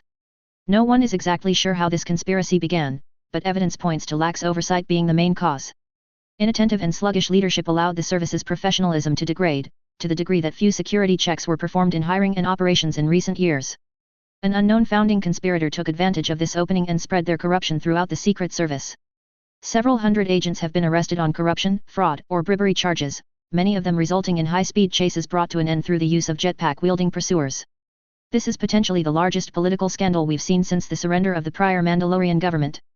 My brother is on the scene right now, interviewing the task force leader investigating the Mandalorian Secret Service. He'll let us know exactly what has been going on. The studio displays switched from displaying the bright and colorful newsroom of the Daily Ordo to somewhere on Sundari. Standing is a tall and bulky figure, a red-haired woman in blue Mandalorian armor. Next to her, Apex Jaidas appeared diminutive from the lack of armor by comparison. He was holding a microphone and started speaking after a brief pause. Thank you, brother. As Juop was saying, I'm here speaking to the leader of this task force, Duchess Satin's sister, Bo-Katan cries. Apex Jidos pushed the microphone in Bo-Katan's face. Big fan of your work on Gargan, putting down troublemakers like Gare, and raising up a proper and lawful government there. Thank you. Bo-Katan seemed unsure about being on screen, clearing her throat awkwardly. I'm just doing what's necessary for my family and clan. As it should be. Apex Jidos cut in and interrupted. So you've been put in charge of tracking down these varmints that have infested the Secret Service. What can you tell me about the conspiracy? Bo-Katan appeared to regain her balance, answering more confidently. It's too early to be certain, but seized evidence suggests an organized corrupt force of agents, a conspiracy within the Secret Service. The conspirators started by slowly amassing influence and trading connections with several criminal organizations across the Mandalorian sector and even foreign agents beyond. I think we found ourselves lucky that we have found no links to the Hutts yet. Given enough time, these kinds of groups will grow and justify anything in the pursuit of their goals. Of course, of course. Apex Jidos nodded in agreement, so how'd you smash them? The woman smiled before saying, we smashed them in the good old-fashioned way. We captured one, took them in for interrogation. Then tracked down and caught the next one, pulling apart their conspiracy network, one conspirator at a time. Unfortunately, some of the higher UPS in their network appear to have escaped Mandalore before we could make a move. Damn, well, I'm sure you're going to pursue them, aren't you? After all, why else would Duchess Satin ask for the help of someone who has their own mercenary group? I can't say much, but I can tell you that we'll be seeing them very soon. Bo-Katan agreed, which earned a nod of approval from Apex Jidos. He turned to speak to the audience. As you can see, the situation is well in hand, the conspiracy will be defeated by good, common Mandalorian headbutting. Which reminds me, congratulations. I heard you recently married one of the most eligible bachelors across the sector, Pre-Vizsla. Thank you. Bo-Katan said with a cold smile. She took a step towards Apex Jidos, somehow seeming to be looming over him. But I haven't exactly announced that, though, so how'd you find that out? As a member of the Daily Ordo, it's my job to find out everything. Anyway, back to Youjo Jidos. Apex Jidos said an unusually fast rush. The red active light reappeared on studio holovid cameras, and I dramatically cleared my throat. The show must go on, as it were. Various space navigation authorities in the Mandalore sector report regular and distant sightings of Death Watch forces lately. The Mandalorian government has announced that they have expanded the search for the Maelstrom to outside the sector. It's believed that the Maelstrom is not within the Mandalorian sector nor within CNS space, as a thorough search of the sector has not found any trace of them. But where could it be if it isn't in the sector? That is still up in the air, as there are very few places a ship of that size could be refitted or resupplied. The location of the Maelstrom is one of the biggest mysteries and most hotly debated pieces of gossip lately. In other news, Prince Korki had left Mandalore on a diplomatic expedition to Raxus Secundus yesterday. Here is a replay of his statement on the purpose of this diplomatic mission for those that may have missed it. At the mention of Raxus, a hologram of Prince Korki standing behind a podium was shown before the image expanded to cover the view of the studio changed to displaying Prince Korki at the Royal Palace's Great Hall, addressing a press conference. The Council of Neutral Systems has appointed me with the critical task of reopening dialogue with the Confederacy of Independent Systems.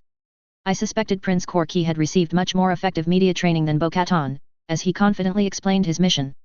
The Confederacy is nominally a democratic parliamentary system, and our diplomatic goals will be to find values and mutual interests that both of our people share. We know the Confederacy values their dignity, desires respect, and wishes to be treated with honorably by all other systems. Mandalore shares these values. We also want peace. Together, I believe we can all find a mutual outcome for peace in our time. The red active light reappeared again, and I provided the summary for our viewers. Our foreign policy analysts agree that the Mandalorian government's effort to reopen trade lanes from the CIS to the CNS would result in prices of various goods to be lowered to a more reasonable degree. More speculatively, successful peace talks could become the basis for mediation between the CIS and the Republic. It would be wonderful if Prince Korki can find some way to improve relations between those two great powers. Hopefully this will be the first step into ending this war so that we can return to not having to pay double the credits to refuel a speeder. Good luck, Prince Korki, you carry the hope of the Mandalorian people. Mandalore, Sundari, Secret Service HQ. Almec. Letting out a huff, I turned off the holo display. Bo-Katan, with her lack of PR skills, and the Ordonian so-called reporter is nothing but a jumped-up water-filtering salesman, vanished from my sight, revealing the ancient meeting table underneath. This table, that I bought at an auction, was preserved tong timber from an unknown species of tree. Its origin explained its unusually large size, as it was not crafted for human proportions. But now, the routine progress report of the Secret Service has ended. The other physically present agents stood, ready to depart from the secure conference room. These 4 individuals were compartmentalized away from the segment of Secret Service that handled our more illicit operations, like those in charge of growing the Mandalorian black market. They were each in charge of monitoring factions that would endanger Mandalore's peace and prosperity to both provide early warning as well as ensuring my control. Even though they themselves might never fully grasp their importance in my plans. I raised a hand to halt their exit, and spoke simply. Corruption. Conspiracy. Claims that we've become a threat to the stability of the Mandalore sector. The group paused at my first words, and none of them breathed a word in response. The silence stretched for a long moment. How exactly this happened is still unclear. I lied as naturally as I breathed, but the important part is we need to find out who is responsible for this, no matter their position. Someone high in the government has been using the Secret Service for nefarious reasons and corrupt games. We know it must be someone who is still here on Mandalore because they were able to alert the 3 operatives controlling the organizations meant to monitor the interior of the Mandalore system, allowing them to flee. Still, none of them reacted to my words. I slammed a fist on the meeting table in frustration. How could they not see? After all, the source of my problems was obvious. It must be another member of the Duchess's council or perhaps amongst the royal family itself. Only they could have warned those criminals to flee before they could be captured. That is why I've gathered you here today. We are going to examine all possible suspects. No one is off the table, and feel free to speak your mind.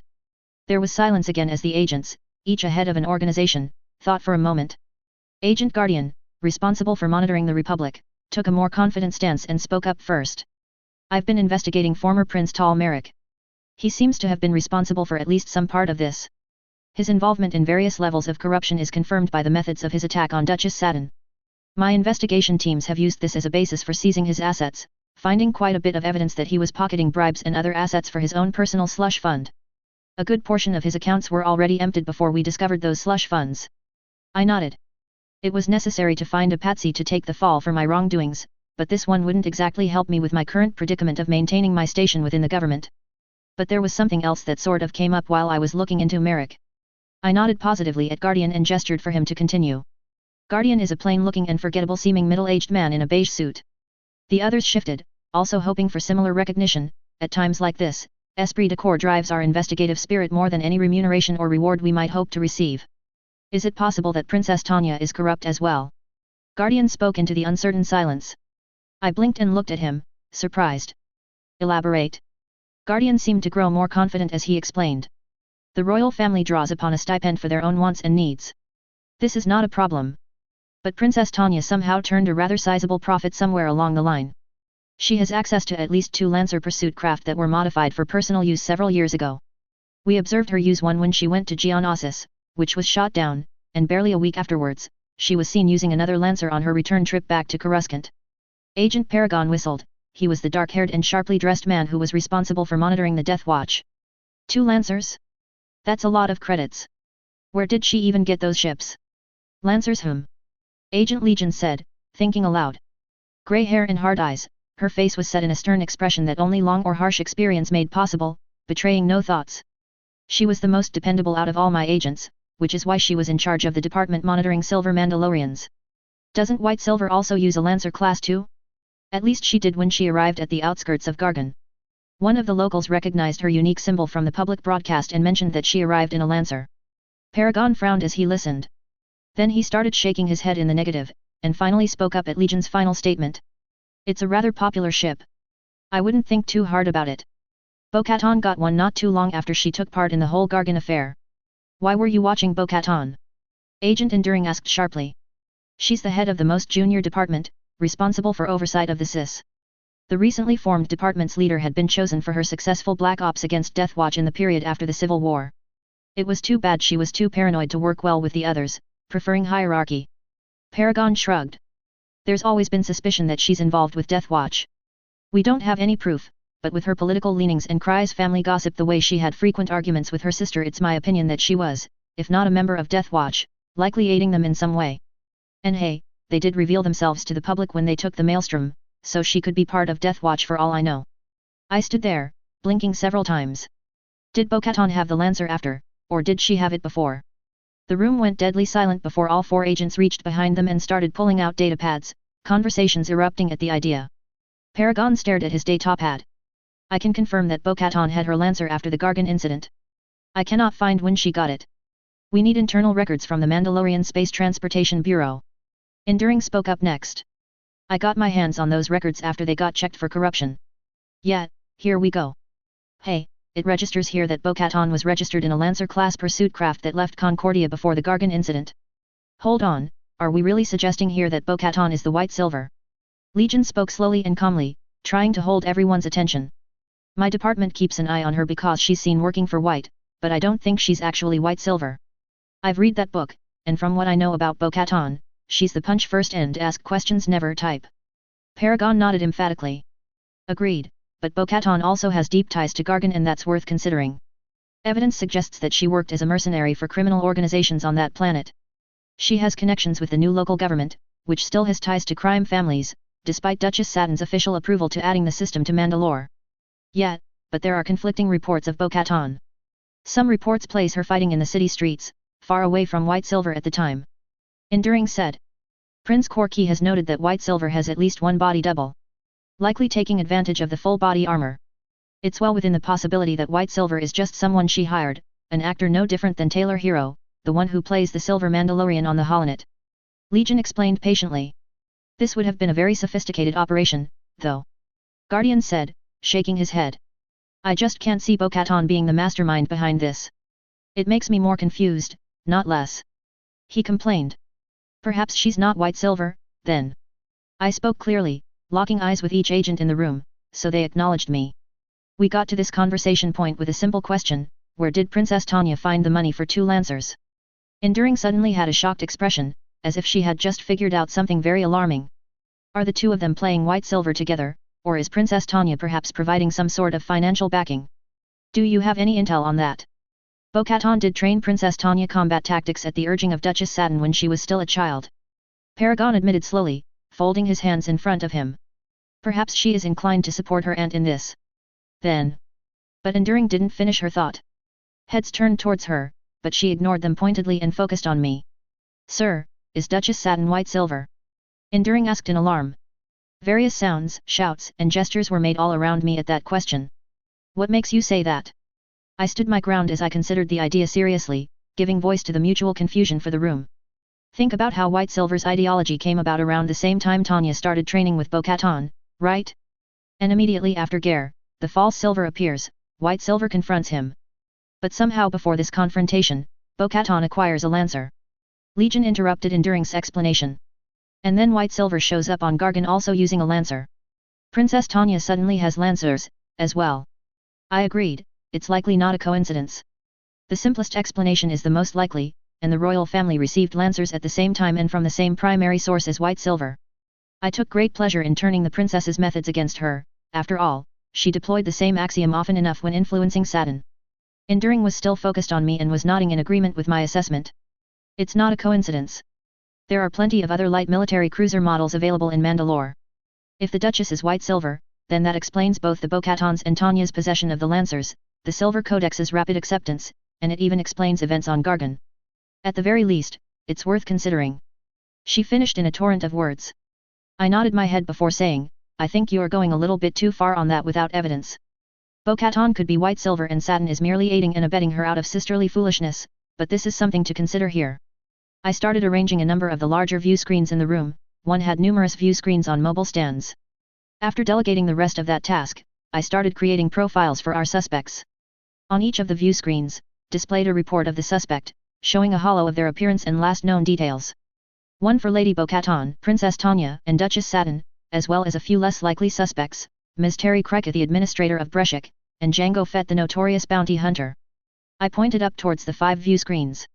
We cannot move on circumstantial evidence. We don't know the story behind all these situations, and they are rather interesting connections. What we do know is there is a definite connection between Bo-Katan and White Silver. Is this just a working relationship, or is this part of a larger conspiracy? Turning to face them again, I said, find me all the evidence you can find. We need to determine how deep this corruption goes.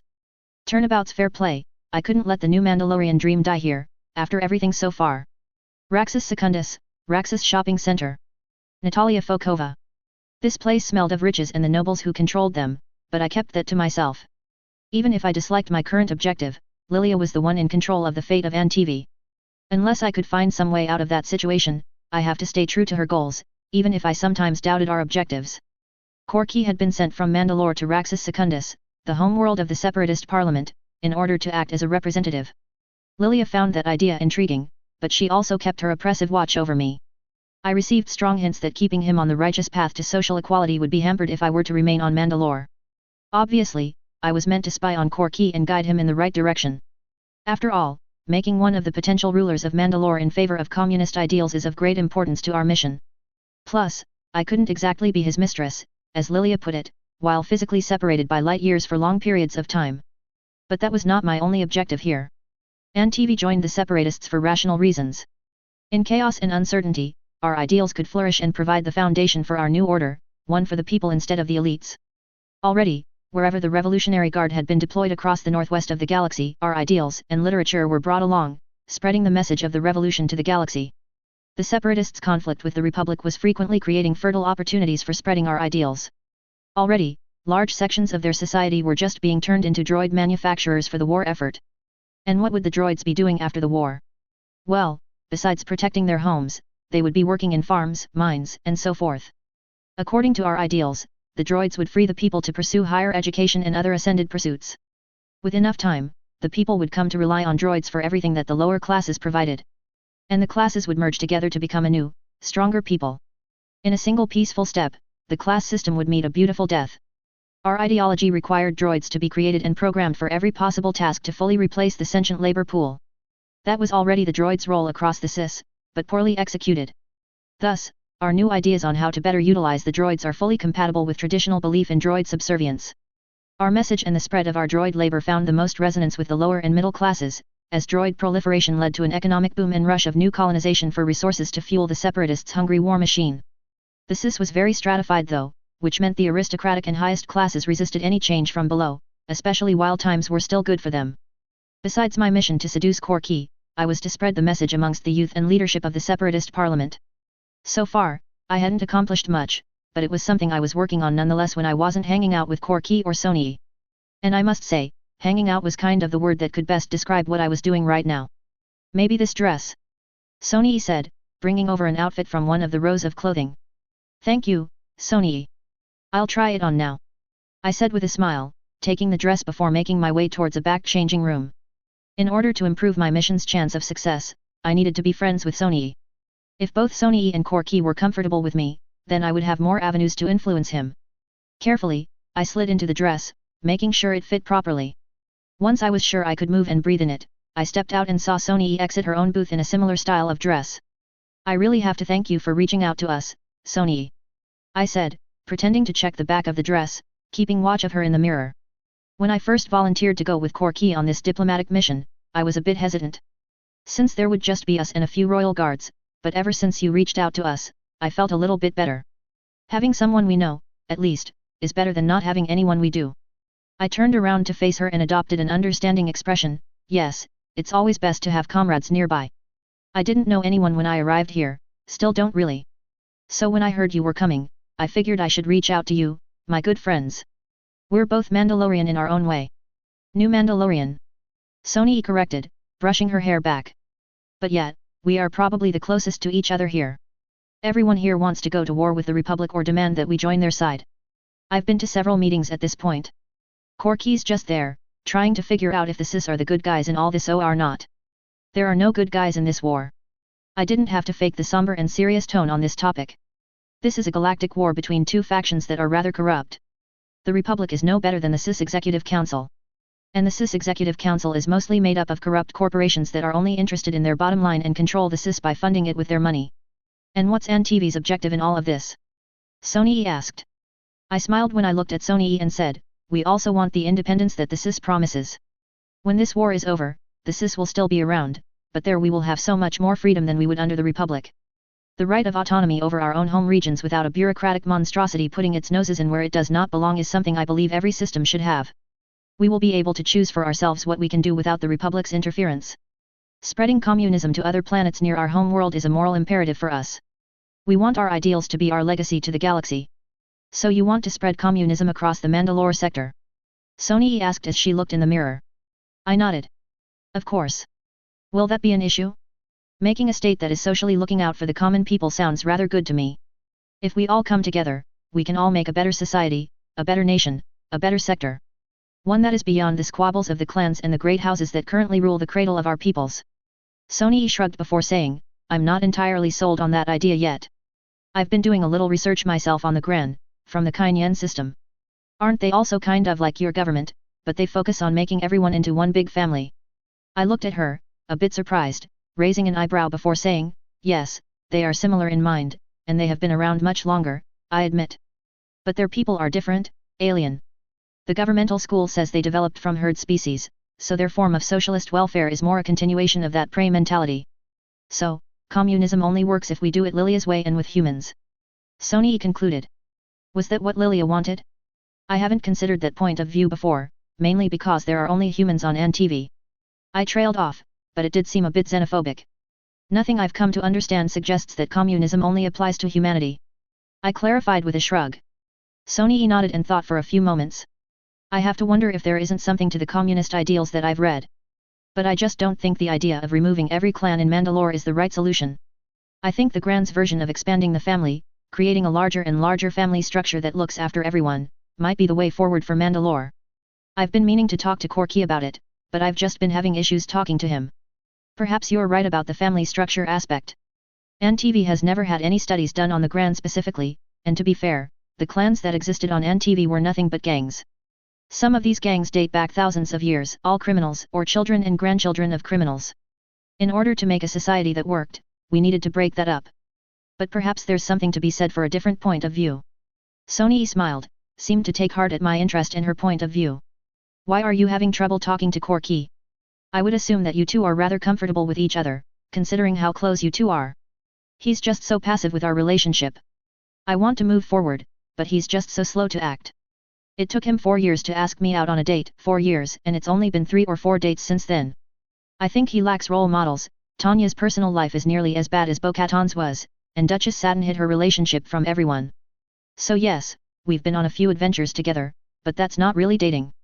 I nodded my head sagely. I said, it seems that Corky wants to be a prime example of a new Mandalorian, a pacifist. I think he does love you, from what I have seen of your interactions.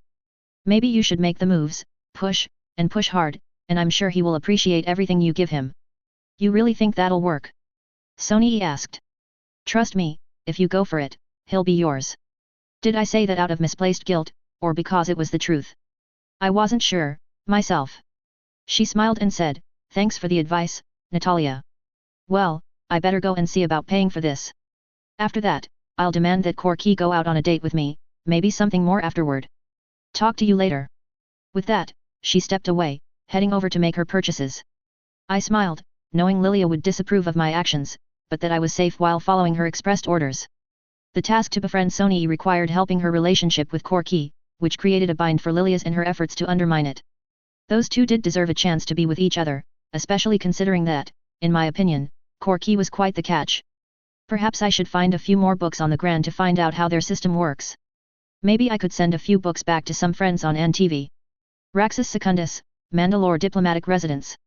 Corky cries. My mind was deep in thought as I walked with Sonny back to her room.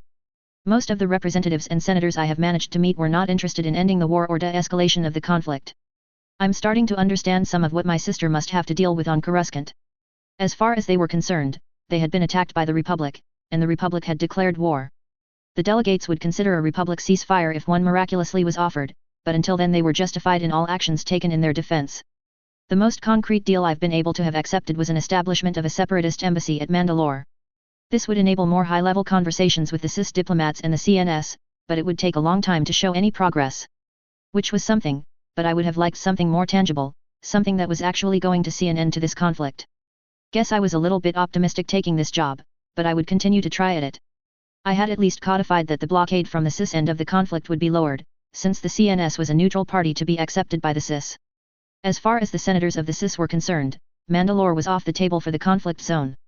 What worried me was the Executive Separatist Council. I hadn't met them, and the way this system was functioning seemed rather confusing, to say the least. The Senate voted on what to do, they sent it to their Chancellor, Count Dooku, and he communicated with his Executive Separatist Council, who would actually put those policies into action. That worried me because, for all intents and purposes, the military was under the command of corporations and not the people. Not that I had anything against private enterprises.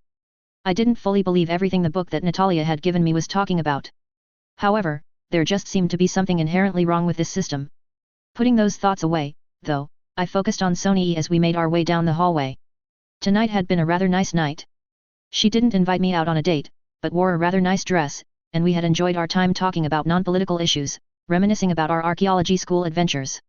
I kind of wish we could go back to that now that I was here, but maybe that would be something I could do after my posting here was done. Hopefully, that would be soon, and I could stop getting threatened by various Mandalorians who were not fans of the neutrality or pro-republic stance of the Mandalore sector. From a representative of the Mandalorian protectors calling me nothing but a puppet of the Jedi, to a Mandalorian giant in red armor named Chop Aa Notamo and his Gungan sidekick making disparaging remarks about all new Mandalorians, I had to deal with quite a bit of that over the last few days. And I wondered how many other Mandalorian groups besides NTV who sided with the cis I would have to deal with, sending insults and threats my way. Finally, we arrived at her room's door. Sonyi opened the door, pushing it all the way open, before saying, "Here we are." "Yep, here we are." I agreed, happy to have her safe and sound. Just as I was ready to go down the hall to my own room, Sonyi bit her lip nervously. A second later, she lunged forward and grabbed my shoulder, pulling me down into a kiss, surprising me. I didn't even get a chance to try and determine what was going on before she pulled me into her room, shutting the door behind us. Mandalore, Self-Defense Forces HQ. Jango Fett. Stay out of politics. That's what I've been told to do. That's what I plan to do. But I have never promised never aiding the Mandalorian government if they called me. And, well, the Mandalorian government is going to pay me a lot of credits to give them a little help. I was not going to turn that down. That being said, what I had signed up for was best called a weekend gig. My plan to build farmland on Concord Dawn had been put on hold. I own the land, yes, but it looked like Concord Dawn was going to be invaded by the Mandalorian Self-Defense Force, so they could get the frack off Vorpia. So, I'm not going to build anything there or move any of my people there to set up farmland until things calmed down. Once whatever the hell the governor of Concord Dawn and his corrupt journeyman protectors were on was settled, maybe I'd do something with that land. For now, it was mostly just a loss held in trust until I had an opportunity to do something with it. But that was a side story. Yes, I'm still a farmer. But today, I'm hired to be a military advisor. I had been called to Mandalore for a meeting in the Upper District, the MSDF headquarters. Apparently, I would know it when I found it because it was stuffed between the CIS and Republic Embassy. The military general, the Self-Defense Force commander I needed to look up the exact title when I got a chance called me up to basically serve as a potential source of information. Being one of the few people who have fought a war in the last few decades, I guess I knew a little bit about fighting conflicts on a large scale. I had to be getting closer to my destination, because I watched a group of clone troopers trading insults at a group of droids, separated by a couple of Mandalorian guards. Apparently, someone thought it was a good idea to set up the Republic Embassy and the CIS Embassy one building away from each other and then stuff the building in between them full of Mandalorian guards just to keep an eye on it. I mean, it's not the worst idea, since any fight that breaks out would be contained in this portion of the city and the guards are right there ready to stop the fight. But the insults they were trading said a lot about how well it was going to go. Shaking my head, I kept on moving further away from the conflict of words until I found a very nondescript building with two Self-Defense Force Mandalorians standing in front of it. Stepping up to them, I said, "Jango Fett. Is this the military headquarters of the Self-Defense Force? I was called to come here." The two guards shared a look and probably spoke to someone over internal comms. A moment later, they stepped out of the way, one of them pressing a button to open the door. I nodded and said, "Thanks." Before stepping inside, I looked around, knowing that like many new Mandalorian buildings, there were a lot of windows. There were a few other military personnel wandering about, carrying paperwork, so most likely this was a pencil pusher location. "Jango Fett," came a voice, causing me to look and see something that surprised me. A white-skinned Twi'lek came forward, offering a hand. She was wearing a very distinct Mandalorian uniform, which is a dull green long-sleeved shirt with the new Mandalorian's tall hexagonal symbol sewn as a patch on the shirt's right sleeve at shoulder height, pants of the same dull green color, and a vest that has to be made of armor weave. The vest has what I assume are rank insignias on her left breast, while a metal name tag is on her right breast and a large central pouch is empty, which I believe could be filled with a Beskar plate if additional protection is necessary. I noted, probably something required by the pacifists from the upper echelons. Taking her hand, I said, "You must be someone of importance, I would assume." Ikud Tovo Ordo. Supreme Commander of the Mandalorian Self-Defense Force, and somehow ended up with the job of being the overall military leader of the CNS after my showdown over Terry's. "Wrong place, right time," I said, knowing how that goes. She nodded and indicated to follow, saying, I've been meaning to call you up ever since I heard you were on Mandalore. You're probably one of the few Mandalorians with a lot of battlefield experience, and if we're going to protect the CNS, we're going to need all the experience we can get, especially with what we're having to deal with. I nodded, following behind her, before we entered what I assumed to be her office. I noted there was a hollow projector on the wall showing the galactic situation zoomed up on the CNS's defense systems. Of course, the core of the region is the Mandalorian sector and its nearby sectors. But there were yellow dots scattered all over the place inside the fields of blue, which must represent the Republic. I quickly noted that the Mandalorian sector cut off the CIS from the Dentari exclave, an area that was currently in rebellion against the Republic, which I could instantly see why there would be issues. Take a seat. She instructed as she sat down next to the board. I did, before saying, not really sure how I can be much help. I mean, I fought quite a bit during the Civil War, but it's not really going to be of much use in a war this big. Aikud nodded, her head tails bobbing as she did. I would assume not either, though maybe you might know some nuggets of wisdom about some of the areas around here that can prove useful. But you also fought in actual combat before and we need military trainers, as many as we can get. The Republic and the CIS have managed to absorb a lot of mercenaries from the Mandalorian sectors before the CNS was officially declared, which means we are a little bit understaffed when it comes to experienced military personnel, especially with the situation on Vorpia. Yet, I heard about Vorpia, is it a problem for you? I acknowledged. I was glad I wasn't involved in that mess. I didn't much want to support the journeyman protectors, and the rest involved had too little to offer, not enough to make it profitable. She shrugged her shoulders, saying, not sure. It could end up being a five-way war if things keep going the way they are. All we know is that it's one system in and out of Confederate independent systems into the CNS, with the Republic holding this area. She pointed to a northern campaign area and a southern campaign area marked on the map, separating the Republic from the CNS. The planet needs to stay under CNS control, so we can't let NTV get their hands on it because that'll just open us up to more unsecured transportation from CIS space into our own. Looking at the map, I asked, that is a lot of space to cover. How are you going to make sure that you can even monitor all that space? She shrugged before saying, currently we are issuing bounties on ships that bypass customs inspections in regions outside of our direct control. Obviously this system is ripe for abuse. We are shifting away from that by purchasing ships from Gargan and Kalevala, while also reorganizing the Mandalorian Patrol as part of the Mandalorian Self-Defense Navy. With any luck, we will be able to string patrol ships along the border region and just prevent any ships from transiting it. Either that, or make it so hard that whatever makes it across can't be used to reinforce the CIS exclave. That could trigger the worst outcome, which would result in the Republic declaring us part of the CIS. I nodded my head. Well, if you're slowly bringing up your manpower and all that, I assume you just need me to take up training. So, where do you want to send me? Where are you getting your recruits? She let out a deep breath. Arcania. They're supplying a large amount of what we can best guess are their lesser population groups into our military. They sent us 50 million recruits to help reinforce the various system garrisons. From what we can gather, these were what the Arcanians call Class 2 riot response conscripts. Apparently they were sent in after the Class 1 riot conscripts failed to quell a riot. Class 2s are trained to use lethal force only. From what I understand of the reports, they have never had a failed operation. Nasty work, policing riots on a city planet. Tunnel rats can get really vicious. The Arcanians must not be expecting any riots anytime soon if they were handing over so many of their problem solvers. Most Ecumenopolis riots happened over food, water, or electricity rationing. Unless the Arcanians have some way of ensuring they had a stable food supply or some way of reducing the population, there would always be riots. Very strange, but ultimately not my problem. I doubted that riot response killers that were trained for a city planet would be able to adapt to fighting on all possible battlefields. They would likely make good shipboarding forces, however. 50 million sounds like a lot. I chuckled. Until you see just how many star systems need garrisons. What is that? A few hundred troopers per system. Another issue, I am willing to bet that casualty rates for these Class 2 riot response conscripts would be high. That sort of thing was perfectly fine when there are a million bodies to replace the dead within spitting distance, but when the defenders of a star system numbered in the thousands, each life matters. Something like that. Aikud looked somewhat deflated. A drop in the bucket. It's fine for Mandalorian systems, as local populations have the firepower and equipment to secure a star system by themselves. But our new allies are a military liability since they don't have any real military capacity. I concluded. So you need to secure a navy first and foremost to protect the tiny amount of ground forces. Let me worry about that, you just have to deal with helping us as a trainer. Both Arcanian and otherwise. The Arcanians take orders well, but they don't have the Mandalorian fire, as it were. The other CNS member worlds are another matter entirely, most of them view being a soldier as some sort of jobs program, for the unemployed. We need some people to train that fire into them.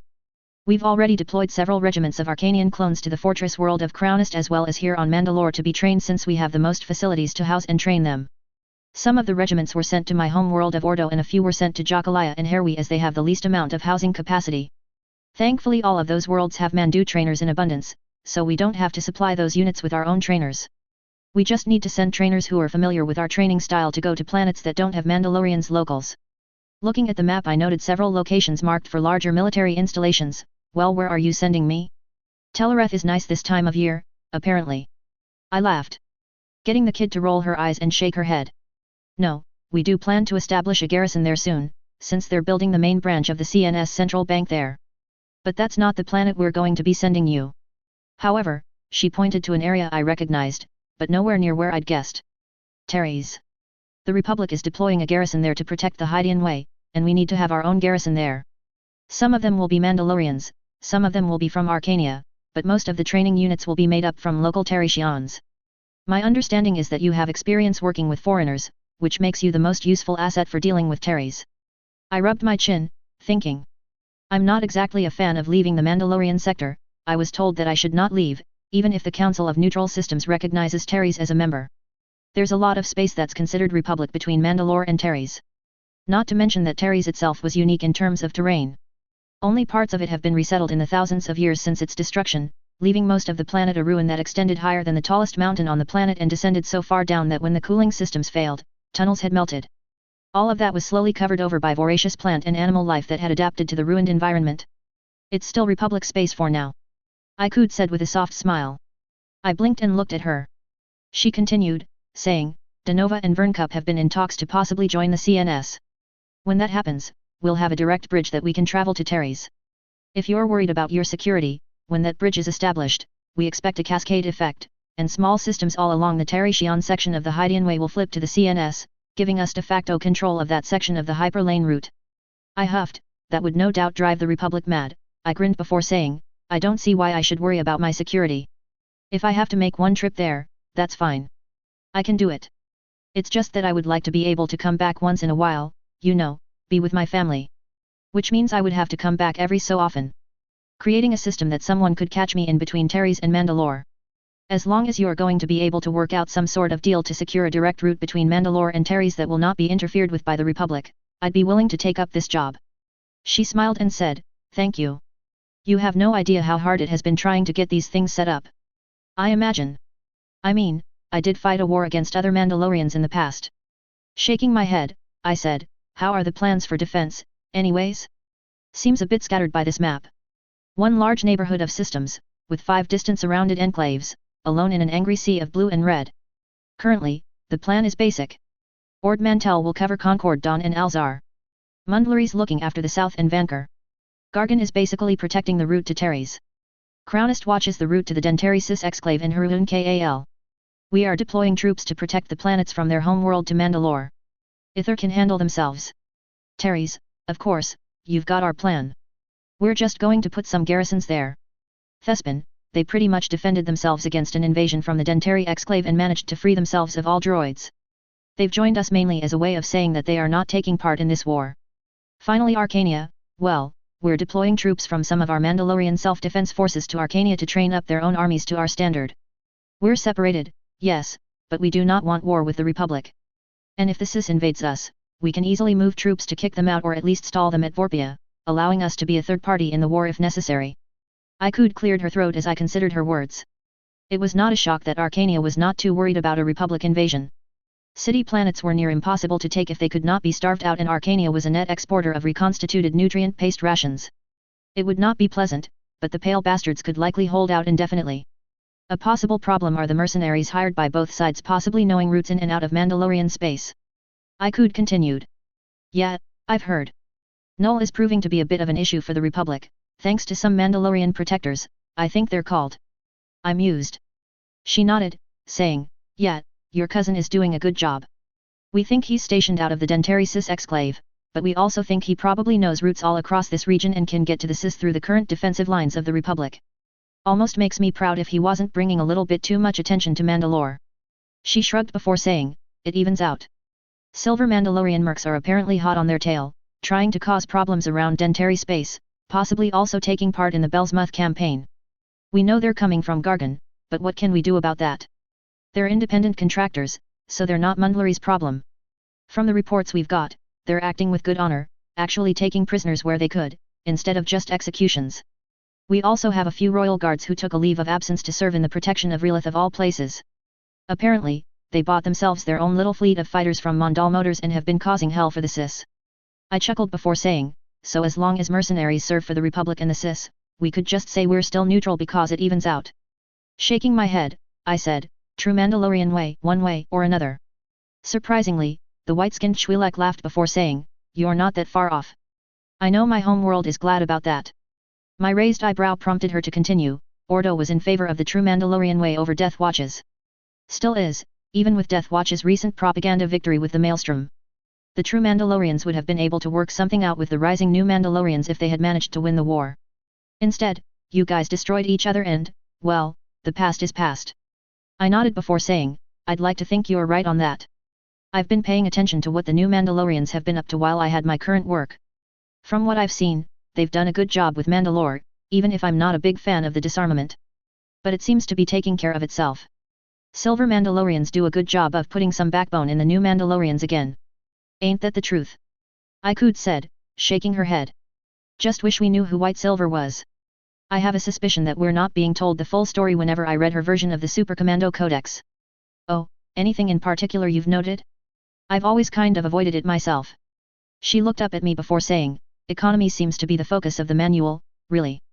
The culture, the ways of defense, they're in there, but the main focus is on the economy. Everything is built on making sure the economy hums along. I don't know, something about that just makes me wonder if White Silver is an economist or has a lot more stake in the economy of the Mandalore sector than we thought. Hey. I pondered in my head. Not sure what it could be. Oh well, I always preferred to stay out of politics. After all, if people want to play Mandalore, that's up to them. I've done that, and I'm on to something else. Training armies is what I can do. I trained the clone army. I can train some recruits on Terries, that's for sure. And who knows, maybe a little bit of Mandalorian would rub off on Terries and be good for it in the long term. Raxus Secundus, Dooku's palace. Severance 10. Carefully and slowly, I walked through my master's palace. Having to relearn how to walk with my new prosthetic legs was aggravating, but there was nothing else I could do. I would not submit to the maiming the Jedi had inflicted on me. I had to simply endure this humiliation that had been grafted onto my legs below the knees to replace what had been cut away until a better replacement can be created. I just wished that I got something that actually looked humanoid. These claw-like things, that had been attached to me in the rush to save my life, looked very cheap and unintuitive to use. Yes, they would allow me to keep moving, but it was very inelegant, inadequate. How far I had fallen. At the start of the war, I had been one of the most effective military commanders in the entire Sis army. I put the Republic on notice that this war would not be easy. And then some damn lucky Jedi decided to use the dark side and cut my legs off. He would have cut me down the middle and killed me if Dooku had not recently shown me some new tricks for directing myself while in midair. Some sort of Jedi technique that he had not been interested in teaching me until after Geonosis. Of course, he started teaching me new techniques after that. You would have to be blind not to notice that something changed after Geonosis. I had suspected that Count Dooku had wanted this war, yet he may have had goals outside of actually winning it. Whatever that goal was, after Geonosis he started to take more care in his acolytes' training. Even with that extra training, I nearly died fighting that damn Jedi. If it hadn't been for me getting in his head and making him realize he had used the dark side to be able to pull that off, I would probably be dead. Instead, he assumed that I would bleed out on the ground and left with his mission accomplished and the Decimator already destroyed. I managed to crawl into a hiding place so that the clones never found me and finished me off. The only one who found me was my love, Vandaler, and he helped me get off that core world I was going to die on. At that point, I had a choice. I could return to the war or I could not. After all, I was reported dead by the Jedi who took off my legs. It was a reasonable decision considering the planet we had been fighting on was rather volcanic, and if I didn't get aid sooner or later, I would have been rendered a smoldering husk or get found by a passing clone as there are not that many places to hide. Ultimately, though, I decided to return. I required months of therapy before I could even function as a combat agent again. Until then, my role would be limited to commanding from the backline and formulating strategic plans. Count Dooku hadn't explained to me what this meeting I had to attend would be about, but I would assume it would be for the next phase of the war. If he was actually taking it seriously, Perhaps we would actually accomplish something instead of this back and forth stalemate. Oh well, the destruction of the Jedi would come in due time, that I was sure of. I just needed to be in the proper place to make sure that I benefited from this in the long term. I eventually reached my destination and waited for the 2 Magna Guards to open the door. I step in as soon as the door is opened, where I am immediately assaulted by comments. "Oh my, is that a Force ghost that just walked in?" Came the voice of Dooku's #1 assassin, Ventress. The Dathomiri gave me a look of contempt. I suspect it was because of my former title as Count Dooku's favored acolyte. From what I heard after my defeat, that title had been taken by a fallen Jedi who was leading a force of other fallen Jedi somewhere in the galaxy, but it probably did not matter to Ventress. I had no interest in playing her cat game today. Normally, I might have indulged her, for after all, I enjoy a good contest of words as much as the next person, perhaps even more so. But this was my first return to military high command, so I could not afford to appear unstable. Rumors of my death have appeared to be exaggerated, I said dismissively as I took a seat. Looking around the room, I tried to determine exactly who had been called for this meeting. Whoever was here would probably hint on exactly what kind of meeting this was. For instance, if several of the notable military generals were here, then this was obviously a military-only. Darksiders were here, obviously this was a meeting about the Dark Order that Count Dooku planned to create. Unfortunately, this was an odd mix of individuals. Ventress, of course, was here, myself included, which could indicate Darksiders. But then there was the monster of a creature in one corner, a giant in armor that bore the symbol of Mandalorians on its chest. This must be that dirge fellow I've heard about. From what I knew, he was just a mercenary, so why was he here? And what secrets from an ancient era did he still possess? The final individual was a cyborg, a machine man that barely qualified as a cyborg, considering he was almost entirely machine. I had heard of this new officer in the Cis military, one General Grievous, I believed the name would be. He had capes hiding most of his form, but the helmet displayed a skull-like design, and his visible feet made it clear what he was. Quite a diverse lineup of individuals. I mused, looking around. Quite indeed. The giant of a man, Dirge, followed it with a low grinding, laughing noise. Must be some sort of major shake-up, or maybe we are just the most loyal officers he's got available. Loyal? How are you considered loyal? Asked Ventress, who was looking at him amused. You're nothing but a mercenary, not even an acolyte of the dark side. Ha ha ha, anything that lets me kill Mandalorians earns my loyalty. The money is just a bonus. Not to mention, Count Dooku has helped me acquire my old fortune, so I have more than a few reasons to be loyal to him. Ventress did not look pleased, but I nodded in his direction. If your loyalty is secured, then good. And from the reports I received, your tactics were just as legendary as your reputation in the defense of Mul'Unalinst from the Republic. That Lancer formation and charge was quite inspiring. The mercenary looked at me, his thoughts hidden by his helmet, but he nodded, silently saying that it's nothing too inspired, it's simply an old technique that's not used in modern days. So much of war seems to have been forgotten over the last 1,000 years. Yes, I've heard you're quite old. I said with an odd smile. Perhaps you should look into taking a teaching position at whatever military academy is founded after this conflict. Your years and centuries of experience could be quite beneficial for the next generation of military commanders. That got a general laugh from the man as he said, Me, a teacher? Never. That's a funny thought, and I'm sure I'd make a good penny. He said, rubbing his fingers together. But I enjoy the hunt, the fight of bounty hunting, more than sitting behind a desk. Maybe when the last Mandalorian lies smoldering in his grave, I'll consider that if the Cis is still around in 1,000 years.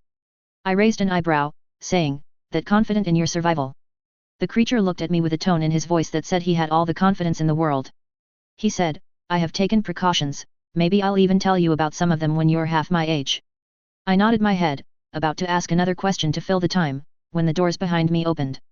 Count Dooku and another individual stepped in, the elder Sith looking rather splendid in his brown cloak, followed by a short female individual dressed in white cloak, her face hidden in the shadows.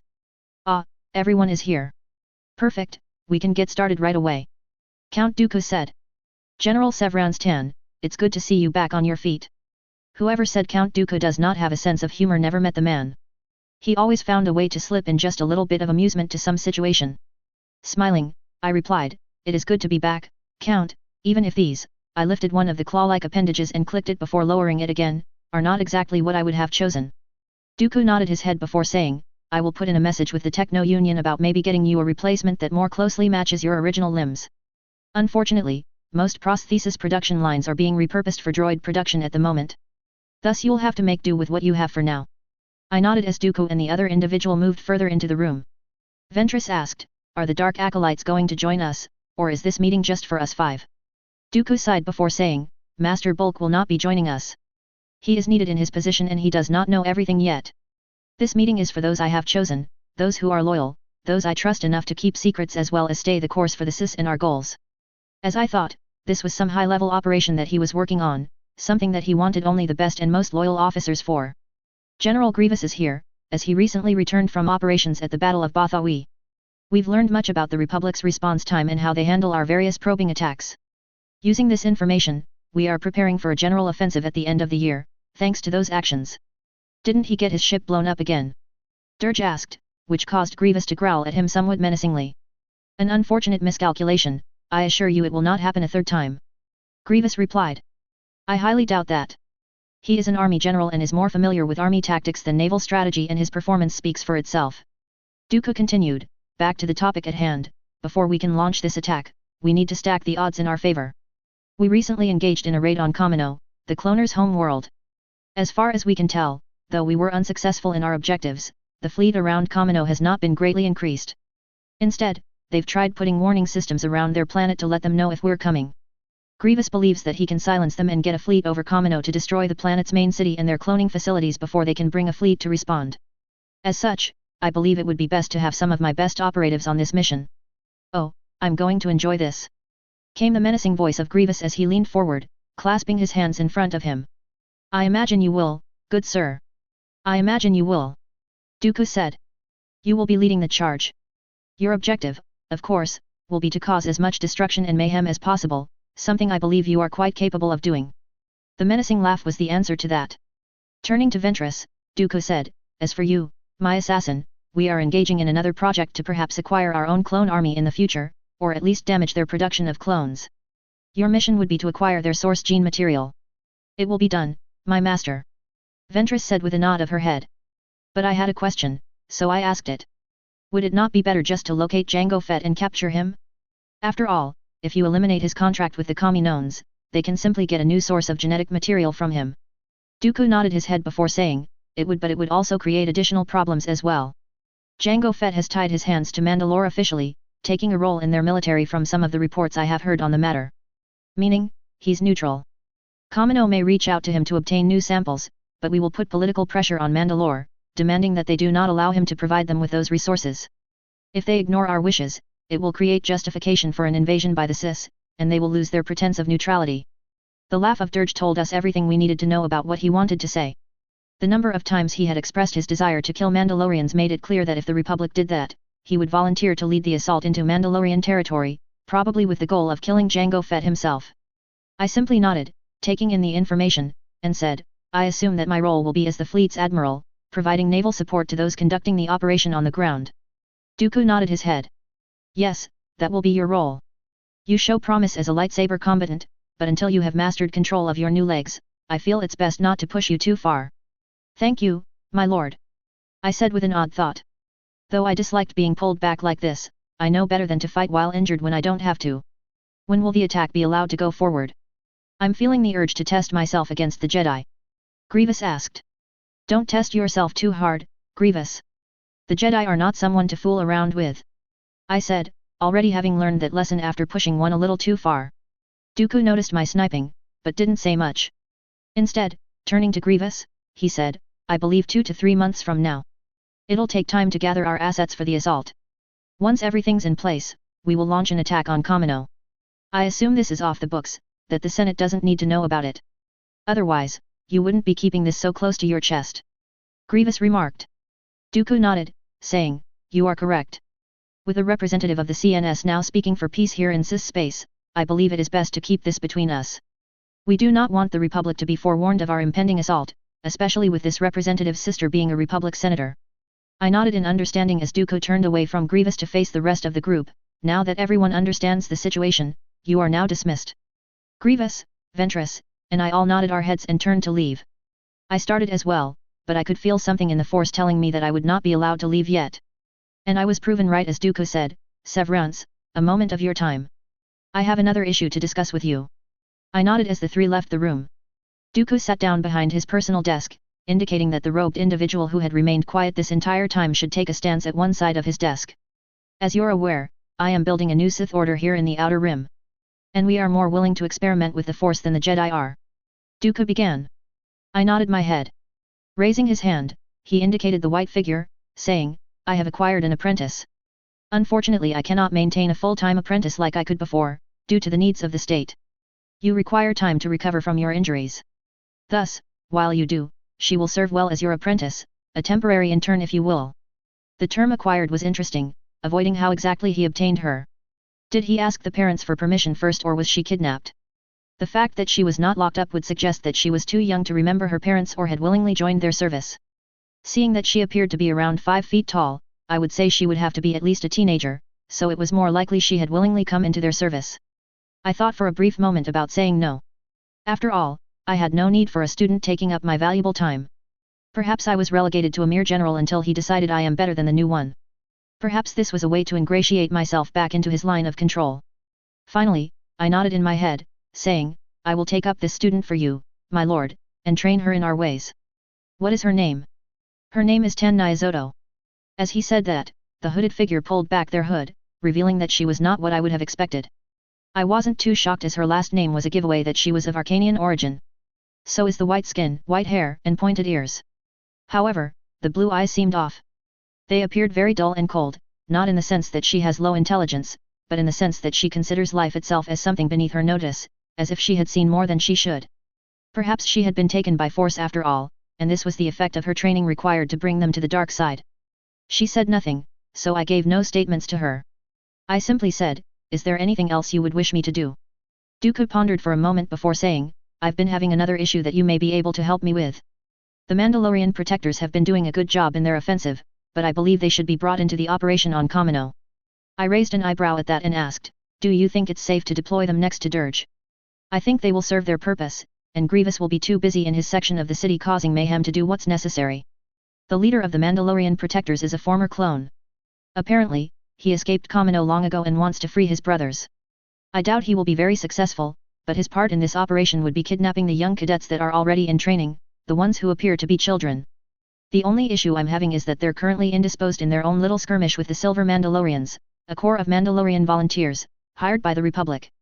I need you to track down Sparfet and remind him of his obligations to the Sis and get him on the mission. I nodded my head, saying, it will be done. Mandalore, Royal Palaces, Ducal Stateroom. Satin cries. If every Jedi acted like you, the war would be lost. Anakin Skywalker argued with the recently arrived former Jedi, Serapha Altunen, elected Lord Protector of Arcania. Say what you like about following your conscience, but if we divide our forces, the Trade Federation will win. Serapha, Anakin, Padme, and I were settled in comfortable chairs in one of the many staterooms rooms that dotted my palace. I don't see the value in winning this war. Serapha said softly, her face impassive, perfectly imperious, and perhaps a bit condescending. Why not? Anakin asked with genuine bafflement. Look, if you think that the Republic has strayed from the path of benevolence and wisdom, that is one thing, but governance via battle droids is quite another. Would you force us into this war? Drive Mandalorians to battle with Dooku? I asked. Of course not. Anakin waved a hand. Mandalorians and Jedi are different. I have left the order, I thought I made that clear. Serapha said with the slightest hint of frustration coloring her tone. Left the order to become a Jedi Lord. I get that, but still a Jedi. You still have responsibilities to fight against the illegal war Dooku is conducting. Anakin said, his words slow and careful. I am not a Jedi Lord. Serapha protested. I am just a Lord who happens to be a Jedi. I have no desire to institute an outdated system like the Jedi Lords in my home world. But everyone is calling you a Jedi Lord. Padme pointed out. I can't be held responsible for the insipid accusations of the willfully ignorant. Serapha replied testily. I agree, the Republic Senate and media have openly called me Mandalore several times even after I said otherwise. It is deeply offensive how the Republic misrepresents the rightful leaders of neutral system worlds on purpose. I pointed out before taking a sip of my drink. Exactly, not to mention the gall of the Republic to vote on the invasion of the neutral system solely upon the actions of Death Watch and a rogue Jedi. Serapha snapped. Technically, it was a vote to invade Mandalore. Your planet just wanted to join the party. Anakin said. Another pointless and immoral vote. Another reason why I have rejected both the Republic and the Senate. Serapha continued. I follow the Force, not the Council, and not the petty laws of the Republic. I serve the people, not the Senate, and I will make peace, not war.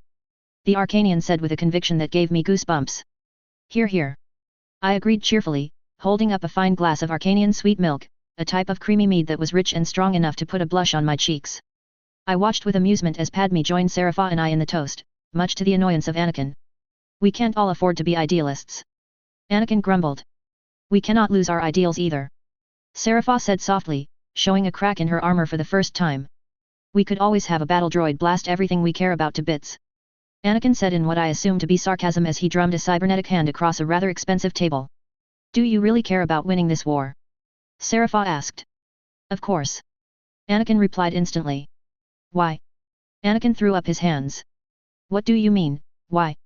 Perhaps you should examine your path, commune with the Force to come up with a better answer to that question. Serapha said, earning a bewildered grunt from Anakin as he shook his head. You won't reconsider? Anakin asked, his expression one of sour defeat. No. Serapha said as she stood up from her seat. I looked at her with growing melancholy at how this conversation is progressing, helpless to change its course. I have considered the matter for a long time with great care. You swore an oath. Anakin said bitterly. Then I am forsworn. Serapha shrugged. But I must say, I don't feel it much. With a smooth motion, she unclasped her fine cloak from her shoulders and folded it before passing it gently to Anakin, who took it with a sigh. Your lightsaber. He pressed. Even sitting down, I felt a pressure of command with his order. No. Came the reply as Serapha sat back down. You are not a Jedi. He protested, his eyes turning wet. So you say. And yet, my people might yet need a lightsaber to defend them, one wielded by someone who has not forsaken the Force. Serapha dismissed him, her face set in cool marble. Anakin pushed his chair back as he stood, turning away from Serapha and holding the cloak close to him. I will have to tell Master Yoda that you are a lost cause. He said bitterly. You are not to speak to my Padawan. With that, he stormed out of the room. Padme gave us both a pained look before excusing herself and quickly rushing after the clearly upset Jedi. The room fell into silence as Serapha seemed to stare into nothingness for a moment, looking at the door that Anakin just stormed out of. That must have been difficult. I offered my sympathies. It had to be done. Serapha sounded resolved. We have to stand as an example. I began. So that the entire galaxy can see that there is still peace to be found, to be cherished. Serapha nodded and took a long drink from her cup. Our imperfect people. She laughed to herself. Why did it have to be us? Mandalorians know war. I said. I know it better than most. And my people are a twisted lot. Serapha said to her glass. But we love them anyway. Serapha seemed to nod softly, turning to me and then away again. By the Force, politics drives me mad. Serapha said, blinking as I leaned over to refill her glass with the lovely Arcanian mead. You don't have to go it alone. I pointed out. I still don't know if we will manage this, you know. The Republic, the Sis, the entire galaxy seems to be falling for the madness of war. Letting it twist them into something terrible.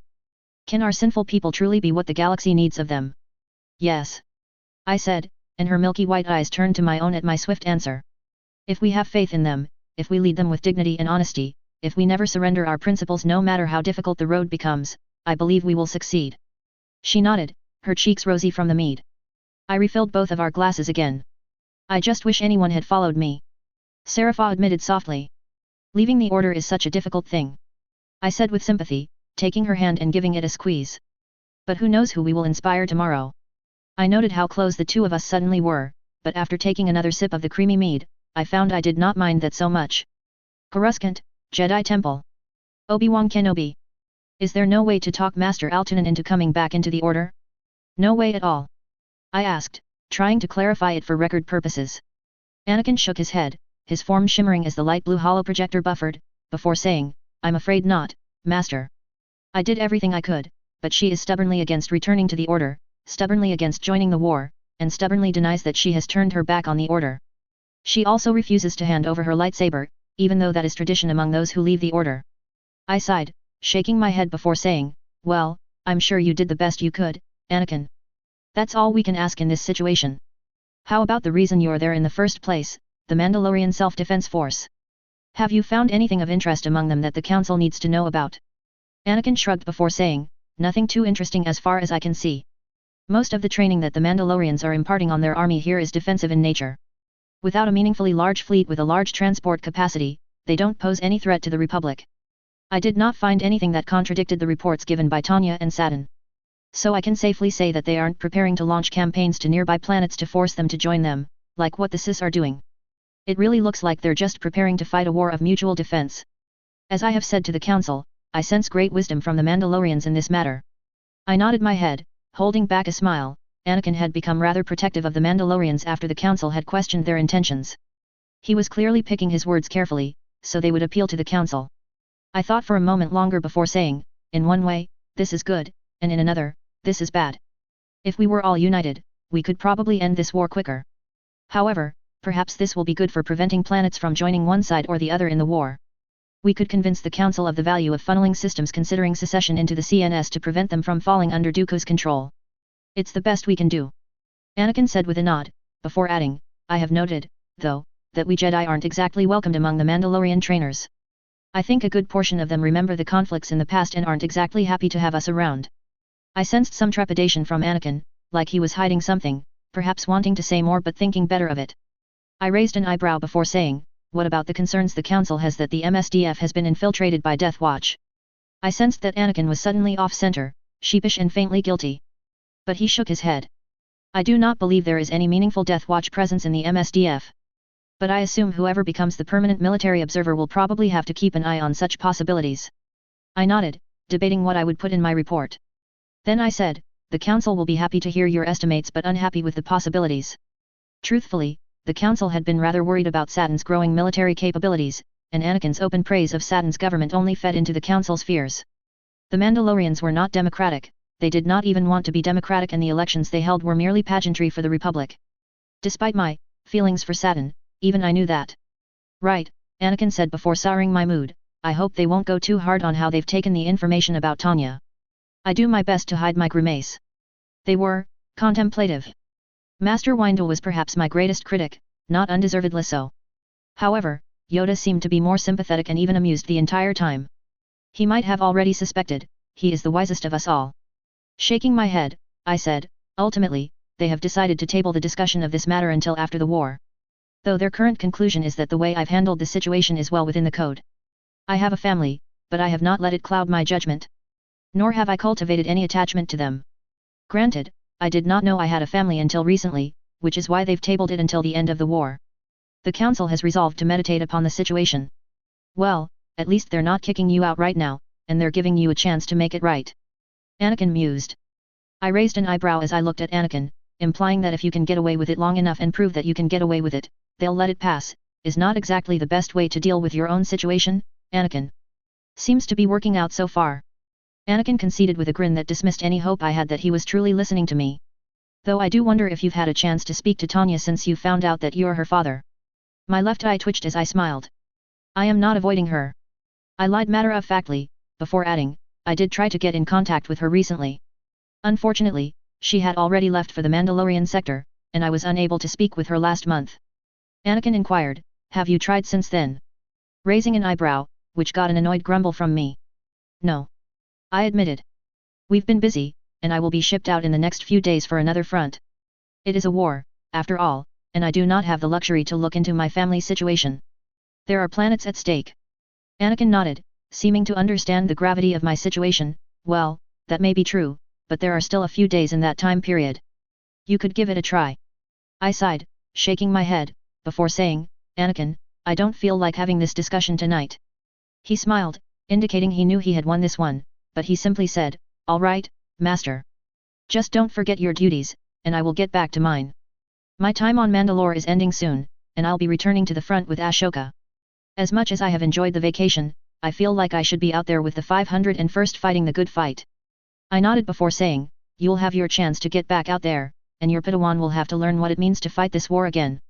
Anakin mused, yet, I think Yoda might have had something to his mad scheme there. Before I could say my farewells, Anakin added, by the way, have you considered taking on another Padawan? I mean, I turned out all right, and taking on a Padawan may be a way to show that you are able to do your duties still, even with a family. I replied, that's an interesting idea. Though I have not thought too deeply on taking on another apprentice, and I don't think I will for tonight. I need to get some sleep. Good night, Master. Good night, Anakin. Chapter 57. 717 FNM, 21 BBY, Month 5. Mandalore, beneath Sundari, the living waters. Taylor Palatine. Quiet on set. A producer yelled, hushing the nervous chatter from nearby staff. Never in my life did I think my acting career would be this successful. From small plays and indie holos on Coruscant. Sure, my first big production didn't exactly go how I hoped, my parents almost stopped talking to me. Now, The Silver Mandalorian was my ticket to cast my name in holo media history, and it was so much fun to do. The Mandalorians have taught me a lot, from how to fight and how to speak their language. Once I learned how to read Mandarin, I started to read the Silver Codex, to get a better idea on who the character I am portraying is like. And I found the Silver Codex fascinating. I was reading up on all sorts of interesting Mandalorian history in my free time. The more I read, the deeper I wanted to go, fascinated by these stories that actually happened. I wish more people would read the Silver Codex and pick up a book or an audio holo to learn more of this. The stories contained many Mandalorian heroes and villains that influenced the galaxy in their day, but I was surprised at how hostile my family and the Coruscant often could be regarding Mandalorian culture.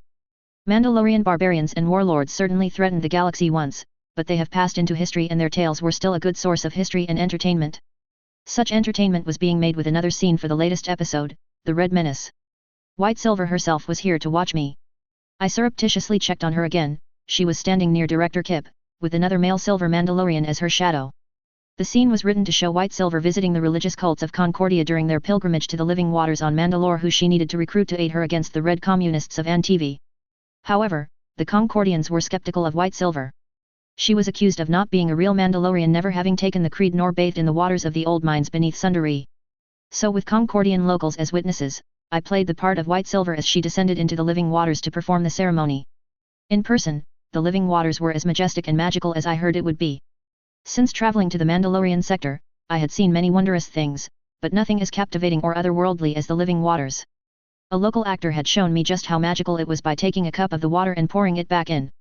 The way the water was excited by the reunion, that mystical pulse of energy. It just felt so alive. Once I was done reminiscing, I stretched a little bit to get ready for my part. We were outside the entrance to the Living Waters. A band of local Mandalorian actors were posing as the cult of Mandalore, with their leader, who is titled as the Armorer, standing at the head of the tribe in her predetermined place. Dressed in a stylized gold Mandalorian helmet with embedded ivory going down the jawline, it made the wearer seem as if they were empowered with the tusks of a mythosaur. The Armorer was also wearing a real Beskar torso and armored kilt. To complete the look there was a tool belt, strapped holding all kinds of forging tools. And as I learned in many of my sparring fights, in the right hands even tools can be incredibly dangerous. Cameras rolling. Stand by. The producer announced. Here we go. Director Kip raised one of his forearms, and action. White Silver, the Armorer began, although you have requested the aid of the tribes of Concordia in the fight against the Red Devils of Antivi, one does not speak unless one knows. We shall not hear your words, for you are an apostate. Your words are a foreign wind we will not understand, for you have never taken the creed, thus do not walk the way. For you to take command of the children of Mandalore, you must be redeemed. So, to be heard, to be redeemed in the eyes of your tribe, I must take the creed. I asked. The Armorer nodded. This is the way. This is the way. The tribe behind her chanted. I tilted my head. How do I proceed? The Armorer stepped forward, passing by me, instead gesturing to the entrance of the mines. Here lies the Living Waters of Mandalore. The songs of eons past tell of its time as a lair for mighty mythosaur. Our first leader, Mandalore the Great, battled with the beast and defeated it before taming it. It is from these legends that the skull signet was adopted and became the symbol of our planet. She turned to look at me. You are to descend into the waters and recite the creed. Only then may you be redeemed. Are you ready? I nodded. I am ready. Then we may begin. The Armorer replied. Tribal drums began to beat a beastly tune, hammering into my soul. A procession began to form, actors dressed in the ceremonial garb of the cult tribe, carrying war banners with many different clan signets, with the mythosaur-skulled Armorer leading them all. As we started to make our way through the tunnel, with me at the head, camera drones followed us ahead and behind the parade to cover multiple angles. Reaching the chamber, I was to continue onward. Carefully, I moved down the stone steps into the water. The Armorer stopped at the top, staying behind while the tribe spread out around the edges of the stone staircase into the water. I continued down the steps until I was waist deep. Turning around, the drum stopped as the Armorer began speaking in a low tone. I swear on my name and the names of the ancestors. She recited. With a little improvisation on my side, I respond back in Mandarin for the audience to experience it. I swear on my name and the names of the ancestors. That I shall walk the way of the Mandalore. That I shall walk the way of the Mandalore. And the words of the creed shall be forever forged in my heart. and the words of the creed shall be forever forged in my heart. Stepping forward, the armorer produced a bowl, scooping up some of the living waters. In one quick motion, she poured the contents over my helmet. This is the way. The armorer recited. And I responded, this is the way. This is the way. The tribe echoed in the background, almost a cheer. I moved to step out of the living waters, to address the crowd of Mandalorians. The faithless red horde of communism, and their separatist masters are poised to strike at the heart of all Mandalorians. Their heresy-filled clanless ideology would purge our histories, their parasitical leader salivates over the conquest of the sector. Over conquest of what it means to be Mandalorian. They preach pretty lies, promising peace and prosperity, but their actions reveal themselves. This includes repeated attempts to assassinate Princess Tanya Kryze, and their many efforts to corrupt the prince with their poisonous words. Turning our own people against our rightful leader. Turning new Mandalorians into hypocritical communist. Now rebuffed in deeds and words, the Reds plot to evade justice behind legal protections, dragging in the Biscarad-loving cis into invading our home, our culture. We shall sally forth to meet them, to show them that the warm wines they sow will be rebuffed by the whirlwind of 4,000 years' worth of strength. The heretical traitors will know what being Mandalorian really is. The tribal background actors began clanging their Biscar vambraces together in cheer. Raising my fist, for Mandalore. For Mandalore. The crowded tribe members echoed the cry back, the acoustics in the old mine were here tracing. For Mandalore. I repeated the cry again, in awe of the majesty of the sound of our voices across the living waters. For Mandalore. The wall of sound was almost a physical blow. The response of the tribe was less an echo and more the roar, as if from a majestic beast. There was a pause, before, cut. Was announced.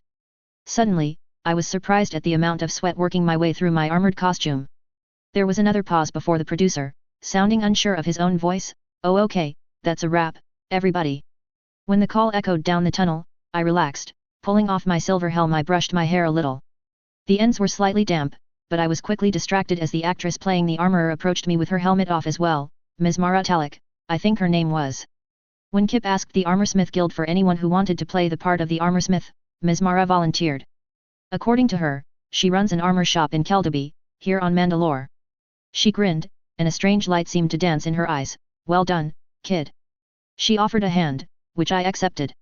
I paused and tried to find words to capture the moment, looking for words to describe the emotions. I almost expected to visibly discern them in the air around me for a moment. Ms. Talik's excitement spilled over my thoughts. Dank Ferric. That was incredible to watch up close. If that was not fictional, it would have gone into the history books for sure. She playfully punched my shoulder. Still, something else might be recorded into history, if accidentally. Either way, congratulations kid, and let me be the first to welcome you. You're one of us, now.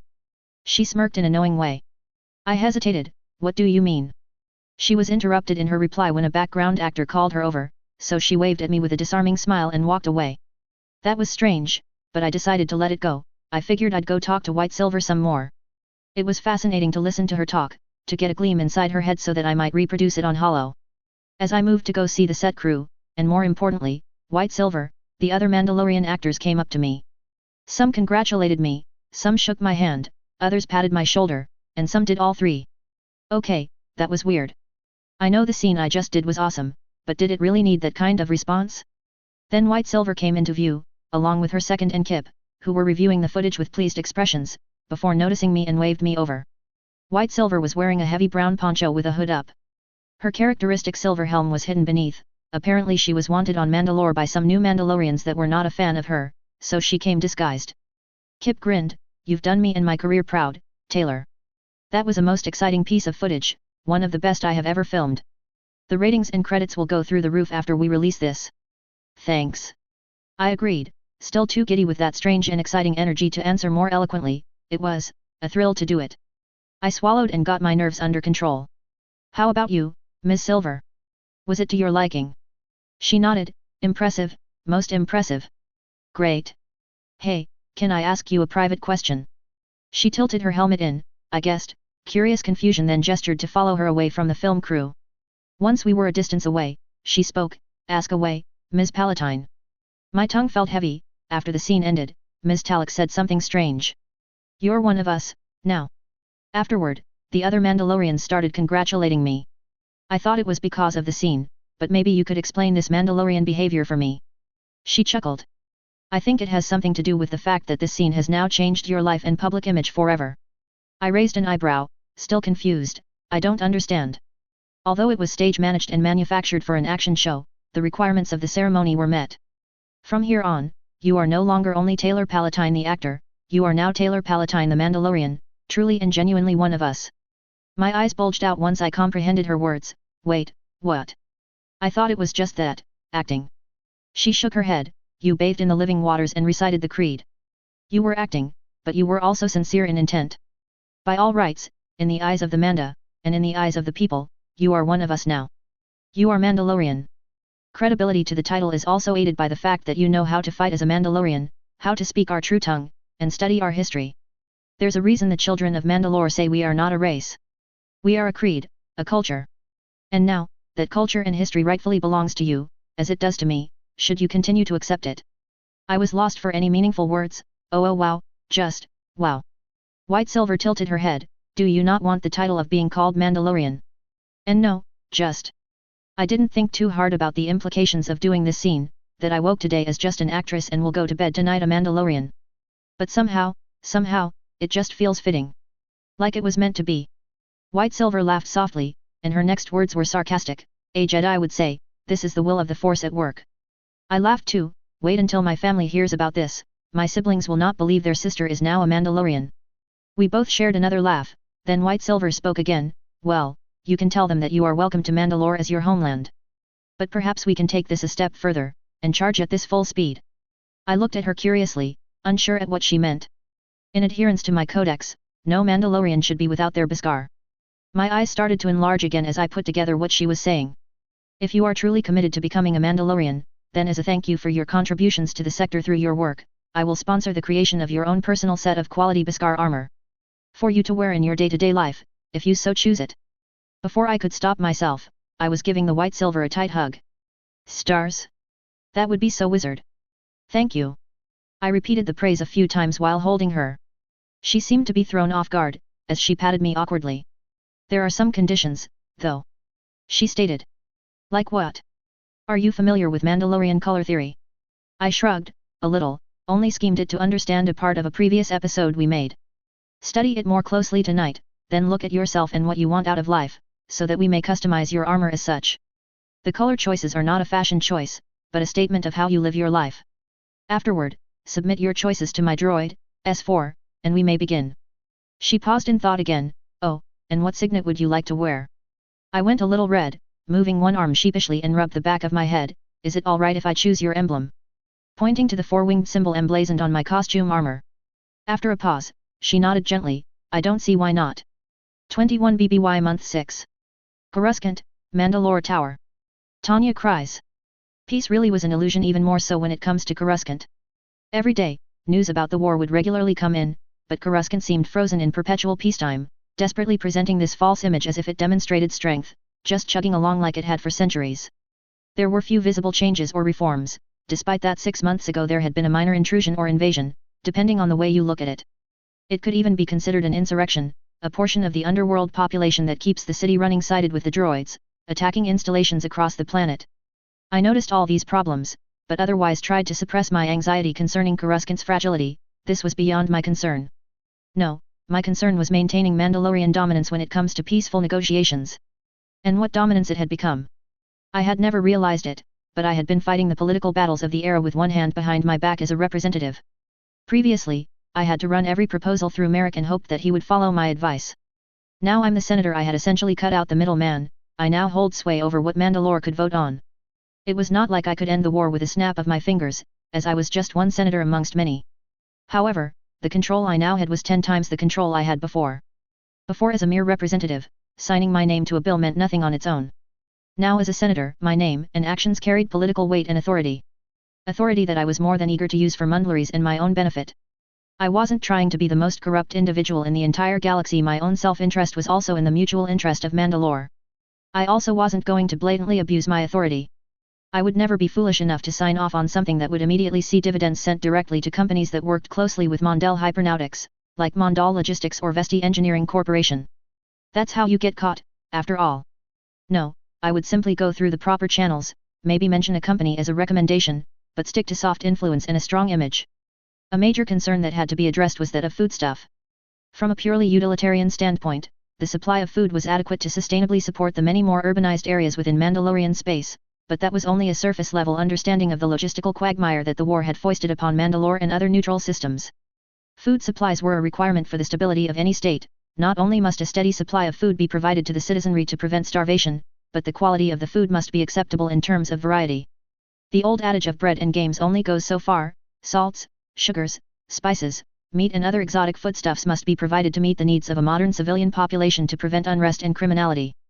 Carbs alone don't cut it for populations with private blasters. Such a wide assortment is nominally provided for by the free hand of the market. Simply put, where there is a demand, supply will arise. However, mass state actions, such as war, disrupts supply chains, and there are times when a free market cannot reassert itself rapidly enough or at all. As distasteful as it was, some amount of central planning had to be undertaken, preferably from private citizens with the capital to rapidly shift to meet demands or from state actors responding to critical shortfalls. However, before new supply lines could be established, effort must be made to stabilize any that had survived the disruptive wartime environment. Effort must be made to prevent price shocks that could cause cascade failures of other market sectors. Food was a requirement for survival, and if a food price shock hit an economic unit such as a family or a poor clan, that could cause massive shortfalls in other less necessary sectors such as electronics, clothing, transportation, and entertainment sectors. Failures that would lead to even more symbiotic market sectors collapsing. Concord Dawn had been the main issue that had caused food prices to skyrocket within the Mandalorian sector over the last few months. Not only did they seize control of over half the planet of Vorpia, which put them in control of most of the agricultural products coming in and out of the sector, but it also looks like they are exporting food products that should have been used to feed the sector to both the Republic and CIS. There were, of course, ways to work around this problem ethically. Other planets outside the Council of Neutral Systems could provide foodstuffs on both sides of the border near Mandalorian space. However, the Republic was putting a lot of taxes on anything that we bought from them to feed their war effort, basically forcing us to indirectly participate through a necessity needed to cross the galaxy. I would like to say that this was a very clever idea. It would force us in other starving worlds to choose a side, especially if they were inclined to choose a side nonetheless. Except it became less clever after the CIS had lifted their embargo on the CNS. Some magic Prime Minister Almec had gotten the CIS to lift their embargo, and Korki was working as a representative to their Senate.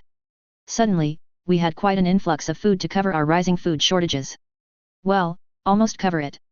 The CIS have their own people to feed as well, in addition to fighting the galactic war, so they can only sell any excess food at slightly above market price. Frustratingly, most of the food that they sold us were products exported from Concord Dawn, at a slightly inflated price so that the merchants could turn in a profit. While it is annoying, that is how the free market operates, and only an idiot would not take advantage of this golden opportunity for arbitrage, minting a vast profit with little risk. Of course, being the one footing the bill is never pleasant. The only course of action is to break this deadlock so that Vorpia can resume food production, and we don't need to pay Concord Dawn for our food back. But that is easier said than done. If it was just Mandalorians we were feeding, we probably would have been able to feed ourselves without issue. But the CNS was made up of more than just the Mandalorians. Adding to our list of issues, we had signed on to the Alderaan Refugee Conference. I had not been able to attend myself, but it had been quite a staggering, terrible affair, with another assassination attempt on Padme Amidala. Maybe I should be more forceful and broach the idea of hiring a Mandalorian trainer for her guards to improve her security. Thankfully, that had failed, but now we were responsible for a small part of the refugees being displaced by the widening conflict. These new demands on our resources meant we had to find ever more sources of food. Personally, I support resettlement for refugees. Find some temperate and spacious unoccupied world before we start dropping people and construction supplies down on it. The problem, of course, being that most Mandalorian worlds within the mainline sector and its neighboring cultural border, were not exactly habitable anymore. And that was before the excision made it worse with sprinkling radioactive dust on most of them. There was a reason Mandalorians were drawn to barbaric, toxic, and outright dangerous worlds with monsters to fight. We were drawn to adversity like moths to a flame. It's our culture and I respected it to some degree, simply because I'd gotten used to it. On the other hand, it makes taking in people who have been displaced by war much harder. But it's not impossible. There were planets like Zanbar, Velmoth, and Cherave, which were prime candidates for colonization. They actually have functioning ecosystems that weren't under constant danger of large predators to a great degree. They were within the Mandalorian sector and were not under threat of a massive conflict. Which was the reason I removed the idea of using Vorpia as a potential candidate. I wouldn't just dump refugees in a potential war zone. There are also planets in neighboring sectors that had a small population that could theoretically support refugees, but they had not signed on to the Neutrality Council yet, nor to any additional refugee commitments that Mandalore had. Thus, they would not be taking part, at least not yet. When they joined the CNS, I was totally plotting to use their unoccupied, habitable spaces on those worlds to resettle some of the population that was obviously going to be sent our way as the conflict went on. But that was getting too deep into the future. I yawned, and lightly distracted myself, tapping my face to keep active and aware. I should be preparing for the official ceremony for Tabi and Vi's wedding tomorrow, before we kick off the Mandalorian Expo on Coruscant. More than ever, we need the Expo to maintain and improve Mandalore's image for people here in the core. Unfortunately, I was called away from last-minute wedding planner details by my senatorial duties. No longer was I the representative of Mandalore, but the senator of Kalevala and the entire sector of Mandalore. That meant Aunt Satin could use the currently empty title and position as representative as a gift to a political ally. I wasn't quite aware of how the politics had gone, but the Duchess had decided to give it to one of the most far-flung loyalist planets in the Mandalorian sector, Jaclia. They had then selected their representative and sent them on their way to Coruscant. Now they were due to arrive in the next half hour or so, I think.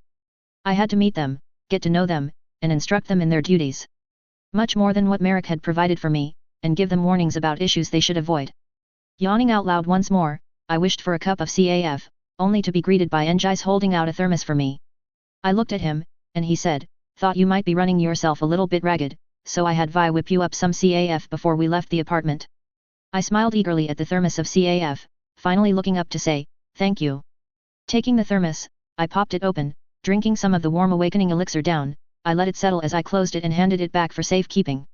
He returned to his guard stance again while we waited for the new representative to arrive. We were notified that the new representative was entering Coruscant's atmosphere a few minutes ago, so they should be here any second. I hadn't brought everyone out, as I didn't see the need to. Only Njais and Captain Strook were present. The captain ignored Njais, as he was occupied watching the area for snipers. We were all standing out here in the open, waiting to see if someone would try their luck and take the bait. It was a boring, but necessary excursion. If there was anyone going to try and take a shot at me, now would be the best opportunity. There are only a few skyscrapers high enough to get a clear view of me, and I am glancing between all of them for a hint of a scope.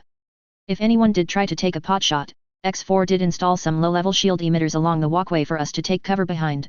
Hopefully they would stop blaster bolts and projectiles. So, any idea which of the two they sent? Njais asked innocently. I looked over my shoulder at Njais and smiled, saying, "Probably the princess." My voice was impressively calm and collected. I hoped it would not be the prince. I repressed a burst of emotions, turning away slowly. I strategically hid my face from Njais and looked away. The Prince of Jaclia had kept it to himself, but he had definitely been making moves to try and see if I was interested in him. Obviously, he was trying to get a royal marriage. He had probably been put up to do it by his father, I would assume.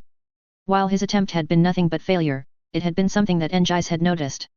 Halfway through that hunting trip we had gone on, the two of them had been peacocking at each other over who could do the most for me. I had not realized it at the time, not fully, but I was distressed to realize it was definitely what they were doing, now that I reviewed my memories. So, as a result, I was rather hoping that the prince would not show up, simply to keep that behavior from continuing. I am also sure that he'll be too busy with his duties on Jaclia to be sent here. I kept my voice confident and bored. He is the heir, and it's very rare to send your heirs off to a world like Coruscant if you have any alternative. It was then that I was drawn from my thoughts, as a shuttle of an elegant build, perhaps from Naboo by its lines, came in low. The graceful vehicle finally came to a stop across from where I was standing on the platform. There was a pause from all of us on the platform as the ship released heat and cooled down. Finally, the door started to open and down came a sleek, athletic woman with green skin, pointed ears, and blonde hair. "Princess Kyr Vetka Ar, welcome to Coruscant," I greeted, giving a curtsy as she made her way down the ramp. She smiled and made her way towards me, saying, "Princess Tanya, it is good to see you again." She ended her greeting with her own curtsy. "Good to see you too, Princess Kyr Vetka Ar," I said. I remembered our brief encounter on our last trip. She had been introduced during part of that little camping trip all those months ago. Suddenly, she was in front of me, leaning forward and surprising me with a kiss on my lips. I blushed, flustered, as she backed off and said, "You don't need to call me that, Tanya. Representative Kiri will serve nicely, I think." Two BD-3000 droids came down the ramp from her ship, carrying a large supply of what looked like clothes boxes and suitcases. I wondered if that was some sort of tradition that I was unaware of. She hadn't done that the last time we met, so I was suspicious. But perhaps the opportunity had never presented itself. If it's only something that you do when you're off-world, culture was a funny thing and had many different outlets. But this was a bit beyond what I would consider normal, and the fact that she wasn't acting like it was abnormal just made it even more confusing to me. Adopting a mask of confidence, I said, well, if you'll follow me, I'll lead you to the room you'll be staying in. She nodded before saying, so, this is the fabled Mandu Tower where the future of our sector is decided. For some reason, I thought it would be taller. She started to walk with me but stopped as she saw Njai's. I recognize you, Njai's Ordo. And immediately leaned in, kissing the side of his helmet. When she pulled away, I spotted it left a dark red lipstick mark, that annoyed me. I would check to make sure I didn't have such a mark on myself when I got up to my room, and remind Njai's to remove the one on his helmet as well. It was unbecoming of a royal guard, even he could see that. His eyes were wide with shock at her brazen attitude. When I got the chance, I was going to have to lay some ground rules with the woman. To make sure she didn't get herself into too much trouble while here, as well as to keep her far, far away from Vi. I sighed and led the way to the tower. You'll be staying in one of the representative suites. It was my old residence when I was the representative. Oh, wonderful. Kiri said with a smile as the doors opened in front of us. I hope it's prepared for me already. I'm quite eager to move in and see more of this city for myself. I chuckled before saying, you'll get a chance. Everyone's kind of busy right now, though. We're getting ready to hold a wedding ceremony, one of two, actually. Oh? Has someone claimed your heart already? I looked at her with a raised eyebrow, finally shaking my head in disagreement. No, it is not for me. We're holding Vi's marriage ceremony as a public demonstration of Mandalorian culture during the Cultural Expo tomorrow. There will be a separate private ceremony with family and relatives that will occur on Tabi's home world, Harzwi, in a few months. She looked understandably surprised to find out about the ceremonies. Cultural Expo? That sounds fun. What exactly is being showcased? She asked in an earnestly curious tone. It put me on guard. The elevator arrived, and we stepped inside. Clearing my throat, I said, well, we don't want to get too violent. Mostly, it's just a concert with some talent I have brought in, some light shows, a poetry slam exhibit, as well as various stalls showcasing products that are usually sold in the Mandalore sector. Kiri smiled and nodded her head enthusiastically. Well, that sounds fun. I can't wait to be a part of it. How can I help? Looking at her, I shrugged. Any way you want. It's a cultural festival. If you have something from your culture you want to show off, feel free to find a booth and display it. I'm sure everyone will be more than happy to see whatever you have. All right. Sounds fun. The elevator quickly came to a stop as we arrived at the floor beneath my personal quarters, a room meant for the representatives. My royal guard still had some quarters on this floor. The door opened, and I stepped in, pointing towards the furthest back room. As I explained earlier, you'll be getting my room.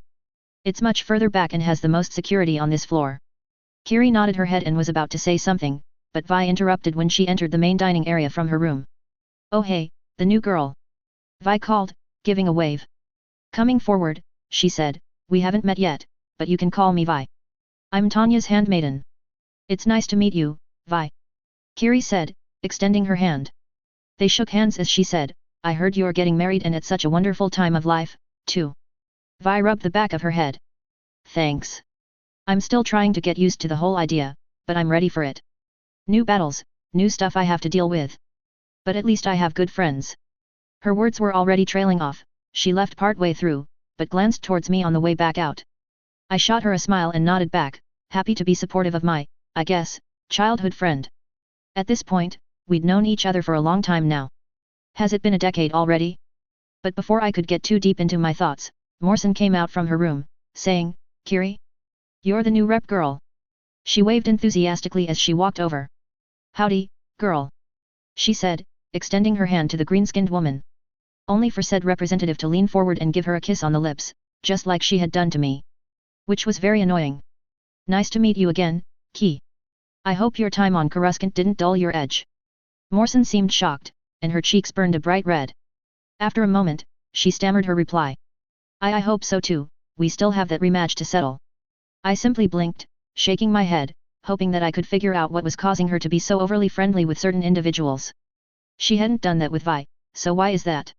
I had a feeling I would find out soon enough and would be rather annoyed by it. Sighing, I said, anyway, let me show you your room. Coruscant, Mandalorian Expo Square. Princess Kyr Vetka Ar.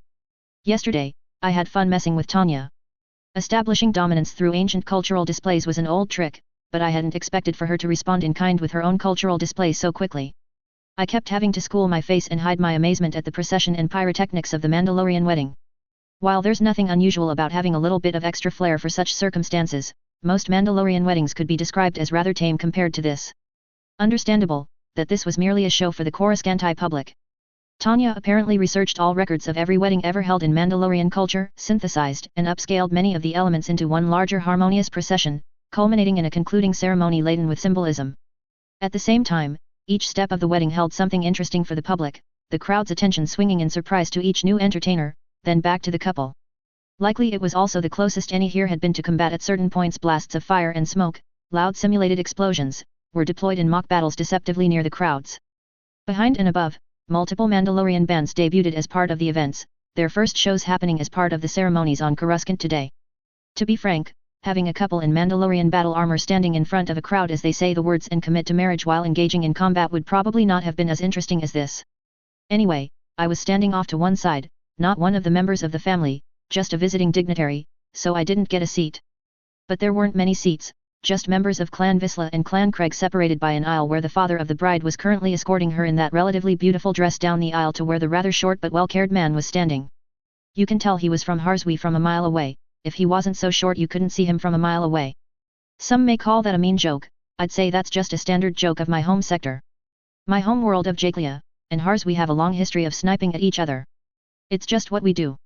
Neither side really meant anything too mean by it, it was just an old tradition that had built up over generations. Honor duels do happen from time to time, but no one wants to have to deal with a blood feud, so death is minimized as much as possible. The only duels that warranted the other's death over the duel is a matter of leadership, like the Mandalore. I turned my attention back to the ceremony when the music signified the arrival of the bride. Today Vi was wearing a blue, white, and cyan beaded lace dress. Her extravagant dress is beaded with tiny blue gemstones along with several engraved Beskar plates sewn to the sides of the skirt and bodice, with shoulder pauldrons engraved and highlighted in blue with Clan Vizsla's symbol. I was a bit jealous of her dress. I will say that it's a perfect combination of armor and fancy dress work. I heard from Morrison that her dress was made by the dressmaker Blacksmith's division on Gargan. While my dress is nothing to scoff at, it is subtler than what Vi is wearing. My green and bronze dress with a magenta waist cape relied on intricate embroidery that mimicked the evergreen forests of Jaklia. The bronze acted like branches, the thicker layers of green were shaped like leaves, while the waist cape is there to provide a splash of color. Tabi was wearing almost a full suit of commando armor. For some reason, it felt obvious that the only thing that was missing was a few blasters. His coloration was a little interesting, though. It was the classic set of daring colors, he'd gone for cyan, bronze, and magenta, a rather romantic set of colors, proclaiming he was nobility and passionately in love. It seemed zealous, especially with the pink cape coming off his shoulders. I wondered what the Coruscanti people thought of this colorful armor. Then again, as I looked out to the left, I wasn't sure they really understood color theory. Most of the people who were viewing this, dignitaries or just rich and famous, wanted to see a Mandalorian wedding for the novelty of it. Many seemed to be awestruck by the pageantry and procession, but just many focused on the armor and colors in general. Well, this was a hell of a show, I'll give Tanya that, she knew how to make it interesting. I watched the bride's father walk her down the aisle, wearing his own commando armor, not wearing a helmet, which was odd. I would have expected someone from Concordia to have been one of those very extreme religious types who never take the helmet off. Guess I need to learn more about the interpolitical nature of Concordia when I get the chance. That's probably something I won't need to worry too much about.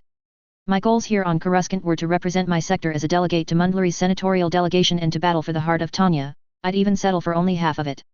Anyway, I did notice he had his helmet hanging loosely from his belt, which had something interesting to say. The helmet had its distinctive T-visor, more boldly protruding outward from the helmet. It's an older design, prominently used by members of Death Watch during the last Civil War, interestingly enough. It makes sense, as most Death Watch supporters were exiled to Concordia after the Civil War. My thoughts were interrupted as I watched the groom approach the bride. I watched with a smile as the third prince of Harswi took his bride's hand and helped her onto the stage. Although I noted some interest from a woman near the front, looking extremely perturbed, being actively shushed near the Vizsla side of the wedding party. Some near family relation, I wondered. Checking on the bride again, now I noted some similarities between the two. Was that Vi's mother? She looked particularly angry. Perhaps she didn't agree with her daughter's choice in men. Either way, the ceremony was going forward without her permission. And it would appear that Clan Kryze was quite in favor of this marriage. Their clan armorer had apparently flown all the way from Mandalore to officiate it, which said a lot when she thought about it diplomatically. It tied Clan Vizsla to Clan Craig, it also tied House Vizsla to the House of Harswi, and most importantly, it tied Harswi to Mandalore and House Kryze, since it was being officiated by them. Another bold power play by the ruling family. My father was quite taken with Clan Kryze, ever since Tanya came on the scene. Over the last few years, he'd been watching the political machinations of the clan and approved their decisions quite a bit. That's why, when Tanya had visited our planet not so long ago, he had told both me and my twin brother to attempt to ingratiate ourselves into clan Kryze. We both tried quite thoroughly. Unfortunately, it had somewhat failed, at least for my brother, as it appeared Kryze was already circling Ordo for her next conquest. And it is easy to see why, seeing as Clan Ordo was a very old, powerful, and prestigious clan. So, my brother's avenues of attack were closed, and he moved on to other possible routes of attaining power in this new CNS by joining the SDF, ascending up the military ranks. However, as far as I was concerned, there was still a possibility that I could achieve victory. It was well known that Tanya and the bride-to-be had kissed, which would imply that Tanya was more on the open side of some relationships, at least when it came to women. Even if she were to attain a marriage with Ordo, there was a chance that I could successfully integrate myself into that little niche of openness that was available, ensuring security and safety for my own world. A small chance, but I would take it, especially in such troubled times. I sort of stopped paying attention to the wedding but paid more attention as we came to the end. The bride and the groom kissed, celebration was going on, clapping, party poppers, and such. Then Vi threw a bouquet, which wasn't really a Mandalorian thing, at least not by any Mandalorian cultures I was aware of. It probably came from the core. Either way, the bouquet went up and hit Tanya in the face, even though she wasn't among the gathered Mandalorian women trying to reach for it. I had to hold back smug laughter, as that was rather funny, and perhaps a sign of good fortune, proof that my path was the righteous one after all. Coruscant, Mandalorian Expo Square. Ahsoka Tano. Coruscant's weather was unusually warm today. I noted, as the sun beat down on the structures in and around this cultural expo. I had never been to one of these before and probably wouldn't have come any other time. But I had just gotten back from Geonosis, which was a horrifying experience considering the brainworms and the disaster it would have caused if it got loose. So, Varys and I had been given a week of mandatory leave by the Jedi Council to recover from that traumatic event. We weren't really sure what to do with ourselves, so Master Windu suggested going to this Mandalorian Cultural Expo, as it is the only notable event that is happening on Coruscant at the moment. He even contacted the senator from Mandalore to get us a couple of VIP tickets to the concert after they had sold out, in hopes of putting our minds in a better place. I don't know if that will work, especially after what we had just been through. But we didn't really have anything better to do, so we might as well try it. Varys seemed particularly affected, as she seemed to be staring off into the distance fairly frequently. She is unsteady in the Force, and I tried to involve her in conversation to keep her mind off of it. I imagined her experience must have been more strenuous than mine, considering she had actually had one of those brainworms in her head. So to continue to distract her, I looked around, and I said, "Hey, there are some of those vambraces that Mandalorians always wear. Want to take a look at them?" "Sure," she said, sounding lethargic, to say the least. I was worried that she wasn't healing from the experience at all. I hoped I could find something to distract her as we walked over to the vambraces. There was quite a lot of gear, though most of them appeared to be just decorative. However, a few of them had interesting technology like communicators or maps in them. I wonder if I should get one of these for Master Anakin. I mused aloud, looking at a black set of vambraces, knowing that he preferred darker colors. Varys nodded, saying, "Yeah, I guess it wouldn't hurt to have a little bit of defense around our wrists when you're going up against people like Ventress every other month." "That's a good point," I said, looking at the merchants, and asked, "Are any of these lightsaber resistant?" The merchant, who had been busy talking to a young woman, jerked, looked over at me, then looked at my lightsaber, and turned away to put away some tools. I browsed around while I waited. When she finally returned, she was clearly annoyed. "I'm afraid we don't have any lightsaber-resistant equipment here, honored Jedi." Odd, nearly every word of that sentence was a lie. It was unusual to be deceived so openly, knowing our identity. "You are lying." I decided not to beat around the issue, especially as Varys had been acting strangely all afternoon. She didn't even comment on the merchant until my accusation, finally seeming surprised, before slowly nodding at my assertion. The woman appeared very nervous now, and hesitated. "It's not exactly like you can get Beskar outside the Mandalorian sector easily." "Who said anything about Beskar?" Varys picked up on the odd detail. I tried to recall what I knew of the Mandalorian iron metal. "Oh, you are talking to a Mandalorian. The only material resistant to lightsabers that we use is Beskar. I can sell you what I have, Jedi. It's very expensive though, as it has to be either mined or forged by one of their armorers who know the secret of forging Beskar. I can't order more either, which is also why the price is so high." She finished in a tumble of words. Varys sniffed loudly, clearly dismissing the merchant woman's explanation. I remained impassive, and polite. Such ham-fisted negotiation tactics were useless against us Jedi. "Unfortunate," I remarked simply, shaking my head, as Barris looked at a green set of vambraces near a different merchant. Looking at her, I asked, "That's a nice color for you." Still seeming distant, she said, "Yeah, I guess. I don't know. I've been distracted, thinking about a lot." "Thinking about what?" I said, trying to help as we stepped further away from the stall, giving us some privacy. Lots of things," she said vaguely, shaking her head. "Mostly it's the guilt of that clone I had to kill on the medical ship. I've never killed a person before." Well, to be fair, he wasn't exactly a person anymore or alive. He had probably already been taken over by the brain worm. I pointed out as I gave her my full attention. But she kind of shook her head in disagreement. "Maybe he was beyond saving, but I was infected with one of those same brain worms and you managed to save me, could we not save him? What if I was too fast to resort to my lightsaber the way I did? I should have force pushed him away. He would have still been alive after you figured out a way to free them. This war is making us use our weapons too fast when we should be attempting to heal." I nodded, understanding, but I didn't agree with her conclusions. "You weren't really given any other opportunity to do anything, Barris. It was either use it or get infested with the worm. Then, with those choices, I think you made the best one. Otherwise, the situation would have gone a lot worse, a lot quicker." "Yet, does that not say something about the whole war? We keep getting put into situations where our choices are bad or worse, and we don't find a way out of it other than to take the bad. We are Jedi. We should be exploring for the path in between the bad and the worst that leads to a good outcome. And it feels like all we've managed to do is amplify the bad outcomes." I nodded. "Well, it's a war. There's not much of a choice but to choose whatever we can do. So doing something is better than nothing? Our choices were correct because we had to do something? And deciding to join the war was us doing something? It definitely doesn't feel like that was the best option, having seen the consequences of the war so far. We're not that bad," I said. "I mean, the separatists seem to be responsible for much more of the atrocities and conflict." She nodded readily, in obvious agreement, "Yes. Most of them are, that's for sure. Usually." Barris was doing and saying strange things again. My expression must have betrayed my confusion, because she replied. "I don't know. I'm just thinking back to that one particular separatist I ran into on Null. He had a choice. He could have let his side commit war crimes, but he shot the people who were going to do it. We'd be dead if he hadn't stepped up. I've not heard that story before. But just because there's one good separatist, it doesn't mean the majority are not making a massive mistake. But are we not making a massive mistake as well? Perhaps this whole war is just one massive mistake that both leaderships are making," she said, folding her arms across her chest as she shook her head. "It is a massive mistake, either way you look at it, I guess. But it's not like anyone's going to stop it. The war has started, and the separatists are invading systems that don't align with their goals. I guess if there could be some sort of peace conference, there might be something. But as far as I've seen, we're not at a stage where either side even wants to talk about a peace conference. That's probably a mistake of the Jedi," Barris said with a shake of her head, saying, "We should be pushing for a ceasefire. Instead, we're out there fighting." I wasn't really sure what to say to that.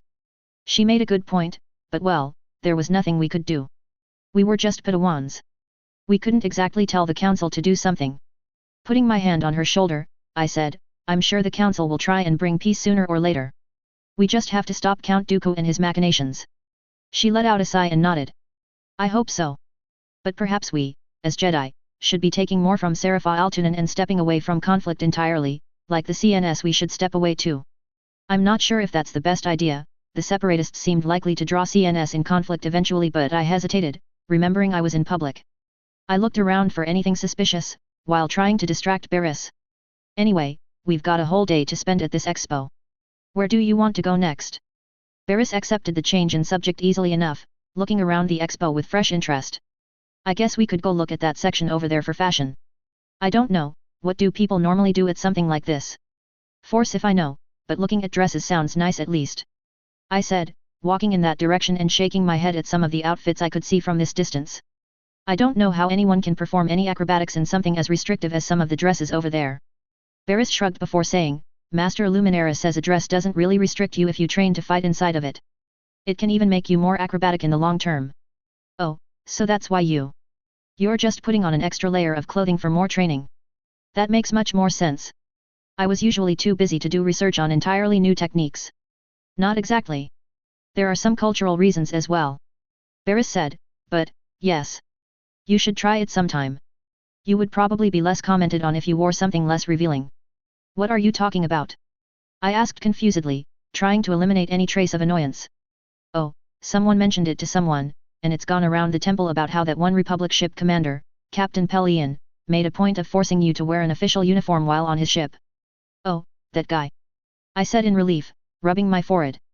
Nothing wrong with him, I would admit, but he did seem to have a problem with how loose the Jedi Order was on uniform standards. Quite a bit of the military structure was that way. Now that I think about it, he had been particularly annoyed with my outfit. Now Barriss was giving me another strange look again. Let's not think about that guy, I said, shaking my head as I led the way to the dresses. Coruscant, Mandalorian Expo Concert. Mace Windu.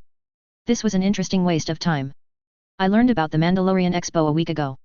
Some sort of cultural transfer event that the senator, at the time representative of Mandalore, arranged to show that Mandalore's culture was just as vibrant as any core world. A noble goal, and as a result, a few Jedi who were on the planet had chosen to make an appearance. Master Coleman Trevor was doing everything he could to try and improve the public image of the Jedi ever since the little scandal a few years back, where a child we mistakenly believed to be an orphan entered the order. That whole fiasco was still brought up from time to time to hurt our public image. Thankfully, the mother of said child had proven to be distractible and showed herself to not really care for the child. At least, we believed she was the mother. At least I did, wondered about that sometimes. There had never been a proper DNA test, and the fact that she seemed to have forgotten about the child the moment the media came around and gave her the time of day made me suspect that perhaps she was not the mother as we had believed, but some fraudster involved in some scheme. Granted, I could be a bit pessimistic, but it had happened before. In the thousands of years the Jedi Order had existed, there were stories of situations like this happening. Usually, it didn't get as bad as that one had, but it happened nonetheless. Now, Master Trevor was doing his best to try and improve the political situation and the public appearance of the Jedi, and that meant helping with this cultural expo. My only role here today was to attend, demonstrate solidarity. A bit of Jedi funding went into the whole thing. The idea was that if we showed that we were willing to learn about Mandalorian culture, perhaps they would be drawn away from negative influences. Hopefully, it would discourage them to heed Death Watch's and the Protector's sirens' call to join the Sis. I leaned back in the chair overlooking the concert hall that had been selected for the expo. The large population of local citizens were everywhere. Some were taking pictures, some were pointing, looking, laughing, and generally enjoying the sights. Drawn quite a crowd, the Mandalorians have. Came the familiar voice of Grandmaster Yoda as he floated in on a chair. Grandmaster. I acknowledged with a nod. I was not aware you were going to be attending today. The older Jedi smiled and floated into position beside me. Not expecting to, I was. But persuaded me to come, a young friend did. The old Grandmaster returned a genuine smile and held out a small yellow band resting on his lap. VIP access, I have. Refuse, how could I? I indicated towards the yellow band and device attached. Do you speak of Senator Kryze? The wrong name, perhaps Kryze is. I made a huff of annoyance. His cryptic remarks in the past regarding Mandalore, at least, had proven accurate. I had put that region out of my mind lately, leaving such matters to Yoda's guidance. But now, Senator Kryze's parentage had gone from minor importance to the daughter of the Duchess and Obi-Wan Kenobi. Obi-Wan Kenobi was quite the disappointment. He had failed the codes as much as Qui-Gon Jinn. More troublesome, Obi-Wan was now a popular role model to many youthful Jedi, which could potentially cause trouble in the future. However, in a special hearing, the Grand Master and several other masters had spoken on the matter, and it had been decided that he should not be punished for the mistakes of his youth. Their reasoning was that Obi-Wan was a committed member of the Order for decades, and just because he had made a mistake when he was a Padawan, should not be held against him. My counter-argument that his errors had accumulated and would only lead further Jedi astray was acknowledged, but the other masters felt every willing Jedi was needed. And one could not deny that his mistake had been somewhat beneficial to the Order, for now.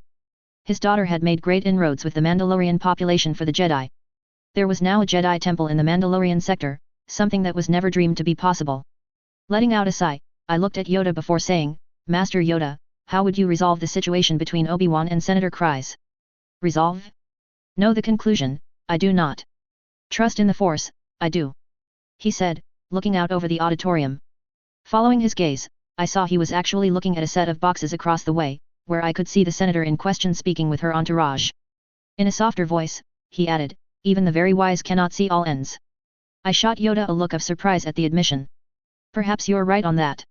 Are there any other clues you've had uncovered when it comes to Mandalorians over the last few years? Yoda chuckled good-naturedly, a good question. He paused as if thinking over his words a bit more, the darkness that is blocking the Jedi's foresight of the future also binds Mandalore just as tightly now. Yet this is a sign of hope, I believe. That their fate is now shared with the Republic. Whatever that fate may be. What occurred at Ilum with Master Unduli and her Padawan? The Grand Master had departed in a rush a few months ago and arrived back at Coruscant just as quickly. Now Padawan Barriss was here, but Yoda had yet to report despite the ample time. A glimpse beyond. Able, was I, then, to see. The darkness extends far, but not everywhere. Yoda nodded towards another group of Padawans attending the expo. This conflict provides purpose. Keeps the Padawans focused, it does. Out there, in the uncharted space, temptations lurk. Barriss carries that now, a concern I have.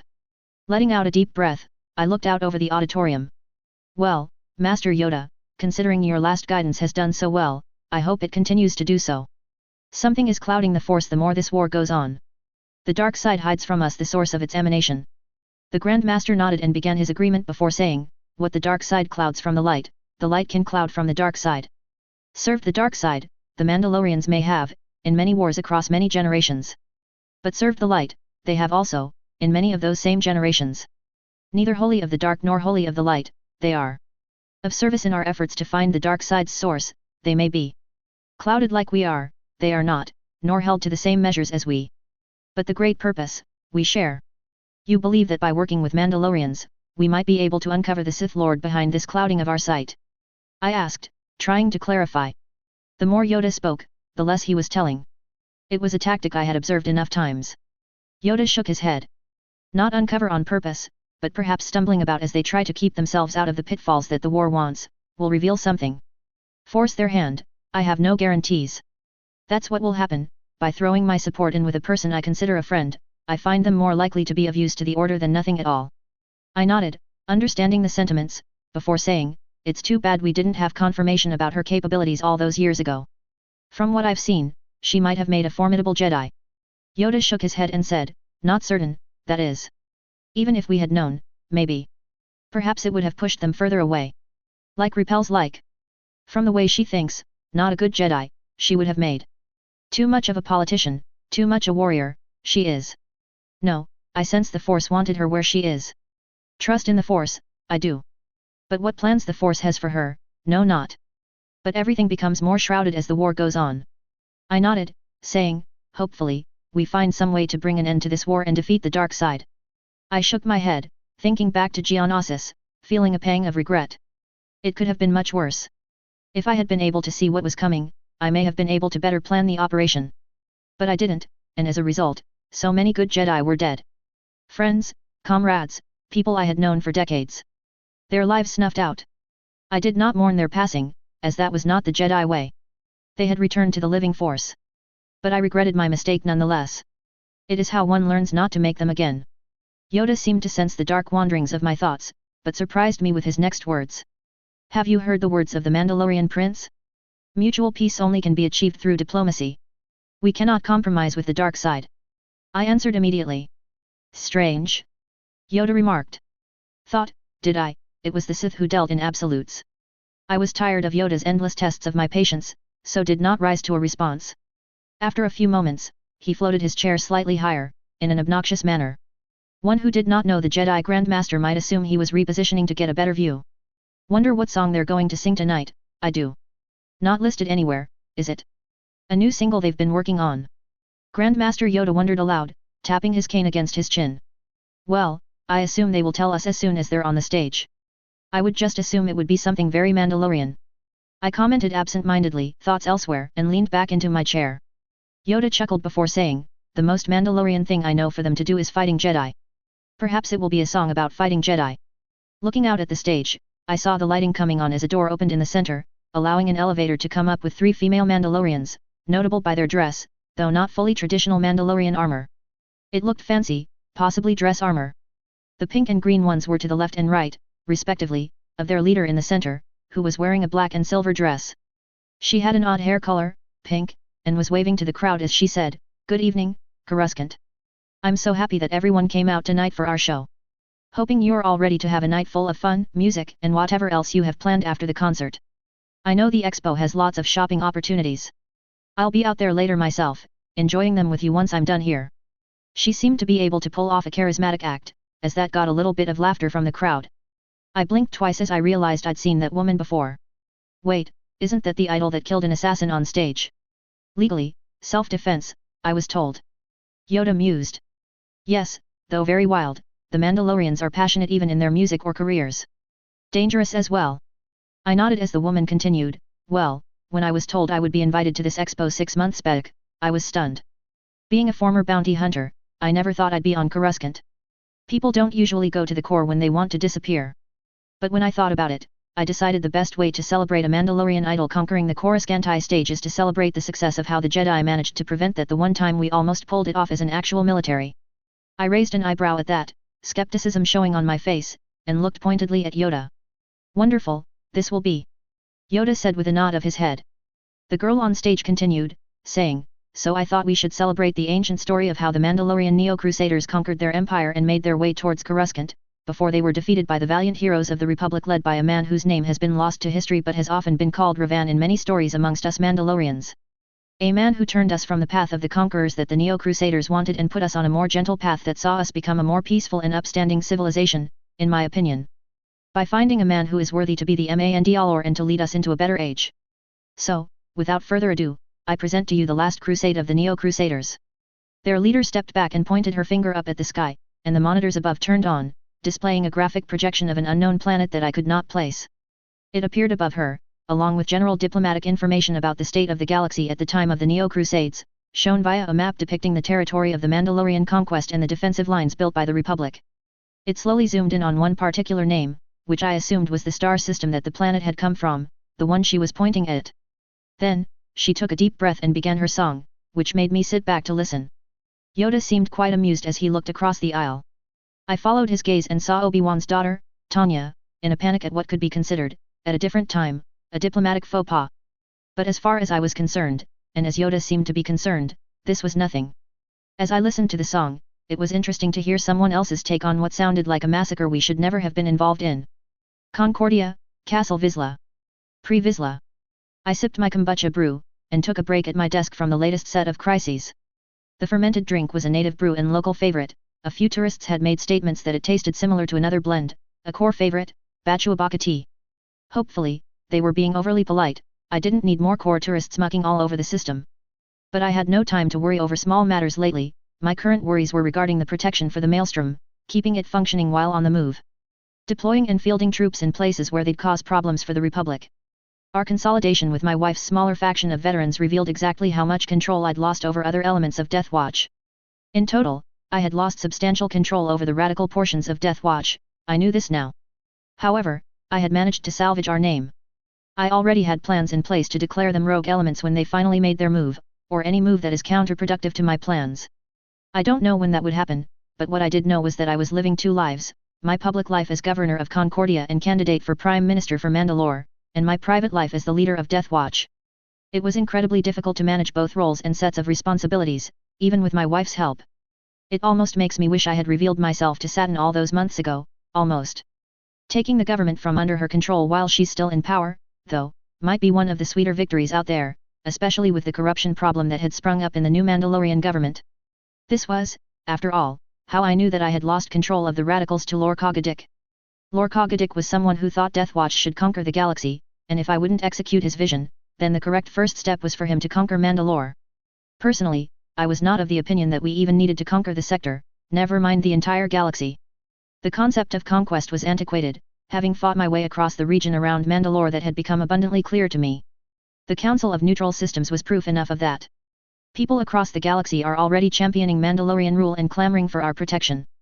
We provide Mandalorian protection and serve with honor. In return we share their resources without risking our lives fighting over control for it. This is not the era of the Neo-Crusaders. We do not have the population to populate the sector, let alone resettle and colonize the entire galaxy. After all of the wars we fought over the millennia, our peoples should be a treasure spent wisely, not to be thrown into the fire at the first chance. What makes us Mandalorian in the first place isn't our origin or a special home world. What makes us Mandalorian is our way and culture, our honorable practices and drive. The Ithurians were the perfect example. They had even gone out of their way to offer Saturn respect, through their tribute. They provided their wealth to Saturn in return for our protection. Their vast tribute was more than enough to fund rearmament programs across the MSDF. Deathwatch did not hesitate to protect Ithorian shipping from pirates in the region because it was the honorable thing to do. In time, some Ithorians would be inspired to seek out our ways, and I only saw benefits from Mandalorians adopting Ithorian practices, especially regarding the value of life. Adaptation has always been the Mandalorian way, and now Mandalore must change into the protector of the weak, a power great enough to challenge any who would return to the age of war and conquest. The anti-militarist buffoonery of the new Mandalorians would doom their system to failure eventually with the entire galaxy at war, and so it would be better for the Deathwatch Old Guard to retake control of Mandalore from them before a foreigner does that first. Foreign agents, like the Hutts or the Sith, would take advantage of our weakness as an opportunity to slip in and take over. For the sake of Mandalore and our newfound dependence, the new Mandalorians had to be kept from controlling the military completely. Instead, the Old Guard, the few remaining true Mandalorians remnants, stars, even the Silver Mandalorians offer a better alternative.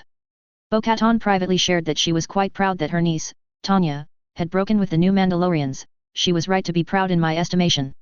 As the leader of Deathwatch, I had to wage a campaign against the Republic, and so far, the campaign was going well. Maelstrom, my ace in the hole, I kept far away from any fronts and out of the way of Republic fleet movements.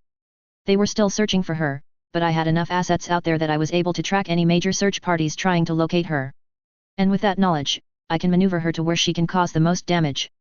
Posing as the fabled hero of Mandalorians fighting against the evil Republic meant I had to find assets that the Republic was not proud of, systems where they had imposed installations against the wishes of the locals. Almost every other planet out here in the galactic north had a situation where the Republic put forces on the ground to deal with local problems. They tended not to be clones, but supposedly local defense units from another ally, operating in the name and good of the Republic. Of course, all that was doing was allowing local warlords to gobble up their weaker neighbors. Warlords eagerly took the Republic's bad example as de facto permission to deploy private militaries and invade neighboring systems.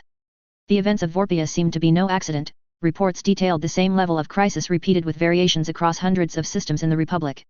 And since the invading local warlords were there for conquest, they tended to do things like cause religious divisions, blow up something important, or just be complete corruptible morons, looting local economies for short-term gains. That's where the Deathwatch could crash in on a problem, shoot up the invading oppressors, be hailed as heroes, recruit a few new members, and scavenge any equipment that could be useful from our defeated foes. Now, I know that my document, the Bajuran Kyrt Sad Manduad, says that we should focus only on the Mandalorian sector, but I've been moving away from that for years. The Mandalorian sector are just lines drawn on a map by Republican bureaucrats. Mandalore is wherever a Mandalorian is. Sectors as a concept are a Republic invention. Ancient Mandus, my ancestors, didn't have that rigid belief in boundaries. Ironically enough, it was Saturn who remembered and embodied this most clearly. Saturn did not care where the Republic placed the borders of Mandalore, in her vision for the CNS, and her reminder was meant for us all. She had the right of that. Mandalore was wherever Mandalorians tread. We were a people of many homes who had become perhaps a bit too settled. Keeping Deathwatch under control meant bringing new blood into Mandalore, new life, new energy, new possibilities. Our place was not to isolate ourselves.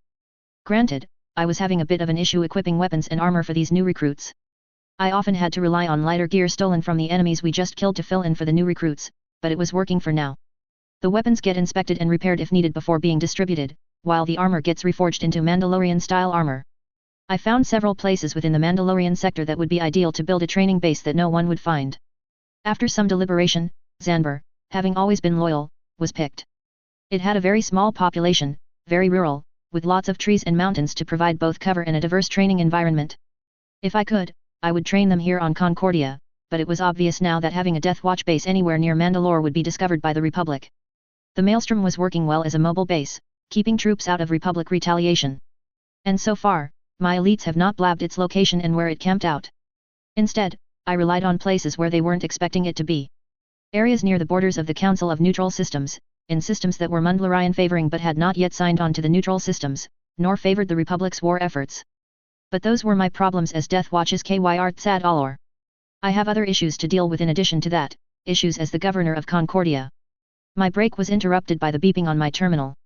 Letting out a sigh, I finished my drink before I stood up to look out the window at the native forests beyond.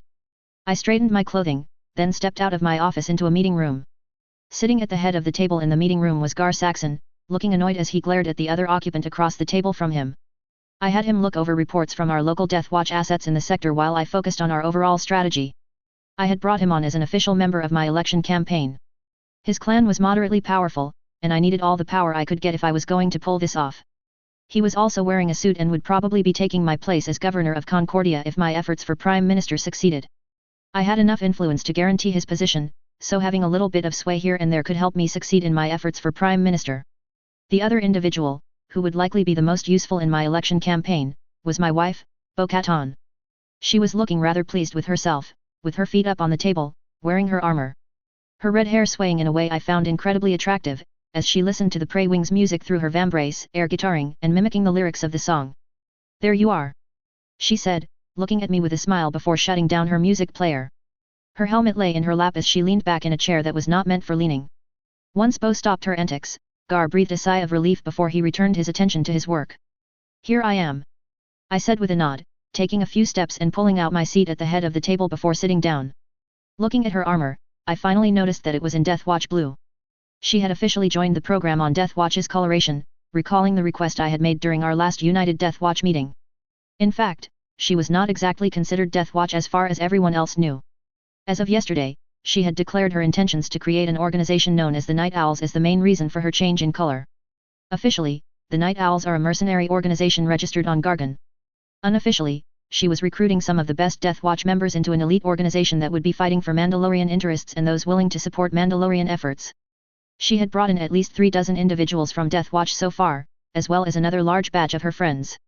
She was recruiting from a pool of veterans and elites of other units, people she had met and heard exploits of over the years, along with supporters of her attempt to become the secret Mandalore. She probably could raise more, but she needed them to be an elite unit, so I encouraged the high barrier to entry. Not to mention, having a public and legal organization that served as a gateway to Death Watch could be a useful tool down the line. If someone got really pissed at the Republic and couldn't work for them anymore, she would simply move them along into Death Watch proper, and I would put them to good use against the Republic. "Where's Zenlov?" I asked, looking around. The mayor of Keldabi was supposed to have arrived by now. He was going to throw his lot in behind me as the new prime minister, from what I understood. He was also a secret supporter of Death Watch, which is a blessing as his family owned and operated Mondale Motors. They were usually the ones supplying us with a large stockpile of new equipment they had been producing in secret. Primarily the Com-RK class heavy fighter and transport, the same vehicle we had used to overtake and capture the Maelstrom. They were trying to provide us with more now that we had successfully punched the Republic in the throat. Tavunks Zenlov, the Patriarch, CEO of Mondale Motors, and father of Mayor Warthinks Zenlov of Keldabi, carried a grudge against the Republic for blowing up several of their family's factories during the excision, resulting in many casualties. So he was secretly developing new generations of the Com-RK class heavy fighter. Some of them were the older, larger ones that we had already acquired, but there were also smaller variants in production. These smaller variants had less troop capacity, but were more maneuverable while still carrying the same armaments. Frankly, I think he should have added an addition to the name of the smaller variants like Com-RK A1 or A2 designation or something of that nature, but they serve the same purpose and work well enough. "No show," Saxon said, looking annoyed. "Apparently, there's been some sort of riot in Keldabi. I've been trying to learn more, but it looks like a new Mandu agitator set a factory on fire. That doesn't sound like something that would need his attention," I stated. "You are right. It shouldn't require his attention, except this particular factory that was set on fire was a Fang fighter factory, which raises questions about why it was up and running since no one knew they were in production," Saxon explained. "Oh Sith spit," I said, putting my hand to my face, as another one of Satan's efforts to modernize Mandalorian self-defense forces must have been revealed. I had been aware of this one, at least. The Fang fighter was a damn good fighter, very well made, and I was interested in acquiring some for the Maelstrom's fighter wing if I could get my hands on them. Unfortunately, someone was buying up all the stockpiles and had reserved the production capacity for the next year. I was curious who had done it at the time, but I didn't have to wait long. At the next bi-monthly meeting, Ms. Ordo, the Supreme Commander of the Self-Defense Force, had shown off how she had purchased a large number of Fang fighters for the Royal Guard, as well as the Mandalorian Self-Defense Force Navy. Most likely, this would be a scandal in its own way. The new Mandalorians would not be happy to hear that the SDF capabilities have increased. But they would have to learn to deal with it. The Fang fighter was not even the only vehicle that the MSDF ordered. Ms. Ordo had also discovered the surprising amount of armored vehicles produced by Mondale Hybernatics. She was still in the process of negotiating their purchase for the SDF. Every army needed armored vehicles the same way they needed infantry or snub fighters. There are roles that only they could accomplish cost-effectively, and replacing them is usually more trouble than it is worth. Especially on Vorpia, where the heavily dug-in journeyman protectors lines needed to be broken through. Saxon nodded before saying, "Thankfully, it's not as bad as it could have been." The Fang fighter isn't as reviled by the new Mandalorians after what the Royal Guard retirees have been doing on Relith, using them to help save civilians. The damages to the factory were minor at least and should be up and running in a day or two. I nodded. I've heard stories of what the Skull Squadron was up to. They managed to do a lot of good for the Republic side of the war. I may not agree with them siding with the Republic, but from what I knew of what Relith had to deal with, I couldn't begrudge them for doing what they could for those people. Letting out a deep breath, I continued, well, at least we have a start. So, Saxon, how are the efforts to improve my image in the press going? He shrugged before saying, I'd say they're going well currently. I've looked at what resonates with the public. Fortunately, Republic skepticism seems to be in the air. It's not exactly what we wanted, openly denouncing the Republic. We aren't fully prepared for the heat that tactic might bring, but it's clear that the public doesn't trust them and that sentiment is running strong. So, that's what I've been using as your platform. We want to stay out of the war, and we don't trust them not to drag us into it. Bo nodded her head in agreement, adding also aligns well with the Silver ideology, so they'll likely support you too. I know I do, since they probably have similar concerns. While most of the Silver I've seen seem to favor the Republic in general, I imagine some of them have had second thoughts after what the Maelstrom did. How's Almec responding? What is he doing? I asked. Saxon shrugged and replied, to be honest, I have no idea what Almec is up to. I've tried to use my resources to get contacts within the Mandalorian Secret Service, but the problem is that most of my sources were part of the segments of the Mandalorian Secret Service that he's purged over the last month. I got nothing. All I know is that there was a meeting held between him and some of his major department heads. They have always been considered trustworthy by the government. Maybe I can ask Satin what's going on with his efforts. She should have some idea, though she may not be interested in sharing if Satin no longer trusts me. I said, looking at Bo-Katan. As far as I can tell, my sister still thinks you're one of the most loyal new Mandalorians out there, a fault of her own that I probably should have dissuaded her from. Familial loyalty and all that. Bo-Katan said with a guilty shake of her head. By the way, have you found out who the guy who took a shot at her? I need to have a personal conversation with him. No one takes shots at the families of Death Watch. I shook my head and replied, I've made inquiries, but no one knows for sure yet. It was obviously someone on Merrick's payroll, since they are the only Death Watch assets on Coruscant. The ones loyal to us were halfway back to Mandalore when Satin was attacked, so it wasn't them. Some think it might be one of the members of the Death Watch working for Lorca, while others believe the guy regrets his actions since he hasn't come forward. He'll regret it when I find him. She threatened, crossing her arms while likely imagining the various ways she is going to torture the unfortunate assassin. I nodded in agreement. Well, we don't know what the future may hold. If he comes forward, I will let you know. You better, she said, especially with all the work I've done this month to help you with this campaign. Ah, yes, the Prey Wing concert. I said with a sigh. I still can't believe I signed off on that. Somehow, the funding had been acquired. The band was ready, and they hosted several concerts. They had been quite successful, and because of their modest success, they generated a bit of political influence. Tonight, I had to attend one of their concerts where they would come out in support of my campaign. It's about getting the youth voting and all that. It won't matter that I basically created this band with Bo's help. Some people may figure it out, but most won't, and that will help with our efforts to grow a large base strong enough to depose the current Prime Minister. Saxon nodded before saying, oh, right, we also have some wacko artist who lives in Sundari by the name of Verslane Cast. She's independently supporting your campaign, but I don't think we should make too many moves to incorporate them into our efforts. Why is that? I asked, curious as to why they wouldn't want me to have any contact with her. Well, her art seems to indicate that she supports Death Watch. It's just rumors and hearsay, and that's enough. As much as Death Watch appears to be on the rise, I don't think we want you, as the governor of Concordia, to be mistaken for a member of the Death Watch, at least not yet. Nodding my head in agreement, I said, I am well aware of that. Then I continued, while we won't do anything about her yet, maybe we should see if we can get her in contact with the actual Death Watch. Perhaps a little bit of propaganda for our efforts would help increase support here on Mandalore. Maybe. Saxon passed me an encrypted datapad, used for high-security communication between cells in the Death Watch. Other than that, Countess Wren sent us a message. There's been an issue with food prices rising again. They're wondering if they could work out a deal with you to supply them with more food at a cheaper rate. I briefly schemed the details on the datapad. I can look into that matter. I'll tell her that I'll gladly see what I can do for our fellow Mandalorian. I will need guarantees, though, that she'll support my run for Prime Minister, of course. Saxon nodded his head. Of course, of course. I'll make sure she knows. With that handled, I checked the time on my Vambrace display and said, well, I have 3 hours before I have to get on a transport to Mandalore for the Prey Wing concert. So, unless there's anything major, I'm going to go spend time with my son for a couple of hours. Haven't spent enough time with Paz as of late. With the meeting finished, I make my way out of the room. Sounds good, let's go. Bo said as she got up from her seat. By the way, how old is your son again? I stopped and said, Paz is 6 years old this year.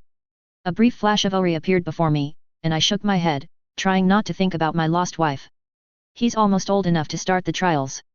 I'm going to have to introduce him to the clan armor soon so we can start learning more about our history, where we came from, where we're going, and how he's going to best defend himself when he's doing it. As I exited the meeting into the hallway, I heard Bo walk next to me. I started taking Tanya out to the gun range back when she was 10. Would have a lot sooner, but Satin was in her early new Mandalorian days, you know. Bo commented, distracting me from further thoughts of Ori. I still can't figure out how you managed to convince Satin to allow for Tanya's training. She was still very against Mandalorian tradition back then. So how did you do it? I asked. Well, it started when I left my empty blaster out where Tanya could find it when she was 5. Once she found it, she inspected it to see if it was loaded, even held it in a two-handed grip. Before getting ready to field strip it if I hadn't come in. Seeing my raised eyebrow, Bo smirked and continued, it's true, I wouldn't believe it too if I didn't see her do it with my own eyes. And I am guessing that is when Satin saw the error of her ways and allowed you to train her once she is 10 years old. Already seeing where this is going. Nope, that is when she kicked me out of the house. Seeing my incredulous expression, Bo laughed before she continued, yep, it wasn't until Satin found Tanya reading books about our history that she called me back to prepare her for her job as a representative on Coruscant. After that, during her first visit to a shooting range, she hit 20 shots out of 20, with 12 of those shots hitting inside the ring. Now I know you are exaggerating. I said in jest as I made my disbelief clear. But I also know that she gained nothing from embellishing Tanya's skills. I'm not. Here I still have a picture to celebrate her first time shooting a blaster. Sure enough, Bo projected a holopic from her vambrace. The holopic showed a much younger Tanya and Bo in front of a firing range. The score counter shows a proud 20 with Bo having her hand on top of a frowning Tanya's head while the other hand is holding what I assume to be her vambrace. After that, we started to go on camping trips. Here is when Tanya threw her first grenade. She scrolled the holopic to show a new holopic where Tanya is standing in a trench with her hand on her hips as Bo took a picture of her with a smoking crater in the background. This is her eating her first kill. This next holopic had Tanya eating a small critter in a campsite next to a fire while looking annoyed at the camera. This is after her first spar. She showed a picture of Tanya lying face down on the floor with Bo putting herself in frame, with a smile on her face doing a hand sign the younger generation like to use in pictures they take of themselves. And this is when she wore her first armor and started jetpack training. Now it showed a taller Tanya wearing her family armor hovering in the air with a wide smile on her face. It didn't take long for me to notice the melancholic expression on Bo's face as she scrolled through her gallery of holo pics. This is very important to you. I commented. It is. The time I spent being trained by my parents was the happiest part of my childhood. Since Dad was busy being patriarch of House Kryze, governor of Kalevala, and having to train my little brother too, he rarely had time for us. Mom did most of the work training Satin and I, but we usually have a yearly camping trip where the entire family goes camping for a week for some family bonding. Now she is showing an older set of pics, of a family enjoying their time together in a group photo. While Bo stares at the holo pics, I can't help but compare her childhood with mine. Being raised under Tor's death watch is not what I would call a pleasant childhood. I was too young to remember what they were like before they were killed in an attack against Jaster's true Mandalorians. Tor was too busy leading Death Watch against everyone in the sector to raise me, so he left me to the more moderate members of Death Watch. Once news of Tor's death by the hands of Django reached the rest of Death Watch, since I was the eldest surviving Vizsla, I was put in charge of Death Watch. In a way, I both envied and sympathized with her. I wished I could have more time with my parents, and I do wonder what my life would have been like if Tor's poisonous ideals never existed. Yet, if that were the case, I never would have met Ori, whose parents were also killed in the war. When Ori was pregnant with Paz, I swore I would be there for him the same way I wanted my parents to be there for me. Returning my focus to the outside world, I noticed that we are almost to Paz's room. Not wanting to leave this moment on this melancholic note, I said, I am sure Tanya remembers her time with you fondly. You should be proud. Bo turned her focus on me and said, Satin should have been the one to do that, so that she could experience Tanya's firsts with her. It should have been a moment reserved for mother and child, and I feel bad that she'll never feel the joy and pride I felt when Tanya succeeded in her training. All I could do is report her progress every month, and since she is a new Mandu, she didn't see Tanya's training as anything more than a necessity. It's only after Tanya left for Coruscant and I reconnected with Satin that I think she started to regret missing that part of Tanya's life. What past is past and nothing can change that. All we can do now is make new memories and experiences to make up for lost time. I am also sure Satin is proud of what Tanya has achieved in her own way. I squeezed her hand. Bo seemed to regain her composure. Thanks for the pep talk, Pri. Anytime. We stopped in front of Pa's door as Bo closed her vambrace. Well, this is it. Are you ready to meet your stepson? Bo took a deep breath. Yeah, okay, let's do this.